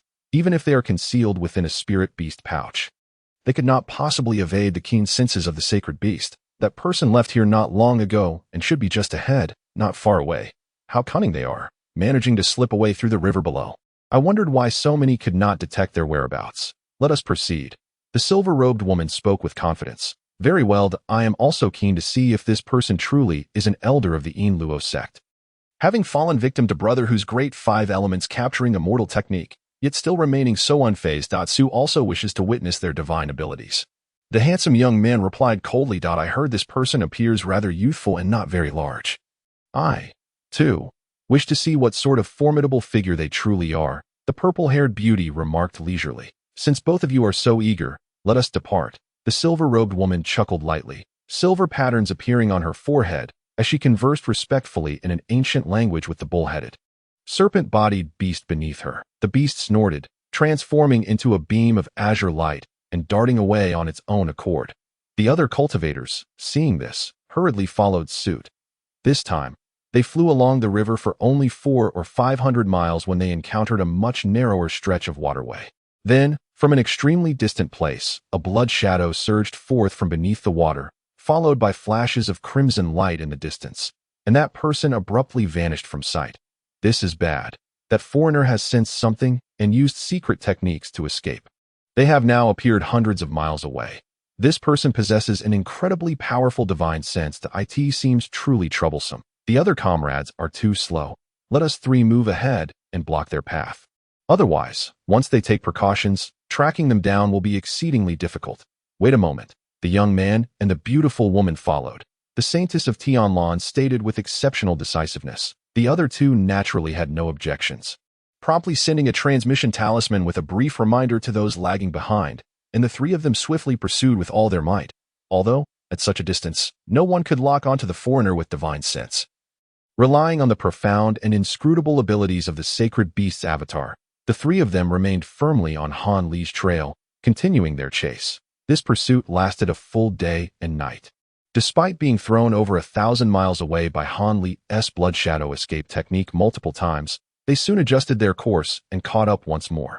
When Han Li, forced to use the unsealing technique 3 times in quick succession, realized he still could not shake off these 3, a deep sense of despair washed over him. Chapter 894. Luring the Enemy. Senior, these unexpected individuals have repeatedly been thrown over 1,000 miles away by me. Could it be that there truly exists a technique to enhance divine sense that surpasses the Great Yin method, capable of detecting someone from such a distance? Han Li asked, his face pale and bloodless. At this moment, he was in the midst of unsealing, transformed into a green rainbow, racing through the air with incredible speed. After 3 consecutive unsealing attempts, and using the blood shadow escape technique several times, Han Li's body was in a precarious state. Were it not for employing various high-tier secret techniques to forcibly suppress the backlash of his cultivation, alongside consuming over 10 drops of millennium spiritual milk to replenish his depleted essence blood, he would have likely succumbed long ago. Indeed, once the seal is lifted after its completion, it would take no less than 2 or 3 years for one's magical powers to return to their zenith. This is, of course, under the circumstance that he possesses an abundance of elixirs. Were it any other practitioner, descending a tier in cultivation would be a distinct possibility that in such dire conditions, being pursued by a late-stage nascent soul cultivator presents a crisis of unimaginable severity. Until the precise reason for the opponent's tracking is discerned, employing the blood shadow escape technique cannot be done lightly. Otherwise, one risks destruction before even managing to shake off the pursuer. Humph. Although I possess unwavering confidence in the Great Yin decision to enhance my spiritual consciousness, I would never dare to boast of being the foremost in the entire realm of cultivation. While practitioners with superior aptitude have historically been few, they are certainly not scarce. There are undoubtedly techniques even more formidable than this one. What is so surprising about that? However, your relentless pursuit by the Northern European faction does not arise from someone employing spiritual consciousness to lock onto you from 1,000 miles away. Rather, it is you who has caught the attention of something non-human. The Great Yin deity scoffed, speaking without reservation to non-human entities. Are you referring to that beast? Once enlightened, Han Li began to grasp the situation. Indeed, do you not find the appearance of that beast behind us quite familiar? It resembles the celestial lawn sacred beast described by the common folk to a striking degree. Most likely, it was summoned by those ancient figures from the temple. Unable to let go of the humiliation from your slaying so many high-tier celestial masters, it is not uncommon for entities from outside the human realm to possess the ability to lock onto you. As the Great Yin deity elucidated, the celestial lawn's sacred beast, I certainly took note of it. However, its magical fluctuations are not particularly strong. Only at the level of the 7th rank that it pales in comparison to the sacred birds of the Mulan people. Can it truly wield such powers? Han Li furrowed his brow, exhibiting a hint of skepticism. I have heard you recount the fierce battle with the Mulan people. The sacred bird they summoned was evidently a projection, utilizing the power of a treasure to manifest a fraction of the upper realm spirit birds in this world. That it was merely an illusion. Yet, the beast currently trailing us is undeniably a tangible entity. If that is the case, it is very likely that the celestial lawn beast has employed a technique akin to the ancient demon's corporeal borrowing, allowing it to descend into this realm via other beasts or mediums. Do not underestimate such methods. In fact, this summoning is a true manifestation of a doppelganger. The realm of magical powers involved is not to be trifled with. Given sufficient time, it could soon become the most formidable presence in this realm. As far as I know, there have already been several instances of such arrivals. However, these entities seem to be wary of something and maintain a very low profile, making it exceedingly difficult for ordinary cultivators in the realm to locate them. The great Yin deity's voice grew grave. There's such a monstrous entity in our human realm. However, I, as a junior, do not have the luxury to deliberate on this matter, regardless of whether it is a beast or a sacred entity. Do you, senior, possess a method to help me evade its pursuit? Otherwise, when the unsealing time arrives, it would truly be a grave predicament. Han Li's spiritual consciousness swept back once more, detecting the 3 individuals and 1 beast within his sensing range, causing a surge of anxiety to well up within him. The number of exotic beasts and spirit birds from the upper realm is countless. Who knows what technique this creature has employed to track you down?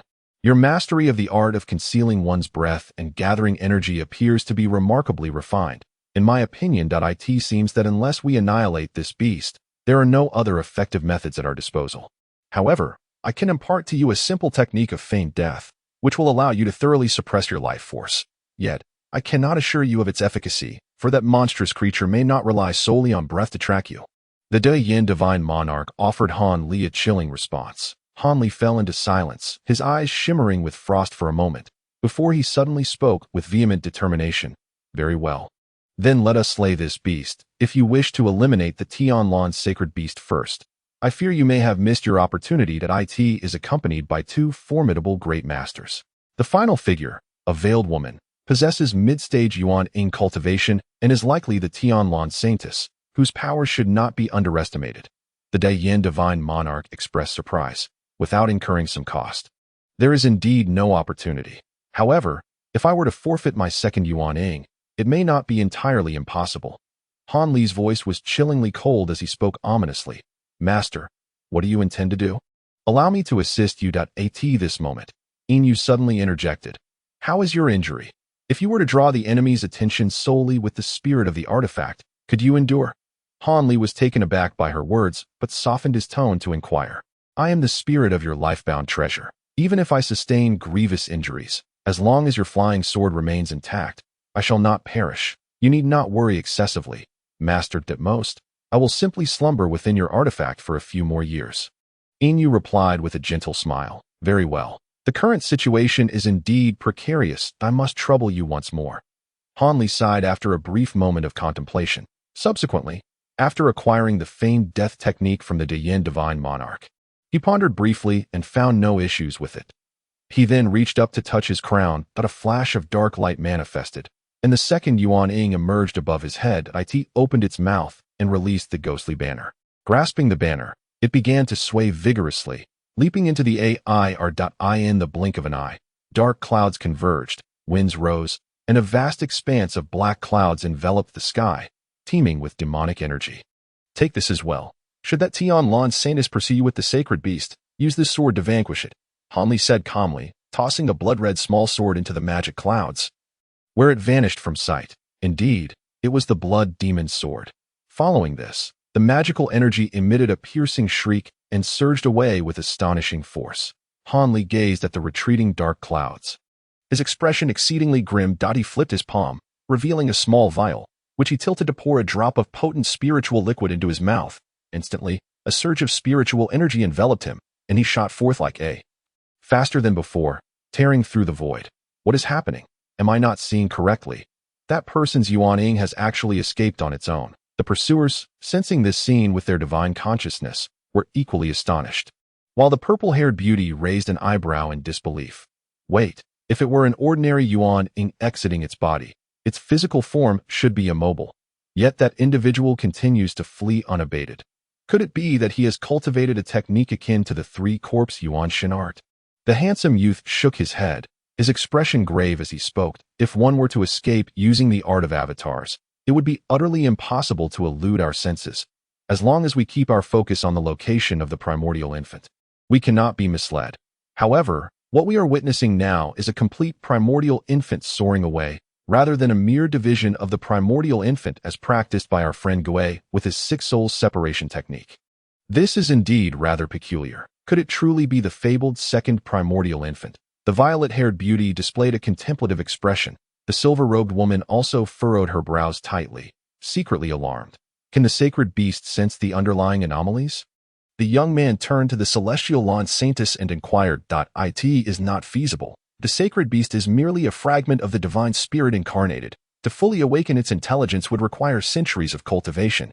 Currently, its prowess is only equivalent to a 7th-level demon beast, rendering it incapable of executing many divine powers." The silver-robed woman sighed in response. This indeed poses a bit of a dilemma. Here's what we shall do. Since we cannot discern the authenticity of the primordial infant, we cannot allow it to slip away unchallenged. I shall pursue this primordial infant alone. Master Sun shall continue accompanying the sacred beast and Master Sun to track down that original individual. Given my abilities, dealing with a mere primordial infant will not consume much time, the handsome young man suggested after a moment of thought. This method appears to be the most prudent, with me accompanying the saintess. There shall be no cause for concern.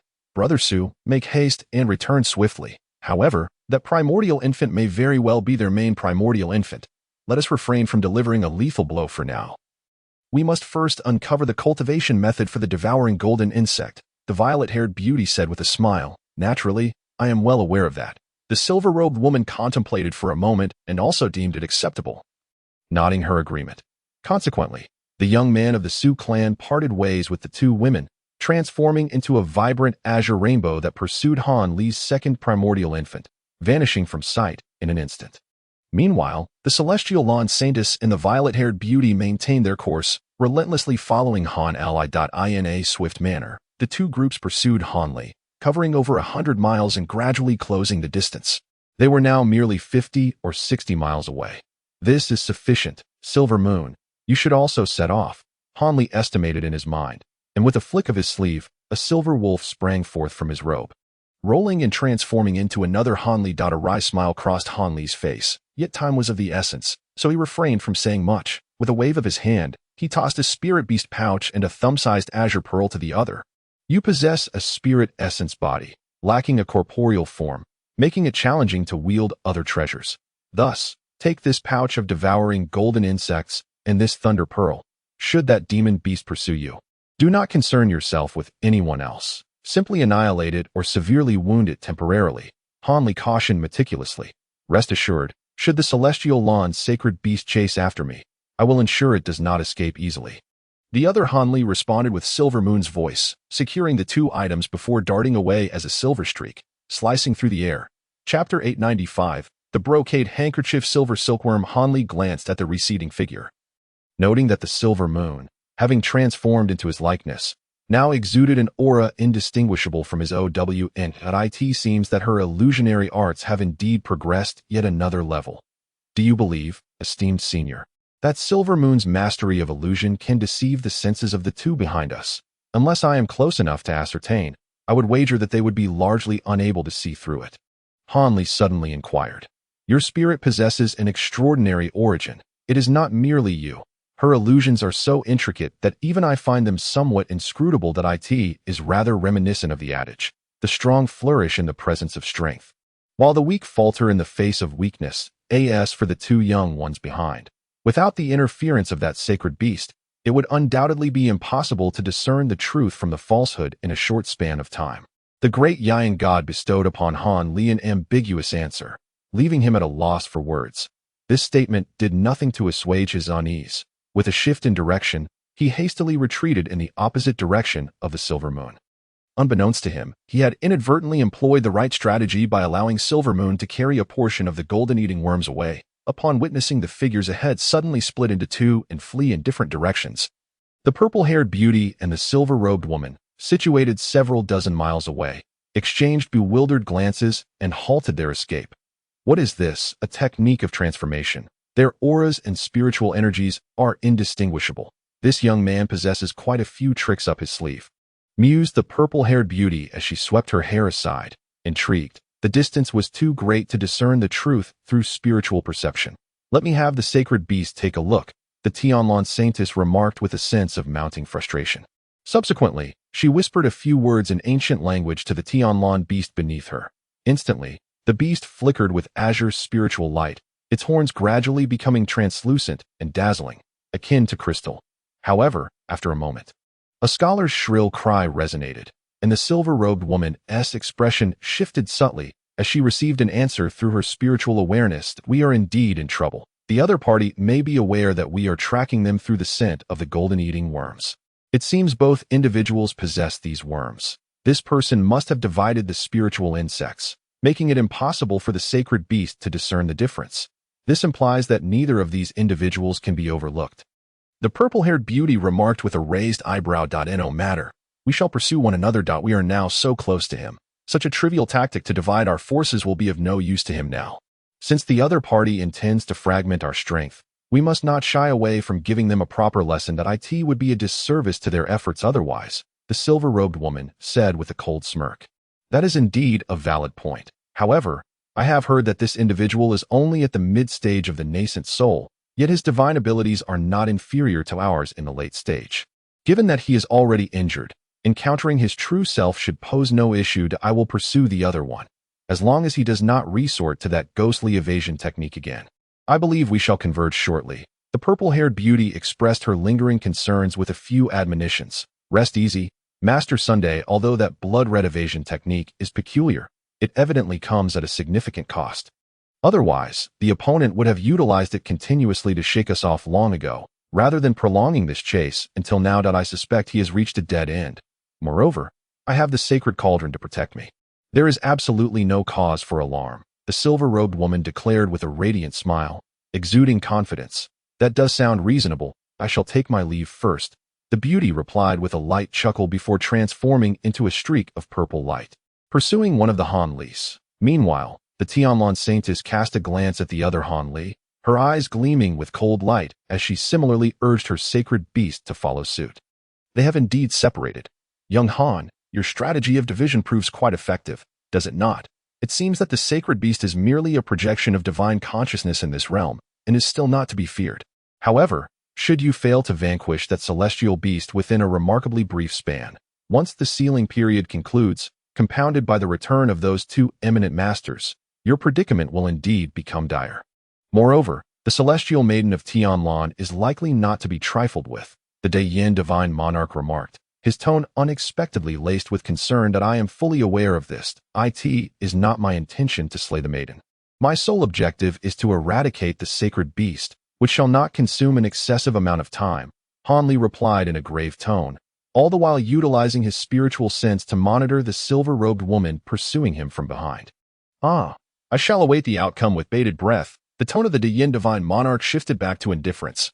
Hanli chose not to utter further words, quietly calculating the opportune moment. When the time felt right, he executed a swift maneuver, abruptly pivoting to face his pursuer, and with a deft motion, he struck his waist pouch for spirit beasts.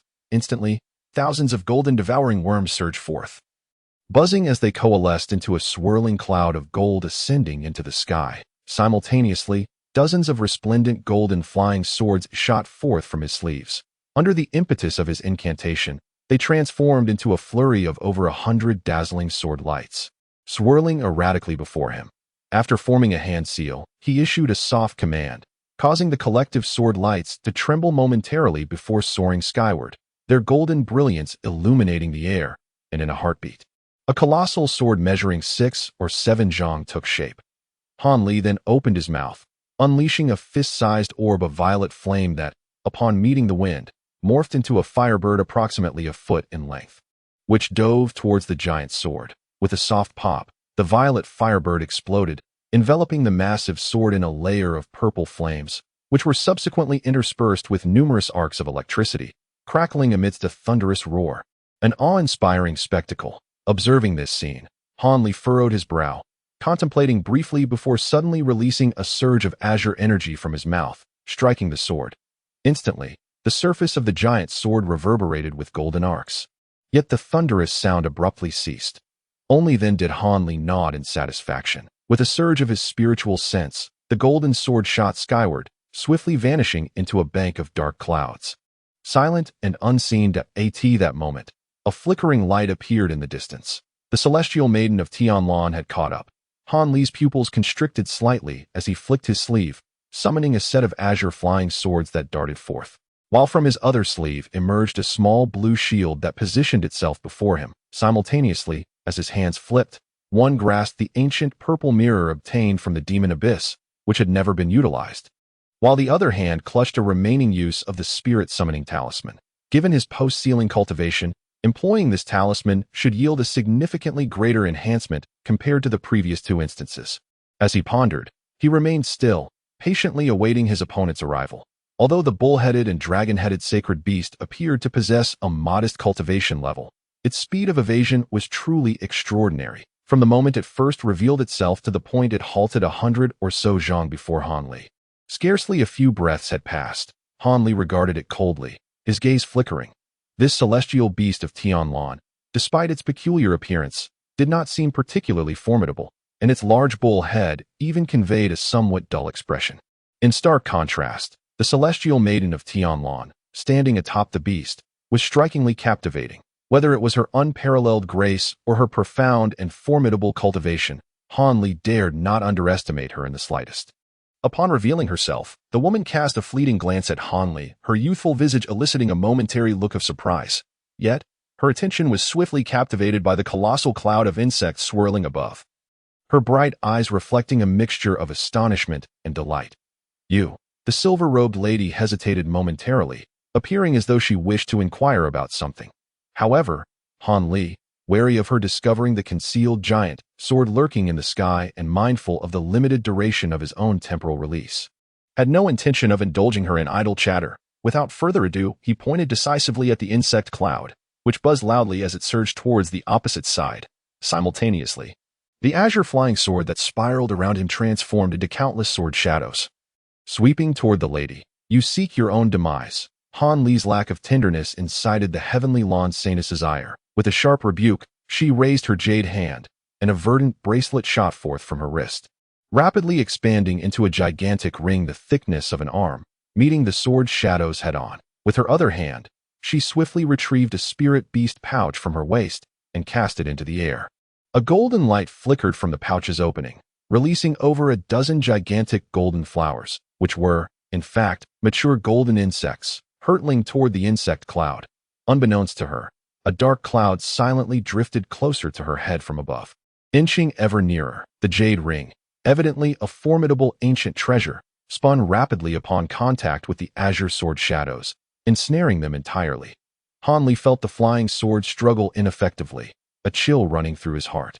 Meanwhile, the mature golden insects that had plunged into Han Li's insect cloud were gaining the upper hand after a fierce bout of biting. Despite their overwhelming numbers, his flying insects found themselves utterly unable to inflict any damage upon the colossal bodies of their adversaries. Instead being devoured one by one. With a grim expression, Han Li promptly slapped a descending spirit talisman against himself, instantly transforming into a blood-colored dragon silhouette, shimmering with a crimson glowed, blood-red scales emerged upon his form, and horns sprouted from his head, culminating in a hybrid visage of man and dragon. An astonishing aura surged forth from Han Li. "What manner of technique is this?" the silver-robed lady observed from a distance. Her heart filled with bewilderment, yet she remained unperturbed. With a swift motion, she unleashed a handkerchief-like artifact from her mouth, which twirled before her, rapidly enlarging to several zhang in height, standing erect before her. Upon the surface of this gigantic handkerchief was embroidered the image of a silver giant silkworm. As Han Li pondered the capabilities of this treasure upon seeing the embroidered image, the silkworm's depiction suddenly radiated with vibrant light. Seemingly coming to life as it opened its mouth, that a burst of silver light shot forth, elongating into slender silver threads that emitted a hissing sound, hurtling towards Han Li in an instant. The expanse of over 100 zhang between them was densely filled with these silver threads, creating a startling spectacle.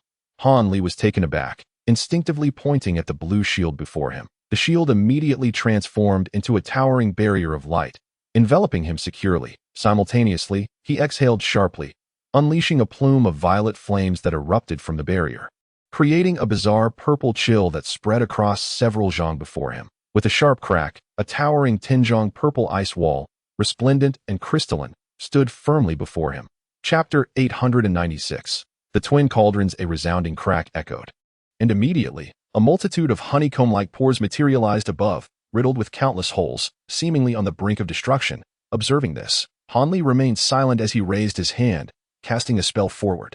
The icy barrier shimmered with violet light, releasing a chilling aura that not only restored the damaged areas to their former state, but also encased the rampant silver threads in a thick layer of purple ice, rendering them immobile in an instant.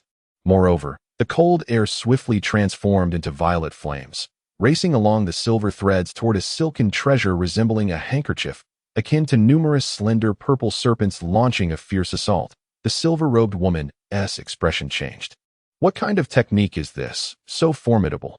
Though astonished, she did not hesitate in her actions. With a swift gesture, her elegant fingers pointed at the suspended handkerchief, which bore the image of a silver silkworm. In response, it opened its mouth, releasing a blazing white flame that surged forth along the silver threads, transforming into countless fiery serpents that directly confronted the violet flames. The collision of ice and fire ignited between the two flames, intertwining in a vibrant display of purple and white. However, after a brief moment, it was evident that the violet flames gained the upper hand, forcing the white flames into retreat. Observing this, the silver-robed woman furrowed her brow, murmuring a few incantations in an ancient tongue. Instantly, the celestial beast beneath her let out a low roar, emitting a misty blue flame from its mouth that joined the white flames. The fusion of azure and white fire momentarily staved off the onslaught of the ice flames. The silver-robed woman then raised her delicate hand, and an octagonal iron token appeared between her fingers. She tossed it into the sky, and it abruptly transformed into a massive Bagua diagram, conjuring forth blazing crimson flames, hurling them towards Han Li. Han Li's lips twitched slightly, his expression remaining impassive. However, a thunderous crack resounded behind him as a pair of silver wings manifested. Just as the Bagua diagram descended, he flickered briefly and vanished amidst the flickering silver arcs, leaving the diagram to plummet into the void. In the next moment, Han Li reappeared over 30 zhang away, and with another flap of his wings, he vanished once more, using the thunder escape technique. The celestial maiden of Tianlan saw Han Li approaching and murmured softly, a hint of gravity flashing in her beautiful eyes. She formed an intricate hand seal, and the celestial beast beneath her opened its mouth, unleashing a dense mist that swiftly enveloped both her and the beast, transforming the area into a vast sea of fog spanning dozens of zhang. With a thunderous roar, Han Li materialized at the edge of the misty expanse, a look of surprise crossing his face. The white mist was peculiar. His spiritual consciousness could not penetrate it, rendering him unable to locate his adversaries. Nevertheless, he had no time to engage in a game of hide and seek with them. Han Li's expression darkened as he waved his hand, summoning a purple ancient mirror that floated before his chest. He raised both hands to the mirror, channeling his spiritual energy into it, and soon a brilliant violet beam erupted from the mirror's surface, darting into the mist like a fleeting comet. Wherever the purple light traversed, the white mist churned violently, and within moments, a significant portion of it was scattered, leaving his opponents with nowhere to hide. Yet at that instant, a surge of azure flames erupted from the mist, successfully intercepting the violet beam. Han Li busily gazed into the distance, and to his astonishment, he caught a glimpse of the Tianlan beast hiding alone within the depths of the mist, expelling great plumes of azure demonic fire. However, the silver-robed woman above it had completely vanished without a trace. This revelation filled Han Li with both shock and elation. Initially, he had pondered how to separate the woman from the sacred beast, but now, to his surprise, she had willingly abandoned it. This was truly a once-in-a-lifetime opportunity. Although he remained unaware of the whereabouts of the Tianlan Saintess or her intended tactics, Han Li was determined not to let such a chance slip away. With this thought, he hesitated not for a moment. With a surge of his divine sense, the enormous sword, which had long been concealed among the clouds above, emitted a deafening shriek that a flash of brilliant lightning coursed through the air, slicing through the mist at an astonishing speed, reaching the Tianlan beast's head in the blink of an eye. The sword, adorned with purple flames and golden arcs, reverberated with a thunderous roar, The Tianlong beast had no time to evade. It was cleaved in two from head to tail by the mighty strike. Initially filled with joy, Han Li's expression quickly changed to one of horror. The beast's corpse transformed into swirling wisps of white mist, vanishing from sight. It appeared that the creature had merely conjured an illusion. In a moment of panic, he neglected to discern the truth and had indeed fallen into a great trap. "This is bad," Han Li silently exclaimed, disregarding any further search for the true form of the Tianlong beast, and prepared to retreat. Suddenly, a vast expanse of azure light cascaded down from above, causing him to freeze. His movements becoming sluggish. At the same time, an enchanting incantation resonated through the air. Alarmed, he looked up to see the silver-robed woman materializing several dozen zhang above, with peculiar silver patterns emerging on her forehead. She was chanting incantations and pouring a familiar small cauldron into the air, from which torrents of azure light erupted, enveloping a 30 zhang radius beneath the artifact. "The Su Tian Ding," Han Li exclaimed in shock, his complexion draining of color as he instantly recognized the small cauldron. In a state of panic, he hastily inspected his own body and found that his Su Tian Ding was safely contained within. Having not been lost, what was going on? Could it be that there were two Su Tian Dings in existence? Before Han Li could fully grasp the intricacies of this perplexing situation, the small cauldron above began to expand dramatically under the radiant light, rapidly transforming into a massive vessel with a diameter of 3 to 4 zhang. The silver-robed woman urged the cauldron with her magical incantations. Its opening became blindingly bright, and a continuous stream of azure sand surged forth, coalescing into a vast cloud of sand that descended upon Han Li. Seeing this, Han Li, without a moment's hesitation, activated his silver wings, preparing to dart out of the range of the azure light. However, at that instant, a series of rumbling low roars echoed from within the white mist. The sound was not loud, but an invisible wave swept over Han Li in an instant. After flickering momentarily, the silver light on his wings dimmed, and the arcane escape technique fell silent, rendered ineffective. What kind of divine ability is this? Han Li thought in alarm as he hurriedly cast a glance into the mist. There, the shadow of the beast flickered in and out of view at the mist's edge, leaving him uncertain of its authenticity. At that moment, the cloud of sand had descended to within 10 zhang of the cave's apex. With no other choice, Han Li could only raise the azure shield before him, which transformed into a vast azure curtain of light, ready to intercept the oncoming assault. As the sand clouds made contact with the blue light, the ethereal brilliance of the azure sands surged forth, causing the grains at the forefront to swell dramatically. Enormous grains, akin to grinding discs, cascaded relentlessly downward, crashing violently against the luminous barrier. A resounding roar echoed incessantly. Although the blue shield possessed remarkable qualities, it was ill-equipped to withstand such a tremendous onslaught. In the blink of an eye, the light curtain trembled violently, dimming significantly. Moreover, a portion of the sand clouds suddenly split into two, transforming into agile sand serpents that deftly circumvented the barrier, lunging towards Han Li from either side. With little time to ponder, Han Li opened his mouth and expelled a small cauldron, flicking his finger against its surface, which conjured a layer of azure ice flames that enveloped the cauldron. It was the Shutian cauldron, the first level of his Tongbao Ju cultivation, although he could only harness a minuscule fraction of its power. Given the dire circumstances, Han Li was unconcerned about anything else. He swept his hand over the cauldron's lid, causing a cascade of blue mist to envelop him completely. Then, with both hands spread wide, he targeted the two sand serpents, unleashing a barrage of 10 azure sword energies that intersected and struck fiercely at the serpents. The sound of piercing echoed as the serpents' heads were punctured with numerous holes, each the thickness of a thumb, yet it proved utterly ineffective. Alarm surged within Han Li. As he attempted to evade the impending strike, his body felt as heavy as a mountain, rendering his movements sluggish and unresponsive.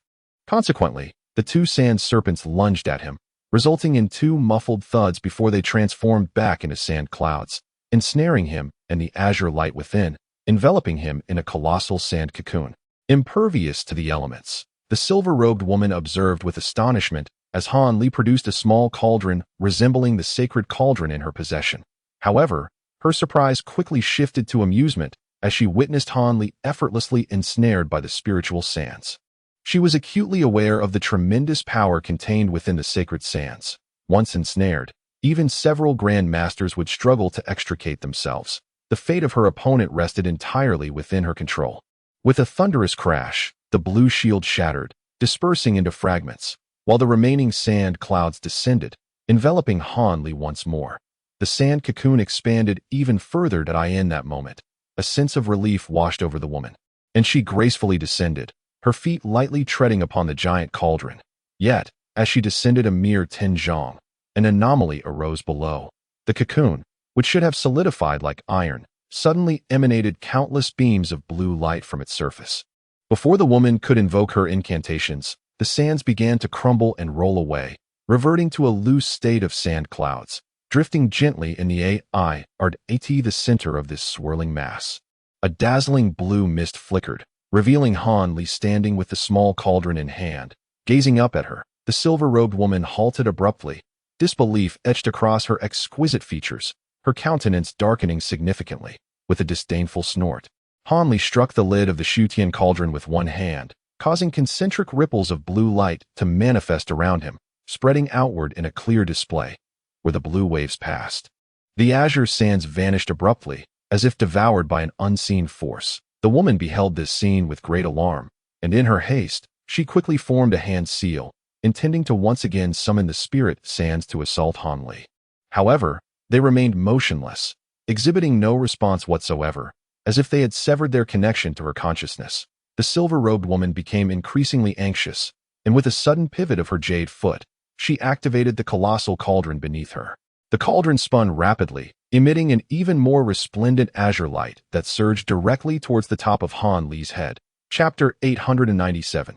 A startling turn. Han Li narrowed his eyes as the first layer of the Tongbao juice circulated within him. A dragon's roar resounded, and the lid of the cauldron transformed into a blue radiance, soaring into the sky. Following this, an array of multicolored spiritual lights erupted from within the cauldron. The azure light released by the celestial lady of Tianlan converged like rivers flowing into the sea, morphing into a fleeting beam of azure mist that was swiftly absorbed into the cauldron. The silver-robed woman was taken aback, and Han Li, too, was momentarily stunned. Just then, the colossal cauldron beneath the celestial lady emitted a peculiar humming sound, which then transformed into a streak of azure light, shooting downward. The silver-robed woman, her complexion paling, hastily attempted to summon back the cauldron with a hand seal, but the spell faltered.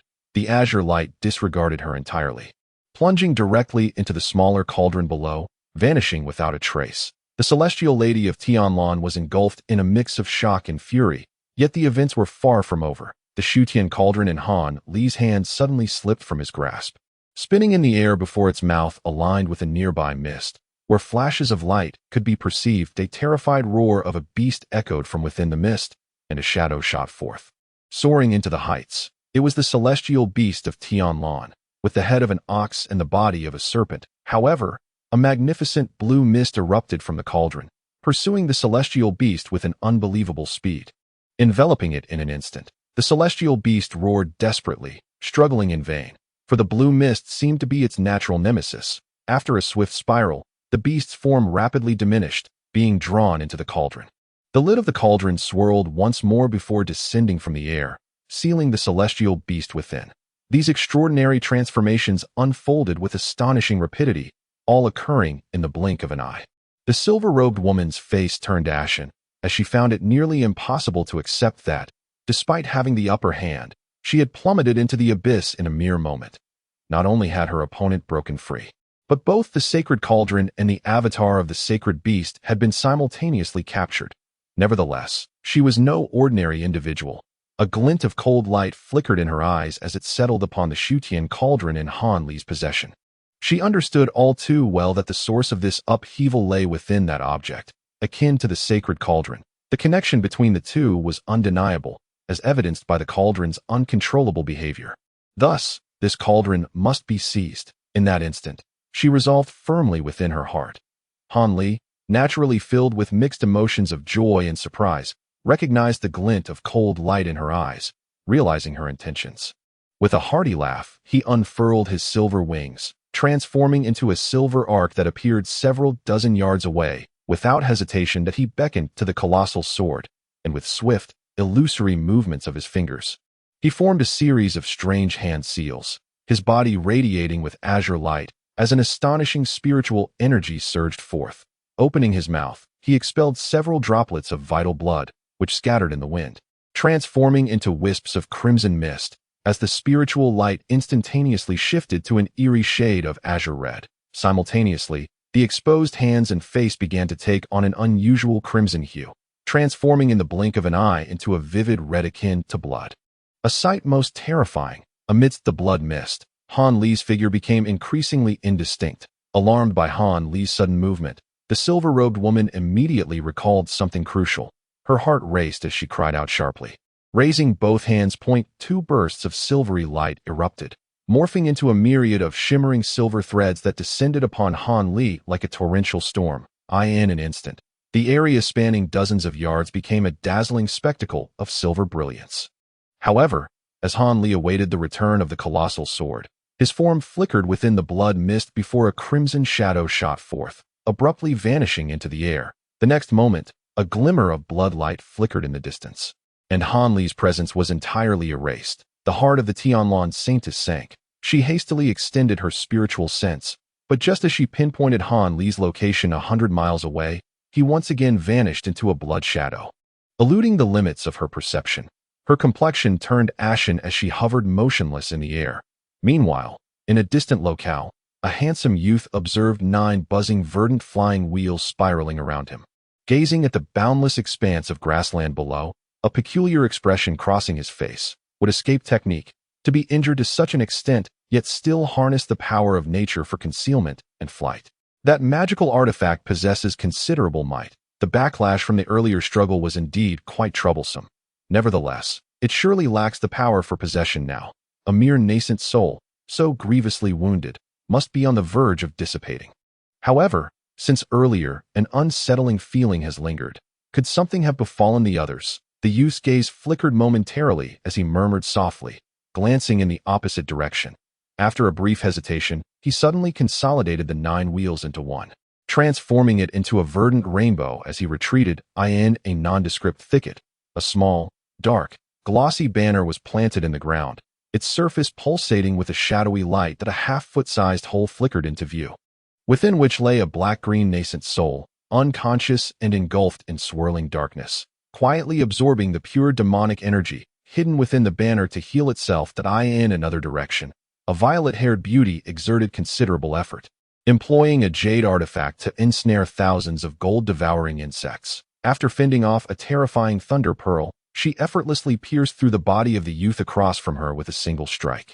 Yet, to her astonishment, a radiant flash enveloped him, and he suddenly transformed into a captivating woman, shimmering white light enveloping her form as she disintegrated into countless specks, vanishing without a trace. The beautiful woman found herself momentarily stunned.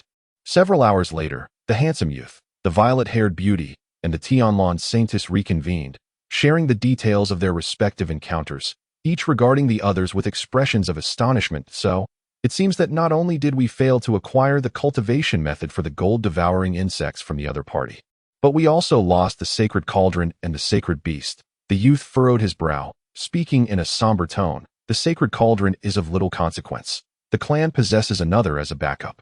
It can still summon the sacred beast. However, the sacred beast's avatar has been taken by that individual. This, I fear, may provoke the wrath of the celestial sacred beasts that we must retrieve it at all costs. The violet-haired beauty replied, her expression equally grim. This time, I was far too careless to my astonishment.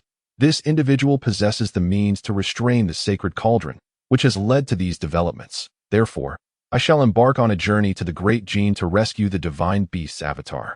Moreover, the peculiar nature of the adversary's small cauldron, capable of commanding our sacred cauldron, is indeed a matter of great significance that I suspect that this object is none other than the original artifact which the sacred cauldron sought to replicate.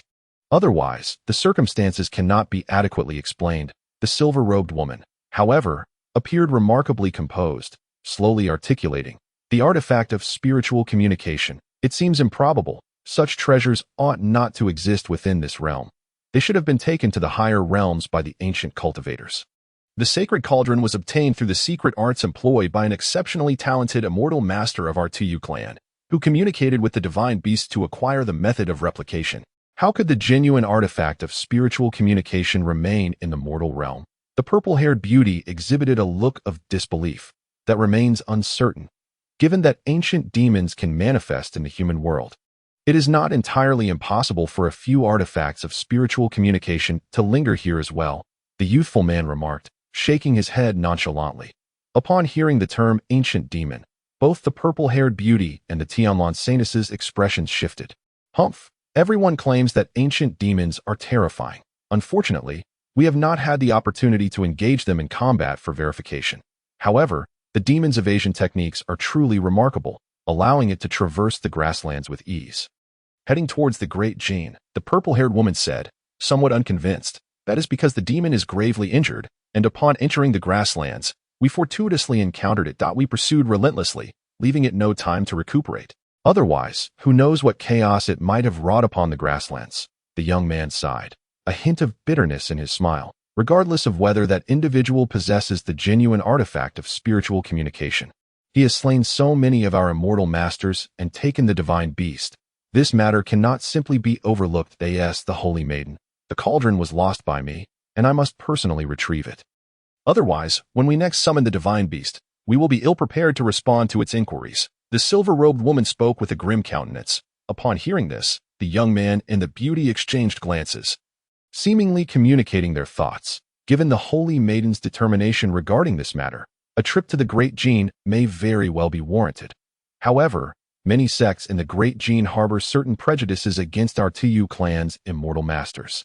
It would be prudent for the holy maiden to conceal her identity. After all, considering that individual's capabilities, his influence in the Great Gene should not be underestimated. It would be wise to first visit the Inluo sect to ascertain whether he is indeed an elder of that sect.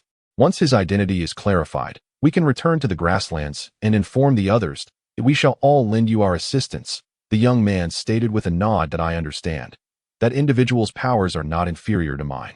I will not act recklessly, the silver-robed woman replied, her expression serious. Thus, the three immediately turned to retrace their steps. The Tianlan Saints prepared to finalize her affairs before promptly setting out to the Great Gene in search of Hanli. The Liao province of the Great Gene, one of the 108 provinces, ranks among the top 10 in area. Yet, regrettably, much of its territory lies in a frigid climate, perpetually cloaked in snow, resulting in a sparse population. Its affluence ranks only in the mid to lower tiers among all provinces. Within the bounds of Liaozhou, the Shun River stands as the second largest waterway in the region, distinguished by its rare characteristic of remaining unfrozen during the flood season. Consequently, each year at this time, whether merchants engaged in trade or travelers with pressing matters, they all embark upon boats to drift downstream along the river. This mode of transport is far more convenient than riding horses or taking carriages. Along the waterways, one can frequently observe official vessels from the Jin dynasty patrolling the river. However, despite the plethora of passenger boats and the river's considerable length, countless desperate individuals are willing to risk their lives and families to engage in the perilous act of robbing passing vessels. Thus, larger ships invariably employ agile and skilled bodyguards to ensure their protection. Wang Taijian is one such ordinary bodyguard, whose name suggests a considerable proficiency in marksmanship. Yet, it is his extensive experience as a bodyguard that truly sets him apart, having entered this profession in his youth. He has dedicated over 20 years to it, evolving from a spirited young man into a seasoned veteran of the rivers at present. He stands firmly at the bow of a grand ship, one hand resting on the wooden railing as he surveys the passing vessels with an impassive expression. For him, this escort mission is merely routine. The only notable aspect is the rumor that the ship's owner is a relative of a government official, lending an air of significance to this journey. Generally speaking, such semi-official vessels are not easily trifled with by river bandits, making this escort relatively uncomplicated. Predictably, the ship has navigated a considerable distance without any disturbances. Currently, he contemplates the generous payment from the ship's owner, sufficient to procure several fine bolts of cloth for his wife and children. As he reflects on this, the image of his 7 or 8-year-old son springs to mind, and a faint smile graces his lips.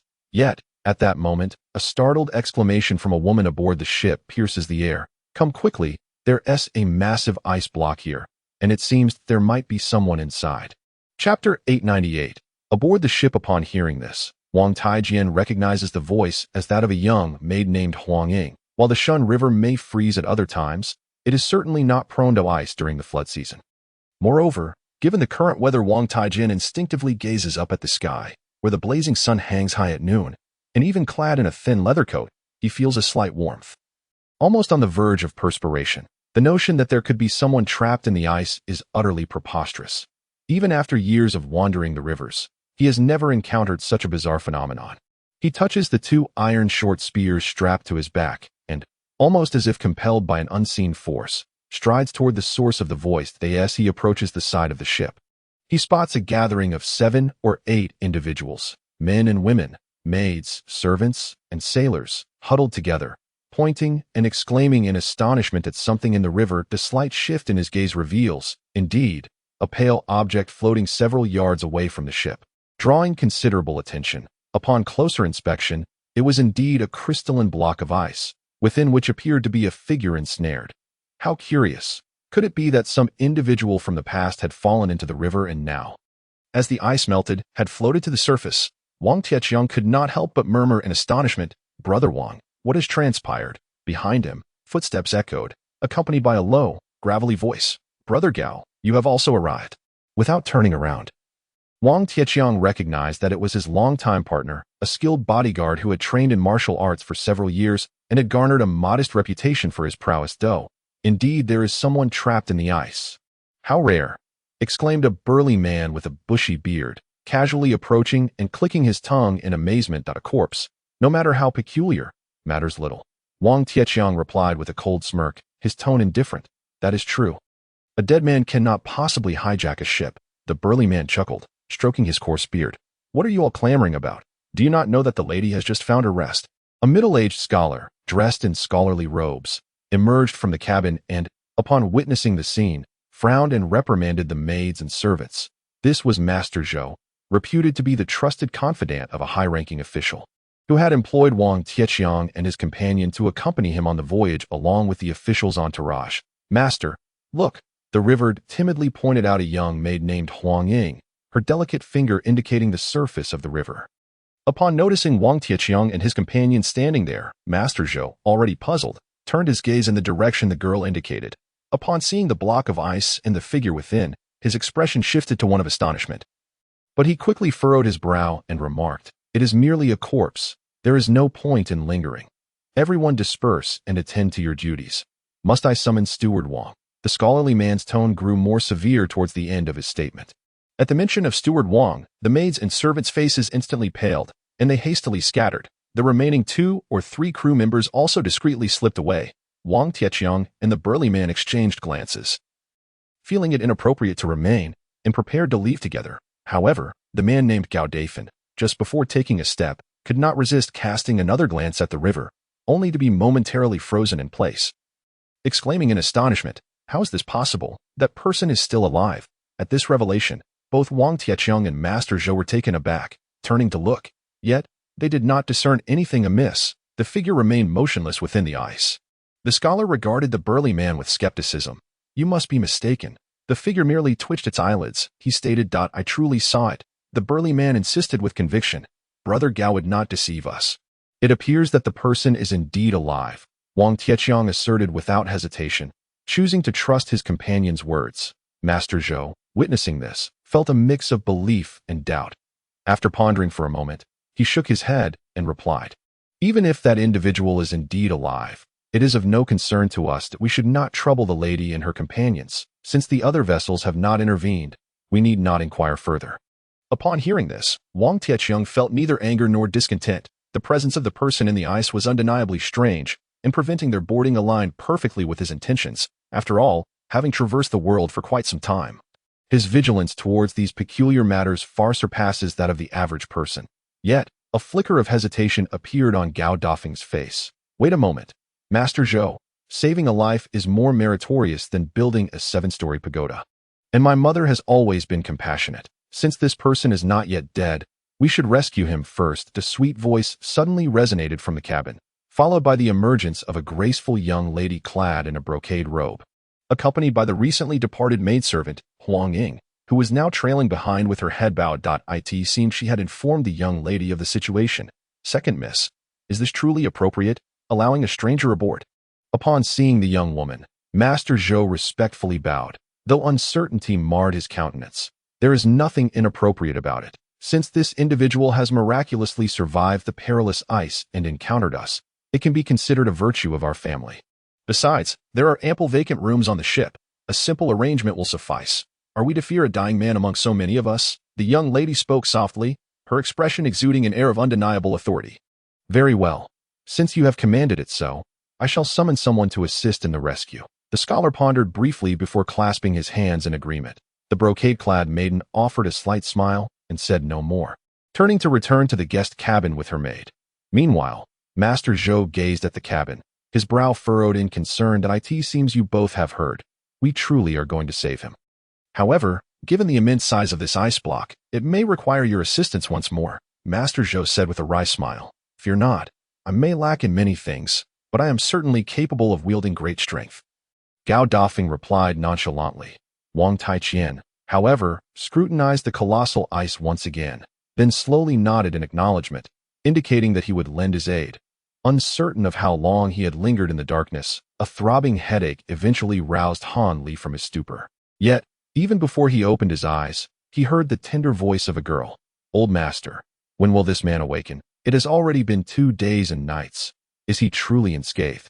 The young lady has been waiting for my reply. Humph, what do you know, little girl? I merely possess a rudimentary understanding of medicine. How could I predict when he will awaken? Yet, his ailment is indeed peculiar. His complexion is frightfully pale, and he exhibits signs of severe blood loss. However, upon taking his pulse, it is surprisingly strong, as if his constitution is far more robust than that of an ordinary person. This truly perplexes me, an elderly voice replied, tinged with frustration. I believe old master has misread the pulse. The girl, seemingly quite familiar with the old man, teased him playfully. Nonsense. In the past, whenever any of you experienced a headache or fever, did I not always provide the correct remedy? I have never erred. Perhaps this man suffers from a peculiar affliction never before encountered. I am not a physician, so what is strange about not discerning it? The elder seemed somewhat embarrassed, yet he maintained his stance. At this point, Han Li began to realize that he was reclining on an extraordinarily comfortable bed, cushioned by thick bedding and enveloped in a smooth quilt, his body radiating warmth. Listening to the conversation between the elder and the young girl in the dialect of the Great Jin, Han Li felt a modicum of reassurance. It appeared he had not only been rescued by mere mortals, but had also finally entered the realm of the Great Jin. However, his current predicament was indeed dire. Upon awakening, he immediately employed his divine sense to probe the condition of his body, resulting in a sharp intake of breath and a profound sense of bitterness. After evading the pursuit of the celestial maiden Tianlan and fleeing 1,000 miles away, the moment to unseal time had finally arrived. Without hesitation, he plunged into the river, utilizing the technique of feigned death taught by the grand deity Dian, encasing himself within a block of icy coldness, allowing the ice to drift with the current, thus narrowly escaping the relentless pursuit of the enigmatic assailant. However, his current physical state was utterly abysmal, even worse than he had anticipated by a considerable margin. Not only had the excessive use of blood shadow escape left him severely drained of vital essence and rendered his body exceedingly weak, but the depletion of his true essence was alarmingly severe, causing his cultivation level to plummet several tiers, descending to the realm of qi refinement. Consequently, without a period of 5 to 6 years of diligent recuperation, it would be unrealistic to hope for a return to his previous strength. With a silent sigh, Han Li suddenly recalled something and hastily examined the state of his flying swords within. To his relief, he discovered the profoundly weakened and deeply unconscious silver moon within one of the swords, which eased his heart slightly. Nevertheless, the absence of his second nascent soul weighed heavily on his mind. Although the distance was too great for precise sensing, it was evident that the second nascent soul had not been annihilated by the formidable master of the mysterious assailants as he had feared. A faint, tenuous connection remained, indicating its continued existence. However, should he fail to summon this nascent soul back within a certain time frame, once it gained independence, the ensuing backlash would be as he had foreseen. The only solace lay in the fact that once he restored his original cultivation, the initial strength of the second nascent soul would not pose a challenge to him. Contemplating this, he suddenly transmitted his thoughts through the sea of divine consciousness. Elder, how long have I been in a stupor within the ice, and how did I come to be in the Great Gene? Are there any notable cultivators of Great Gene nearby? Ah, you have finally awakened. You have been drifting at the riverbed for over a year. It was only when the magical energy adhering to the ice was exhausted that the block finally floated to the water's surface. However, Han, your condition is rather dire, replied the grand deity Dian, somewhat languidly. I am well aware of my own plight, Hanli responded. Yet, I have managed to escape by a stroke of luck, which is a blessing amidst the misfortune. And thus I have little to complain about. After all, not everyone can slip away from a late-stage nascent soul cultivator under such circumstances. He smiled, feeling a sense of pride in his achievement. Humph, you seem rather optimistic. However, I have yet to inquire about the matter of your spiritual treasure. Why have you never mentioned it to me? No wonder there were times during your seclusion that you left me outside the chamber. I have long wished to study the true nature of a spiritual treasure myself, the grand deity Dian said, his tone shifting to one of mild annoyance. Handing it over for your research is certainly not an issue. But that must wait until I have restored my cultivation, Hanli replied calmly. Very well. Since you have agreed, we shall consider this matter settled. However, there is indeed a cultivator aboard the vessel, though she is merely a young girl at the second or third level of chi refinement. Hardly worthy of mention. You need only to pay attention. The tone of the Dian deity softened. Subsequently, he fell silent. The girl must be at the second or third level of chi refinement? Hanli was taken aback, yet he still opened his eyes at the old master. A girl who appeared to be merely 14 or 15 years old exclaimed joyfully upon seeing him awake. This girl had fair, tender skin, a round face, and large eyes, making her quite adorable. Indeed, I naturally noticed, beside the girl sat an elderly man in a gray robe, seemingly in his 60s, with kind eyes and a benevolent expression. Unobtrusively observing him, Old Master, please stay with him, I shall inform the young lady. Before Hanli could utter a word, the round-faced girl chattered to the old man and swiftly dashed out. Hanli couldn't help but be momentarily stunned. Hee, this girl has such a temperament.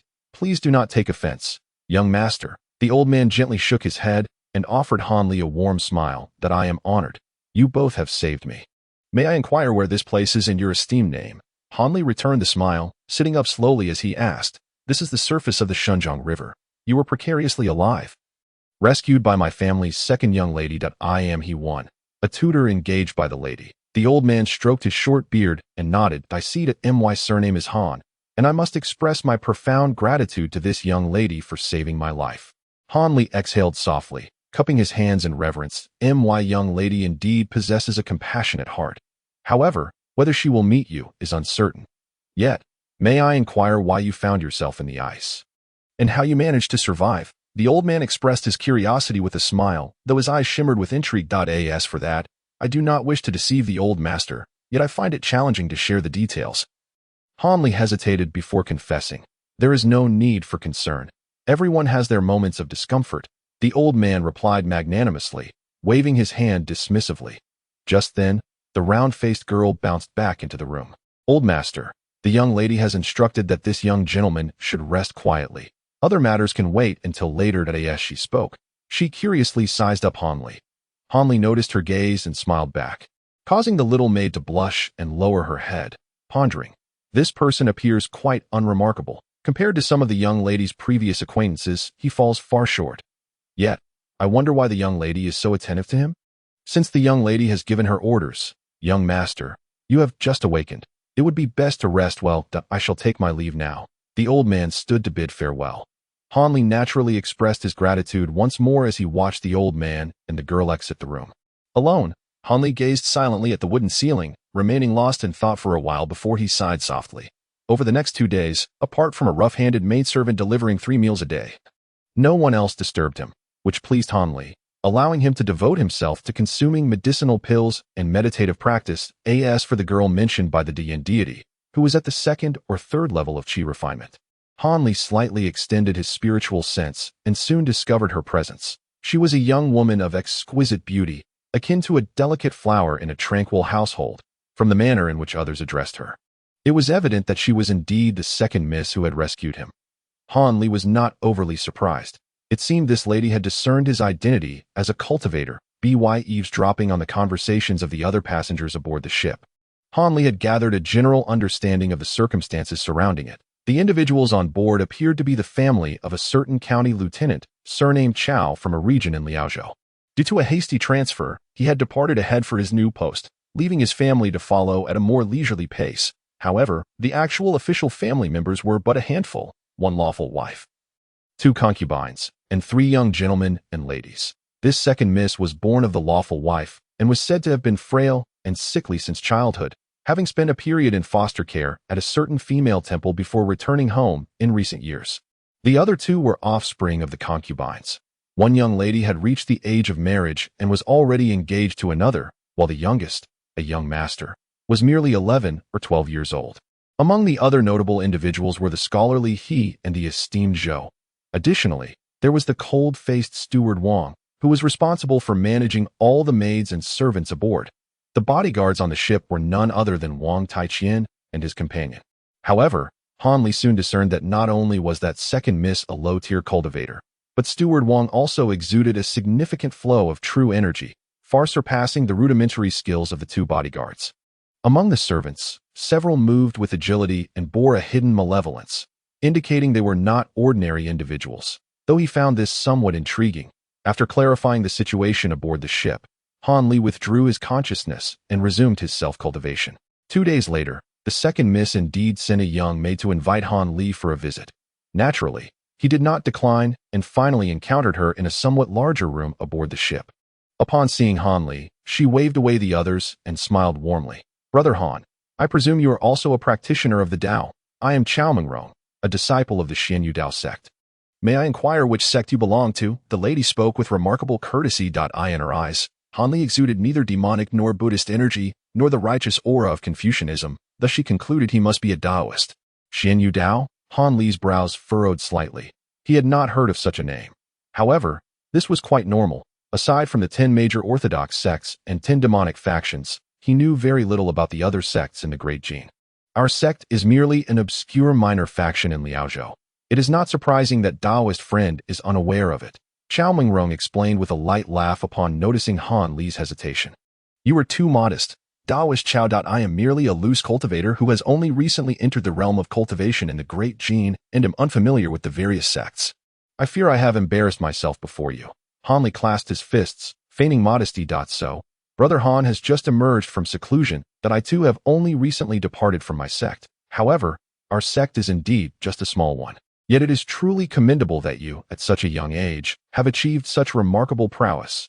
Chao Mingrong's bright eyes sparkled with admiration. "It is nothing, merely a stroke of luck on my part.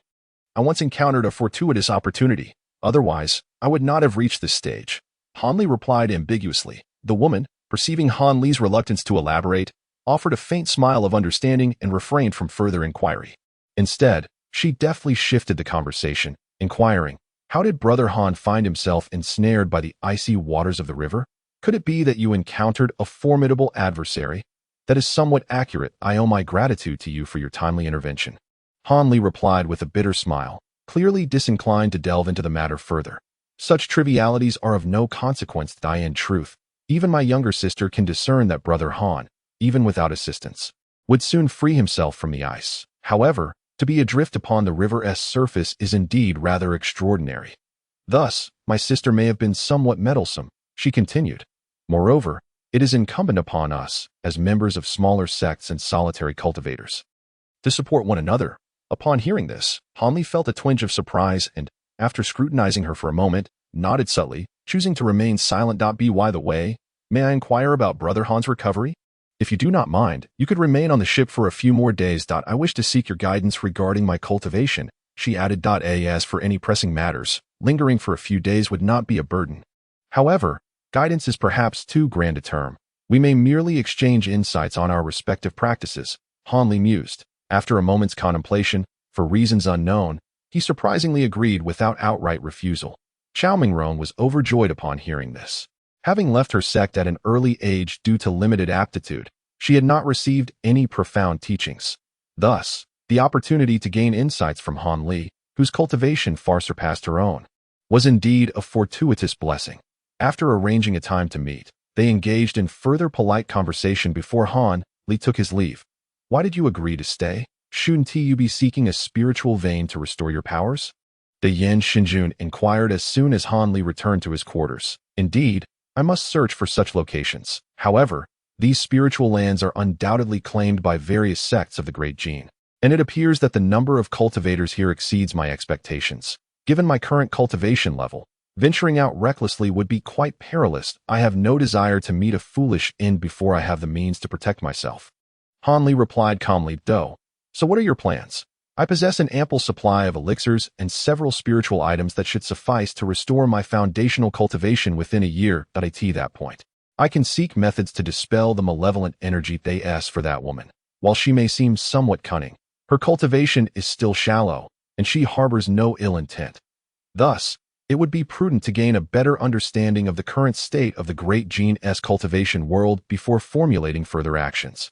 Having arrived in Great Jin, an additional year or two of waiting is of little consequence," Han Li articulated steadily. "Suit yourself, but my time is limited if this drags on for several more years.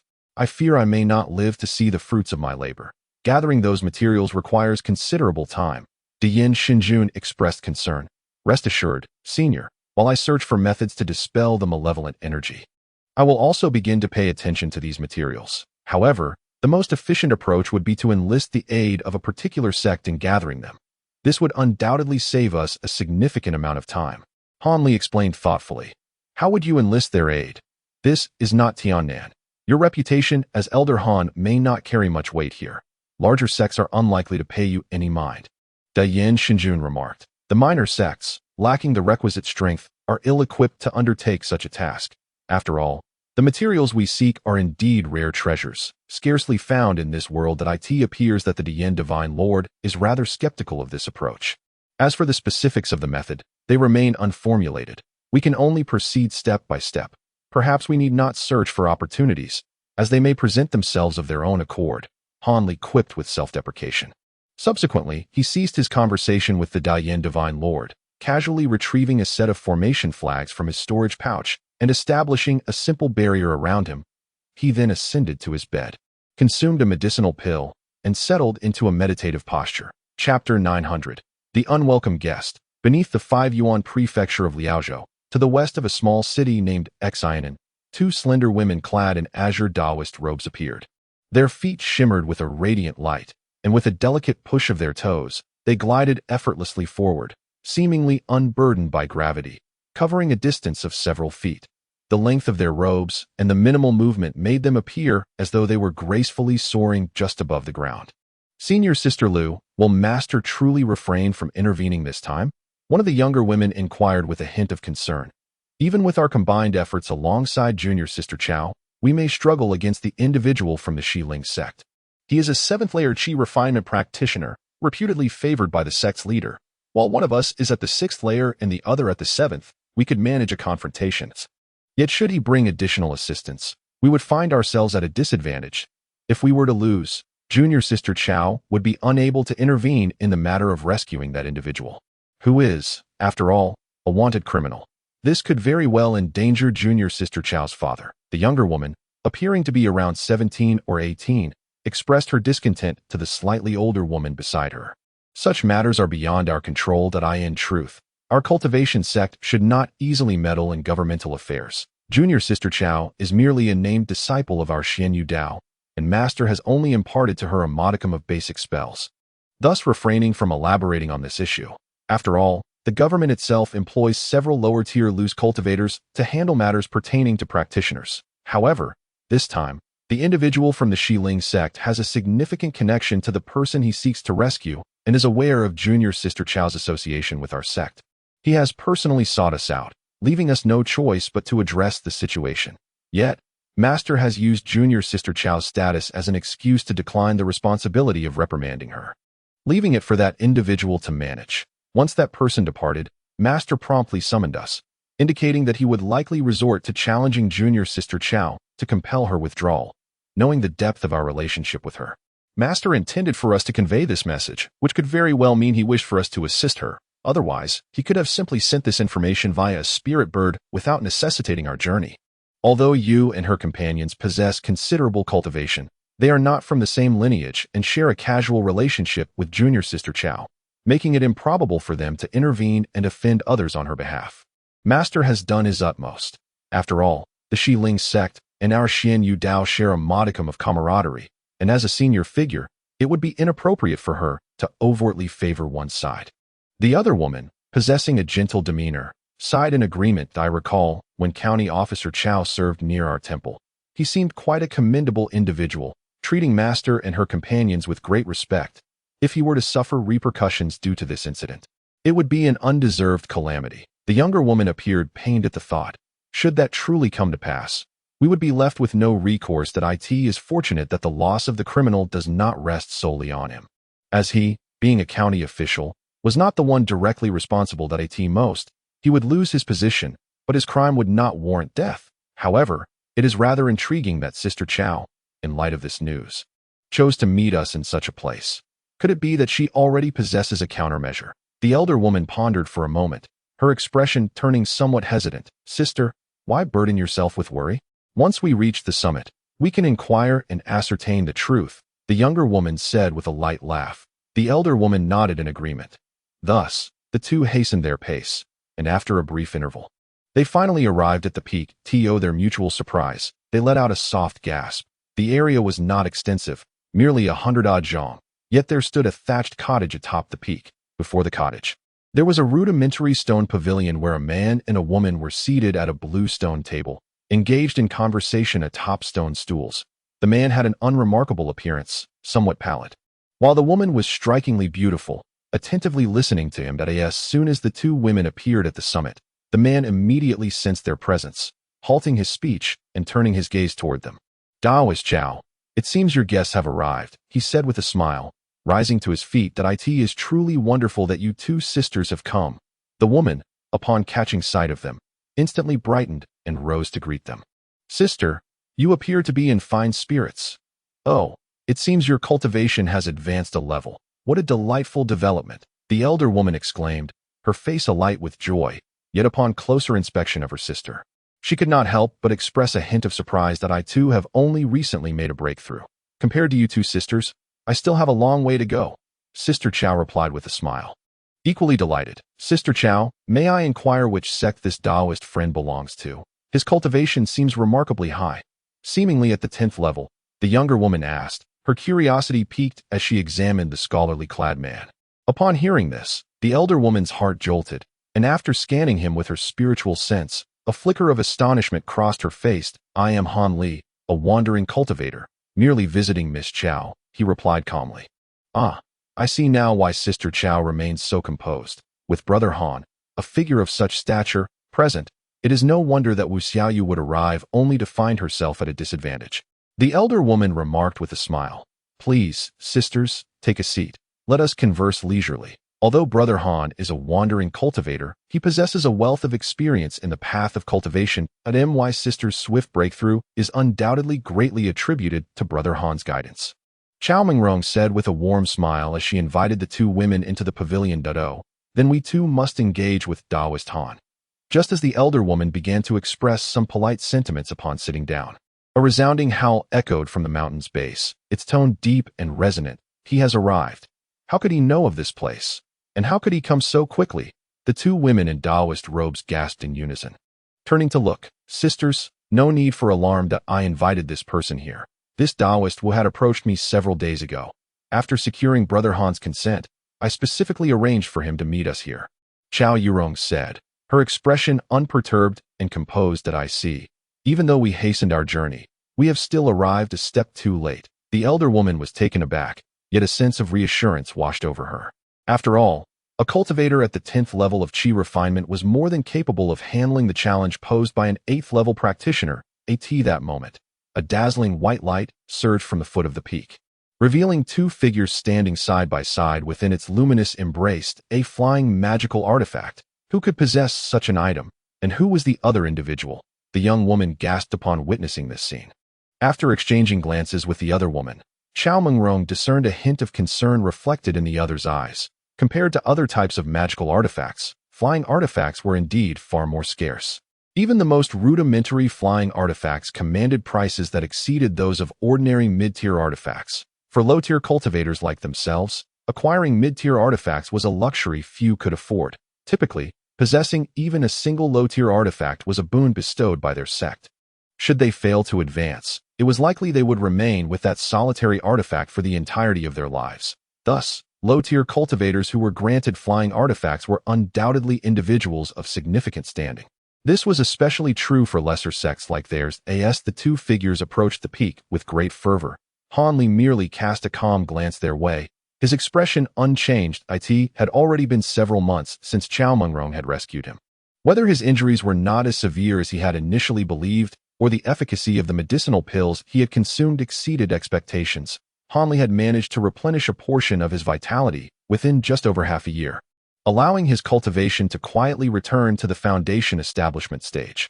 Although his vitality remained considerably depleted and his blood essence only partially restored, he had finally regained sufficient strength to ensure his own safety within the realm of cultivation. Naturally, with Chao Mengrong's level of cultivation, she was unable to perceive the remarkable changes he had concealed. During her time residing nearby, she often sought him out to inquire about her confusions and uncertainties regarding her cultivation. Given Han Li's extensive experience in the mid-stage of the nascent soul realm, offering insights into the Qi refinement stage was somewhat an overqualification. Yet, with just a few words, he often illuminated her understanding, leading her to sudden realizations. This brought immense joy to Chao Mengrong, fostering an even greater respect for Han Li, particularly after she advanced from the third to the fourth level of Qi refinement under his guidance, prompting her to subtly adopt the demeanor of a disciple. Observing this dynamic, Han Li maintained an outwardly indifferent demeanor, while internally, he had already resolved to depart in just over a month. After all, these past few months had allowed him to glean a general understanding of the cultivation world in Dajin through the knowledge shared by this woman. He was no longer completely in the dark. As for the pills suitable for Qi refinement, he possessed a few, but he would not readily distribute them in his weakened state. The perils of reckless generosity in the Daijin cultivation world were numerous, perhaps even more chaotic than in Tiannan. However, just a few days prior, Chao Mengrong had received a warning from her sect, which startled her and prompted her to seek out Han Li. Upon learning that her opponent was merely at the second level of Qi refinement and that the conflict was not one of life and death, Han Li casually agreed to assist her. After completing this task, he could seize the opportunity to leave AS for the two men who had ascended to the peak, their magical artifacts radiating brilliance. Han Li saw through the Fade with clarity. They were simply a practitioner at the 8th level of weapon refinement and another at the 11th level of cultivation, neither of whom warranted his concern. Thus, the remaining 3 women displayed expressions of astonishment and suspicion. While he leisurely stepped out of the pavilion, raising his gaze to the skies, he spoke with composure. "I am merely here to lend a hand for my friend, Chao. Which of you intends to engage in a bout? Surely, you do not wish to incite a brawl," he scoffed. "Fortunately, I have arrived. Otherwise, junior brother Wu would have indeed suffered a hidden loss. The countenance of the individual below is quite unfamiliar, yet their cultivation is commendable. However, one individual from Huang is more than sufficient to handle them. Let us not delay. Come at me together, lest you find yourselves seeking excuses after a defeat. As the luminous sphere descended to the ground, its radiance flickered, revealing 2 figures. Among them was a middle-aged man with small eyes, wielding a board-like magical artifact, who spoke impolitely. The other was a burly man in his 30s, who coldly glared at Han Li and the others. It appeared he was none other than Wu Xiaoyu. "Ma Yulin, what brings you here? As a law enforcement disciple of the Shilling sect, how can you so casually partake in others' private duels?" the older woman exclaimed, her expression shifting drastically with concern. It seemed that Fairy Lu was unaware. "I am no outsider. There exists a familial connection between junior brother Wu and myself. Assisting him poses no issue whatsoever," the middle-aged man stated flatly, his face devoid of expression. Upon hearing this, Fairy Lu's words ceased abruptly. However, the young woman exhibited a look of anxiety. Chao Mengrong's countenance fluctuated unpredictably, leaving her at a loss for words. "Then let us commence without delay. Once the sparring concludes, I have pressing matters to attend to," Han Li remarked, glancing at the sky and then at the middle-aged man, revealing a semblance of a smile as he stepped forward. Observing this, the middle-aged man scoffed, raising a hand to stow away the wooden artifact while retrieving a pale yellow fork from his storage pouch. Chapter 901. The King's Conference. As the two prepared to engage, The onlookers instinctively took a few steps back. For them, witnessing a confrontation between cultivators of such high chi refinement was indeed a rare spectacle. Yet for Han Li, facing such a chi refinement practitioner held little allure. He merely stood with his hands clasped behind his back, patiently awaiting the opponent's move. The man named Ma Yulin, infuriated by Han Li's nonchalant demeanor, wasted no time. He raised the small fork, muttering incantations under his breath while forming hand seals with the other. Moments later, the fork trembled slightly, emitting a faint spiritual glow before transforming into a streak of yellow light that shot towards Han Li. Unfazed, Han Li maintained his composure, showing no intent to utilize his magical artifact. He calmly raised a hand, unleashing a flurry of talismans that erupted into a dozen fist-sized crimson fireballs, colliding with the yellow light. Observing this, Ma Yulin sneered inwardly. His yellow wind fork was a mid-tier artifact bestowed by his sect. It was unlikely that mere fireballs could withstand it. Nevertheless, he was reluctant to engage directly, fearing even the slightest damage to his artifact. With a swift motion of his hands, he altered the trajectory of the yellow light, intending to bypass the fireballs and strike from the side. Han Li smiled faintly, casually pointing to the sky. The fireballs halted momentarily before converging into a massive cloud of fire, which then morphed into a fire serpent over 10 feet long. In a flash of crimson light, the serpent lunged forth with remarkable speed, coiling its body to ensnare the yellow radiance transformed from the flying spear. Ma Yulin was taken aback, hastily channeling his entire spiritual energy into the magical artifact, desperately attempting to extricate the spear. Yet, the golden light, which had initially flared brightly, soon became intertwined and flickered ominously as the fire serpent tightened its grip, causing the spiritual radiance to dim and fade. A series of low rumblings echoed, unmistakably heralding the impending destruction of the artifact. Cease this at once. Fellow cultivator, your prowess is formidable. I concede, the middle-aged man exclaimed, his face paling as he realized the dire situation.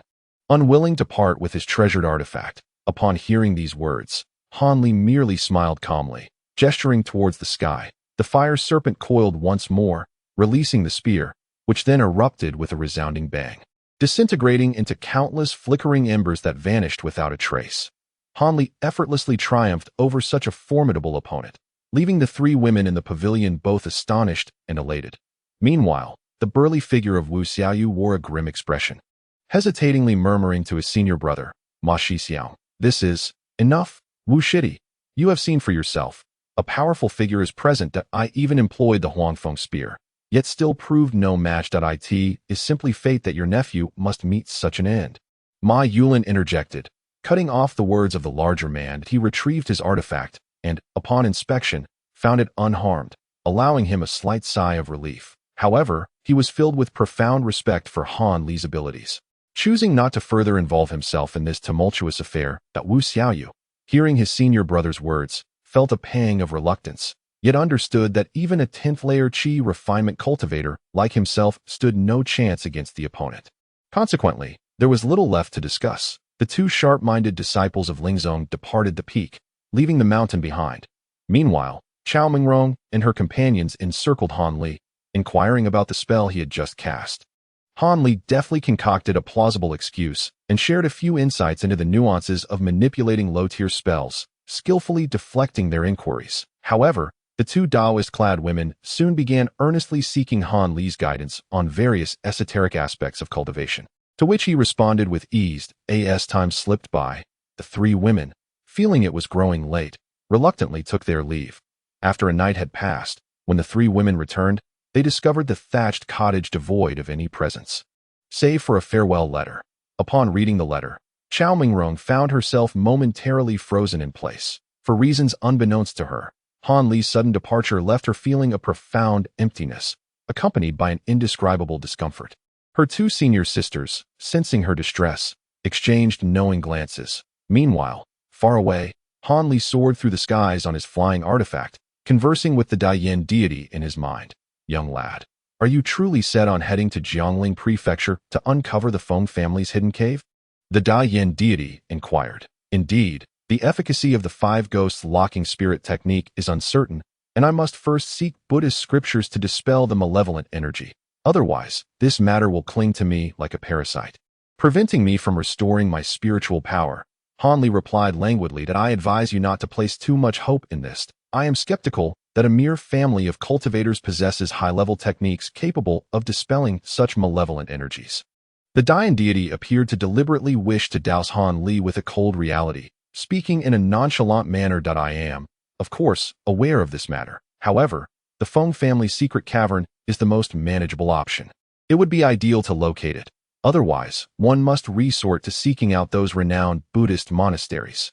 Yet, given my current level of cultivation, the task will be exceedingly arduous. Han Li furrowed his brow and spoke slowly. Humph. Since your cultivation has significantly diminished, many once simple matters have become quite challenging. Had you still possessed mid-stage nascent soul cultivation, you could have approached the Buddhist sect directly. Those bald-headed monks might have been inclined to grant a nascent soul practitioner such as yourself some courtesy. The Dayan deity remarked with a few snorts. Upon hearing this, Han Li could only shake his head and offer a wry smile that it is said that the Buddhist sect is exceptionally exclusionary. And even if he still held mid-stage nascent soul cultivation, the sect would hardly divulge their advanced scriptures so readily that if all else fails, he would have to find a way to infiltrate the Buddhist sect in hopes of stealing a tome. However, the thought of having to undergo the initiation and tonsure to enter the Buddhist order left Han Li feeling somewhat speechless. Perhaps seeking out the Confucian sect for a method to dispel malevolent energy would prove to be a more straightforward option. In his frustration, Han Li pondered thus. The Guaning Prefecture lay far at the western edge of Liaozhou, and the distance to Weiyuan Prefecture was no trivial matter. After flying for over 10 days upon his spiritual vessel, Han Li finally entered the territory of Guaning Prefecture. Throughout this journey, he encountered no high-level cultivators, only a few Qi refinement and foundation establishment practitioners whom he spotted from afar, choosing to avoid them without a second thought. Merely focusing on his path, after several more days of flight, the presence of mortals on the ground gradually diminished, and the landscape began to appear desolate, akin to a remote and impoverished region. However, 2 days later, Han Li finally descended upon a place called Suanyun Town, landing his artifact and making his way along a dirt path into the town. This town was far more rudimentary compared to the other towns he had seen along the way.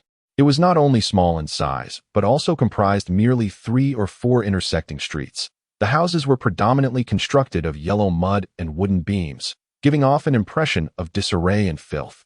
With a slight furrow in his brow, Han Li traversed one of the town's dirt roads, occasionally glancing to his left and right. The weather was exceedingly cold, yet he donned only a Confucian robe, a sight that struck anyone who beheld him as rather peculiar. Nevertheless, the passers-by, clad in thick leather coats, seemed entirely indifferent to this anomaly, their faces devoid of any signs of surprise. Han Li's expression deepened in contemplation. Sensing something odd, he was suddenly stirred by an approaching pair of individuals clad in white robes, one tall and the other short. These two, appearing to be in their 20s, were radiating spiritual energy indicative of Qi refinement. Levels 7 and 8 that upon casting a glance at Han Li, they exhibited a hint of astonishment, stopping several paces before him. The tall, slender young man respectfully clasped his hands and inquired, "Might I ask the esteemed name of the elder? Are you perhaps here to participate in the King's conference?" "The King's conference? I have not heard of such an event that I, Han, merely came to this vicinity in search of abundant spiritual herbs." Han Li responded, momentarily taken aback, his face revealing a trace of surprise that I see. The conference has already commenced for a day. If the elder intended to participate, you would have arrived at Shuling Mountain by now. It appears you truly are merely passing through this town, the young man in white exclaimed, a look of realization dawning upon him. However, it matters not, senior, you still have time to attend. This grand assembly is jointly hosted by our 3 prominent families of Jiangning. At the gathering, there will not only be numerous spiritual herbs available for purchase, but also several rare specimens aged hundreds of years, along with a millennia-old wild ginseng king up for auction. The event has only just begun. The final highlight auction has yet to commence. This is certainly far more convenient than searching the vast mountains for spiritual herbs. Additionally, there are many lone cultivators and small sects exchanging materials for spiritual herbs.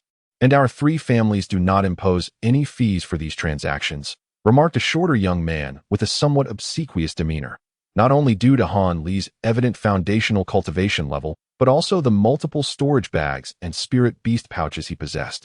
These 2 were cautious not to underestimate him. The 3 families, could it be Kong, Zhao, and Dong? Han Li inquired, his gaze flickering with surprise. Indeed, we are disciples of the Kong family, here to receive esteemed guests arriving in response to the rumors. We presumed that by now, no further visitors would be forthcoming. We were just considering joining the festivities ourselves when we fortuitously encountered you, the slender youth replied with a smile. Has this town now come under the direct governance of your Kong family? I noticed that the common folk seem quite accustomed to our presence as cultivators, which is rather uncommon, Han Li remarked, not directly answering the invitation but glancing around before speaking. Senior possesses truly discerning eyes. This town has been jointly governed by our 3 families for 5 or 6 years now. The residents here are all affiliated common folk of our families, hence they harbor no fear of us cultivators. The taller youth explained, I see. That does pose some complications. Han Li mused for a moment, a troubled expression crossing his face. Yes, there's something else concerning you, esteemed senior. Might we be of assistance? The shorter youth's expression shifted, his tone eager. Chapter 902. The one in the coffin. It is nothing. Since there is such a grand gathering, I shall first take a look, Han Li replied calmly after a moment of thought. Very well, I shall guide you, the younger man said with a smile after exchanging glances with his companion. Subsequently, the two produced round, disc-like artifacts from their belongings, casting them into the air before leaping onto them. Observing this, Han Li casually tossed forth a glimmering flying sword, his figure shimmering as he too ascended onto it. The senior's artifact is actually a high-grade flying sword. You must be an inner disciple from a major sect. The taller youth remarked in astonishment upon glimpsing Han Li's sword. The shorter youth beside him wore an envious expression as well. Hee, my sect has regulations that prohibit casually divulging sect information during training missions. I would appreciate it if you 2 friends refrained from prying into my words. Han Li chuckled lightly, directly dismissing their inquiries. The 2 were caught off guard by Han Li's insight into their thoughts. Their faces flushing with embarrassment, yet their conviction that he was indeed a disciple of a prominent sect deepened, their demeanor becoming even more respectful. The 3 ascended into the skies, propelling their artifacts southward toward the small town. The so-called Shuling Mountain is not particularly distant from the town. One can faintly discern the continuous, shadowy peaks from within the town. This Shuling Mountain should more appropriately be referred to as the Shuling Mountain Range, which extends for thousands of miles and can be considered one of the most prominent mountain ranges within Liaozhou. Moreover, it is said that deep within this range, there are apparitions of demons and malevolent spirits. Not only ordinary mortals, but even seasoned cultivators occasionally vanish mysteriously in the mountains. Yet, when the friends and relatives of these missing practitioners gather in droves to search, they scour vast portions of the mountains without discovering any anomalies.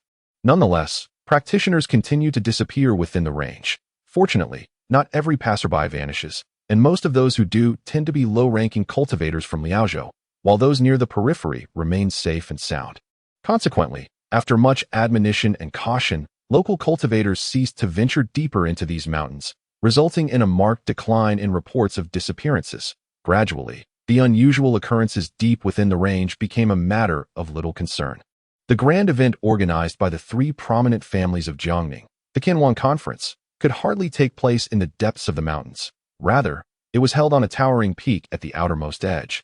Close to the town. As Han Li gazed towards the summit from the air, he beheld an expanse of remarkably ornate pavilions and halls atop the peak, his eyes glimmering with intrigue. It was evident at a glance that these structures were strikingly new, clearly erected only recently, causing a pensive expression to flit across his face. The predecessors have arrived. This is indeed the place. All foundation building practitioners attending would be assigned private chambers, while those of the Golden Core stage and above would enjoy a separate loft. Ensuring that the esteemed guests could rest comfortably, the tall young man explained with a hint of deference. Han Li nodded in acknowledgement, saying little more. However, he discreetly extended his consciousness, cautiously sweeping over the area. His brow furrowed slightly when he detected the presence of a nascent soul practitioner within. It was uncertain whether this individual was attending the event or if they were the infamous Kong Laoguai mentioned by Feng Jinlin before his demise. The strength of the Jin family indeed should not be underestimated. It is worth noting that the most powerful practitioners in the southern celestial region are typically only in the mid to late stages of Golden Core. A nascent soul-level practitioner is beyond the capacity of the southern celestial cultivation families to nurture. However, one thing struck him as peculiar. The aura surrounding this nascent soul practitioner contained a faint trace of necrotic energy. Though subtle and cleverly concealed, Han Li's consciousness far surpassed that of the other, allowing him to discern this detail despite the opponent's efforts to mask it. Could this individual be practicing some sinister demonic arts? If memory serves, the Kong family hails from the illustrious Confucian sect, the Tiansheng, which still supports them to this day, regardless of whether this nascent soul practitioner is an ancestor of the Kong family. Merely associating with such a person could pose significant implications for the family. As Han Li pondered these thoughts, he followed the two men to the entrance of the estate, whereupon four blue-robed practitioners emerged from the gates to greet them. Almost simultaneously, in a hidden chamber 20 or so feet beneath the ground, the lid of an inky black coffin suddenly stirred, and a delicate hand, as white as jade, emerged from the crevice. Gently pushing the lid aside, a man adorned in a yellow robe and crowned with jade abruptly sat up from within. The man, in his 30s, possessed an unusual appearance, with a hint of astonishment and suspicion etched upon his face.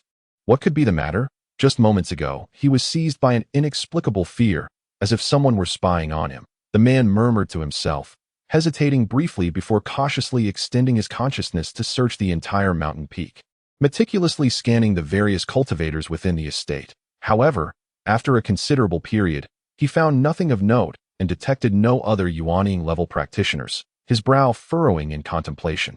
Perhaps it was merely some old specter passing by, casually probing the surroundings. With the black jade coffin concealing my corpse aura, it should not raise any suspicions, the man with the jade crown muttered to himself, once again reclining into the pipe. Whereupon the lid closed of its own accord. The secret chamber returned to its tranquil state, but on the ground, Han Li had been led by a blue-robed cultivator into a vast square constructed in the center of the estate, where an array of cultivators donned various attires, densely packed, numbering as many as 500 or 600 yet. These practitioners were divided into several groups, congregating within distinctly marked areas, either engaged in discussions or trading goods. Surrounding the square were stalls of varying sizes, some set upon tables, while others lay directly upon the ground, creating a lively and bustling atmosphere.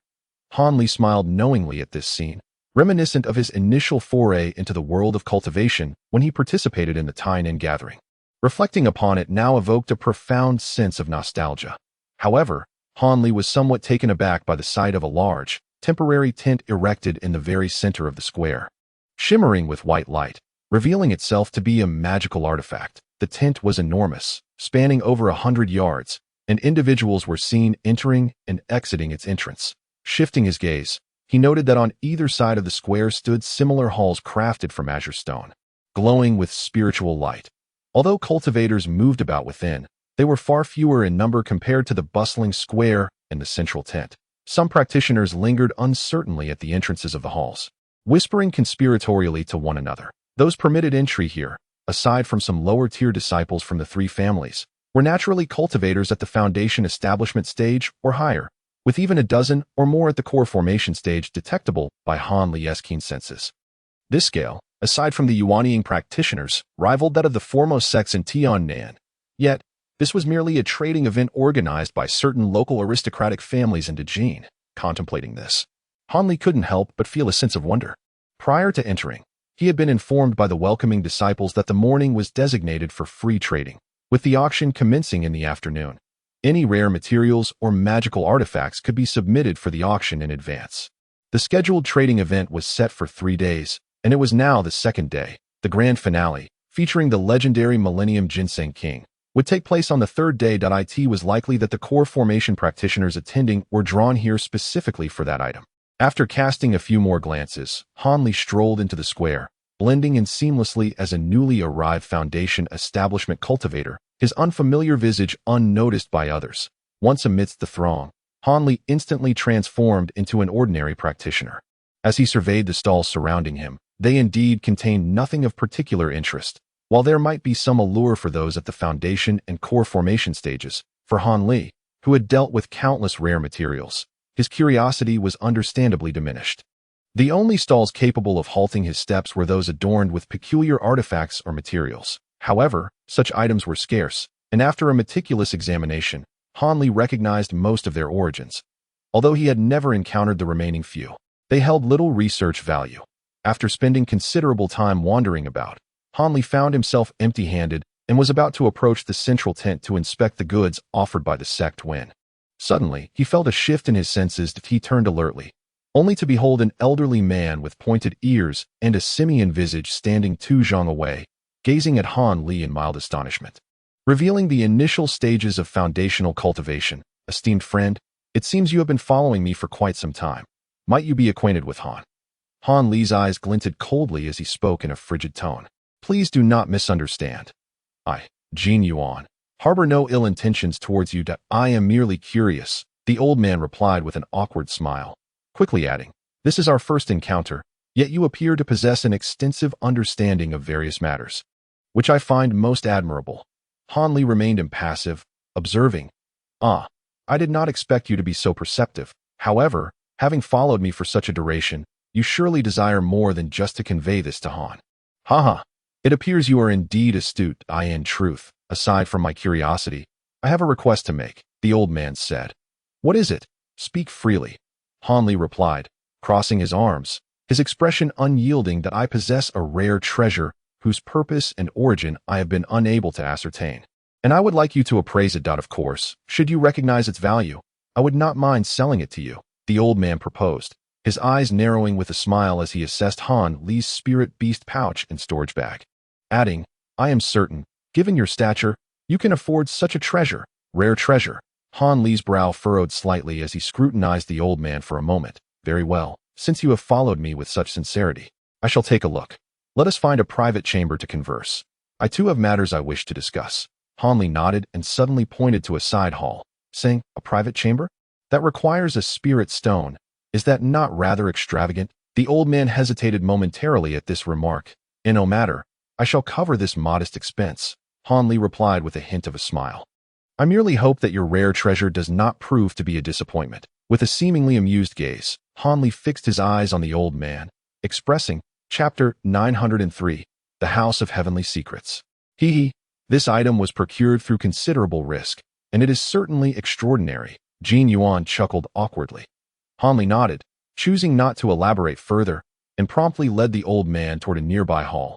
Upon entering the hall, they found themselves in a vast chamber spanning several dozen zhang, eerily empty save for a middle-aged woman clad in a blue robe, seated on a mat in deep meditation. Upon noticing Han Li and the old man enter, she immediately opened her eyes and rose to her feet. Welcome, esteemed friends.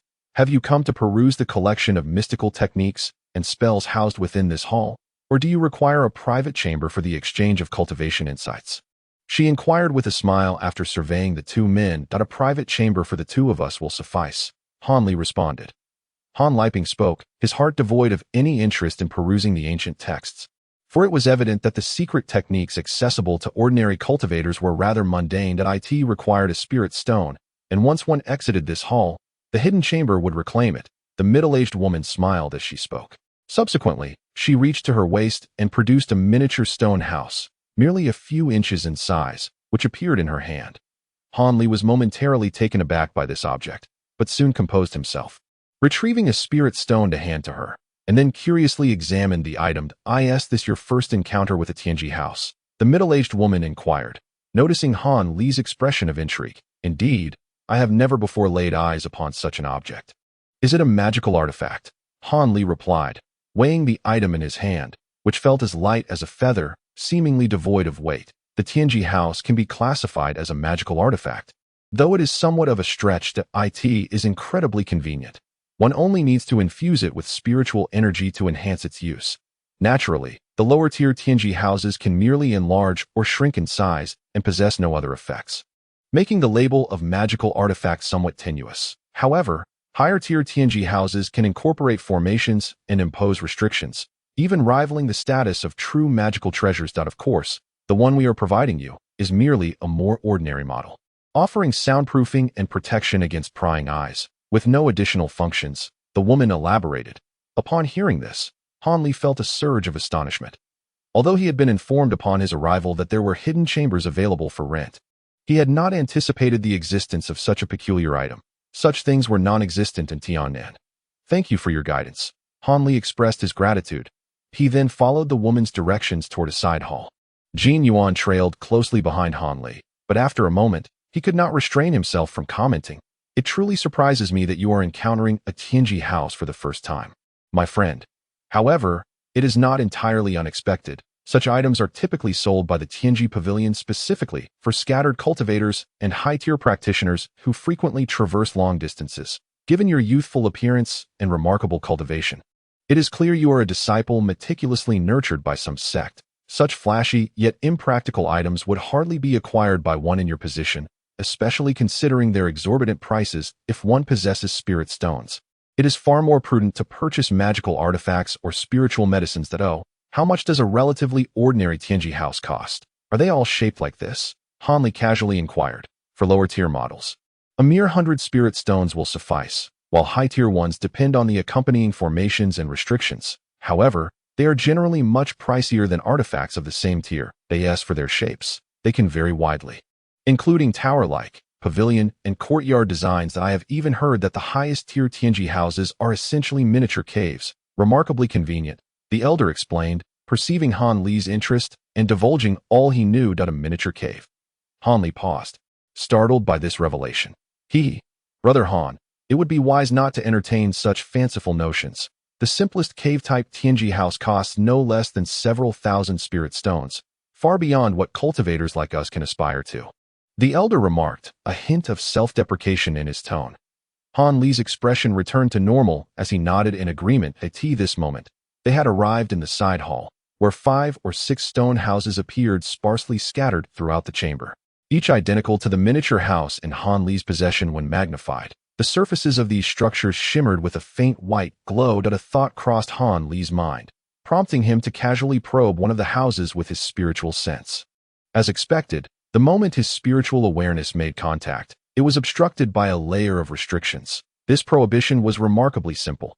Although one could effortlessly breach it, any disruption would instantly alert the owner of the house to the intrusion, making them wary. This, indeed, was a rather prudent means of preventing eavesdropping. With this in mind, Han Li raised the miniature house, his hand shimmering with a blue light as he infused it with some spiritual energy. Instantly, the house began to radiate warmth and tremble incessantly. Without hesitation, Han Li hurled the house toward a vacant area. With a flash of white light and a muffled thud, a structure several zhang in size materialized before him. Brother Jean, please enter. Han Li remarked courteously to the elderly man after glancing at the stone houses. The old man responded with politeness.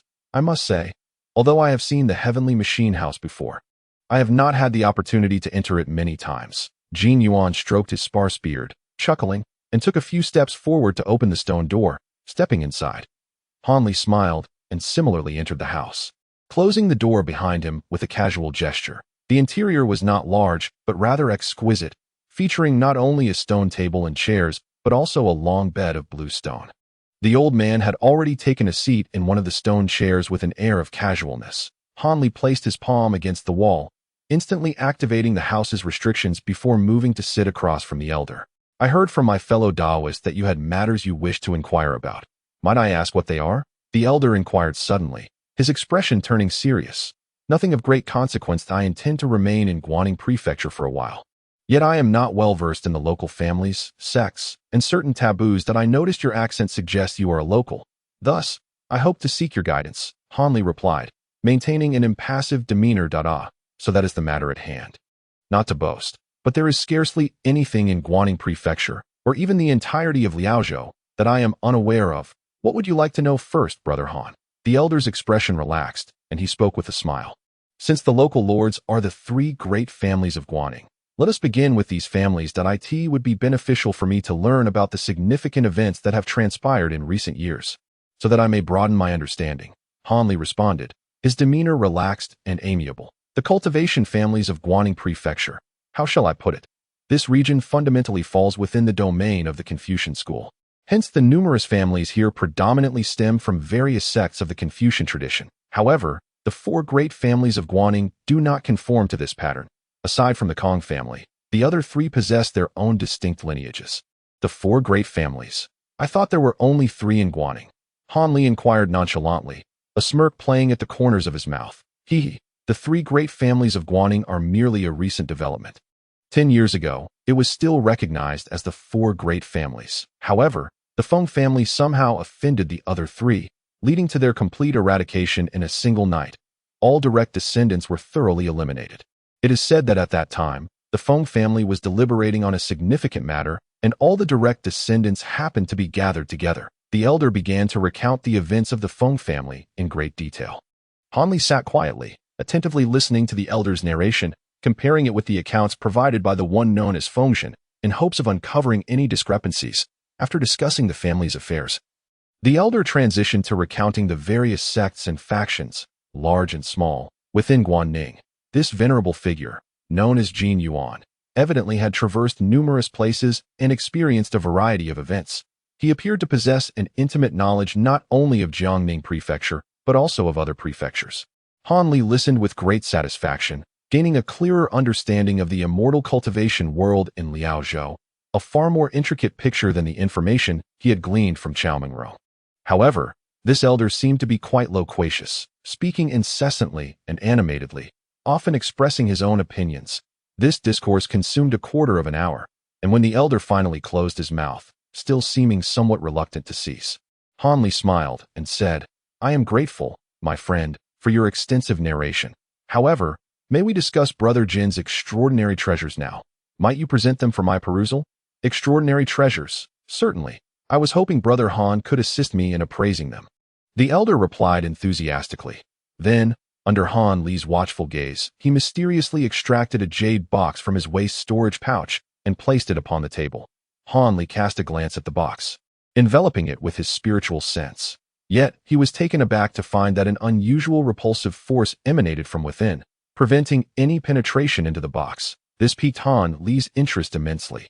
Jin Yuan cautiously opened the box, revealing a dazzling orb of golden light, approximately the size of a fist, shrouded in a hazy aura. "My friend, please examine this item closely. See if you can recognize it," Jin Yuan urged, pushing the jade box towards Han Li with palpable eagerness. Han Li raised an eyebrow, wordlessly taking hold of the box, scrutinizing it intently. It soon became evident to him that this was an entity akin to a bubble, its surface shimmering with an unusual golden radiance, while the interior remained transparent and void of any spiritual energy. Resembling an ordinary object, after examining it for a considerable time, Han Li extended a finger, enveloped in a layer of azure light, and gently prodded the surface. To his astonishment, his finger sank into it. It was soft and pliable, as if it were indeed a bubble. A hint of surprise crossed Han Li's face. After a moment's contemplation, he unleashed his spiritual sense once more, wrapping it around the orb.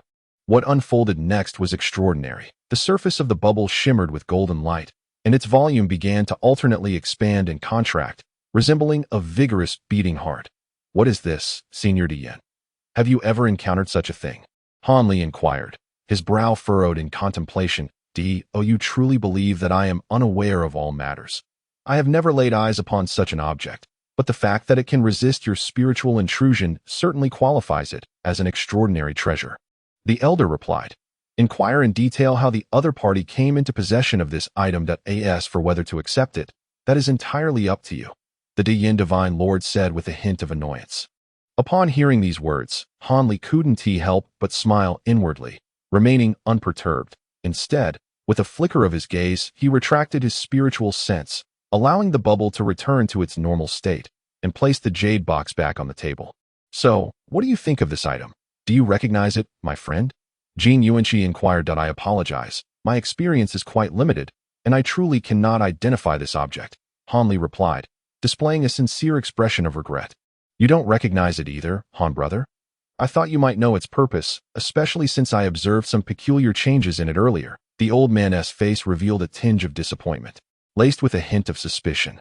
Han Li chuckled lightly, nonchalantly explaining, "The earlier transformation was merely the result of enveloping it with a considerable amount of spiritual sense, although I cannot discern what it is.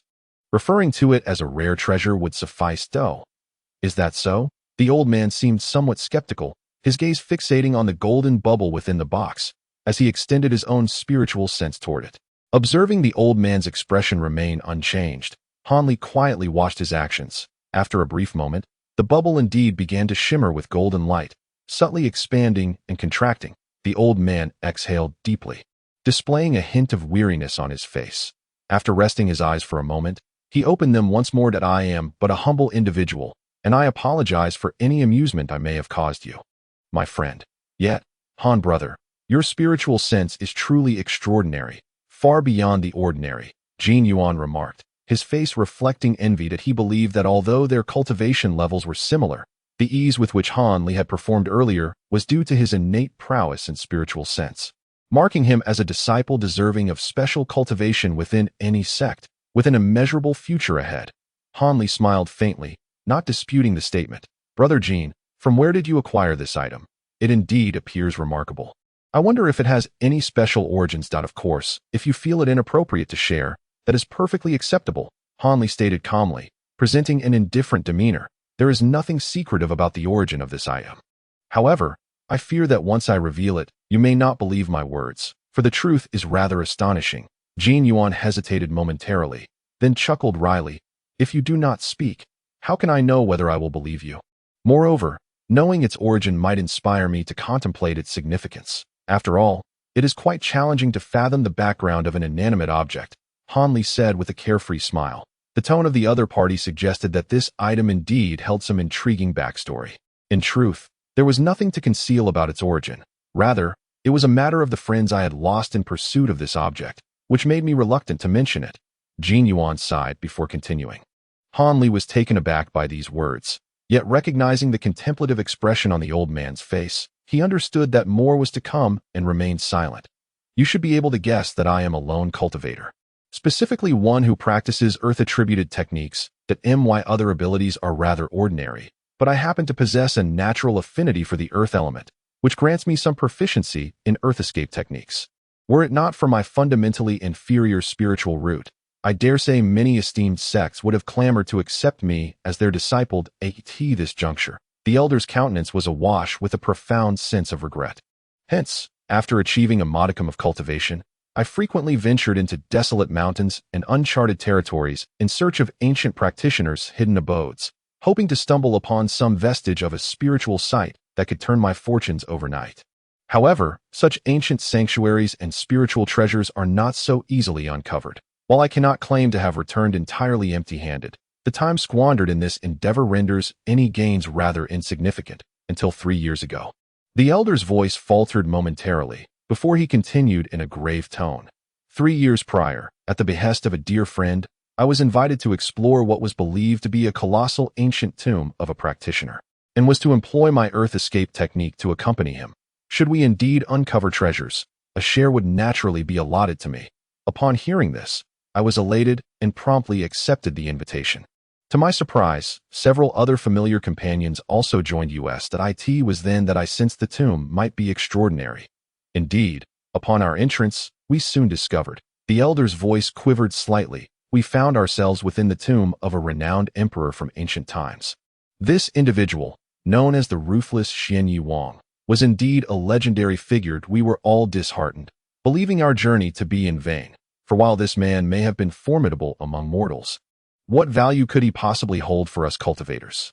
Yet, upon entering the main burial chamber, we were astounded to find a plethora of rare materials and magical artifacts, typically utilized by practitioners, accompanying the burial. Overjoyed, we prepared to claim these treasures, only to be met with the shocking sight of the numerous mummified corpses springing to life, transforming into impervious undead, and no matter the magical artifacts or techniques we employed against them. They proved utterly ineffective in an instant. Many of my companions were torn to shreds, caught unawares. Meanwhile, sounds of disturbance emanated from the main coffin, suggesting that the legendary Xian Yi Wang himself was on the verge of resurrection. Fortunately, being well-versed in the earth escape technique, I sensed the impending danger and promptly burrowed underground to escape. Otherwise, I would have perished within that cursed tomb. Alas, the others were not so fortunate. As Jin Yuan recounted this tale, his complexion paled slightly, revealing the lingering shock of that harrowing experience. This object is... Han Li felt a flicker of astonishment, yet pointed to the jade box and inquired. This item was an offering placed upon the main coffin, which I seized in my hasty departure. I initially presumed that, given its peculiar nature, it must be a remarkable treasure. However, upon consulting various markets, no one could identify it. While they acknowledged its uniqueness, none were willing to offer a substantial price for its acquisition. Thus, It has remained in my possession ever since. Jin Yuan did not shy away from the truth, speaking candidly, though the frustration on his face was palpable, since it is an item associated with an ancient emperor's burial. It is not surprising that its nature remains a mystery. After all, many artifacts from the ancient era have long since vanished from the realm of cultivation today. Nonetheless, the fact that a mere mortal emperor possessed something of a practitioner's essence, which subsequently transformed into undead, raises significant concerns. Have you not sought further inquiries into this tomb? Han Li's face revealed a peculiar expression as he inquired. Naturally, I have revisited that ancient tomb, and I took along a considerable number of high-ranking cultivators. However, upon my return to the original site, the tomb inexplicably vanished. All that remained was an expansive wilderness that I find it hard to believe what I witnessed. Nevertheless, I am certain I did not err in recalling the tomb's location. Even the subtle marks I deliberately left at the entrance are still distinctly visible. As Jin Yuan spoke, his countenance suddenly darkened. Han Li furrowed his brows that if all of this were indeed true, and only the elder had survived among the group, coupled with the fact that the elder could not locate the tomb, it goes without saying that his future would be fraught with difficulties. Might I inquire where you encountered the ancient tomb? Would you be so kind as to share the details with me? After a brief moment of contemplation, Han Li calmly continued to ask for its location. It is undoubtedly deep within the Xueling mountain range, the elder replied through gritted teeth. Xueling mountain range. If memory serves me correctly, you mentioned that cultivators often went missing in that very range. Could there be a connection? A fleeting glimmer of intrigue danced in Han Li's eyes as he spoke slowly. Perhaps, the elder conceded, though I cannot say for certain. However, if you are interested, I can provide you with the tomb's coordinates. Perhaps Brother Han might find an opportunity to explore it and make some discoveries. After a moment's hesitation, he stated thus. He then retrieved a jade slip from his robe, inscribed something within it, and casually handed it to Han Li. Very well. If time permits, I shall pay a visit, Han Li remarked, taking the jade slip with a composed demeanor after a brief silence. It seems that you and I are quite congenial, as I have long harbored this burdensome tale without sharing it with anyone. Given your apparent interest in this item, I shall sell it to you at a modest price, just 100 spirit stones. And it is yours. What say you? The elder smiled warmly. 100 spirit stones. That is indeed quite a bargain. However, I cannot allow Brother Jin to suffer a loss. How about this? I shall offer you 200 spirit stones in exchange for this item. Han Li replied with a smile. Feigning a hint of embarrassment, he then reached into his storage pouch at his waist, producing 2 mid-grade spirit stones, which he handed over to the elder. Upon seeing the mid-grade spirit stones, Jin Yuan's face broke into a smile, and he graciously accepted them after exchanging a few pleasantries. The golden bubbles within the jade box willingly floated toward Han Li, who, in the presence of the elder, casually stowed the jade box into his storage pouch. The elder's face brimmed with satisfaction, though he appeared somewhat reluctant to part with it. Just then, a slight movement from a spirit beast pouch at Han Li's waist caught his attention, followed by a faint chirping sound. What is this? The elder inquired curiously, fixating on the spirit beast pouch at Han Li's side. It is merely a low-grade spirit beast that I am raising. It likely became excited upon seeing something, hence its curiosity, Han Li replied nonchalantly, casting a brief glance at the spirit beast pouch. Chapter 905. The Three Corpses. Upon hearing these words, Jin Yuan felt a lingering doubt, yet he refrained from asking further questions. He continued to engage in casual conversation with Han Li for a while longer as he observed the figure of the other party pushing open the stone door and stepping outside. The smile on Han Li's face gradually faded, revealing a hint of solemnity. After a brief pause, he suddenly retrieved the jade box once more, opening its lid and gazing silently at the contents within. Are you truly considering venturing into that ancient tomb? Came the calm voice of the Daiyan deity within his consciousness. Of course not. Although I cannot ascertain the reliability of that person's earlier words, I am not a novice. I would not recklessly take such risks. Nevertheless, I must admit to a certain curiosity regarding the Emperor's tomb. Once I have restored my full cultivation, perhaps I shall explore it. Yet, it is evident that the individual had no benevolent intentions toward me. What is this talk of instant camaraderie and open disclosure? Does he truly believe I am but a child of 3? After living for so many years, one does not easily divulge such secrets to others, particularly not to a mere stranger one has just met. Such excessive cordiality can only signify deceit or thievery. A cold smile curled at the corners of Han Li's lips as he spoke nonchalantly. Indeed, that is a valid point. However, those fledgling practitioners are often the most susceptible to such trickery. They may mistakenly believe that the other party is sincere, thus lowering their guard with ease to in the future. They might find themselves sold out without even realizing it. In my earlier days, I too.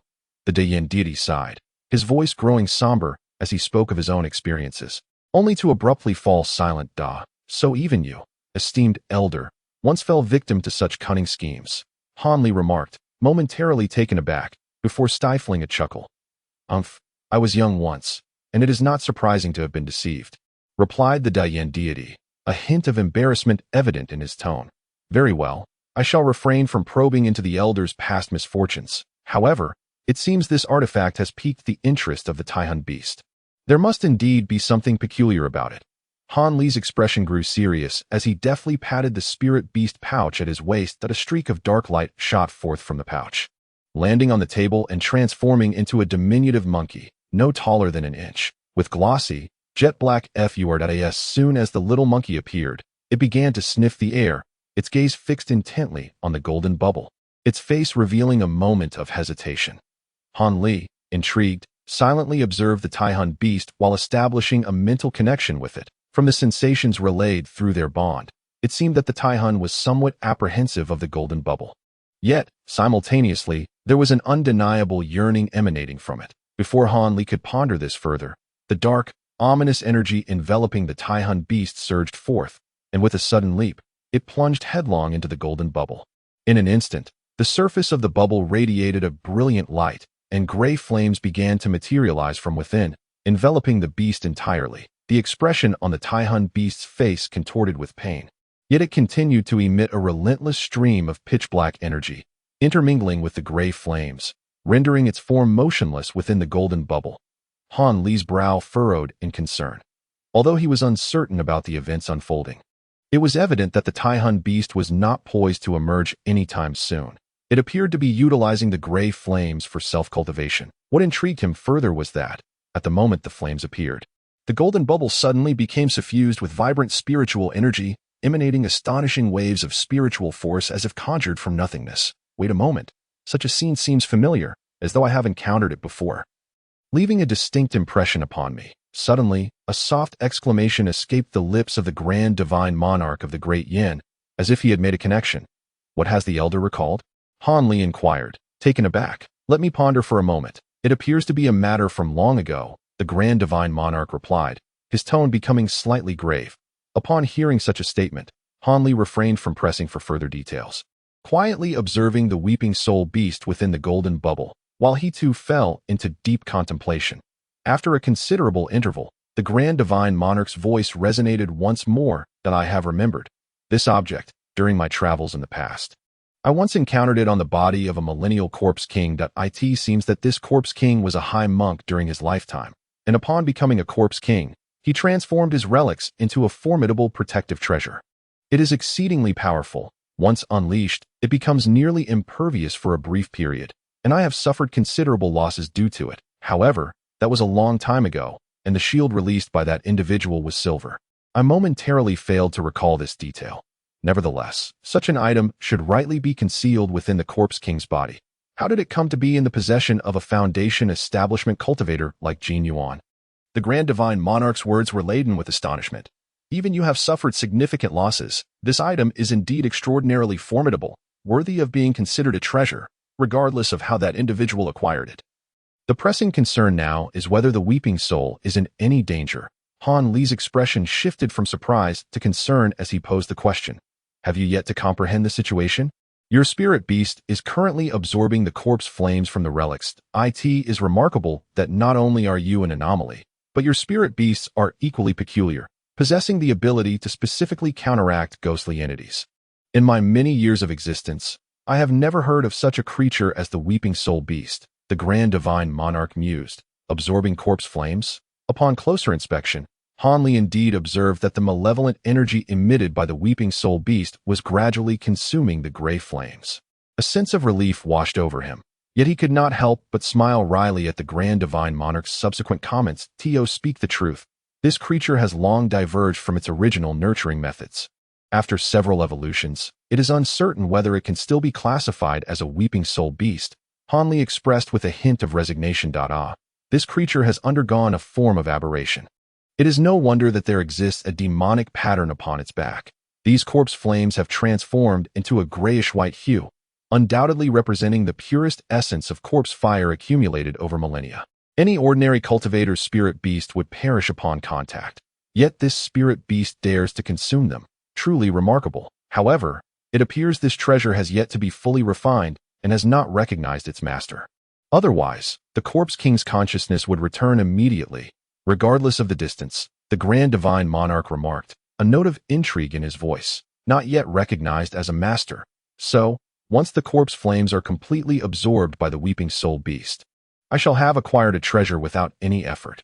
How unexpected that while I did not obtain the Buddhist teachings, I have instead come into possession of a Buddhist treasure. I am truly curious to see just how extraordinary this relic transformed into the diamond shield is. After a brief silence, Hanli suddenly broke into a smile. It is not merely a relic. It is a diamond relic. Most relics are predominantly white, with other colors being rare. Only the golden relics may be rightfully referred to as diamond relics. This can be considered a remarkably rare type of relic. Practitioners who refine such relics typically hold the esteemed position of Vajra Dharma protectors within the Buddhist community, enjoying an exceedingly special status. Akin to that of the law-enforcing elders of other sections. With a sigh, the great master of Yin elucidated this to Hanli.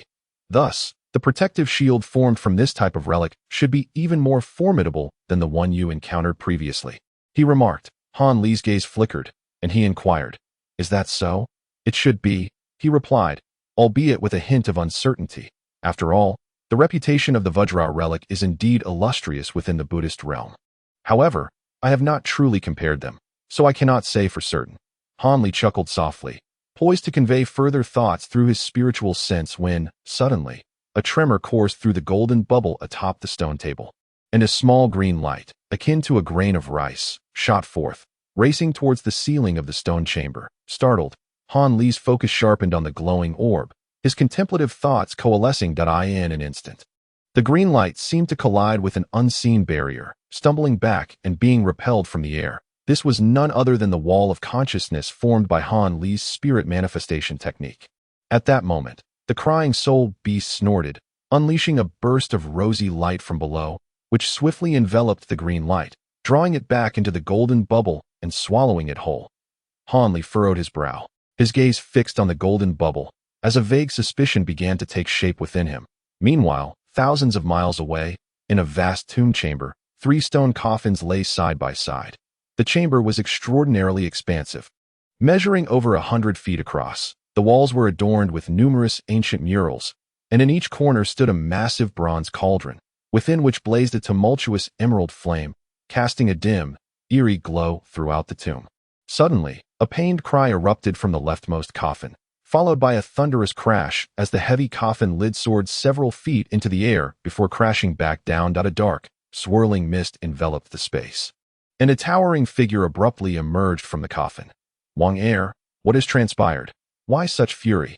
inquired a deep, resonant voice from the middle coffin, exuding authority without anger. "My fragment of my consciousness, is lost," the imposing figure in the mist growled, stammering like a parrot. "A fragment lost? Which avatar was dispatched that was seen and captured?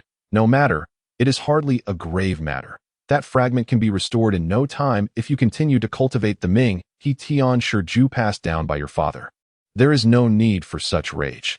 Your temperament remains ungovernable," remarked a sweeter, melodic voice from the slightly smaller coffin. But my Vajra shield." The towering figure pounded its chest twice, still glancing about in agitation. "The Vajra shield. Is that not the one I refined from the old monk I vanquished upon my last awakening? Did I not already refine most of it for you and pass it on? How is it that you have yet to recognize and fully refine it?" The middle-aged man's voice turned frigid with discontent. Hearing this, the shadowy figure in the mist became flustered, momentarily at a loss for words. "My lord, this matter is not Wang Er's fault. Wang Er had spoken to me about this matter. A smaller sarcophagus emitted a faint creak as its lid was moved aside, revealing a lithe and graceful figure rising from within. However, The tomb chamber was shrouded in an unusual darkness, rendering it impossible to discern the woman's features. "Pray tell, my dear consort, elucidate this situation for me," he implored. "That Vajra shield is indeed a rare treasure. I entrusted it to Wang Er for his protection, as I observed his magical prowess to be somewhat lacking. Otherwise, I would have long since refined it for my own use." The voice of the middle-aged man softened slightly as he inquired further. "As for the single-chapter request, I had not intended to release one, considering it was not my usual practice. However, the competition for the double monthly ticket ranking has proven to be rather fierce, compelling me to publish a chapter to solicit your support for the next month. Otherwise, it would only be a matter of time before I found myself ousted from the top 5. Having dedicated over a year to writing, I have not taken a proper break or enjoyed a leisurely outing. Each day spent before the computer for countless hours has left me utterly drained. I yearn for a respite, to indulge in an untroubled holiday for 10 days or even half a month, to revel in carefree merriment. Every morning, I awaken to the urgency of writing, and every night, I am preoccupied with crafting intricate details and deliberating over the logic and coherence of my work. The pressure of these writing days is truly extraordinary. Yet, the thought that everyone eagerly awaits my articles keeps me resolutely persevering. As for my current ranking this month, it can be considered my best performance thus far. Without further ado, I implore you all to support me, for I have consistently delivered updates since the inception of this work, tirelessly expending my last vestige of energy. If any of my esteemed readers possess monthly tickets, I encourage you to seize this opportunity during the double ticket period and cast several votes in my favor. Perhaps a ticket lies forgotten in your pocket, so do not shy away from the minor inconvenience of retrieving it. I would be quite disheartened if it were wasted that I in the 9th chapter. The sweet voice of the woman hesitated momentarily before she sighed and spoke. Several years ago, during the great king's slumber, Wang Er independently relocated his spiritual essence to the surface, intending to harness the power of the moonlight to refine this treasure. However, unbeknownst to him, a group of external cultivators intruded, as most of the barriers remained inactive while he was absorbing the moonlight's energy. Consequently, they breached Wang Er's main chamber. Left with no alternatives, Wang Er had to suspend his cultivation and let those mindless fools take action to deal with the intruders. Yet, one individual among them proved to be quite astute and immediately recognized Wang Er's identity as the Corpse King, promptly kneeling and pleading for mercy, offering to accept the restraints in exchange for his life. Seeing the man's cleverness, Wang Er decided to impose the restraints and spared him. "What does this have to do with the Vajra relic?" the middle-aged man inquired, growing impatient as he had yet to hear the information he sought. "Calm your anger, my lord. The crux of the matter lies in that man's suggestion, which allowed Wang Er to effortlessly capture the primordial spirits of the external cultivators, eliminating the need for us to dispatch subordinates to search tirelessly." The woman explained with composure, "Though such a method exists, pray, enlighten me." The man's curiosity was evidently piqued. "In truth, it is quite simple. That individual suggested that Wang Er deliver to him a peculiar and extraordinary treasure, within which he would secretly conceal a fragment of divine consciousness. He would then sell this item to other solitary cultivators, cunningly luring them to Wang Er's ancient tomb. Should they arrive, they would inevitably meet their demise. However, if they do not come, Wang Er's fragment of divine consciousness would, at the opportune moment, activate the hidden restrictions within the treasure to obliterate that individual. Meanwhile, that person's primordial spirit would be ensnared and returned to the ancient tomb. Yet, such a treasure must first be exceedingly rare in the world. Furthermore, it is imperative that Wang Er's fragment of divine consciousness and the corpse fire show no trace of necromantic aura, lest the plan backfire. The woman spoke nonchalantly. That it goes without saying that Wang Er has undoubtedly entrusted that unrefined Vajra shield to him.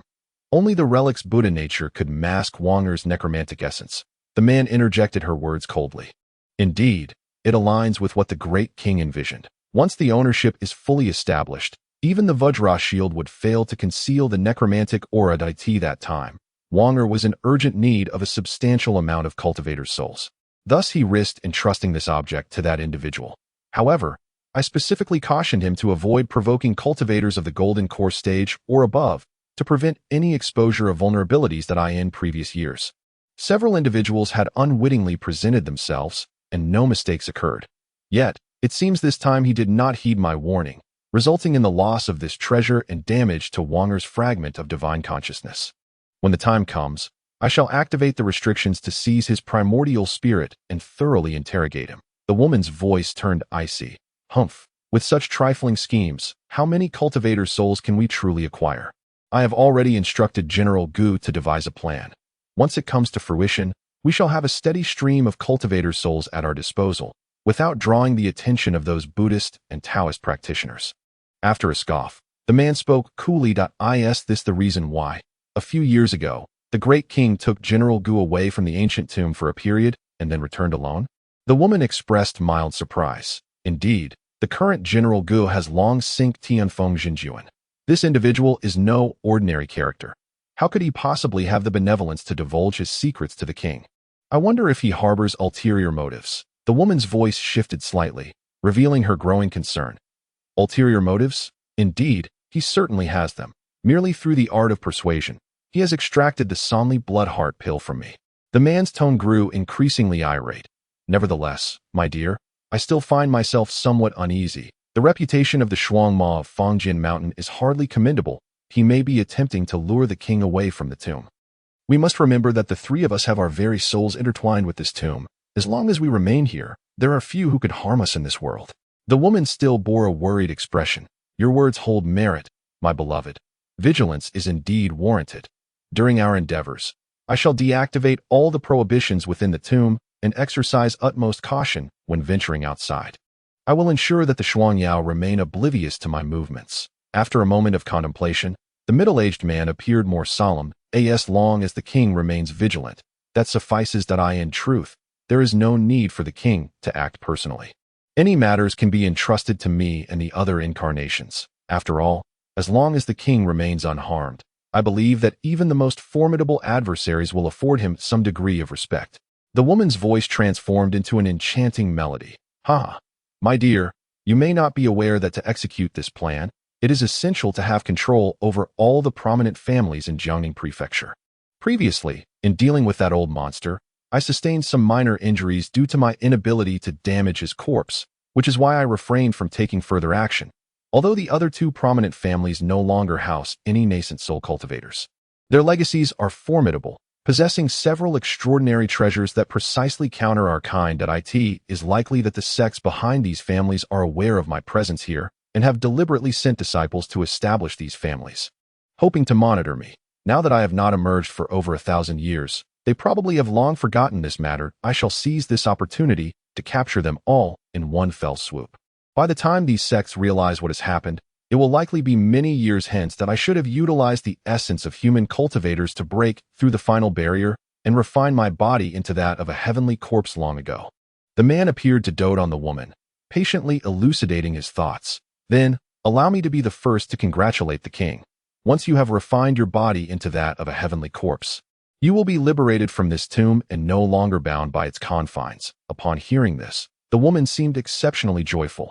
Haha, at that time, not only the king, but I also have ways to employ the soul separation technique to extricate both your and Wanger's souls from this tomb. The man chuckled. However, my king, that Vajra shield must still be retrieved. After all, this item is truly unlike any other treasure. Once refined, it can immediately grant one an indestructible body for a brief period. Have you forgotten that when that old monk summoned this relic, although it had not yet formed into the Vajra shield, its golden light alone compelled the king to expend 3 days and nights extinguishing the golden radiance before vanquishing him? If this relic is refined into the Vajra shield, its power will surely escalate even further. The woman advised that, my dear, you are mistaken. This Vajra shield can only be refined into a treasure by our 10,000-year corpse king through the power of moonlight.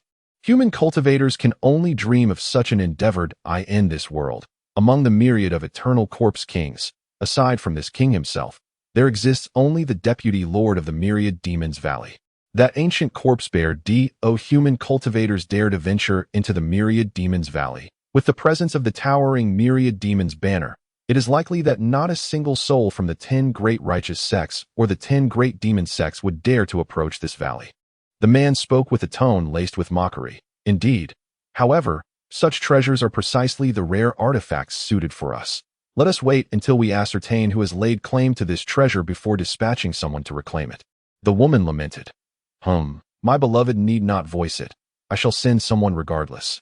Yet, since this individual was able to sever the mind of the prince within the Vajra shield, he must not be an ordinary person.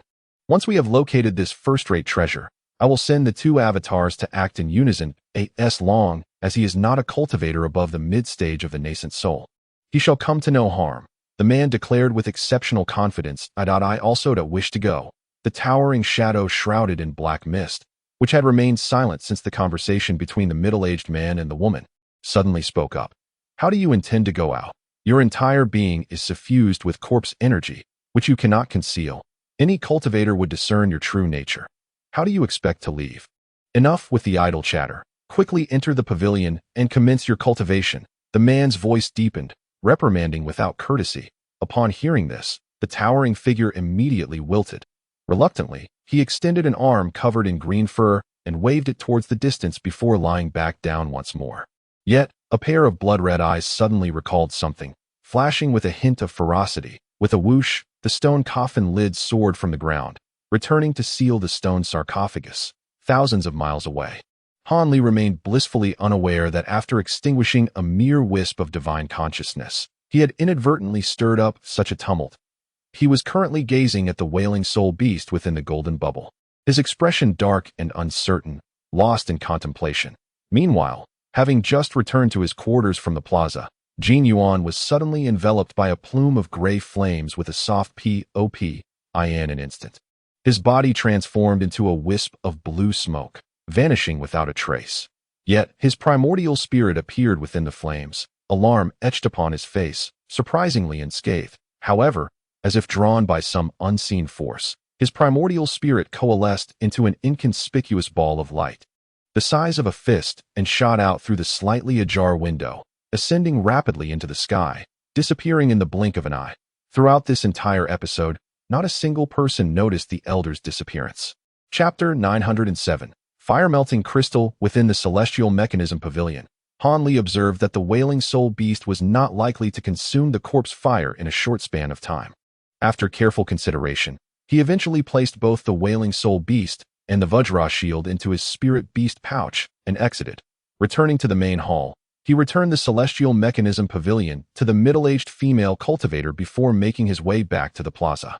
By this time, it was already afternoon, and the number of cultivators in the plaza had suddenly dwindled by nearly half, all having proceeded to the stone hall opposite to attend the auction.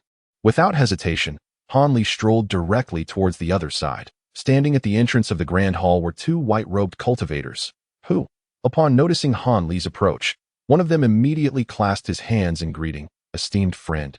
To prevent an excess of idle individuals, it is required by regulation that those wishing to participate in the auction pay 3 spirit stones. Upon hearing the words, Han Li smiled and, without a moment's hesitation, reached into his storage pouch, producing 3 low-grade spirit stones, which he promptly handed over. The two cultivators immediately wore smiles on their faces. After accepting the spirit stones, they presented Han Li with a palm-sized jade plate and stepped aside to clear the entrance. Han Li glanced at the jade plate in his hand. Noting a silver number, 243, inscribed at its center, he concealed his surprise, maintaining a calm demeanor as he proceeded inside. After traversing a corridor over 20 zhang in length, he encountered 4 more cultivators on the opposite side, behind whom loomed a hazy, luminous gate. Upon noticing Han Li's approach, the group assessed him with impassive expressions and uttered not a word. Han Li similarly ignored them.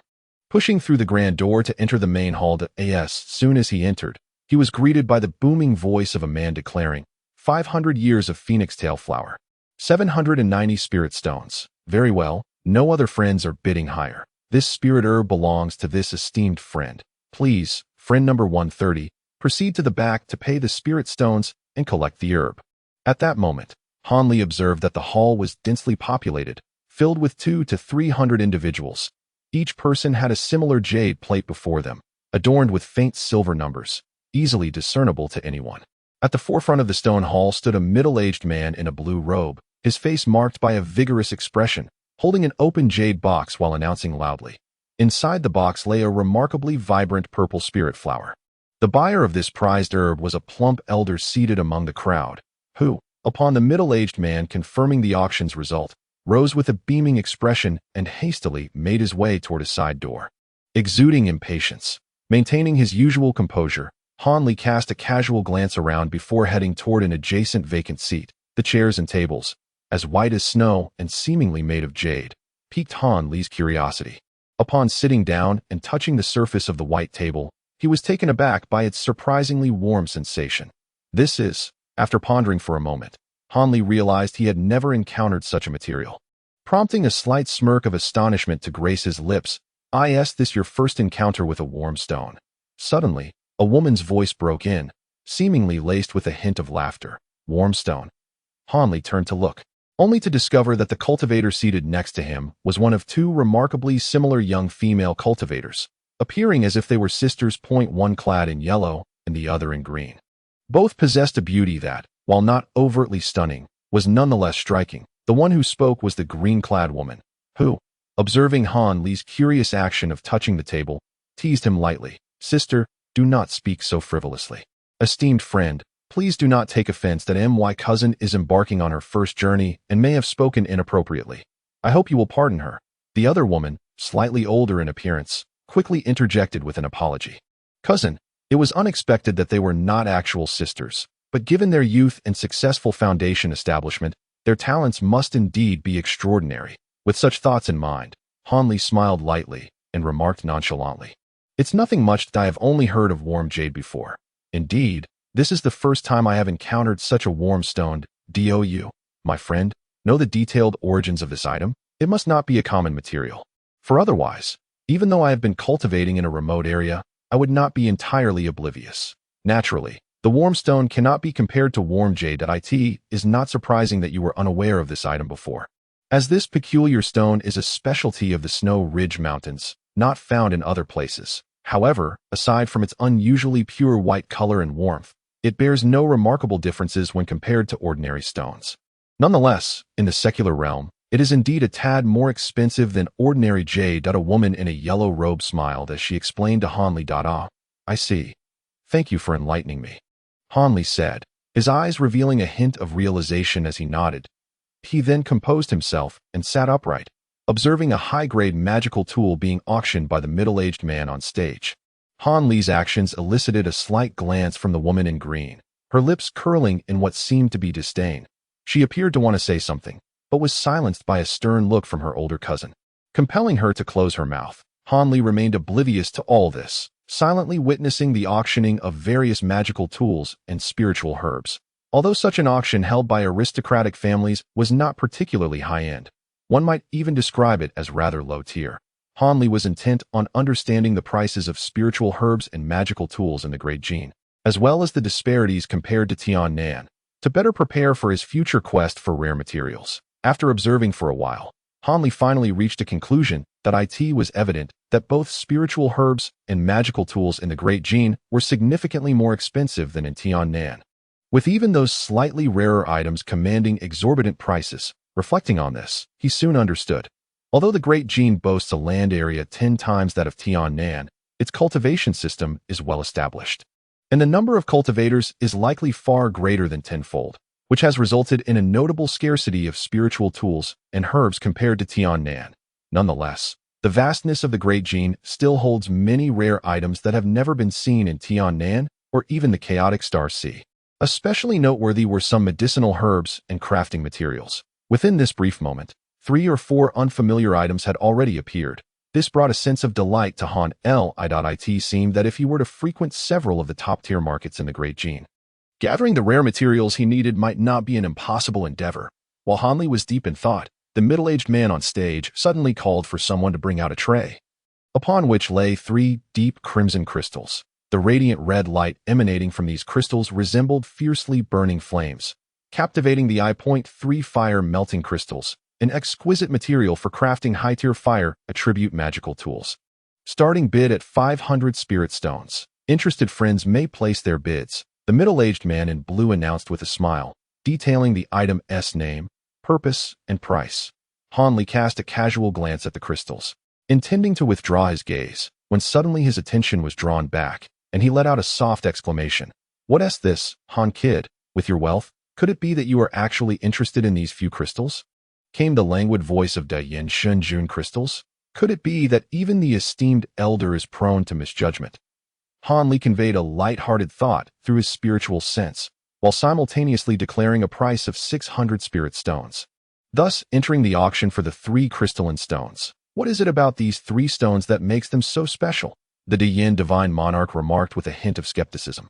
Although my cultivation has waned, my spiritual awareness remains intact, and I refuse to believe I have misjudged. While I may lack the breadth of experience you possess when it comes to my understanding of demon elixirs, I do not claim to be unrivaled. However, I can assert that there are likely few who surpass my knowledge in this realm, Han Li stated suddenly, his voice taking on an enigmatic tone. What does this have to do with demon elixirs? The Diyin Divine Monarch asked, momentarily taken aback by Han Li's confidence. Had he not known Han Li to be a person of substance, he might have questioned the clarity of his mind.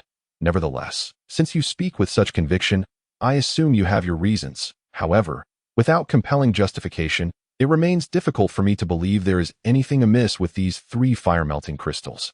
After all, not only have I failed to discern anything unusual about them, but the experienced cultivators responsible for appraising the materials at this auction also found nothing amiss with these rather common substances. After a brief silence, the Diyin Divine Monarch still appeared somewhat unconvinced. Hearing the skepticism in the monarch's words, Han Li allowed a faint smile to grace his lips, and he promptly announced a higher bid, which finally compelled the other competitors to cease their offers and step back. Very well, 800 spirit stones. These 3 fire-melting crystals belong to fellow cultivator number 243. Please proceed to the back hall to pay your spirit stones and collect your crystals, the auctioneer declared, his voice filled with delight upon achieving such a high sale. Upon hearing this, Han Li immediately picked up the jade plate, rising to make his way toward a side door.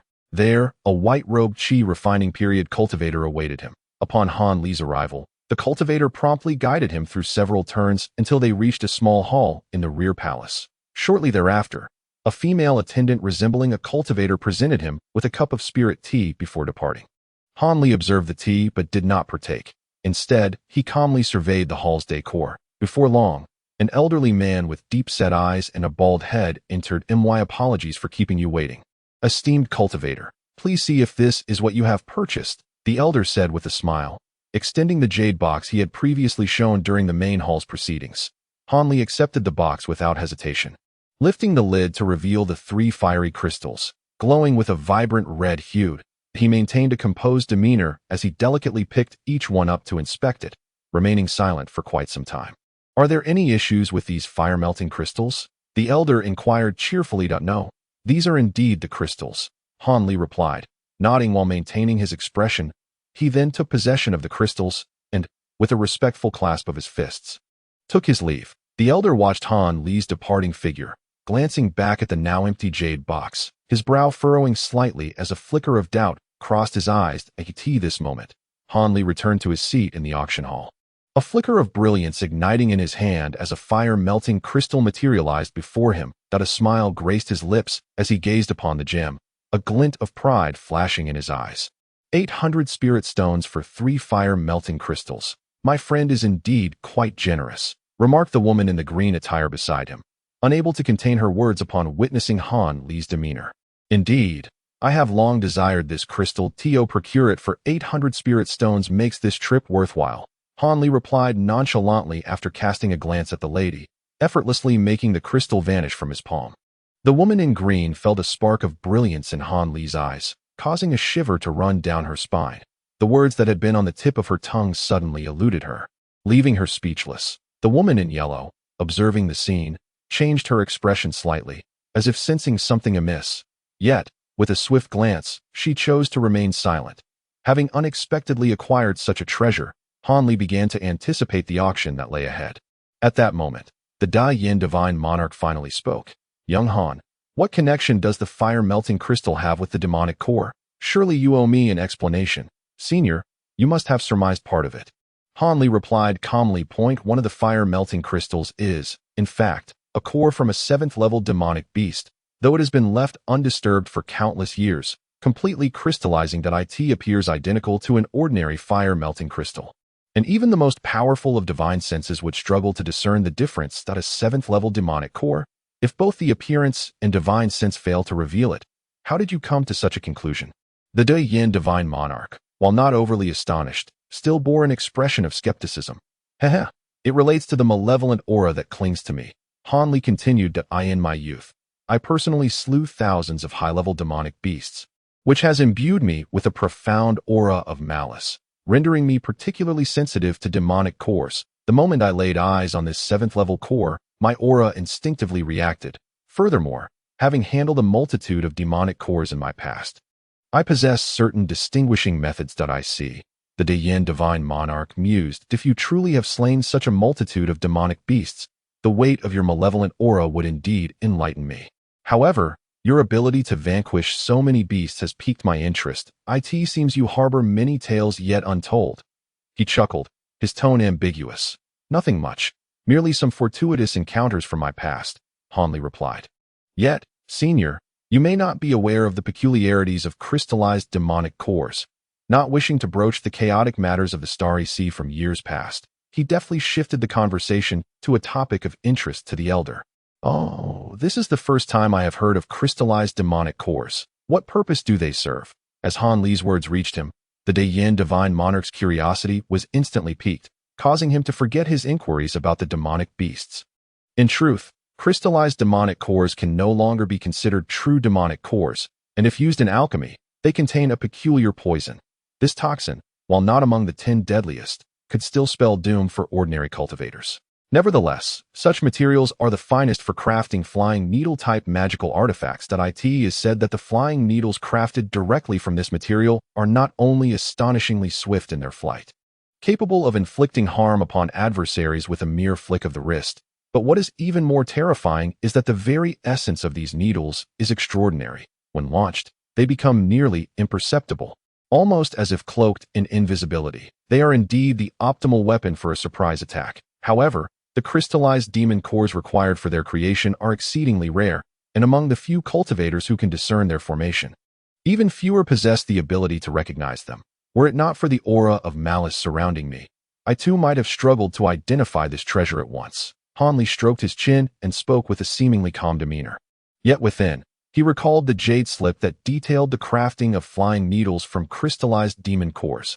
This jade slip had been acquired from the unfortunate soul he vanquished during his tumultuous journey through the chaotic Star Sea. At the time, he had merely regarded it as an intriguing curiosity, never anticipating that he would eventually encounter the tangible artifact. Such a rare material for forging, he certainly could not afford to overlook. I have truly never heard of such a thing, he mused. Indeed, the world is vast, filled with wonders beyond imagination. It is unlikely that any cultivator has traversed every corner of the mortal realm. Just within our Southern Heavens cultivation community, there are at least 5 or 6 such places. Some can be accessed directly, while others require a measure of risk to enter. In my youth, aside from the Great Gene, I only ventured to 2 of those locations. Later, due to the constraints of my lifespan, I was compelled to return to Southern Heaven to diligently study the art of soul transmission. The voice of the great divine monarch dimmed, imbued with a sense of melancholy. Why must the elder be so pessimistic? The cycle of life and death is a fate we all must endure. Even ascending to the spirit realm does not guarantee liberation from such constraints. If one truly wishes to share longevity with the heavens, it seems only the immortals of the celestial realm can achieve that. Yet for us mortals, ascending to the spirit realm is fraught with difficulties. Ascending to the celestial realm has seen but a handful achieve it throughout history. Han Li appeared to be moved by these sentiments, remaining silent for a moment before articulating his thoughts. I am still unwilling to concede that I consider myself unparalleled in both aptitude for cultivation and intellect, yet I find myself reduced to a mere vessel for a soul puppet, clinging to life by a thread. If only I were granted another chance, surely breaking into the transformation stage would not pose a significant challenge for me. The great divine monarch murmured, his voice laced with regret, growing softer until it faded into silence. Upon hearing these words, a sense of desolation unexpectedly welled up within Han Li. Once, a master of a sect from the far west had laughed in triumph, unmatched in Southern Heaven, basking in glory greater than his own. Yet, upon failing to enter the transformation stage, he had met with such a woeful fate.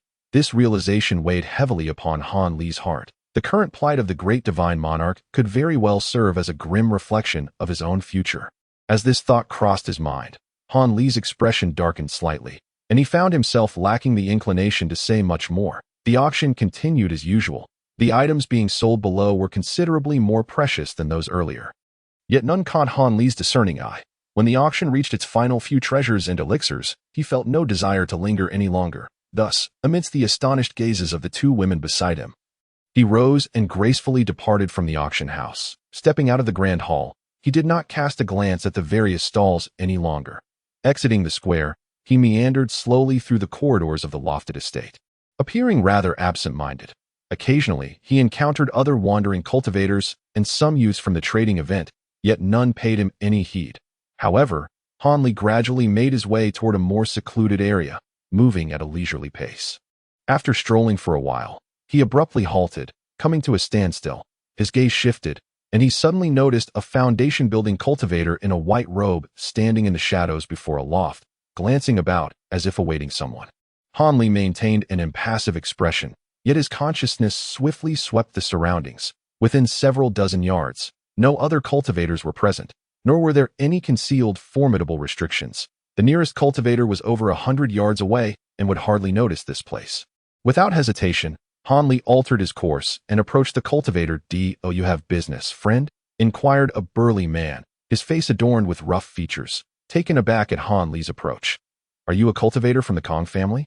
Han Li smiled faintly as he drew nearer. "Indeed, I am a steward of the outer hall of the Kong family," replied the man, scrutinizing Han Li for a moment, noting his complete attire and storage bags, which did not resemble those of a typical loose cultivator, thus responding with courtesy that "I have some matters to discuss and wish to see your family head. Might you be able to convey my request?" Han Li inquired amiably. "See the family head? That may not be feasible. Our family head is currently preoccupied with important matters and does not entertain outsiders at will. That if you indeed have pressing concerns, you might as well share them with me," the burly man said, furrowing his brow in a troubled manner. "It is as follows. I have just exited the auction house and discovered an issue with an item that was auctioned. I would like to inform your family head about it," Han Li said, feigning hesitation. "The auction house? Is there something amiss with the item?" The man replied, his expression tightening. "That if that is the case, you should directly seek out the individuals responsible for the auction." Upon hearing Han Li's words, the man's demeanor shifted abruptly. "This is not a matter that the auction house can resolve. If you do not believe me, just take a look at the item I purchased, and you will understand."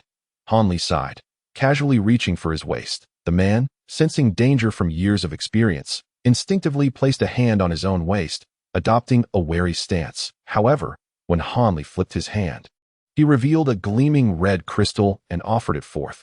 Only then did the man's suspicion wane, his muscles relaxing as he withdrew his hand, exclaiming in surprise, "Isn't this a fire-melting crystal? Why would you need to see the family head for such a thing?" As he spoke, he reached out to take the crystal in confusion.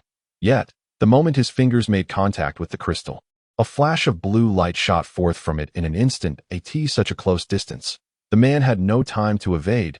He was instantly taken aback, about to cry out, but felt a chill on his forehead, followed by a wave of coldness enveloping him, freezing his entire body in a layer of frosty blue mist. In an instant, he lost all ability to move. With a flick of his sleeve, a surge of azure mist erupted forth, enveloping the burly man and propelling him directly into the loft before him. Following closely, Han Li seamlessly entered without a sound. Chapter 909. The inn of the small town. Casually stepping into an inconspicuous room within the loft, Han Li found the man already lying rigidly on the ground, his bovine eyes wide open, brimming with terror. With a deft motion, Han Li produced a slender silver needle between his fingers and, without a moment's hesitation, leaned forward to swiftly jab several needles into the sides of the man's head. The man trembled slightly, and his eyes gradually lost their luster, becoming vacant and dazed. Han Li formed a series of hand seals, murmuring a few low incantations as a barrage of spells struck the man. Instantly, the cold aura surrounding him dissipated, and his lifeless eyes turned, as if on their own accord, to face the ground. Sitting cross-legged like a marionette, utterly motionless, the greenish light enveloped Han Li's face as he flicked his sleeve, sending forth several colorful array flags that he planted around the two, crafting a barrier that severed their presence from the outside world. Activating the formation, he shifted swiftly to stand behind the man. Raising one hand, he placed his fingers upon the man's crown, while a radiant glow engulfed them both. drawing their figures into the luminous haze. "What is your name, and what position do you hold in the Kong family?" Han Li's voice emerged from the light, chilling and devoid of emotion. "Kong Do, outer hall steward," the man replied, his demeanor still vacant. "Since when has the Kong family occupied Sunyan Town, and where have the original residents gone?" 7 years ago. The townsfolk are mere mortals, relocated to a small city called Xuejiang, 100 miles away. What is the purpose of the Kong family's participation in this king's conference? Through this eerie exchange, Han Li gleaned the majority of the information he sought. Abruptly retracting his fingers, the man crumpled to the ground, lifeless. Han Li produced a pill, placing it in the man's mouth, then retrieved the silver needle to swiftly puncture various acupoints across the man's body. After a brief interval, he rose, contemplatively murmuring, "Using this Wuyo needle should temporarily seal this man's memories without causing immediate turmoil. Unfortunately, due to my cultivation level, I cannot fully deploy the dream induction technique. Otherwise, I could simply use the soul-searching technique. Sparing me this trouble that it seems a visit to that small city is in order." Shaking his head, Han Li gathered the array flags and exited the room. Making his way out of the loft, he no longer concerned himself with the king's conference, proceeding directly toward the main entrance. The number of cultivators leaving during the conference was not insignificant, so as Han Li stepped through the door and soared away on his flying instrument, the gatekeepers harbored no suspicions that a beam of azure light surged toward the small city mentioned by the man. The city lay not far from the Shuling Mountains, and shortly after crossing Sunyan Town, the silhouette of Xuejiang City came into view. Landing gracefully at the city gates, Han Li entered with measured steps.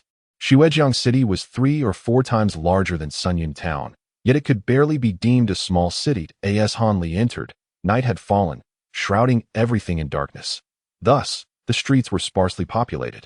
And naturally, no one took notice of the unexpected arrival of Han Li. As he strolled along the thoroughfare, his consciousness was cautiously extended, vigilant against the potential presence of high-level cultivators in the city who might sense him. Indeed, there were cultivators in the small town, though they were predominantly of lower tiers. The most formidable among them was a core formation practitioner concealed within a residence in the southwestern corner. With Han Li's exceptionally discreet perception, a mere sweep of his awareness revealed that this individual was entirely oblivious to his presence. However, Han Li had not come to the small town in search of high-level cultivators. Satisfied that there were no threats to his safety, he promptly retracted his consciousness, concealing his aura, while continuing to walk along the street, his gaze incessantly scanning both sides as if in search of something. Before long, he arrived at a more spacious intersection, seemingly the heart of the small town. After casting a glance at the sign of an inn, his pupils constricted, and he abruptly halted. The sign, several feet in size, bore the words "You lie" in silver powder, appearing no different from any ordinary sign.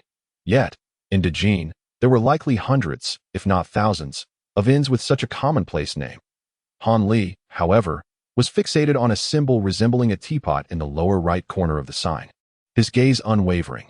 After a moment of contemplation, he exhaled softly, lifted his head to survey the modest inn before him, and glanced around. Noticing the absence of any nearby individuals, he shifted his form, a faint yellow light flickering before he seamlessly passed through the tightly shut door as if it were non-existent. Inside the dimly lit lobby of the inn, silence pervaded the air. It was uncertain whether there were no guests or if all had succumbed to slumber. After a brief assessment, Han Li closed his eyes and extended his consciousness, instantly imprinting the entire layout of the inn into his mind. Suddenly, he transformed into an ethereal breeze, vanishing into the shadows without a trace. The proprietor of the Yu Lai Inn, a gaunt elder in his 50s, possessed moderate wealth within the small town. After a long day of toil, fatigue enveloped him as he embraced his young concubine, whom he had married less than a year prior, sinking into a sweet slumber.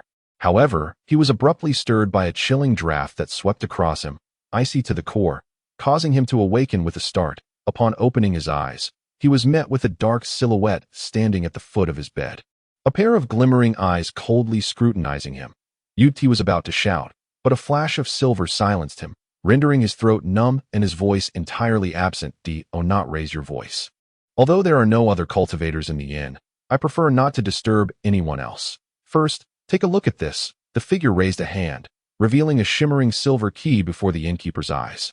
The innkeeper, upon seeing the silver key, trembled in shock, his entire demeanor relaxing as a look of astonishment emerged in his gaze. This figure, of course, was Han Li, who had infiltrated the premises. The innkeeper hastily leaped from his bed, gesturing with his hands, stammering to express something, yet remaining voiceless. Han Li offered a faint smile and lifted a hand, sending a silver thread back to the innkeeper's throat, which materialized as a slender silver needle. "May I examine that key once more?" The innkeeper coughed a few times, finally regaining his ability to speak. Han Li remained silent, directly tossing the key to the other party. The innkeeper received the silver key and scrutinized it intently for quite some time.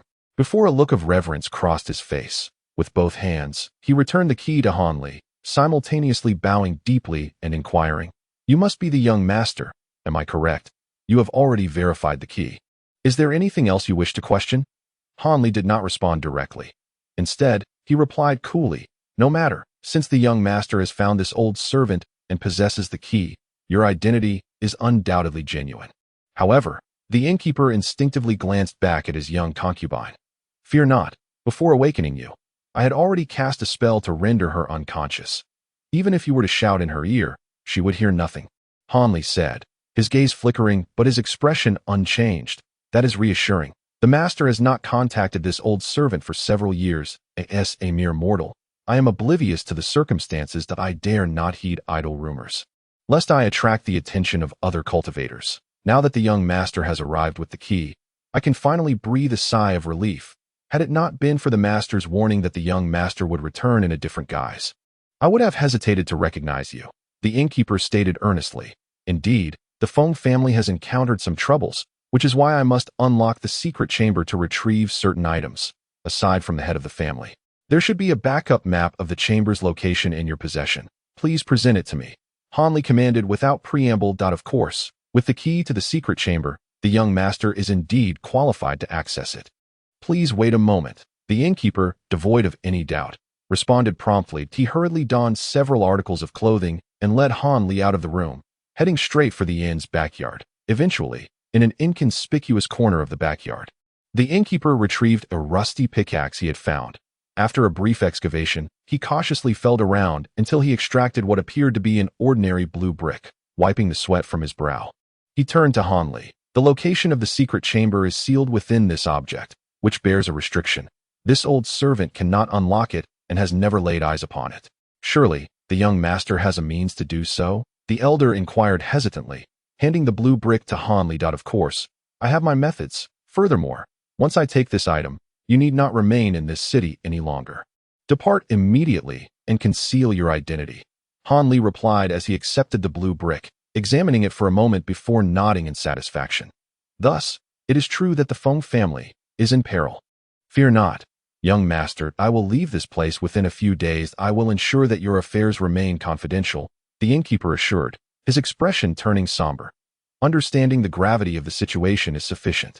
In light of your unwavering loyalty to the Feng family, take this elixir," Han Li declared, stowing the blue brick away. Observing the elder's melancholic demeanor, he made a sudden motion, producing a small green vial from his palm and extending it to the elder. "Thank you for your generous gift, young master," the innkeeper exclaimed, initially taken aback before his face brightened with joy. "Enough that I have matters to attend to and must take my leave. Take care of yourself," Han Li said, waving his hand with an impassive expression. Subsequently, before the innkeeper, a flash of azure light flickered, and the figure vanished without a trace. The old man was startled, searching around for a considerable while. Before finally confirming that Han Li had departed, he then lowered his head, staring blankly at the vial in his hand. After a moment, he let out a long sigh.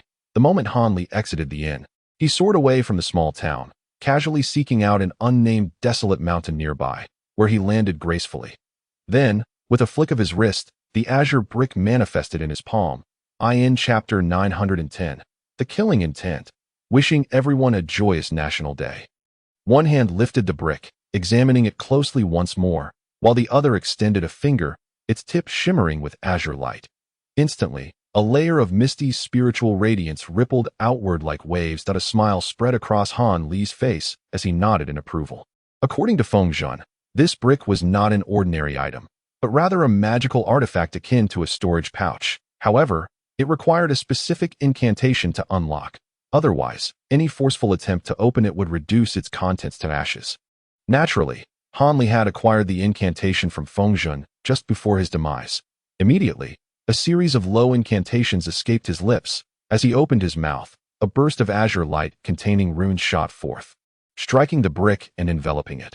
Following this, he formed a hand gesture and swiftly tapped each corner of the brick with his fingers, producing a soft popping sound. The surface of the brick revealed a circular cavity, dark and foreboding. Han Li did not rashly reach inside.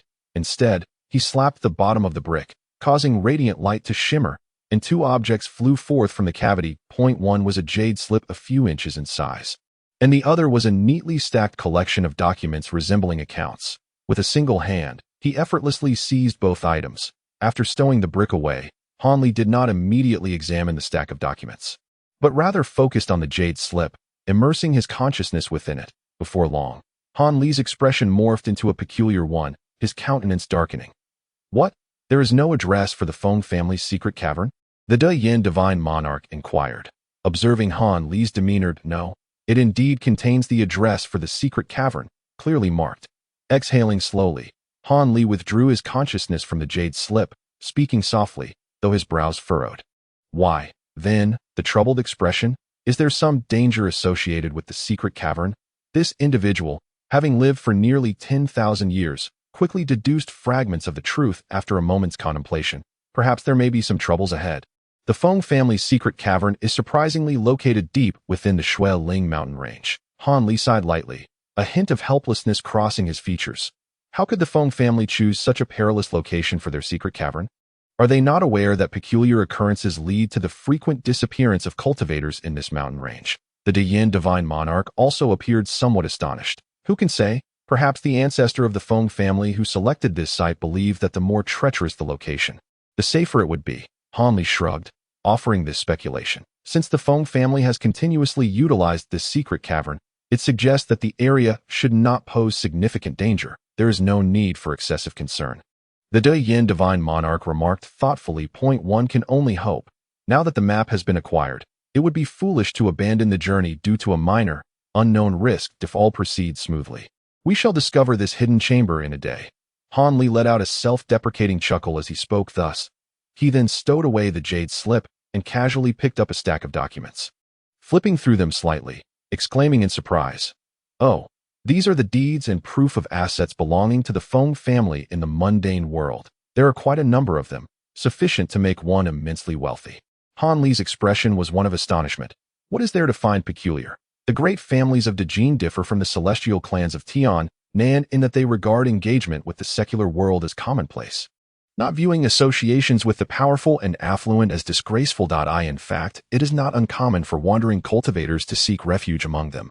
Although the Dejin territory is vast, the secular populace is far denser than that of Tian Nan, occupying much of the land, which is why many resources such as spiritual herbs and stones are not found in desolate places, but are directly under the control of the imperial court. In contrast, Tian Nan has little land occupied by mortals, with most being wild and uninhabited. Thus, cultivators of Tian Nan naturally have no need to interact with the mundane. The De Yin Divine Monarch seemed somewhat aware of this, offering guidance to Han Li. So, does the Daijin secular monarchy control so many resources related to cultivation, and will the other sects allow this? Han Li questioned, somewhat incredulous. What can they do if they do not permit it? Dejin is not like Tian Nan, with its multitude of nations. It has been a singularly powerful court ruling the mortal realm since ancient times. Even if the cultivators are formidable, they cannot brazenly harm mortals. Otherwise, not only would the secular world respond, but other sects would seize the opportunity to make a fuss. The current Dejin court is, in fact, a product of compromises among several major forces within the cultivation world. If I am not mistaken, it seems these great powers have an agreement whereby no sect may openly exert pressure on the secular court or compel it to ensure the dignity of the secular court. They even allow the government to recruit some wandering cultivators directly, and the Daijin royal family may cultivate a certain number of court cultivators. Of course, the rank and number of these cultivators, under the watchful eyes of those great sects, will not be allowed to swell excessively. Behind the scenes, various major factions strive to seize more resources and manpower from the secular realm. discreetly cultivating relationships with certain royal families and court dignitaries. Particularly, local officials such as county governors often have the shadow of various sects operating behind them to avoid being caught by other factions. These dealings are mostly handled by the families under their command. Thus, gradually, the cultivation families have amassed considerable assets in the secular world, a common occurrence in Dajin. However, these documents have been so carefully placed here, likely pertaining to deeds related to cultivation resources. Such documents are crucial for a family to ensure its continued existence. The Diyin divine monarch recounted all that he knew. Han Li listened with growing astonishment, stroking his chin. If these documents are indeed so significant, why would they be left here? Could it be that the head of the Feng family sensed something amiss before the incident and deliberately left behind a contingency plan? Han Li could only speculate thus. Perhaps so. Yet, this matter does not concern us, and we need not dwell on its peculiarities. It is best to hasten our search for the Feng family's hidden chamber and ascertain whether there exists any Buddhist techniques within that can dispel the malevolent energy clinging to you. The Daoyin deity expressed his skepticism, replying, "What you say holds some merit." Han Li chuckled softly, casually placing the stack of documents he held into a jade box, securing it away. After discerning the correct direction, he soared into the sky on his flying device, heading straight towards the Snow Ridge Mountains. Meanwhile, within an underground chamber of the Snow Ridge Mountains, two figures enveloped in green mist knelt motionlessly before three stone coffins. Suddenly, two beams of green light shot forth from the center coffin, swiftly piercing the heads of the two figures. "Go forth, eliminate that individual, and reclaim the treasures," commanded a chilling voice emanating from the coffin. Without a moment's hesitation, the two figures transformed into streaks of green light, spiraling within the chamber before vanishing from sight. "Well done, thank you, Father," came the stammering voice of another figure from one of the coffins, laced with joy. "Humph, this matter shall be overlooked for now. Next time, do not act without my consent," the voice from the central coffin retorted. "Yes, it will not happen again." The stammering tone carried a hint of trepidation. After a brief silence, a loud crash resonated as the lid of the central coffin was propelled several feet away, revealing a gaunt figure adorned with a crown, who abruptly sat up. "My king. What is this?" A sweet feminine voice, surprised, emerged from another coffin. "The time has come. Today marks the eruption of the Earth's Yin energy. My temporary departure from the chamber will not significantly diminish my cultivation, and I shall assist General Gu in dealing with troublesome figures from the other two clans. Upon my departure, ensure all the seals of the chamber are released, preventing any intruders from entering." The figure's eyes glowed crimson, his expression expressionless. "Yes, my king, please take care," the woman advised after a moment's hesitation. "Do not worry, my dear most. I shall return within 2 days and a night. After that, I shall not venture out so easily." The man nodded, suddenly lifting his leg, his form flickering enigmatically before he stepped outside the coffin. After a few moments of shimmering, the man became indistinct, transforming into a wisp of gray mist that suddenly dissipated, leaving no trace of his departure from the chamber. Not long after, a profound sigh escaped the lips of the woman in the chamber, breaking the silence. When Han Li beheld the Snow Ridge Mountains once more, the sky had begun to brighten. Without further contemplation, he plunged into the mountain range. Flying low to avoid attracting unwanted attention, he retracted all his aura, extending only his consciousness several miles outward to remain vigilant against any anomalies in the vicinity. The location of the Feng family's secret cave was not situated at the heart of the mountains, but rather in a concealed area closer to the outskirts. A day later, after searching through the mountains, Han Li finally discovered a colossal waterfall, cascading down from a seemingly inconspicuous peak, towering hundreds of feet high. Gazing upon the waterfall before him, with the surrounding scenery mirroring precisely what was inscribed in the jade slip, Han Li felt the tension in his heart finally eased. He glanced at the tumbling Milky Way overhead, and as he floated in midair on his flying instrument, he performed a hand gesture to activate the water avoidance technique. With a swift motion of his hands, two beams of azure light flashed and vanished into the waterfall. A muffled roar erupted, revealing a gaping hole of considerable diameter in the Milky Way. Without hesitation, Han Li urged his magical artifact forward and soared directly into the aperture. The opening promptly disappeared, and the waterfall returned to its original state. Unbeknownst to Han Li, at the very moment he entered the hole, two shadowy figures, shrouded in a greenish haze and located 1,000 miles away from the waterfall, suddenly lost track of their target, swirling in place in a fit of frustration in their fury. They bared their dark fangs and emitted low growls, resembling two ferocious beasts. However, they were oblivious to the fact that several miles behind them lurked two more uninvited guests, concealed from view, coldly observing their backs while whispering among themselves. Second update. On the occasion of National Day, Wang Yu wishes everyone a joyous holiday, good health, and all wishes fulfilled. Allow me to recommend a friend's new book, Chronicles of Time and Space, where a strange and inexplicable purple meteor shower leads Lin Yidong to lose his parents simultaneously, awakening within him latent temporal powers that a tome of time and space, summoned by his newfound abilities, alters the trajectory of Lin Yidong's life from that of an ordinary boy. Mysterious extraterrestrial crystals and the emergence of superpowered weaponry grant humanity access to extraordinary and unfathomable powers with the aid of the tome. Possessing the incredible ability to traverse into another peculiar dimension, the boy steadily ascends to the pinnacle of supremacy. Chapter 911. Entering the Secret Cave. What do you think? Do we have a firm grasp before the ominous embodiment of the old demon Xianyan issues a warning? Otherwise, should they manage to escape, it would surely alert our enemies. Point one of the figures, with an unusually high-pitched voice, conveyed to the other. Humph. The so-called embodiment of Xianyan King merely employs a soul extraction technique to forcibly transform several of his subordinates into his puppets, significantly diminishing their intelligence. Although they possess the early-stage nascent soul realm, they are far easier to deal with than typical cultivators of the same level. Together, capturing them should pose no challenge. Yet, in this critical moment, the old demon has chosen to send his avatar out alone, which is fortuitous for us. Eliminating them would be akin to severing one of his arms, thus enhancing our confidence in our subsequent actions.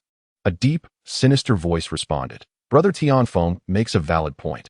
However, I find it somewhat perplexing that these two avatars are pursuing someone, yet they have been dispatched to this ancient tomb at such a crucial juncture, only to suddenly lose their target. The first voice expressed confusion. Who knows? Regardless of who it may be, it does not affect our plans. Once the Xianyan King departs the tomb, his cultivation will undoubtedly suffer a significant decline. This is a once-in-a-lifetime opportunity. Typically, this old demon is exceedingly cunning, never willing to stray even a fraction from the tomb. Were it not for this humble lord laying a trap for him, we might have had no chance whatsoever. After all, the old demon, while ensconced within the ancient tomb, possesses abilities that are hardly inferior to those of a late-stage nascent soul cultivator. Haha. If Xianyi, the old demon, were to discover that his fellow cultivator had prematurely divulged information to the other two families, one can only imagine the expression that would cross his face. That it is likely that these two families have covertly summoned their backing sects, biding their time for the old demon to take the bait. Moreover, even if the old demon possesses other arcane skills and miraculously manages to evade the encirclement, we lie in ambush outside the tomb, he would find it impossible to escape. A voice, sharp and thin, chuckled maliciously. Indeed, we brothers have devised this scheme over nearly a decade to attain success. From the moment we set our trap, we have consistently dispatched our subordinates to monitor the old demon's every move, allowing us to seize the opportune moment for action. Once this demon is eliminated, his favored concubine, Lady Yuhua, and his newly ascended son, the Corpse King, would be utterly incapable of withstanding a joint assault from the three of us. At that time, whether it be the treasures the old demon has amassed over the years or the thousands of slumbering corpse soldiers within the tomb, they shall be more than sufficient for us to divide among ourselves. Furthermore, it is said that this old demon's heavenly corpse body is nearing completion. Given his cautious nature, he likely has the heavenly corpse pearl concealed somewhere within the tomb. Once we acquire this pearl and eliminate his true name's primordial spirit, even if we are not of the Corpse King body, we could utilize this artifact to refine our physical forms to become as resilient as iron and bronze, impervious to water and fire. This is indeed the finest treasure for cultivating. A hint of greed permeated the voice of the one known as Tianfeng. The cultivation technique I practice does not emphasize the refinement of the physical body. Thus, I have no interest in the heavenly corpse pearl. I only desire the thousands of corpse soldiers within the tomb. With these soldiers at my command, I could establish a formidable power within the Wudong Mountain. The thin-voiced speaker chuckled softly. I anticipated that you, my friend Ian, would express such sentiments. Only your corpse spirit can effortlessly command these corpse soldiers. Otherwise, with so many fellow cultivators present, my brother and I would not have sought you out. We each have our own needs to fulfill in this arrangement. The other individual seemed quite pleased upon hearing this. Naturally, but the time is drawing near. Brother Guangsha has been tailing the old demon and should have no trouble. To prevent any unforeseen delays, let us swiftly eliminate the old demon's 2 avatars and then return to ambush beside the tomb. Otherwise, if the old demon were to escape back into the tomb, it would spell dire consequences. The thin-voiced leader assessed the 2 green figures lingering in the distance and suggested, "Indeed, the time is indeed ripe. The old demon should have already fled the Shuling mountain range. Let us make our move." Brother Tianfeng hesitated momentarily, but then nodded in agreement. At that moment, the 2 green figures in the distance continued to roar in agitation. Suddenly, they felt an astonishing surge of spiritual energy erupting from behind them, prompting them to turn and glance back. Before their eyes loomed a vast expanse of pitch-black demonic clouds and an overwhelming, fog-laden tempest, which came crashing down upon them from the heavens, engulfing them in an instant. Meanwhile, Hanli stood before a stone door hidden behind a waterfall, blissfully unaware that a significant predicament was about to befall him, only to be inadvertently resolved by others. Otherwise, those 2 incarnations would converge upon him.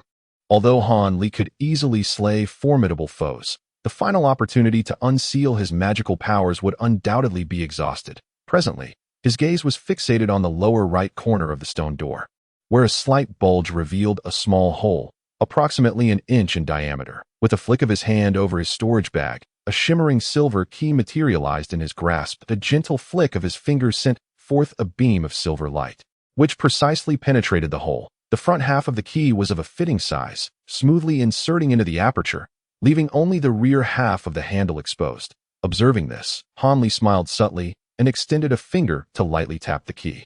A strand of azure spiritual essence shot forth, accurately landing on the key, causing the handle to rotate slightly by half a turn. Immediately, the once cold and gray stone door shimmered with brilliance, revealing a layer of milky white light. Following a slight tremor, the stone door gradually ascended, unveiling a modest opening before him. Hanli cast a casual glance towards the entrance and, unhurriedly, stepped inside. After traversing a mere 10 or so zhang, a sizable teleportation array manifested before him, surrounded by 7 or 8 empty recesses that appeared completely devoid of contents. Witnessing this scene, Hanli chuckled lightly. Had an uninformed individual placed spirit stones into these recesses, they would likely be torn to shreds by the forces of space at the moment of teleportation. The designer of this Feng family secret cavern truly possessed profound cunning. Hanli approached the array, his gaze flickering momentarily before he flicked his sleeve, causing 5 low-tier spirit stones to soar into the 5 available slots. Then, with a wave of his hand, he cast a spell upon the array. Instantly, the entire teleportation array emitted a deep, resonant hum. With Han Li's profound understanding of formations, it was evident whether the array was functioning correctly. At ease, he shifted his form, positioning himself at the center of the teleportation array. As white radiance surged forth, enveloping him until his figure vanished within the luminous glow, the distance of the teleportation was evidently not great. With Han Li's formidable divine sense, he scarcely felt any disorientation. Yet, amidst the flickering white light, he found himself in an unfamiliar hall that a sweep of his gaze revealed the hall's contents. It was not particularly spacious, measuring only about 20 zhang, with impeccably clean floors and walls constructed of peculiar warm stones. The furnishings were minimal, consisting solely of 2 rows of verdant wooden racks and 3 silver boxes, each several feet in size. This was indeed the Feng family's secret cavern. Its modest scale was well within Han Li's expectations. The racks seemed crafted from some rare wood, having maintained their color and subtly emanating a faint fragrance after years of storage. On one rack lay a collection of magical artifacts of varying ranks, predominantly mid-tier items, numbering over 30, alongside several other unknown treasures that caught the eye. The other rack housed a myriad of jade slips in various hues, nearly 100 in total, densely arranged across the wooden structure. Han Li did not linger over the magical artifacts or the silver boxes, instead making his way directly to the rack laden with jade slips. A brief glance over the collection led him to select one, immersing his divine sense within it for a rapid scan. With Han Li's formidable divine sense, he swiftly perused the contents of these jade slips in a matter of moments. To his astonishment, There were fundamentally no techniques related to the Buddhist sect among the results. Could it be that the words of that individual, Fengzhen, were but a fabrication? Han Li shook his head, dismissing such thoughts from his mind. He had employed the dream induction technique to ascertain the veracity of Feng Zhi's claims, and it was impossible for the other party's spiritual consciousness to deceive him. After some contemplation, Han Li's gaze finally settled upon the 3 silver boxes. After a brief moment of hesitation, he strode over and, with a flick of his sleeve, opened them one by one. Inside one of the boxes lay a bounty of mid-tier spirit stones, numbering in the hundreds. Another contained an assortment of jade boxes of varying sizes. As Han Li's spiritual consciousness penetrated the contents, he discovered they were filled with rare materials for refining tools and concocting elixirs, their worth evidently surpassing that of the box brimming with spirit stones. Yet, after opening these 2 boxes and failing to locate his own belongings, Han Li's countenance darkened slightly upon unveiling the final box. His eyes were met with a myriad of talismans, each radiating with vibrant spiritual light. Disappointment flickered across his face. However, as his spiritual consciousness scanned the box more meticulously, a spark of interest ignited within him. Suddenly, he extended his hand and grasped the air above the box. With a swift whoosh, an object shot forth from beneath the numerous talismans, landing in Han Li's grasp. Upon closer inspection, it revealed itself to be a crimson wooden box, approximately half a foot in length, adorned with a pale yellow talisman. The surface of the box was intricately carved with Buddhist scriptures and symbols. Han Li examined the talisman and immediately discerned that it was merely an ordinary talisman designed to restrict spiritual energy. Without hesitation, he tore the talisman away and opened the wooden box. As soon as the lid was lifted, a cascade of multicolored spiritual light burst forth, revealing a thumb-sized, milky white bead within. A relic.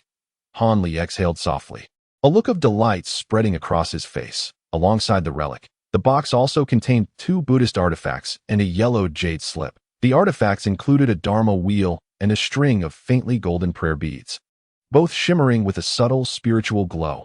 Although the jade slip appeared unremarkable, Han Li's attention was entirely captured by it. He quickly retrieved the jade slip, eager to immerse his consciousness within it. Chapter 912. The King Ming Decision Tiger Subduing Technique. Dharma Wheel Sutra. King Ming Decision. Han Li swiftly scanned through and recited the names of these techniques. Just from their titles, it was evident. King Ming Decision. I have heard of this technique. It is a rare skill cultivated specifically by the Vajra protectors of the Buddhist sect, known to be exceedingly difficult to master. How could this ancestor of the Feng family possess such a method? Let me see the jade slip. Perhaps this technique can dispel the malevolent energy. However, as the words King Ming Decision echoed, the Diyin Divine Monarch expressed his astonishment. Han Li, upon hearing this, felt a surge of joy. He cared not how this ancestor of the Feng family came to possess such a technique, as long as it could assist him in dispelling the malevolent energy. Thus, without further thought, he tossed the jade slip into the bamboo tube at his back. For the remainder of the time, the Diyin Divine Monarch focused intently on comprehending the techniques within the jade slip, while Han Li, without restraint, began to gather the valuable items from the Feng family's secret cavern, loading them into his storage bag. Naturally, Han Li's true desire was to carry away everything in one fell swoop. Regrettably, the storage bag is rather limited. Apart from the spiritual stones, the remaining items must be selectively chosen. Naturally, all the treasured artifacts must be taken. As for the materials and talismans, only a small portion deemed useful will be extracted. Regarding the magical tools, aside from 2 or 3 with exceptional efficacy, Han Li left the rest undisturbed on the shelf. After meticulously selecting the items, Han Li faced a multitude of jade slips, searching for a particular technique that had piqued his interest during his previous mental scan. He then settled down in the hall, sitting in silence. As time gradually passed, the voice of the great Yin deity finally echoed in the vast emptiness of the hall, immediately drawing Han Li's attention away from the technique in his hands.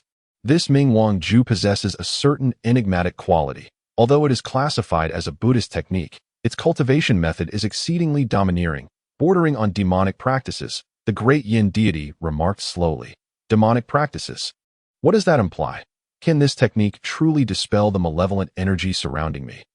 Han Li inquired calmly, a sense of foreboding settling in his heart. Do not be hasty, in terms of the malevolent energy. I must congratulate you. This technique can indeed alleviate your considerable troubles.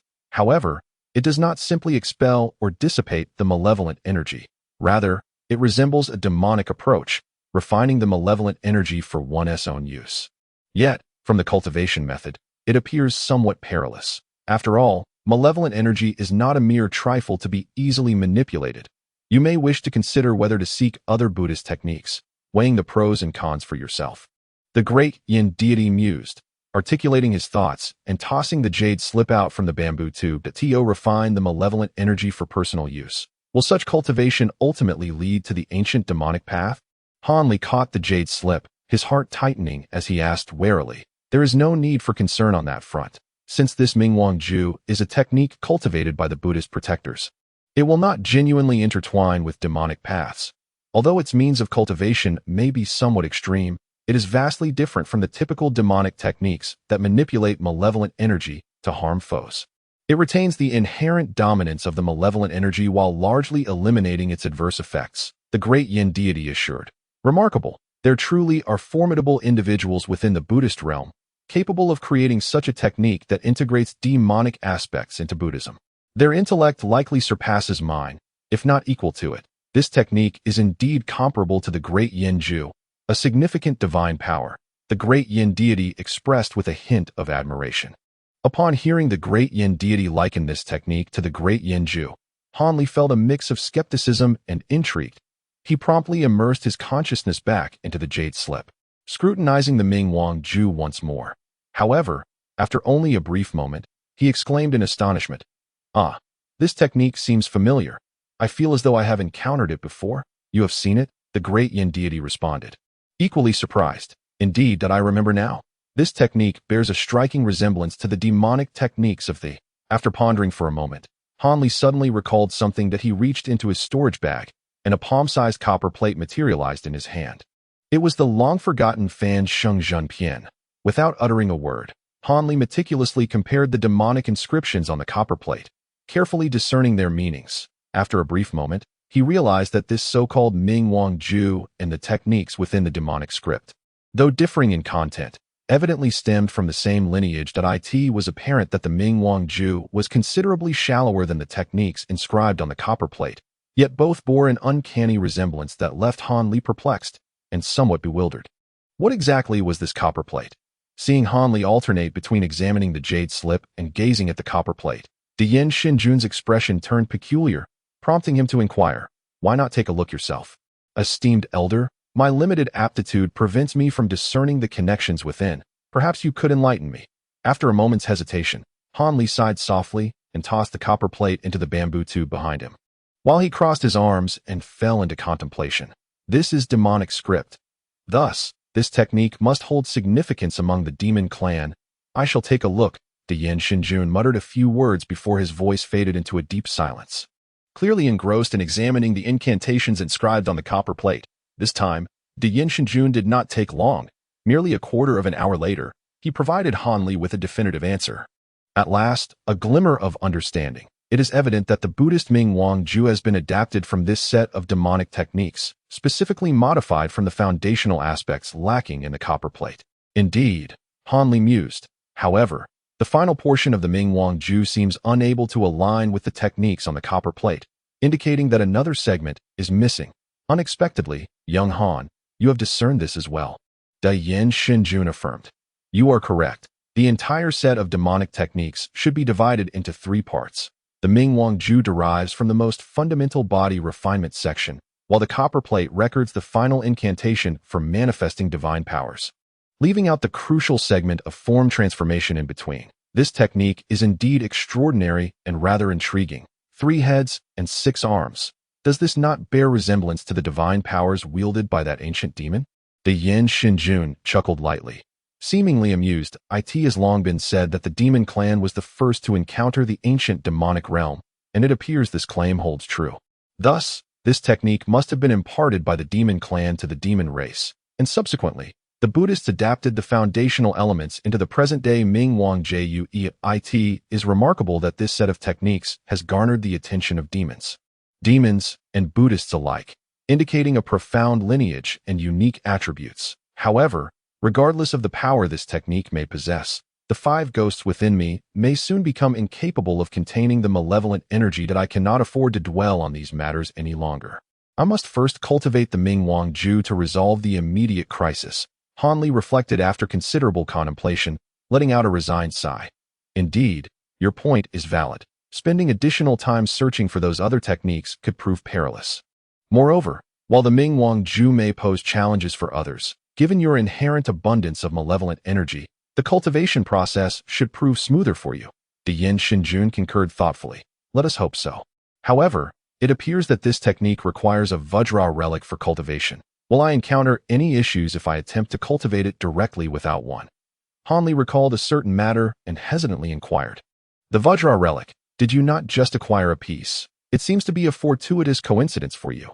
Otherwise, I would not have necessarily advised you to cultivate this technique, although other relics can be utilized with some difficulty. Their efficacy pales in comparison to that of the Vajra relic. Once your spirit beast has absorbed the corpse fire within the Vajra shield, you will finalize the refinement of that shield. I shall then impart to you another technique, allowing you to forge this item into your life-protecting treasure. In this manner, all will be well. During my travels years ago, I harbored a keen interest in relics, even disguising myself to join a major Buddhist sect for over a decade to delve into related studies. There is no need for concern regarding this matter that in truth, even if one does not cultivate the Ming Wang technique. Other Buddhist practices aimed at dispelling malevolent energies equally require a relic. However, in a land as prosperous in Buddhism as Great Jin, procuring a relic is not particularly difficult. The Da Yin divine monarch appeared quite confident, as if he had already contemplated this. If that is the case, I shall be at ease, since the technique is indeed applicable. Let us hasten to depart from this place. Ever since I entered this mountain range, I have felt an inexplicable discomfort, which bodes ill. It is imperative to seek another location rich in spiritual veins for cultivation. After careful consideration, Han Li felt assured that cultivating the Ming Wang technique posed no issues. He then scanned the hall one last time, ensuring nothing was overlooked, before striding toward a corner's teleportation array, vanishing into the white light. After a brief interval, Han Li transformed into a streak of azure light. Soaring towards the Snow Ridge Mountains, as he flew, he discussed with the Da Yin divine monarch where to search for a suitable spiritual vein for a period of secluded cultivation. However, after flying several hundred miles, a thunderous roar suddenly erupted from a certain direction, shaking the entire mountain range with a resonating hum, akin to the collapse of heaven and earth. Caught off guard, Han Li felt a loud ringing in his ears, his figure swaying slightly as his expression changed dramatically. His gaze shot toward the source of the colossal sound, and with a grim countenance, he doubled his escape speed, altering the trajectory of the azure light to veer away from the source of the sound. However, after merely covering 20 miles, he sensed an astonishing fluctuation of spiritual energy behind him. Following that, a cloud of gray mist, a mass of dark clouds, and a swirling white tempest surged forth from behind. Racing toward him with a speed incomparable to Han Li's current foundational cultivation, in the blink of an eye, they were only a few miles away. Forgetful Speech wishes all book friends a happy Mid-Autumn Festival. By the way, a request for monthly votes. Remember Sogu, for splendid reading at any time. Wishing everyone a joyful Mid-Autumn Festival. It is truly a great happiness in life to reunite with family and enjoy a harmonious reunion dinner during this time of year. Additionally, I take this opportunity to request monthly votes once more. Ito. One cannot waste the opportunity of a single chapter. We are still in the double monthly vote period, so for those who have not cast their guaranteed votes, your support would be greatly appreciated. There remains a considerable gap ahead, yet those behind are closing in swiftly. It would be a pity not to seize this double period to gather more votes. Alas, we have just finished our meal and are now fully immersed in writing. There is still a chapter to complete tonight, and it seems I shall once again be burning the midnight oil. In light of the festive spirit, I hope everyone can lend a hand and cast more votes. I extend my heartfelt thanks to you all in advance. I shall refrain from further trivialities and offer my sincerest wishes to everyone. Happy Mid-Autumn Festival. May you find happiness and fulfillment. To be continued. For further developments, please log in. More chapters await. Support the author. Support genuine reading. Remember, Sugu for exciting reads at any moment. Sugu proudly presents the latest chapters of the mortal's journey to immortality. And this chapter is a heartfelt greeting from Wan Yu wishing all readers a joyful Mid-Autumn Festival. By the way, I humbly request your monthly votes. If you find this chapter enjoyable, please do not forget to recommend it to your friends in your QQ groups. And Weibo, Chapter 913. A crisis approaches. Oh no, Hanli thought to himself anxiously. He had intended to avoid trouble from a distance. Yet calamity had sought him out. The three individuals behind him exuded an extraordinary aura, clearly cultivators at the nascent soul stage or above. However, the gray mist ahead fluctuated in intensity, resembling a severely injured being. It appeared to be merely a hapless soul on the run. Realizing that evasion was no longer an option, Hanli steeled himself, and with a flicker of his form, he maneuvered his flying tool to one side. He wondered if the trio, preoccupied with their pursuit, would overlook such a humble foundation establishment cultivator as he soared past. Yet, just as he had angled himself 10 or so zhang away, his escape abruptly halted, and he began to scan his surroundings, filled with trepidation. At that moment, the gray mist whizzed past him, and a bloodless-faced cultivator adorned with a tall crown cast a cold glance at Hanli, his eyes betraying a flicker of interest before the mist surged forward, covering dozens of zhang in an instant. Suddenly, a tremendous rumble echoed from the distance, and a yellow gourd, nearly a zhang in size, materialized from over 100 zhang away. With a shake of its mouth, a torrent of yellow sandstorm erupted, precisely aimed at the retreating gray mist, the lost soul sand. The figure cloaked in gray gas gasped in shock, filled with dread, and swiftly veered to avoid the encroaching sandstorm. "Ha! Xianyi, it's too late to flee now." With a boisterous laugh, a burly man in a yellow robe, his chin adorned with a thick beard, emerged from the gourd. He then formed hand seals, summoning a cacophony of deep yellow sandstorm that rolled in from all directions, enveloping the area in a desert haze, within which flags flickered intermittently. The cultivator shrouded in gray was alarmed and hastily glanced downward, witnessing the same yellow mist blanketing the surroundings for miles. The concealed King Xianyi, his complexion pale, halted his escape and fixed a malevolent gaze upon the yellow-robed man atop the colossal gourd. The accompanying white whirlwind and black demonic clouds swiftly closed in on King Xianyi from both sides, effectively trapping him in between. "Brother Xianyi, you have already suffered a blow from Mr. the Song of the Taiyang sect, and your incomplete heavenly corpse body is likely gravely injured. Now, surrounded by the three of us, what need do you have to stubbornly resist?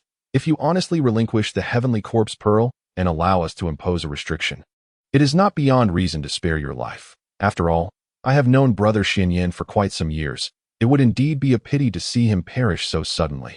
The man in the yellow robe spoke calmly, without a trace of agitation. "Huangsha Shangren, I knew it was you. From the moment I emerged from the ancient tomb, I felt an unsettling presence. It seems you have had your sights on me since then. You must have concocted this elaborate trap to lure me out, a scheme you have meticulously planned for a considerable time. Such patience, to have monitored this king for a decade, given your cunning. It is no wonder I have fallen into your snare. Yet, do you truly believe that a mere yellow sand formation can confine me?" Xinyan Wang responded, remarkably composed, with not a hint of turmoil upon his countenance. "It appears my previous words were in vain. Xinyan, do not blame me for being ruthless. However, we truly did not anticipate that you would carry such a crucial heavenly corpse pearl with you. Otherwise, you would not have been able to escape to this location. Additionally, allow me to inform you that I have borrowed a small portion of the blue crystal divine sand, meticulously refined over a century by the heavenly stone matriarch, and it has already been mixed into the surrounding soul-breaking sand.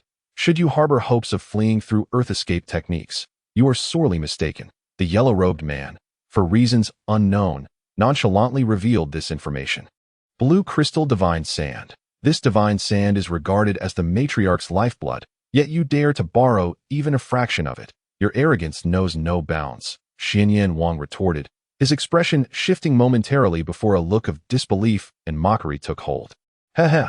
Huangsha Shangren merely scoffed, not bothering to defend himself. This only further unsettled Xinyan Wang, whose demeanor darkened considerably. Strange it was that, despite having the upper hand and successfully cornering the old demon, the three remained stationary, seemingly hesitant to strike. Xinyan Wang, perceiving this, relished the opportunity, having already dispatched a distress signal in his flight. Reinforcements would surely arrive soon.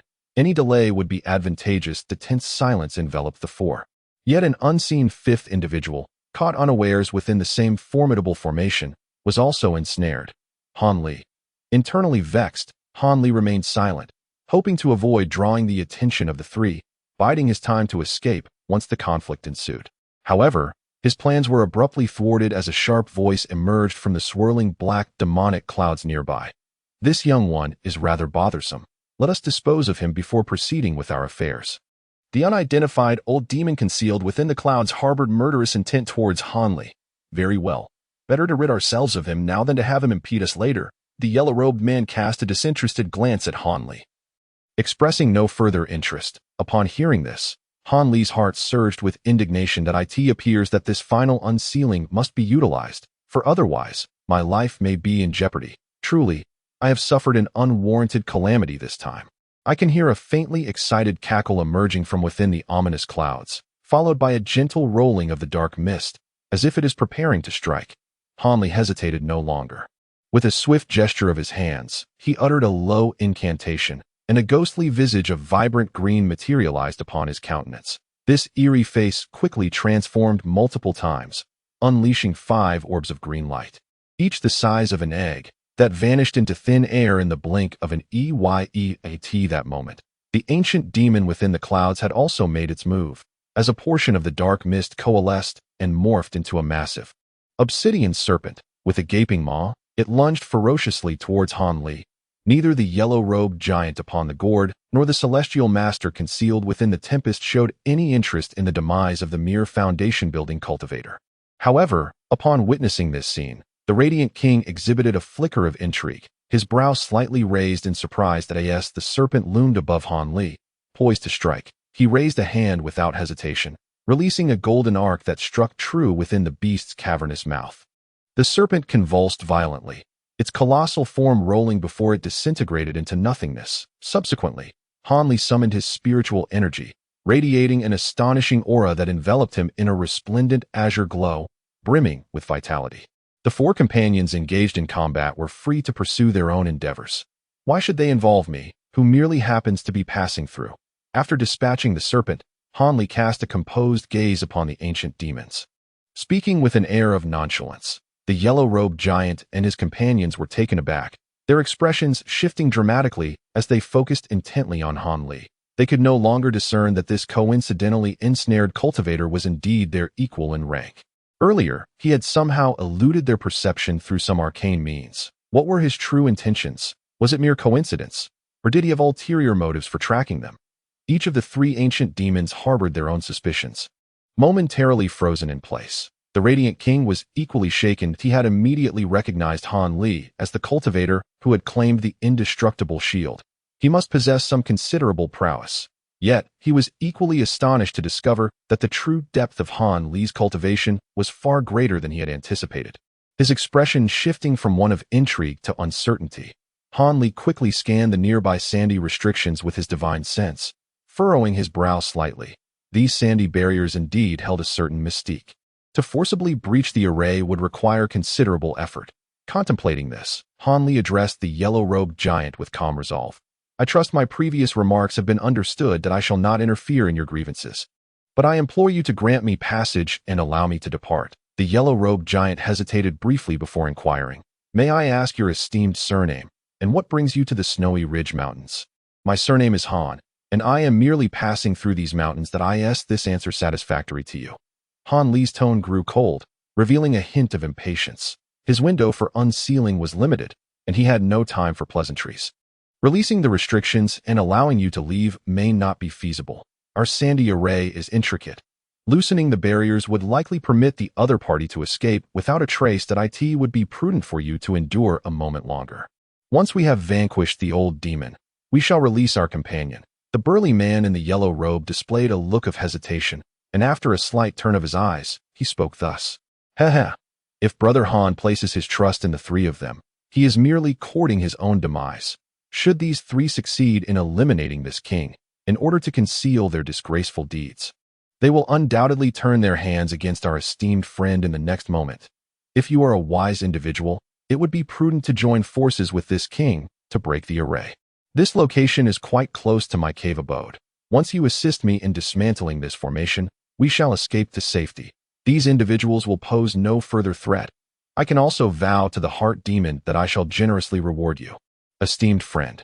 However, the Xian Yi King suddenly spoke with a grave expression.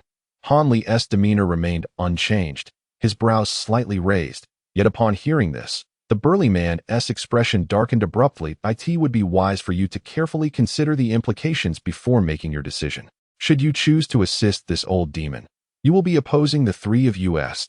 Do not blame us for our ruthless actions, should we decide to act against you as well. You must recognize the disparity in strength within this yellow sand formation. Even if the two of you join forces, it will be exceedingly difficult to avoid defeat and death.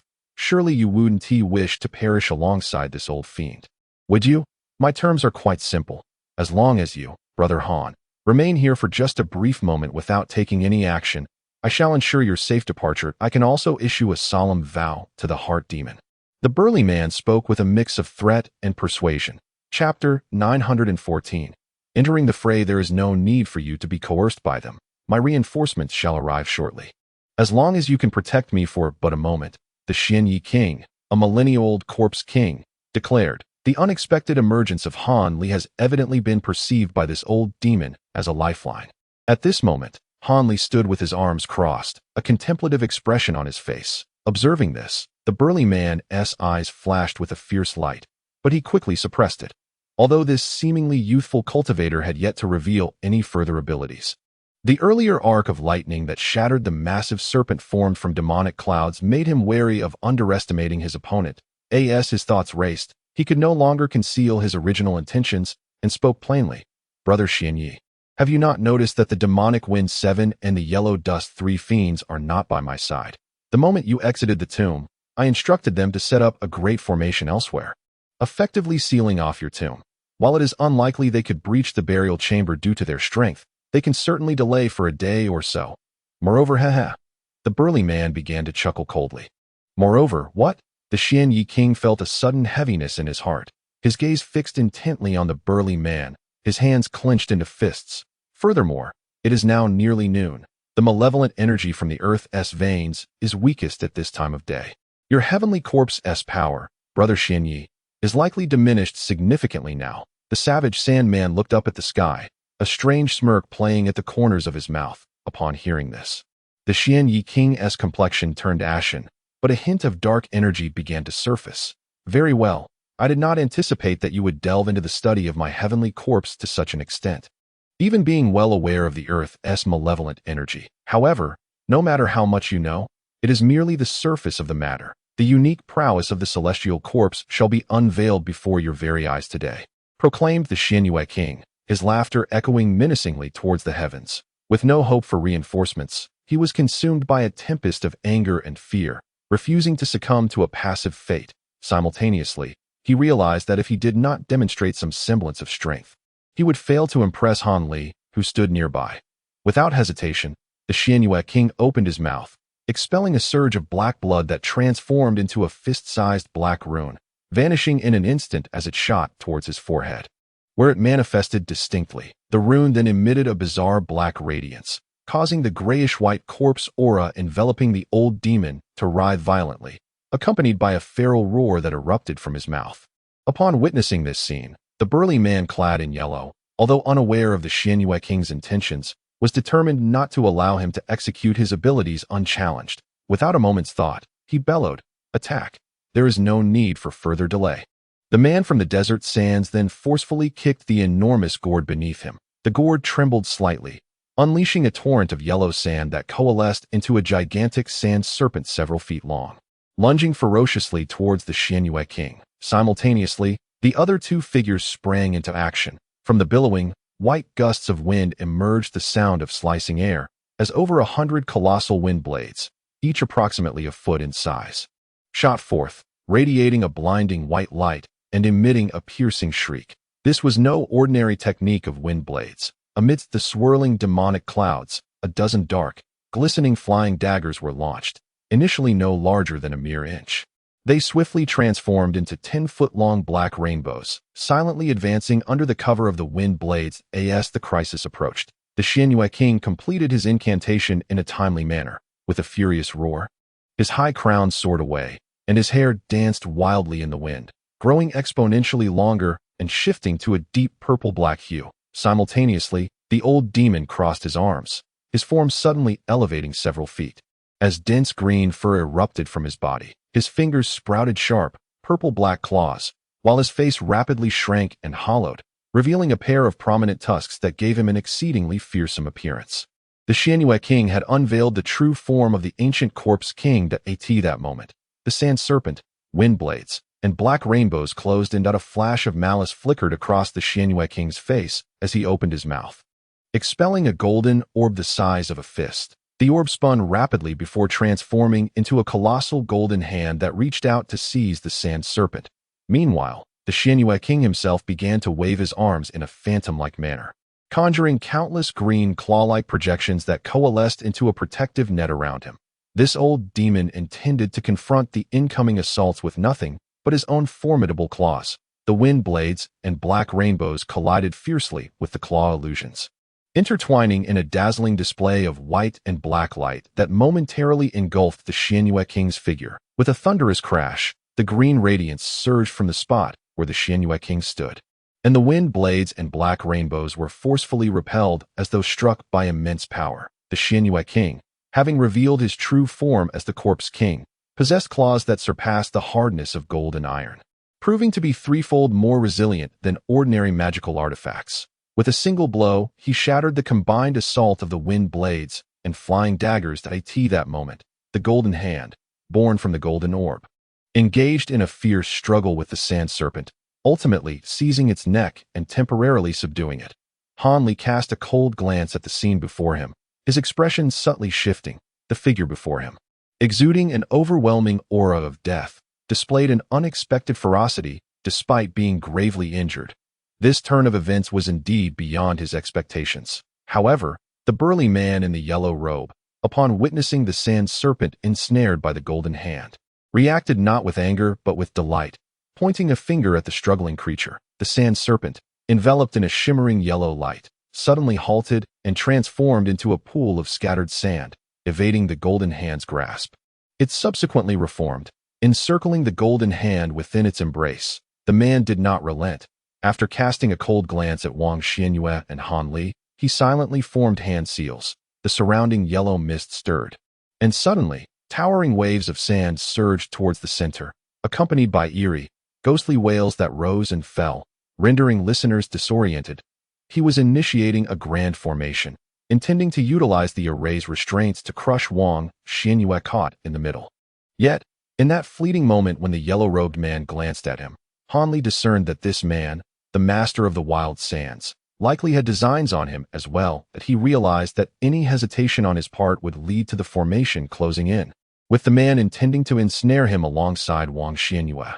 Irritated by this thought, Han Li, who had no intention of wasting further time, finally made his move. With a flick of his sleeve, dozens of golden flying swords shot forth, circling before transforming into a flurry of sword shadows that slashed toward the nearest wave of sand. Simultaneously, the ancient purple mirror in his hand sprang to life, and with a slight infusion of spiritual energy, a column of purple light erupted forth, striking the sand mist.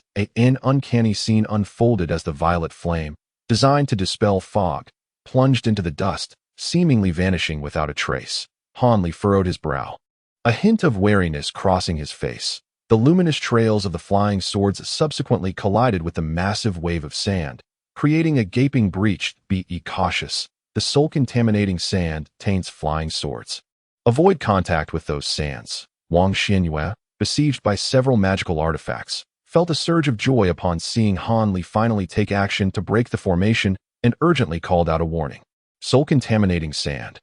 Han Li paused, momentarily taken aback, unable to fully grasp the implications. Suddenly, the breach that had just been created shifted in hue, a chilling wind rising as countless black grains of sand materialized around the flying swords, exuding tendrils of thick black mist that entwined themselves around each sword. The moment these black threads made contact, Han Li felt an unsettling connection to the swords falter, as if an external force sought to expel his control, leading him to gradually lose authority over them. His expression hardened.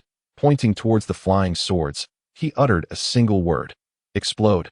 Thunderous roars echoed, and numerous slender arcs of gold erupted from the swords, shattering the black threads in their wake. Wherever the golden arcs struck, the black tendrils were swept away, creating vast open spaces within the sand mist.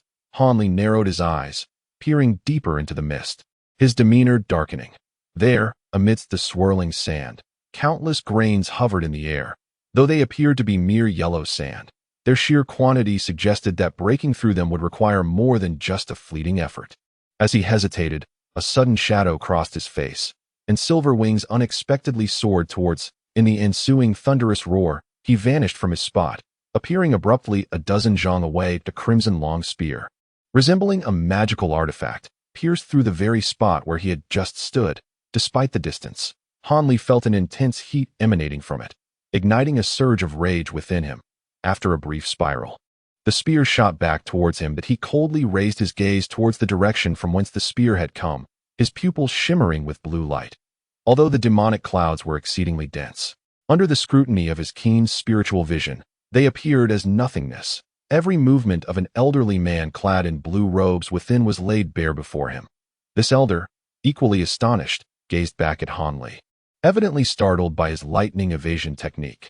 Hanli remained silent. With a subtle flutter of his wings, he vanished in a crack of thunder. The blue-robed elder, momentarily taken aback, quickly recalled his extensive combat experience. And suddenly remembering something, he slapped his waist pouch. Instantly, a blue light shot forth from the pouch, transforming into an ancient blue shield that positioned itself before him. In that fleeting moment, a silver flash flickered at the edge of the demonic clouds, revealing Hanli's figure. Clenching his fists, golden light erupted around him, accompanied by a resounding rumble as a layer of golden electric armor manifested. With a stoic expression, he vanished once more. This time, the elder felt a chill creep into his heart. Without a second thought, he exhaled a small sword of phosphorescent green light from his mouth, which transformed into a swirling green rainbow around him. Still feeling uneasy, he prepared to unleash several magical artifacts, when suddenly a thunderous crack echoed from one side. Chapter 915. A battle that shocked the demons. Hanli, enveloped in dancing arcs of electricity, appeared several zhang away. The golden arcs around him shone brilliantly, reminiscent of a thunder god descending to earth, clearing the nearby demonic clouds in an instant and unveiling a sizable space of over a dozen zhang, ensnaring the elder within its confines. The blue-robed elder involuntarily gasped, quickly realizing the precariousness of his situation.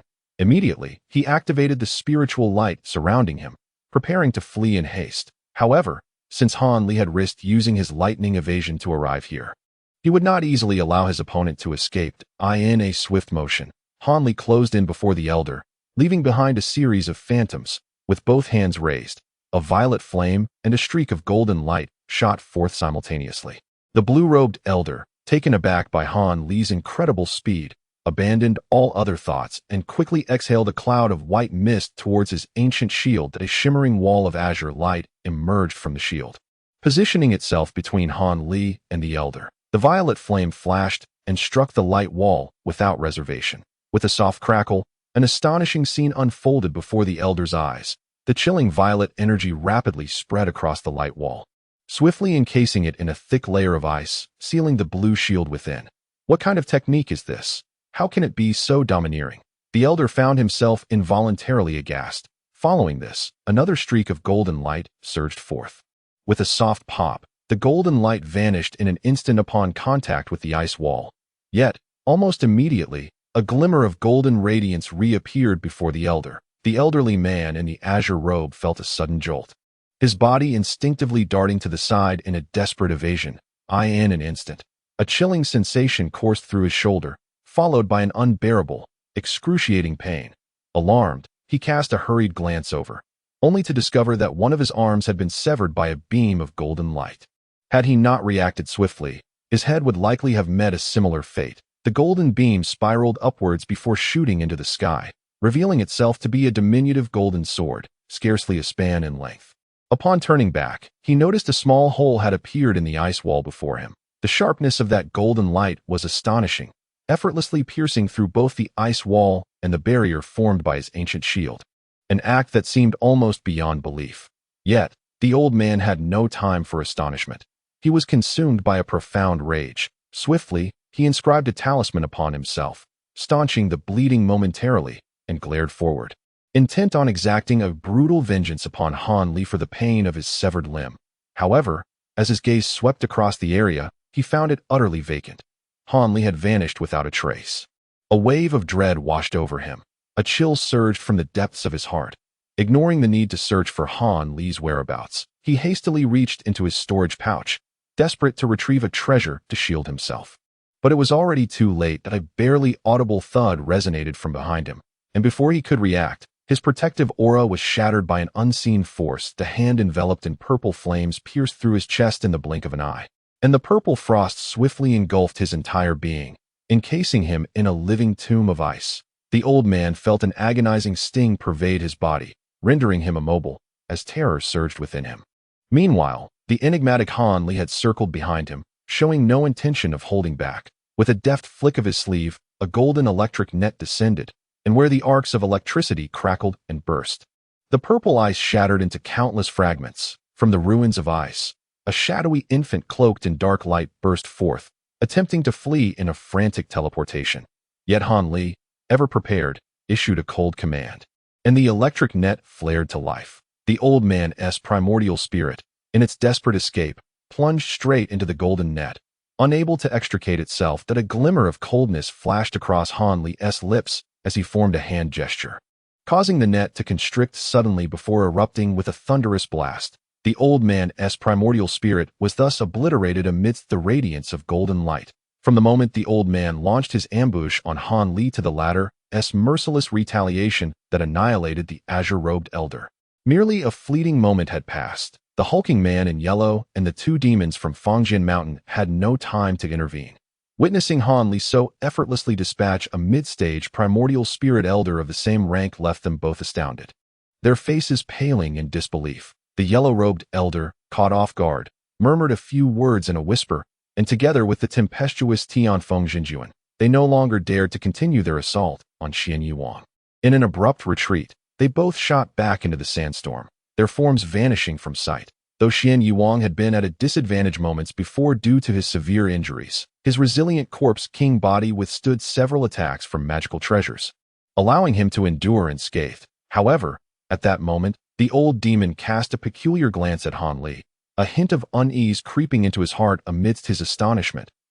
If he were not severely injured and trapped within the tomb, he would never be able to effortlessly annihilate a fellow cultivator of the same rank as the person before him, let alone completely eradicate even those at the nascent soul stage.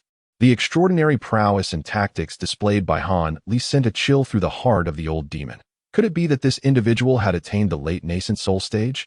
Xian Yuang pondered, casting another scrutinizing glance at Han Li, yet it was indeed evident that he was at the mid-nascent soul level. This indicated that this seemingly youthful cultivator had mastered techniques so astonishing that they nearly rivaled the grand abilities of those at the late nascent soul stage. The old demon inhaled sharply at this realization that it was fortunate that he had only sent an avatar to seek out this person. Had he unwittingly pursued Han Li himself with the diamond shield, he would likely have encountered disastrous misfortune. Since returning to the mountain range, he had been unable to sense the two avatars again, suggesting they had already been defeated by the opponent. That a sense of unease crept into Xian Yuang's mind, and he instinctively attributed the disappearance of the two avatars to Han Li. Just as he hesitated, intending to speak with Han Li, the surrounding formation suddenly underwent a remarkable transformation, drawing his full attention. The previously murky sands abruptly changed color. The dusky waves vanished, revealing the dark grains that had ensnared Han Li's flying sword moments before. These grains, unlike the dense yellow sand, flickered with a chilling black light, densely scattered throughout the mist, appearing exceedingly eerie as these black grains emerged. A cacophony of wails erupted, transforming into a menacing black mist that pressed inward with great force. This was dire. The wild sand old demon had unleashed all the soul-draining sand, mixing it into the confinement that my friend. The soul-draining sand cannot be resisted by ordinary treasures. We must rely solely on our cultivation to withstand it. However, the tremendous amount of soul-draining sand he manipulated would surely strain his magical power, and it could not last long. That if they could endure a few rounds of fierce assault, they would be safe. With a stern expression, Xianyue Wang urgently called out to Han Li. Now, both he and Han Li were in the same boat, and he naturally did not wish for such a powerful ally to encounter any mishap. Previously, Han Li had managed to break through the sand with that golden arc of electricity, yet with such an overwhelming onslaught of soul-draining sand. He doubted Han Li could fend it off solely with those arcs this time. Soul-draining sand. This sand carries an exceptionally heavy aura of Yin. It seems to be a treasure forged from refined souls. No wonder it possesses such formidable force, Han Li murmured to himself, his expression impassive, showing no signs of alarm. Xianyue Wang was taken aback by this sight. However, as the black mist began to engulf the remaining space, he could not afford to hesitate any longer. With a swift motion, he unleashed a torrent of grayish-white corpse flames the size of fists, which quickly coalesced into a massive fireball, enveloping him within. Only his meticulously cultivated 10,000-year corpse flames could withstand the onslaught of the soul-draining sand. Yet, in that fleeting moment of delay, the thick black mist swiftly engulfed the old demon. The corpse flames and black light intertwined, flashing intermittently with resounding explosions, creating an intense spectacle. At that moment, Han Li gradually retreated towards the center, and after a brief while, he found himself in a position where retreat was no longer an option. With a sudden arching of his brows, Han Li struck the spirit beast pouch at his waist, and a dark light surged forth from its opening. After a brief spiral, it descended before him, revealing a small, pitch-black monkey. This creature, only a few inches tall, bore an expression of utter reluctance. It was none other than the crying soul beast, which had previously been refining corpse flames within the indestructible barrier. Summoned forcefully by Han Li's divine consciousness, its meditation was abruptly interrupted, leaving it in a foul mood. However, moments later, the crying soul beast sniffed the air a few times, and, upon casting its gaze around at the overwhelming black sand mist, a look of joy illuminated its face. Without needing any further urging from Han Li's mental command, it thumped its chest with both hands and emitted a deep, resonant howl. Its dark, spiky aura flickered wildly as its form expanded rapidly, transforming into a gigantic ape towering over Tinjiang. The ghostly face pattern on its back became distinctly visible, its body writhing as if animated by life itself. Both the two yellow-robed men lying in ambush within the sand mist and the desperate Xianyue King, who was valiantly resisting the soul sand, could not suppress their astonishment at the stunning emergence of this colossal ape. They pondered the true intent behind Han Li's release of this enigmatic spirit beast. The giant ape snorted loudly, releasing vast plumes of yellow mist from its nostrils. After swirling around, the golden haze enveloped Han Li and itself in a protective cocoon. The oppressive black sand mist surged forward. Yet upon contact with the yellow haze, it emitted thick, swirling black vapors that were swiftly absorbed within it. As the black mist dissipated, the sand grains, which had previously glimmered ominously, became distinctly visible. Observing this, the giant ape seized the opportunity, grinning broadly as it unleashed a brilliant beam of golden light from its gaping maw. Wherever the beam fell, the mist retreated in disarray, and the black sand, with no means of resistance, was voraciously drawn into the giant ape's mouth. In the blink of an eye, after several sweeping motions of the yellow haze and the golden beam, the black sand mist was thoroughly scattered, the sinister energy dissipating entirely, unable to approach Han Li in the slightest. As the crying soul beast absorbed a significant amount of dark energy and black sand, the surrounding mist gradually transformed from black to yellow. The two individuals, hidden within the sand mist and attempting to close in, found themselves utterly stunned. Chapter 916. A startling retreat. This soul sand was no ordinary treasure. To cultivate such a tool capable of tainting others' magical artifacts, the yellow-robed man had secretly slain countless low-tier cultivators, utilizing their vital souls and a plethora of rare materials that in previous encounters with formidable foes, the two men had merely to release this sand to achieve unfaltering success, even against adversaries of equal rank. This treasure had showcased its formidable power time and again, earning a grand reputation for the likes of the Sandstorm Man, who had become a renowned figure among the unorthodox practitioners. This time, his audacity to provoke the illustrious Xianyue King, infamous among evil cultivators, was indeed bolstered by his confidence in this treasure.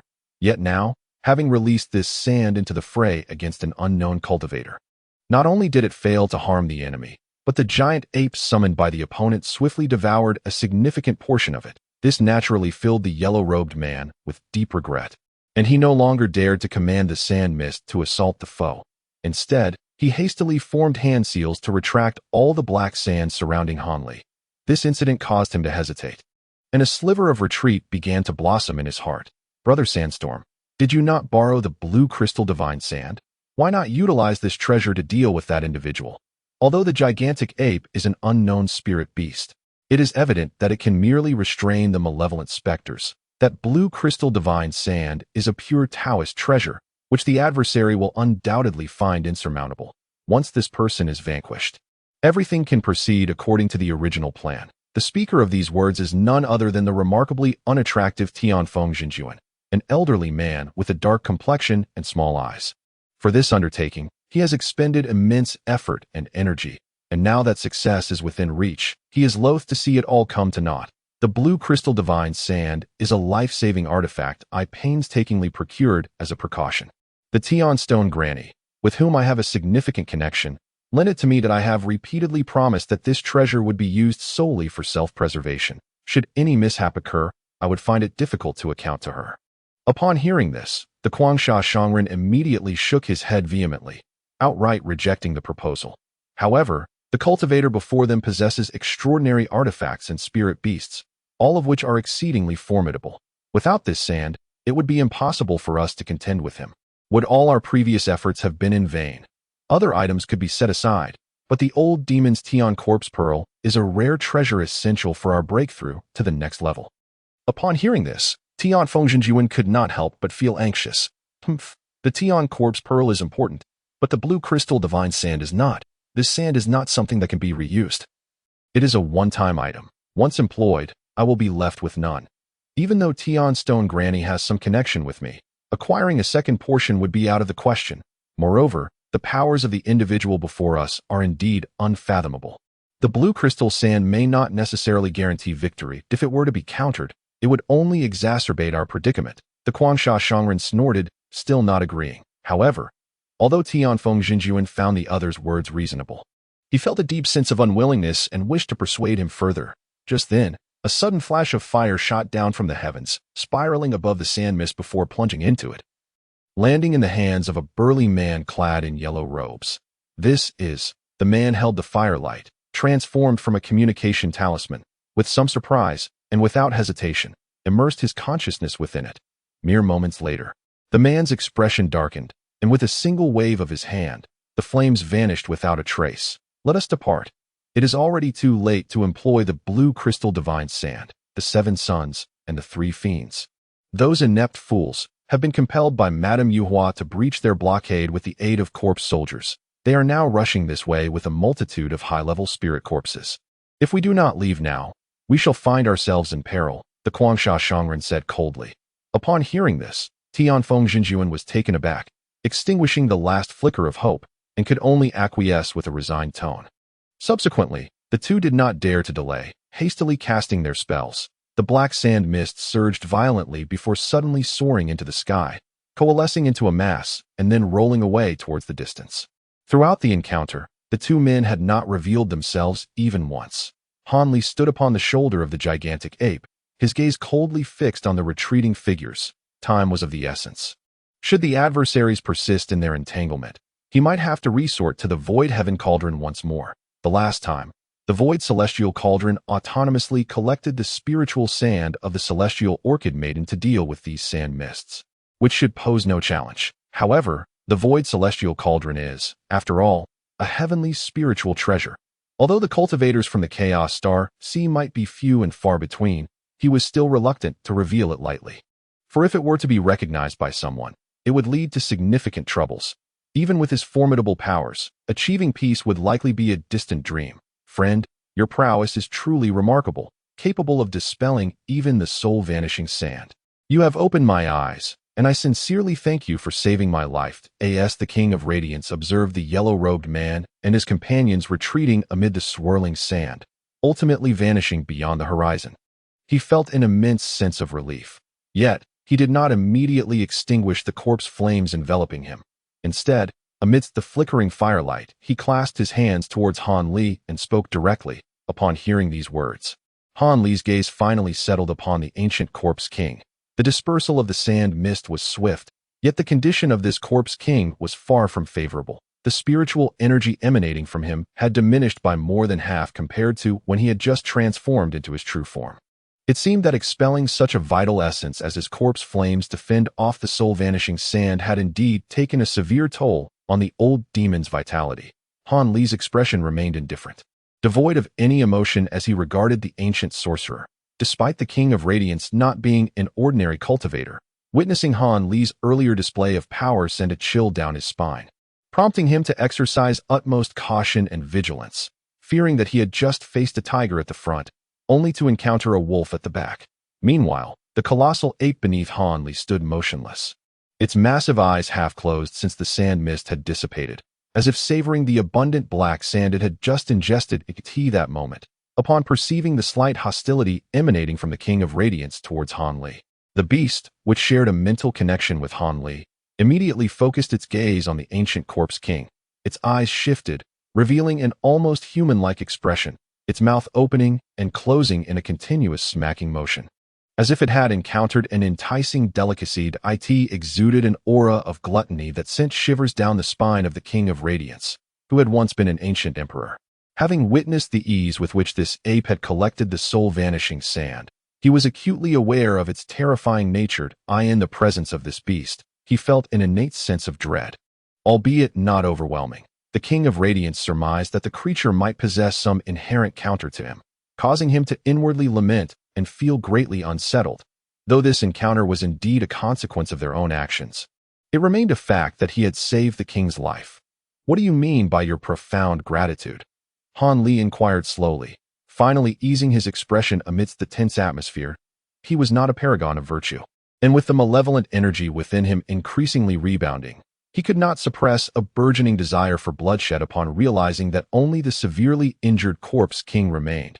Having scrutinized the other closely, Han Li sensed a similar corpse aura to that of the golden armor, and upon hearing the yellow-robed man refer to the other as Brother Xianyi, he had already pieced together the identity of this emperor who had refined corpses.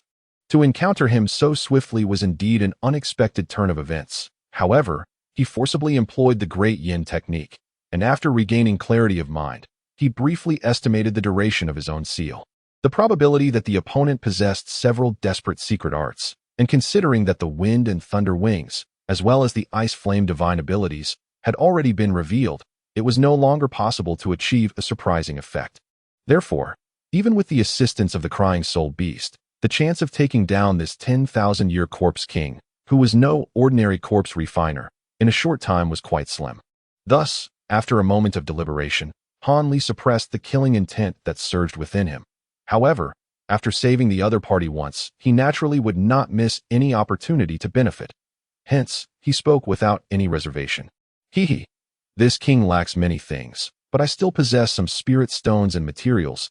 If you do not mind, come back with me, and I assure you that you will be thoroughly satisfied." Upon hearing this, the Xianyi king felt a slight sense of relief and replied with a hint of a smile, "There is no need for such trouble. I find this golden pearl of yours quite appealing. Would you be willing to part with it?" Han Li's gaze lingered on the other party for a moment before he casually responded, "Are you referring to this item?" Upon hearing Han Li's words, the Xianyi king's expression darkened. However, after glancing at the giant ape that remained vigilant, he reluctantly replied, opening his mouth to spit out the golden pearl. Han Li nonchalantly nodded, indicating that it was indeed the item in question. "This item is called the Heavenly Corpse Pearl, a kind of treasure akin to a life-bound artifact that we corpse kings produce after cultivating the Heavenly Corpse technique. That is not something that one would easily reveal. If I am not mistaken, the two demons from Fangjian Mountain are likely after this item as well. However, this pearl holds no value for me, so feel free to take it." The Xianyi king's gaze flickered a few times, and then he suddenly laughed, pointing at the golden pearl in front of him.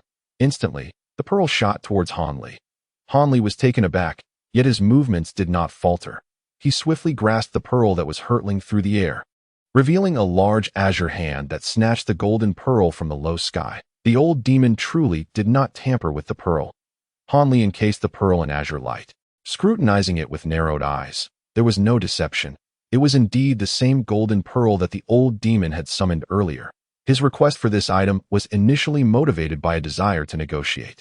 Yet, the other party had offered it so readily that it made him somewhat suspicious. Chapter 917. Dual Pearls. Han Li's thoughts raced. There is no need for you to find this strange. To be honest, although this is also a heavenly corpse pearl, it is not the one I cultivated, but rather another pearl that this king acquired when obtaining the heavenly corpse technique years ago, which has no relation to me. Why heavenly corpse pearl is of great importance, so how could I carry it with me? It remains safely stored in my tomb. Seeing this, the Xianyi king hesitated for a moment and oddly began to explain actively. I see. In that case, I shall take it without hesitation. It seems your companions have arrived, so I shall take my leave first. Han Li displayed a hint of realization, nodded, and was about to inquire further when his expression suddenly shifted as he looked towards the distant horizon and unexpectedly uttered words of farewell. The old demon was momentarily taken aback, and before he could utter a word, Han Li was enveloped in a shimmering azure light, suddenly transforming into a streak of blue light and vanishing into the void. The old demon gazed at Han Li's receding figure, his expression fluctuating between uncertainty and skepticism regarding Han Li's words. Yet, after a brief moment, a series of ghostly wails emanated from the direction of the ancient tomb, followed by an ominous tide of green clouds rolling in, filled with a palpable aura of death. Witnessing this, the Xianyan king felt a surge of elation. Even if the figures from the desert of madness returned at this moment, he would no longer fear them. He leaped forth, becoming a beam of gray light as he charged towards the source. Meanwhile, Han Li, without daring to hesitate for even a moment, utilized the dwindling time of his unsealing. Darting away with lightning speed, he aimed to distance himself from the Xianyan king and the earlier departing figure clad in yellow robes, should his magical power be sealed at this juncture. Encountering these individuals would spell significant trouble for him. With the full extent of his current magical prowess, his speed of escape was indeed extraordinary. Before his powers could be sealed once more, he adeptly changed directions multiple times and managed to flee over 10,000 miles, emerging from the mountainous region. Only then did Han Li breathe a sigh of relief after discerning his bearings. He leisurely piloted his flying artifact away from the mountains. 2 days later, Han Li descended at the foot of an uninhabited hill. He subsequently released several magical artifacts, establishing a rudimentary cave dwelling at the base of the hill. Immediately, he employed a set of array tools to conceal the cave entrance. Han Li then directly entered the secret chamber of the cave, sitting cross-legged in meditation. Are you truly planning to comprehend the Ming Wangju here? The De Yin divine monarch, who had refrained from interjecting throughout Han Li's journey, could no longer contain his curiosity and inquired, "Did I this place unsuitable?" Han Li responded ambiguously, "Humph, this place lacks even a spiritual vein. If you cultivate at this pace, I would have long since been reduced to a wisp of soul." The De Yin divine monarch retorted sharply, "Senior, please do not take offense that I was merely jesting. I have already gleaned some insights into the Ming Wangju along the way. The first level of the technique is manageable, requiring minimal spiritual energy. Likely, I could master it within a year. However, the difficulty escalates significantly from the second level onward, necessitating abundant spiritual power, which can only be harnessed in areas rich in spiritual veins. Otherwise, the time required would far exceed expectations. Moreover, to dispel the malevolent energy's backlash, one must first cultivate the initial 2 levels of the Ming Wangju to barely transform the malevolent energy for one's own use." Han Li chuckled softly, appearing to be in relatively good spirits. Nevertheless, while the lands of the Great Jin are abundant in spiritual veins, each is invariably claimed by someone. Since I intend to swiftly restore my magical power, I cannot afford to seek out inferior spiritual veins for cultivation. It would be prudent to infiltrate a major sect and quietly practice the technique. Your tone suggests you already have a plan in mind, the Dian divine monarch remarked with curiosity. Indeed, I do have a target in mind, and I won't even need to expend effort to fabricate a false identity. Han Li replied confidently, "Though, if such a fortunate opportunity exists, do share," the Dian divine monarch urged. Increasingly intrigued, "It's quite simple. You recall the land deeds I obtained from the Feng family's secret cavern? Among them was a document containing several secrets of the Feng family, by a stroke of fortune. The head of the Feng family had long ago prepared an escape route for the younger generation of the Feng clan, an identity entirely unrelated to them. that of a wealthy merchant from the southern province. This merchant indeed exists and operates a number of renowned shops. However, he is merely a pawn cultivated in secret by the Feng family, a facade presented to the world. The true power and ownership of the shops and properties remain firmly in the hands of the Feng clan. Now that the Feng family has been completely annihilated, this affluent individual still survives. With his protection, it should be feasible to take refuge under a significant sect in the southern province after a couple of years. Once I have dispelled the malevolent energy and restored a significant portion of my vitality, I can confidently seek out materials. Han Li spoke candidly, without any intention of concealment. Such circumstances indeed exist. This is quite an astute plan. However, may I inquire as to your current purpose for lingering here? Do you intend to first cultivate the initial level of the Ming Wangju? The great divine monarch pondered. Deeming it a reasonable question, yet still felt compelled to ask that I do indeed wish to first master the first level of the Ming Wangju. After all, one must engage in practice to truly ascertain the difficulty of the cultivation process and identify any potential issues. Furthermore, given the absence of distractions here, I aim to first refine the Vajra shield and establish my ownership over it, as well as to forge a set of flying needles from the crystallized demon core acquired at the trading fair for future use. Of course, it is also imperative that I attend to these other two items. Han Li sighed, flipping his palm to reveal two spherical objects, a white and a golden orb, simultaneously appearing in his grasp. These were none other than the recently acquired Tian Shizhu and the Shui Jingzhu obtained from a disciple of the Nine Immortals Palace. The Shui Jingzhu requires no introduction. It is a rare treasure with ice attributes that has never been claimed by anyone. If I can refine and nurture it for a period, it will undoubtedly prove immensely beneficial to the purple Luo heavenly fire.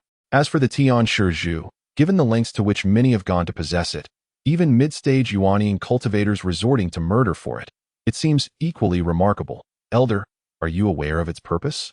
Han Li asked gravely. This type of object pertains to the cultivation methods of demon and ghost paths that I must admit my knowledge is rather limited. However, the reputation of the corpse orb is quite significant, and I do know a bit about it. Typically, such orbs can only be formed through the deliberate cultivation of a corpse king. For those cultivators who emphasize physical refinement, it can be regarded as a miraculous elixir for cleansing the marrow and transforming the essence. Once ingested, it can gradually improve a cultivator's constitution, allowing for remarkable advancements in body refinement. With this orb, it is entirely possible to forge one's body to be as resilient as that of a corpse king beast. Given that this orb is called the Tian Shizhu, its effects should be even more extraordinary. The great divine monarch remarked after some contemplation. Swallow it. Do you mean to refine it within my body, just as one would with a magical artifact? Han Li lowered his gaze at the golden orb, somewhat hesitant that of course, direct refinement is out of the question. The corpse orb inherently harbors formidable corpse poison, which must first be purged using a specially concocted spiritual liquid. Although the materials required for this liquid are somewhat rare, I recall that you possess all of them. Thus, there is no need to venture out to procure them. Moreover, much of the cultivation method of the Ming Wangju involves body refinement. It is quite possible that this orb will also greatly benefit your practice of the Ming Wangju. I shall now transcribe this formula into the jade slip. Please take a look. The great divine monarch of Dian has taken the initiative to assist Han Li this time. For as long as the malevolent aura surrounding Han Li remains, he cannot boldly venture forth to gather materials. I see. Then I must trouble you, esteemed senior. Han Li exhaled deeply, a trace of a smile gracing his features as he spoke. After a brief wait, a jade slip shot forth from the bamboo tube. Han Li caught it deftly in his hand and scrutinized it intently. However, after a moment, the great divine monarch of Dian suddenly spoke with an unusual tone, inquiring, Young Han, have you forgotten something of utmost importance since your escape from the Mulan grassland? An important matter? What do you mean, esteemed senior? Han Li, slightly confused, withdrew his focus and asked, Have you forgotten that within your heavenly treasure, the small cauldron, there remains something contained? The great divine monarch sighed upon hearing this. Are you referring to the incarnation of the heavenly wave sacred beast? Han Li chuckled. Indeed, it is that beast. Ever since I captured it, I have noticed you have not addressed this issue at all. Could it be that you truly overlooked it? The great divine monarch chuckled softly. Overlook? That is simply impossible. In truth, I have already dealt with it. However, this cauldron can only expel its contents when my magical power is restored. Hence you were unaware of this matter. How did you handle it? The great divine monarch inquired with considerable interest. What other means could I employ? That cauldron is not something I can open at will. The last time it opened on its own and allowed me to capture the beast was already beyond my expectations that I merely communicated with it through my spiritual sense, Hanli replied with a wry smile. And what was the outcome? The great divine monarch pressed on. Humph, this beast has only recently descended into this realm, and it scarcely possesses any intelligence. Communication is utterly impossible, Hanli grumbled in mild frustration. That is quite normal. There is nothing strange about it. However, since this beast is a manifestation of the divine consciousness of a celestial beast, I estimate that its intelligence will fully awaken in no more than a few years. At that time, it will not be too late to address the matter, the great divine monarch said calmly. So it seems. It is a pity that the heavenly wave Sanus's cauldron, which closely resembles the void sky cauldron, cannot be extracted either. Otherwise, with its emitted spiritual sand, it would be an immensely powerful artifact. It seems highly probable that this cauldron is merely a replica of the void sky cauldron, Hanli remarked with a look of regret. That small cauldron is clearly not designed for direct combat. It is likely an auxiliary type. In contrast, the Seven Flames fan is indeed an artifact meant for offense. If you can gather enough materials and follow my method to refine a replica of this treasure, its power in battle will undoubtedly surpass that of the heavenly wave Sanus's small cauldron. What is there to envy? The great divine monarch retorted with a cold laugh. Chapter 918, Collecting Treasures. Perhaps so. Regardless of the type, 9 out of 10 fire attribute treasures are focused on offense. After all, fire spiritual power is among the most destructive of the various attributes. Having discussed this with the great divine monarch, Hanli ceased further conversation, gently flicking his sleeve into the air, causing 2 orbs to fly forth, followed closely by 2 incantations striking the orbs. The shimmering radiance of gold and silver flickered, causing 2 orbs to suddenly suspend motionless in the air. Hanli's gaze briefly flickered as he reached out and tapped his storage bag, resulting in 7 or 8 bottles and jade boxes, along with a small silver cauldron, emerging from the bag and landing steadily on the ground before him. The small cauldron even hovered directly in the low air in front of him. With a swift hand gesture, he pointed at the cauldron. Upon a slight tremor, the lid of the cauldron shot upwards, spiraling and then floating in midair. Simultaneously, 1 jade box on the ground opened its lid on its own, revealing a box of verdant powder. Hanli opened his mouth, releasing a misty azure spiritual energy that struck the jade box. The spiritual light shimmered, and a small portion of the spiritual powder within was enveloped in the azure glow, soaring upwards before spiraling into the cauldron. With a low shout, another wisp of azure flame was expelled from his mouth. This flame, slender as a thread, immediately ignited upon contact with the cauldron, engulfing its lower half entirely. However, as the flame erupted, Hanli's complexion paled, and he appeared to be in a state of fatigue. A wry smile crept across his heart. He had not anticipated that forcibly extracting a trace of infant fire from within the nascent soul after his magical power had been sealed would prove to be such a formidable challenge. Of course, this was also significantly related to the considerable damage to his vital energy, which had yet to fully recover at that moment. He lifted his hand and gestured towards another slender jade bottle in the air. The bottle floated upward, gently ascending above the cauldron, and its lid opened of its own accord as it flipped over. A stream of emerald spiritual liquid, as thick as a finger, cascaded down into the cauldron, mixing instantaneously with the azure powder within. Following this, a deep incantation resonated, and the azure flames atop the cauldron surged in response to the magical incantation, enveloping the entire cauldron. Mere moments later, a fragrant aroma wafted from within. Hanli raised an eyebrow and, with a flick of his hand, sent another jade box soaring into the air, from which an entire vibrant red spiritual herb was directly poured into the cauldron. Thus, under Hanli's meticulous control, various spiritual herbs and liquids were added at intervals. After a day and a night, the concoction within the cauldron was finally complete. With a sweep of his sleeve, the infant fire atop the cauldron vanished without a trace. The silver cauldron then gently descended into Hanli's hand. Supporting the cauldron with one hand, he lowered his gaze to observe the contents, revealing an exceptionally thick and verdant spiritual liquid, crystalline and exuding a delightful fragrance. Surely, this was the spiritual liquid he sought. After a moment of contemplation, Hanli felt confident there were no discrepancies. It was exactly as described in the jade slip. Yet he still prudently inquired, "Is this indeed the spiritual liquid?" "Indeed, it is," the grand god of Dian replied languidly. "I did not expect your alchemical skills to have reached such a profound level. I had assumed it would take at least 2 cauldrons to refine this spiritual liquid. In terms of alchemical mastery, your expertise surpasses mine from years past. Now, simply immerse that heavenly corpse pearl in the spiritual liquid for 7 days and nights, and it will naturally purge the toxins within, allowing you to consume it with peace of mind." Hanli smiled at the words, refraining from further discussion, and pointed at the golden orb, which remained suspended in midair due to the floating technique he had employed.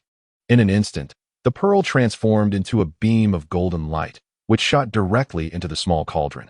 The lid of the cauldron promptly sealed it shut once more. Hanli, having placed the cauldron in a corner of the secret chamber, no longer paid it any mind. Instead, he turned his attention to the snow crystal pearl. The refinement of this pearl required little effort. With a flick of his palm and a few barely audible incantations, a small orb of purple flame materialized in his hand that he flicked his wrist, and the purple fire shot forth, striking the snow crystal pearl.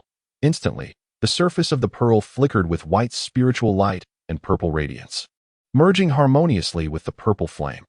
Hanli's face brightened with joy at this sight. Following that, a wave of azure light erupted from his mouth, enveloping the pearl in midair. Within the azure glow, the pearl rapidly shrank and transformed, soon resembling the size of a pill, which was then swept back into his abdomen. Hanli's expression grew solemn as he closed his eyes, forming a meditative hand seal. Becoming motionless as he turned his focus inward, did he observe the snow crystal pearl now resting in his dantian, cradled by a lotus flower, about an inch in diameter, formed from the purple flames.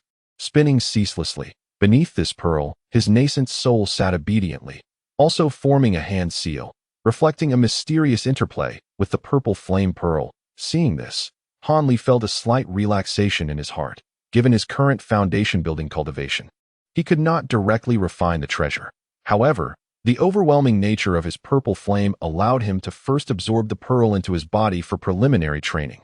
When the time came for full refinement, it would undoubtedly yield greater results with less effort. Moreover, under the control of the purple flame, he could even manipulate the pearl to forcefully respond to adversaries if necessary. Having concluded matters concerning the 2 pearls, Hanli did not immediately proceed with further tasks. Instead, he sat quietly in the secret chamber for half a day, allowing his mind and spiritual power to recover somewhat. He then removed a certain spirit beast pouch from his waist and summoned it into the air. A white light spiraled out, revealing a resplendent golden object suspended above, the incompletely refined golden bubble. Within this half-finished golden cocoon, the howling soul beast lay comfortably, soundly asleep. Hanli couldn't help but twitch the corners of his mouth, wearing an expression that was both amused and exasperated. This howling soul beast was indeed excessively slothful. Each time he summoned it, it was invariably found in a deep slumber 9 times out of 10.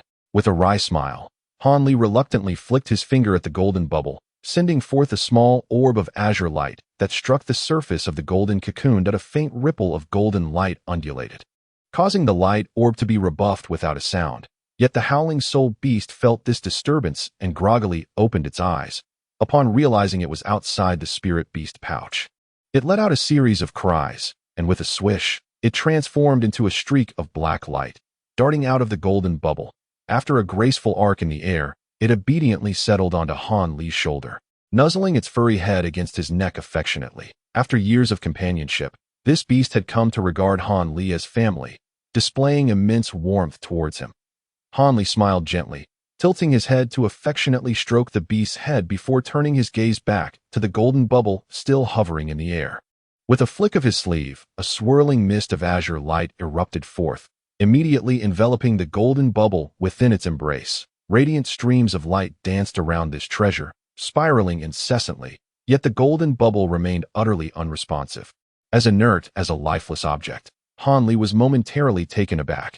After a brief contemplation, he swiftly gestured with his hands, casting spells while reciting another incantation aimed at collecting the treasure. Waves of azure spells struck the adamantine shield. Yet aside from causing the treasure's spiritual light to flicker momentarily, no notable change ensued. This elicited a subtle shift in Hanli's expression. However, given his extensive knowledge and abilities, he knew that the methods for collecting treasures were far from limited to just these two. Taking a deep breath, Han Li, undeterred, continued to alter his hand seals, his incantations rising and falling in pitch. Without pause, the multi-hued spells were unleashed in rapid succession from his fingertips, but as time wore on. With no visible effect on the adamantine shield, Han Li's expression grew increasingly grim.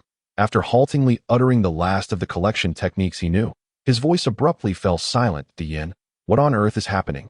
Though my cultivation is merely at the foundation establishment stage, is it truly impossible for me to collect this treasure? Is there some hidden peculiarity about this adamantine relic? Han Li inquired, his brows furrowed in concern. The technique of refining a Buddhist relic using corpse fire to forge a protective treasure, such as the adamantine shield, was inherently rare. After all, the relics and corpse fires were fundamentally incompatible. That it was hardly surprising that conventional collection methods proved ineffective. However, I shall impart to you a set of incantations for collecting relics. Let us see if they yield any results. The Diyin deity replied with an air of calm. Very well, I shall give it a try. Han Li agreed without hesitation. After a span of half a day, utilizing the newly acquired incantations, Han Li finally managed to reluctantly reduce the treasure's size and bring it into his possession, which alleviated his anxiety. Yet, when Han Li attempted to finalize the refinement of the adamantine shield according to the incantations provided by the Diyin deity, he encountered an even greater dilemma. Despite his efforts to temper it with infant fire, the adamantine shield remained utterly unaffected. This time, even the Diyin deity found himself at a loss. According to his estimations, it appeared that the final refinement of the adamantine shield necessitated the use of a millennium of corpse flames. Upon hearing this, Han Li couldn't help but roll his eyes in exasperation, muttering, "Humph, a millennium of corpse flames. Where am I supposed to find that? Do you expect me to venture to Snow Ridge Mountain and abduct that flamboyant king once more?" The Diyin deity could only respond with a few resigned murmurs, sinking into a moment of silence, just as Han Li found himself at a standstill, contemplating the possibility of utilizing the adamantine shield in its current state. A small monkey perched on his shoulder, seemingly bored, suddenly opened its mouth and unleashed a plume of grayish-white flames, enveloping the adamantine shield floating in midair. The previously silent adamantine shield emitted a low, resonant hum, while the golden bubble within the gray flames began to pulsate and transform dramatically. Witnessing this scene, Han Li was taken aback. "Millennium corpse flames," the Diyin deity exclaimed, utterly astonished. Chapter 919. The Gan family. Nan County is a region situated at the intersection of northern and central Dajin. Yet in terms of land area, it ranks among the lower tiers of the three major counties. This county predominantly encompasses expansive plains and waterways, abundant in resources, and is adorned with numerous spiritual mountains and grand rivers. It is not uncommon for mortals to witness celestial beings, clad in monk or Taoist garb, soaring through the skies above these sacred lands. Consequently, the region has fostered a flourishing atmosphere of Buddhism and Taoism, with monasteries and temples scattered throughout, earning the reverence of both the affluent and the humble, from nobles to commoners alike. Beyond the teachings of Buddhism and Taoism, the county is also home to an extraordinary multitude of academies. In the capital city, as well as in smaller towns and villages, the influence of private schools is unmistakable. These institutions are distinctly categorized into various tiers. The foremost academies feature esteemed scholars who personally impart lessons on the 4 books and 5 classics, catering primarily to the offspring of high-ranking officials. Conversely, the least prestigious smaller private schools are merely run by ordinary Confucian scholars, teaching fundamental Confucian principles and offering basic interpretations of classical texts. Exceptional talents discovered within these establishments are often recommended to ascend to higher-tier academies, presenting an invaluable opportunity for children of the impoverished to rise dramatically in status. After all, graduates from elite academies are highly sought after by the upper echelons of Dajin society.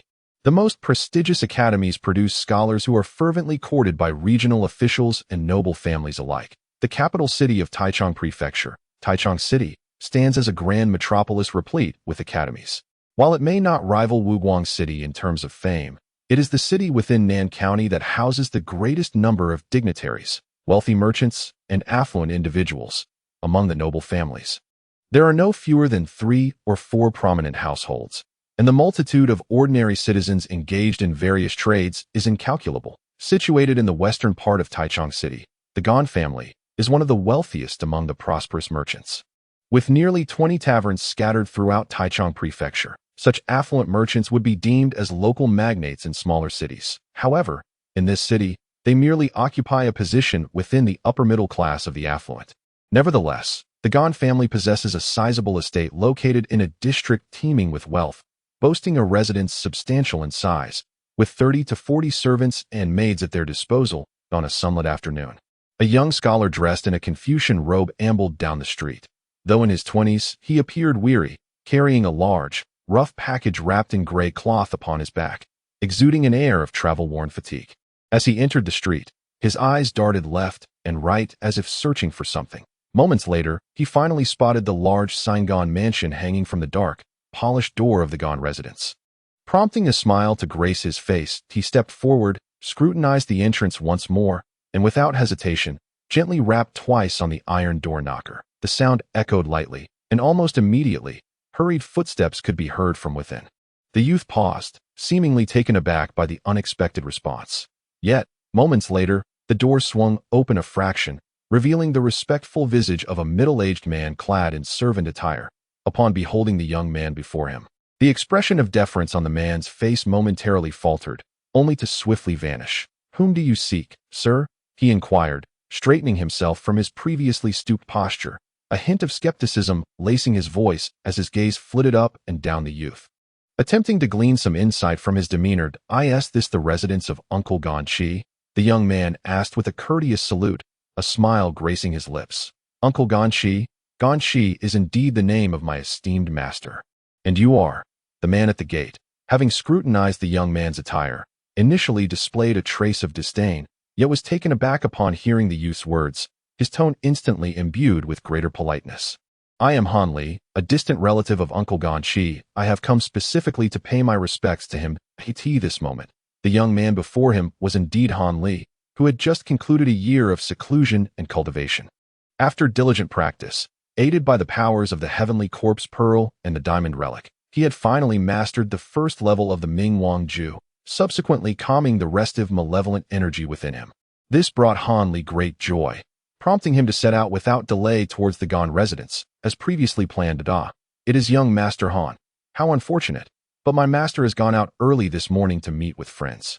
Currently, the estate is under the authority of the eldest son. Shall I inform him?" The middle-aged man hesitated briefly before speaking. "That would be much appreciated, my good fellow," Han Li replied with a subtle smile, maintaining a composed demeanor. "Please wait a moment, young master," the man said, nodding respectfully before closing the door and hastening to relay the message. Han Li then stood leisurely at the entrance, surveying the nearby grand residences, as well as the passing carriages and pedestrians. Although he had not utilized his spiritual sense to scan the city, it was evident that the number of cultivators within was considerable, and they were systematically distributed across various locations within the city, with a fair share of higher-level practitioners among them. This piqued his curiosity, as he found himself deeply intrigued by how these cultivators engaged with the world. After a brief interval, the door creaked open once more, revealing a youthful gentleman stepping out. This young man had a handsome visage and was clad in an ornate robe, accompanied by the very servant who had previously rushed off to deliver the message. "You must be young Master Han.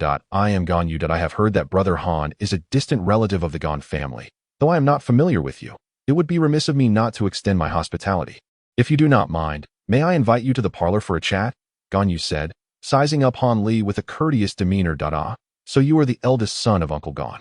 Since you have offered, I shall not decline," Han Li responded, his politeness matching Gan Yu's. With a slight smile, Gan Yu inclined his body to the side and invited Han Li into the Gan residence, the heavy door closing silently behind them. An hour later, the head of the Gan family, a portly elder in his 50s clad in a blue official robe, returned to the entrance of the Gan residence in a carriage after an early morning outing.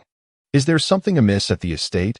Gan Chi, the elder, immediately noticed the flicker of uncertainty in the doorman's eyes as he dismounted, sensing that the man had something to convey. "Esteemed sir, I must inform you that a young gentleman bearing the surname Han claims to be your relative. He has already been invited to the parlor by the eldest son and appears to be engaged in lively conversation." The man guarding the entrance replied promptly. "A relative with the surname Han?" The elder intended to stride toward the door but hesitated, his tone subtly shifting, revealing a hint of suspicion. Is it possible that this individual is not truly a relative, but rather a deceiver? Should I summon the authorities at once? The middle-aged man, startled, quickly added in a conciliatory tone, whether he is a fraud remains to be seen, that I believe I may indeed have such a distant relative. Though the passage of time has dulled my memory of him, just ensure you guard your post and refrain from meddling. With a stern expression, Ganqi chided the servant before hastily entering the estate. Neglecting to change his attire, and made his way directly to the hall. As he approached the entrance to the hall, he heard a familiar, light laughter emanating from within. Brother Han, your profound understanding of the 4 books and 5 classics is truly admirable. However, regarding the passage concerning the virtuous sage, I believe it merits a different interpretation. The elder recognized the voice of the eldest son, who seemed to be thoroughly engrossed in conversation with their guest. Upon hearing this, the elder's countenance darkened slightly, and his gaze flickered with unease. Yet, after a brief moment of contemplation, he steeled himself and resolutely entered the hall. Father, upon seeing his father enter, Ganyu immediately rose to offer a respectful greeting. I have already been informed by the servants. You are the esteemed Han, who claims to be my distant relative. Might I inquire if you possess any letters or tokens of identification? Ganqi's attention was entirely focused on Han Li, as he gestured slightly to his son, sweeping his gaze over Han Li before slowly posing his question. Han Li also rose from his seat.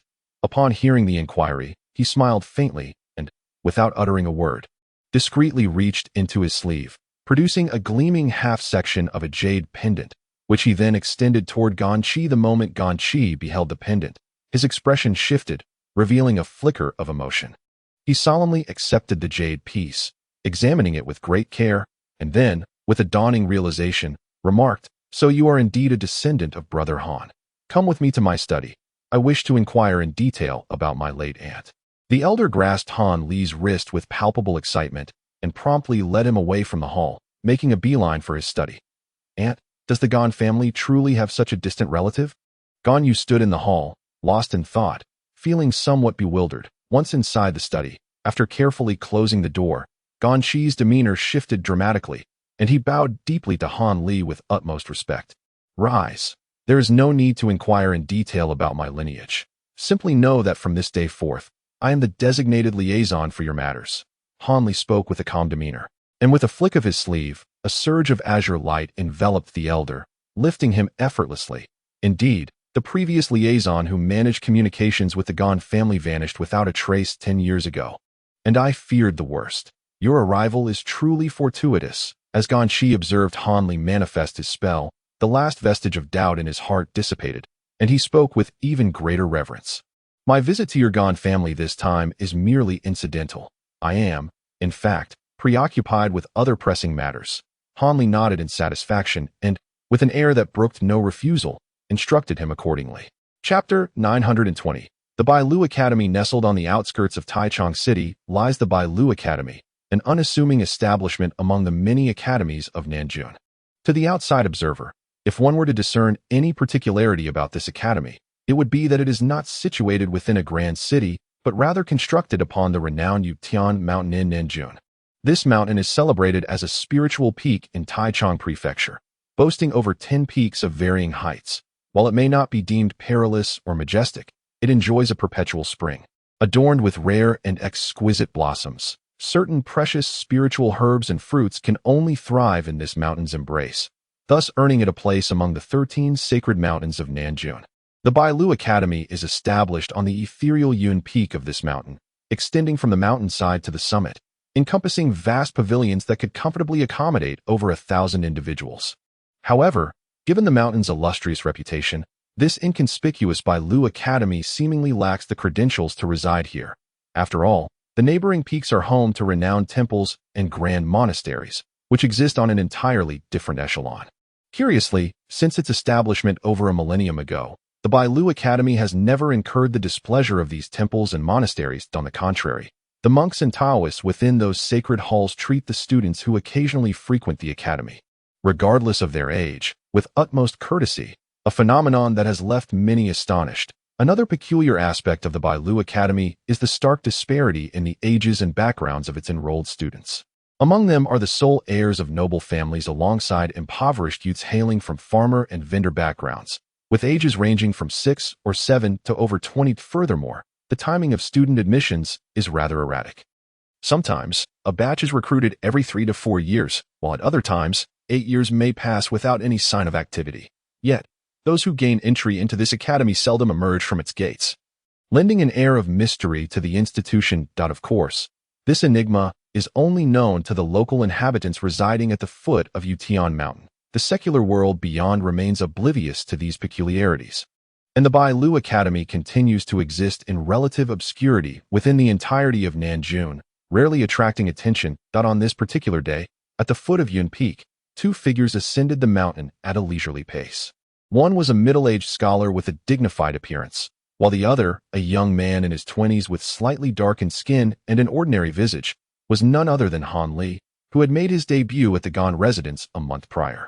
Han Shiji, the Bailu Academy concluded its student admissions 2 months ago. However, I have heard from my old friend Gan that you have dabbled in various esoteric arts and possess knowledge of the existence of cultivators. Thus, I have brought you here to the academy for an evaluation. Whether or not you are accepted will depend on your own fortuity. That I have some connections with M.Lu of the Bailu Academy, and I shall introduce you to him. That if he finds you suitable, your stay at the academy will pose no issue. The middle-aged scholar, clad in flowing robes, walked gracefully while calmly uttering, "Indeed, we shall heed Mr. Yan's arrangements. Uncle Gan has already conveyed this prior to his arrival. Regardless of whether the academy admits my nephew, this kindness will forever be etched in Uncle's heart." Han Li presented an appearance of utmost sincerity, responding dutifully at that moment.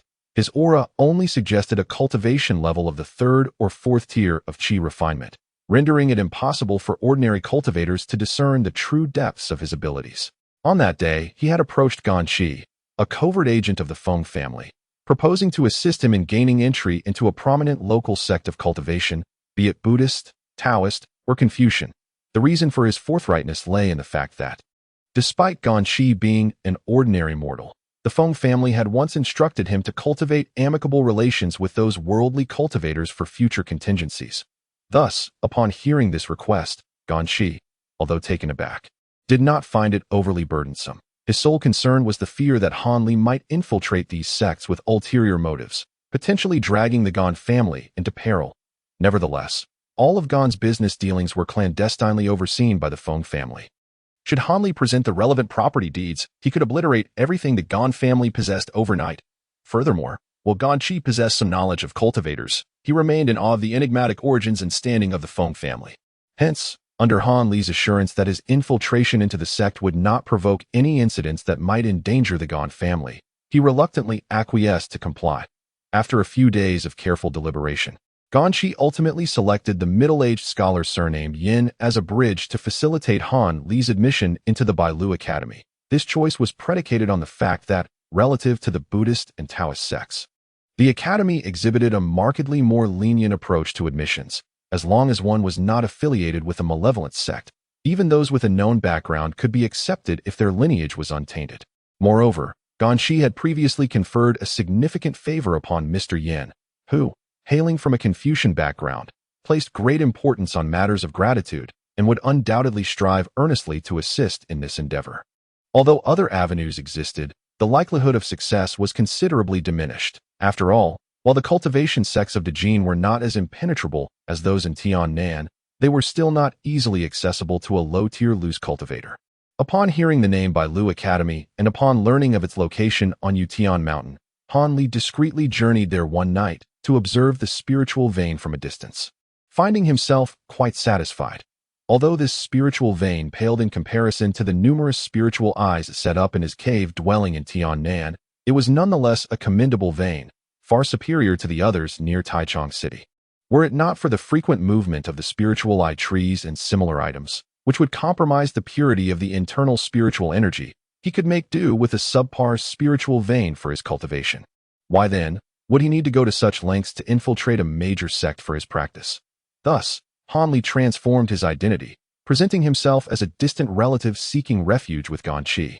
Ostensibly a low-tier loose cultivator with spiritual roots who had acquired some rudimentary spells, with a deep yearning for the path of cultivation, he sought the assistance of his distant uncle Gan to explore the possibility of entering a prestigious sect to further his training.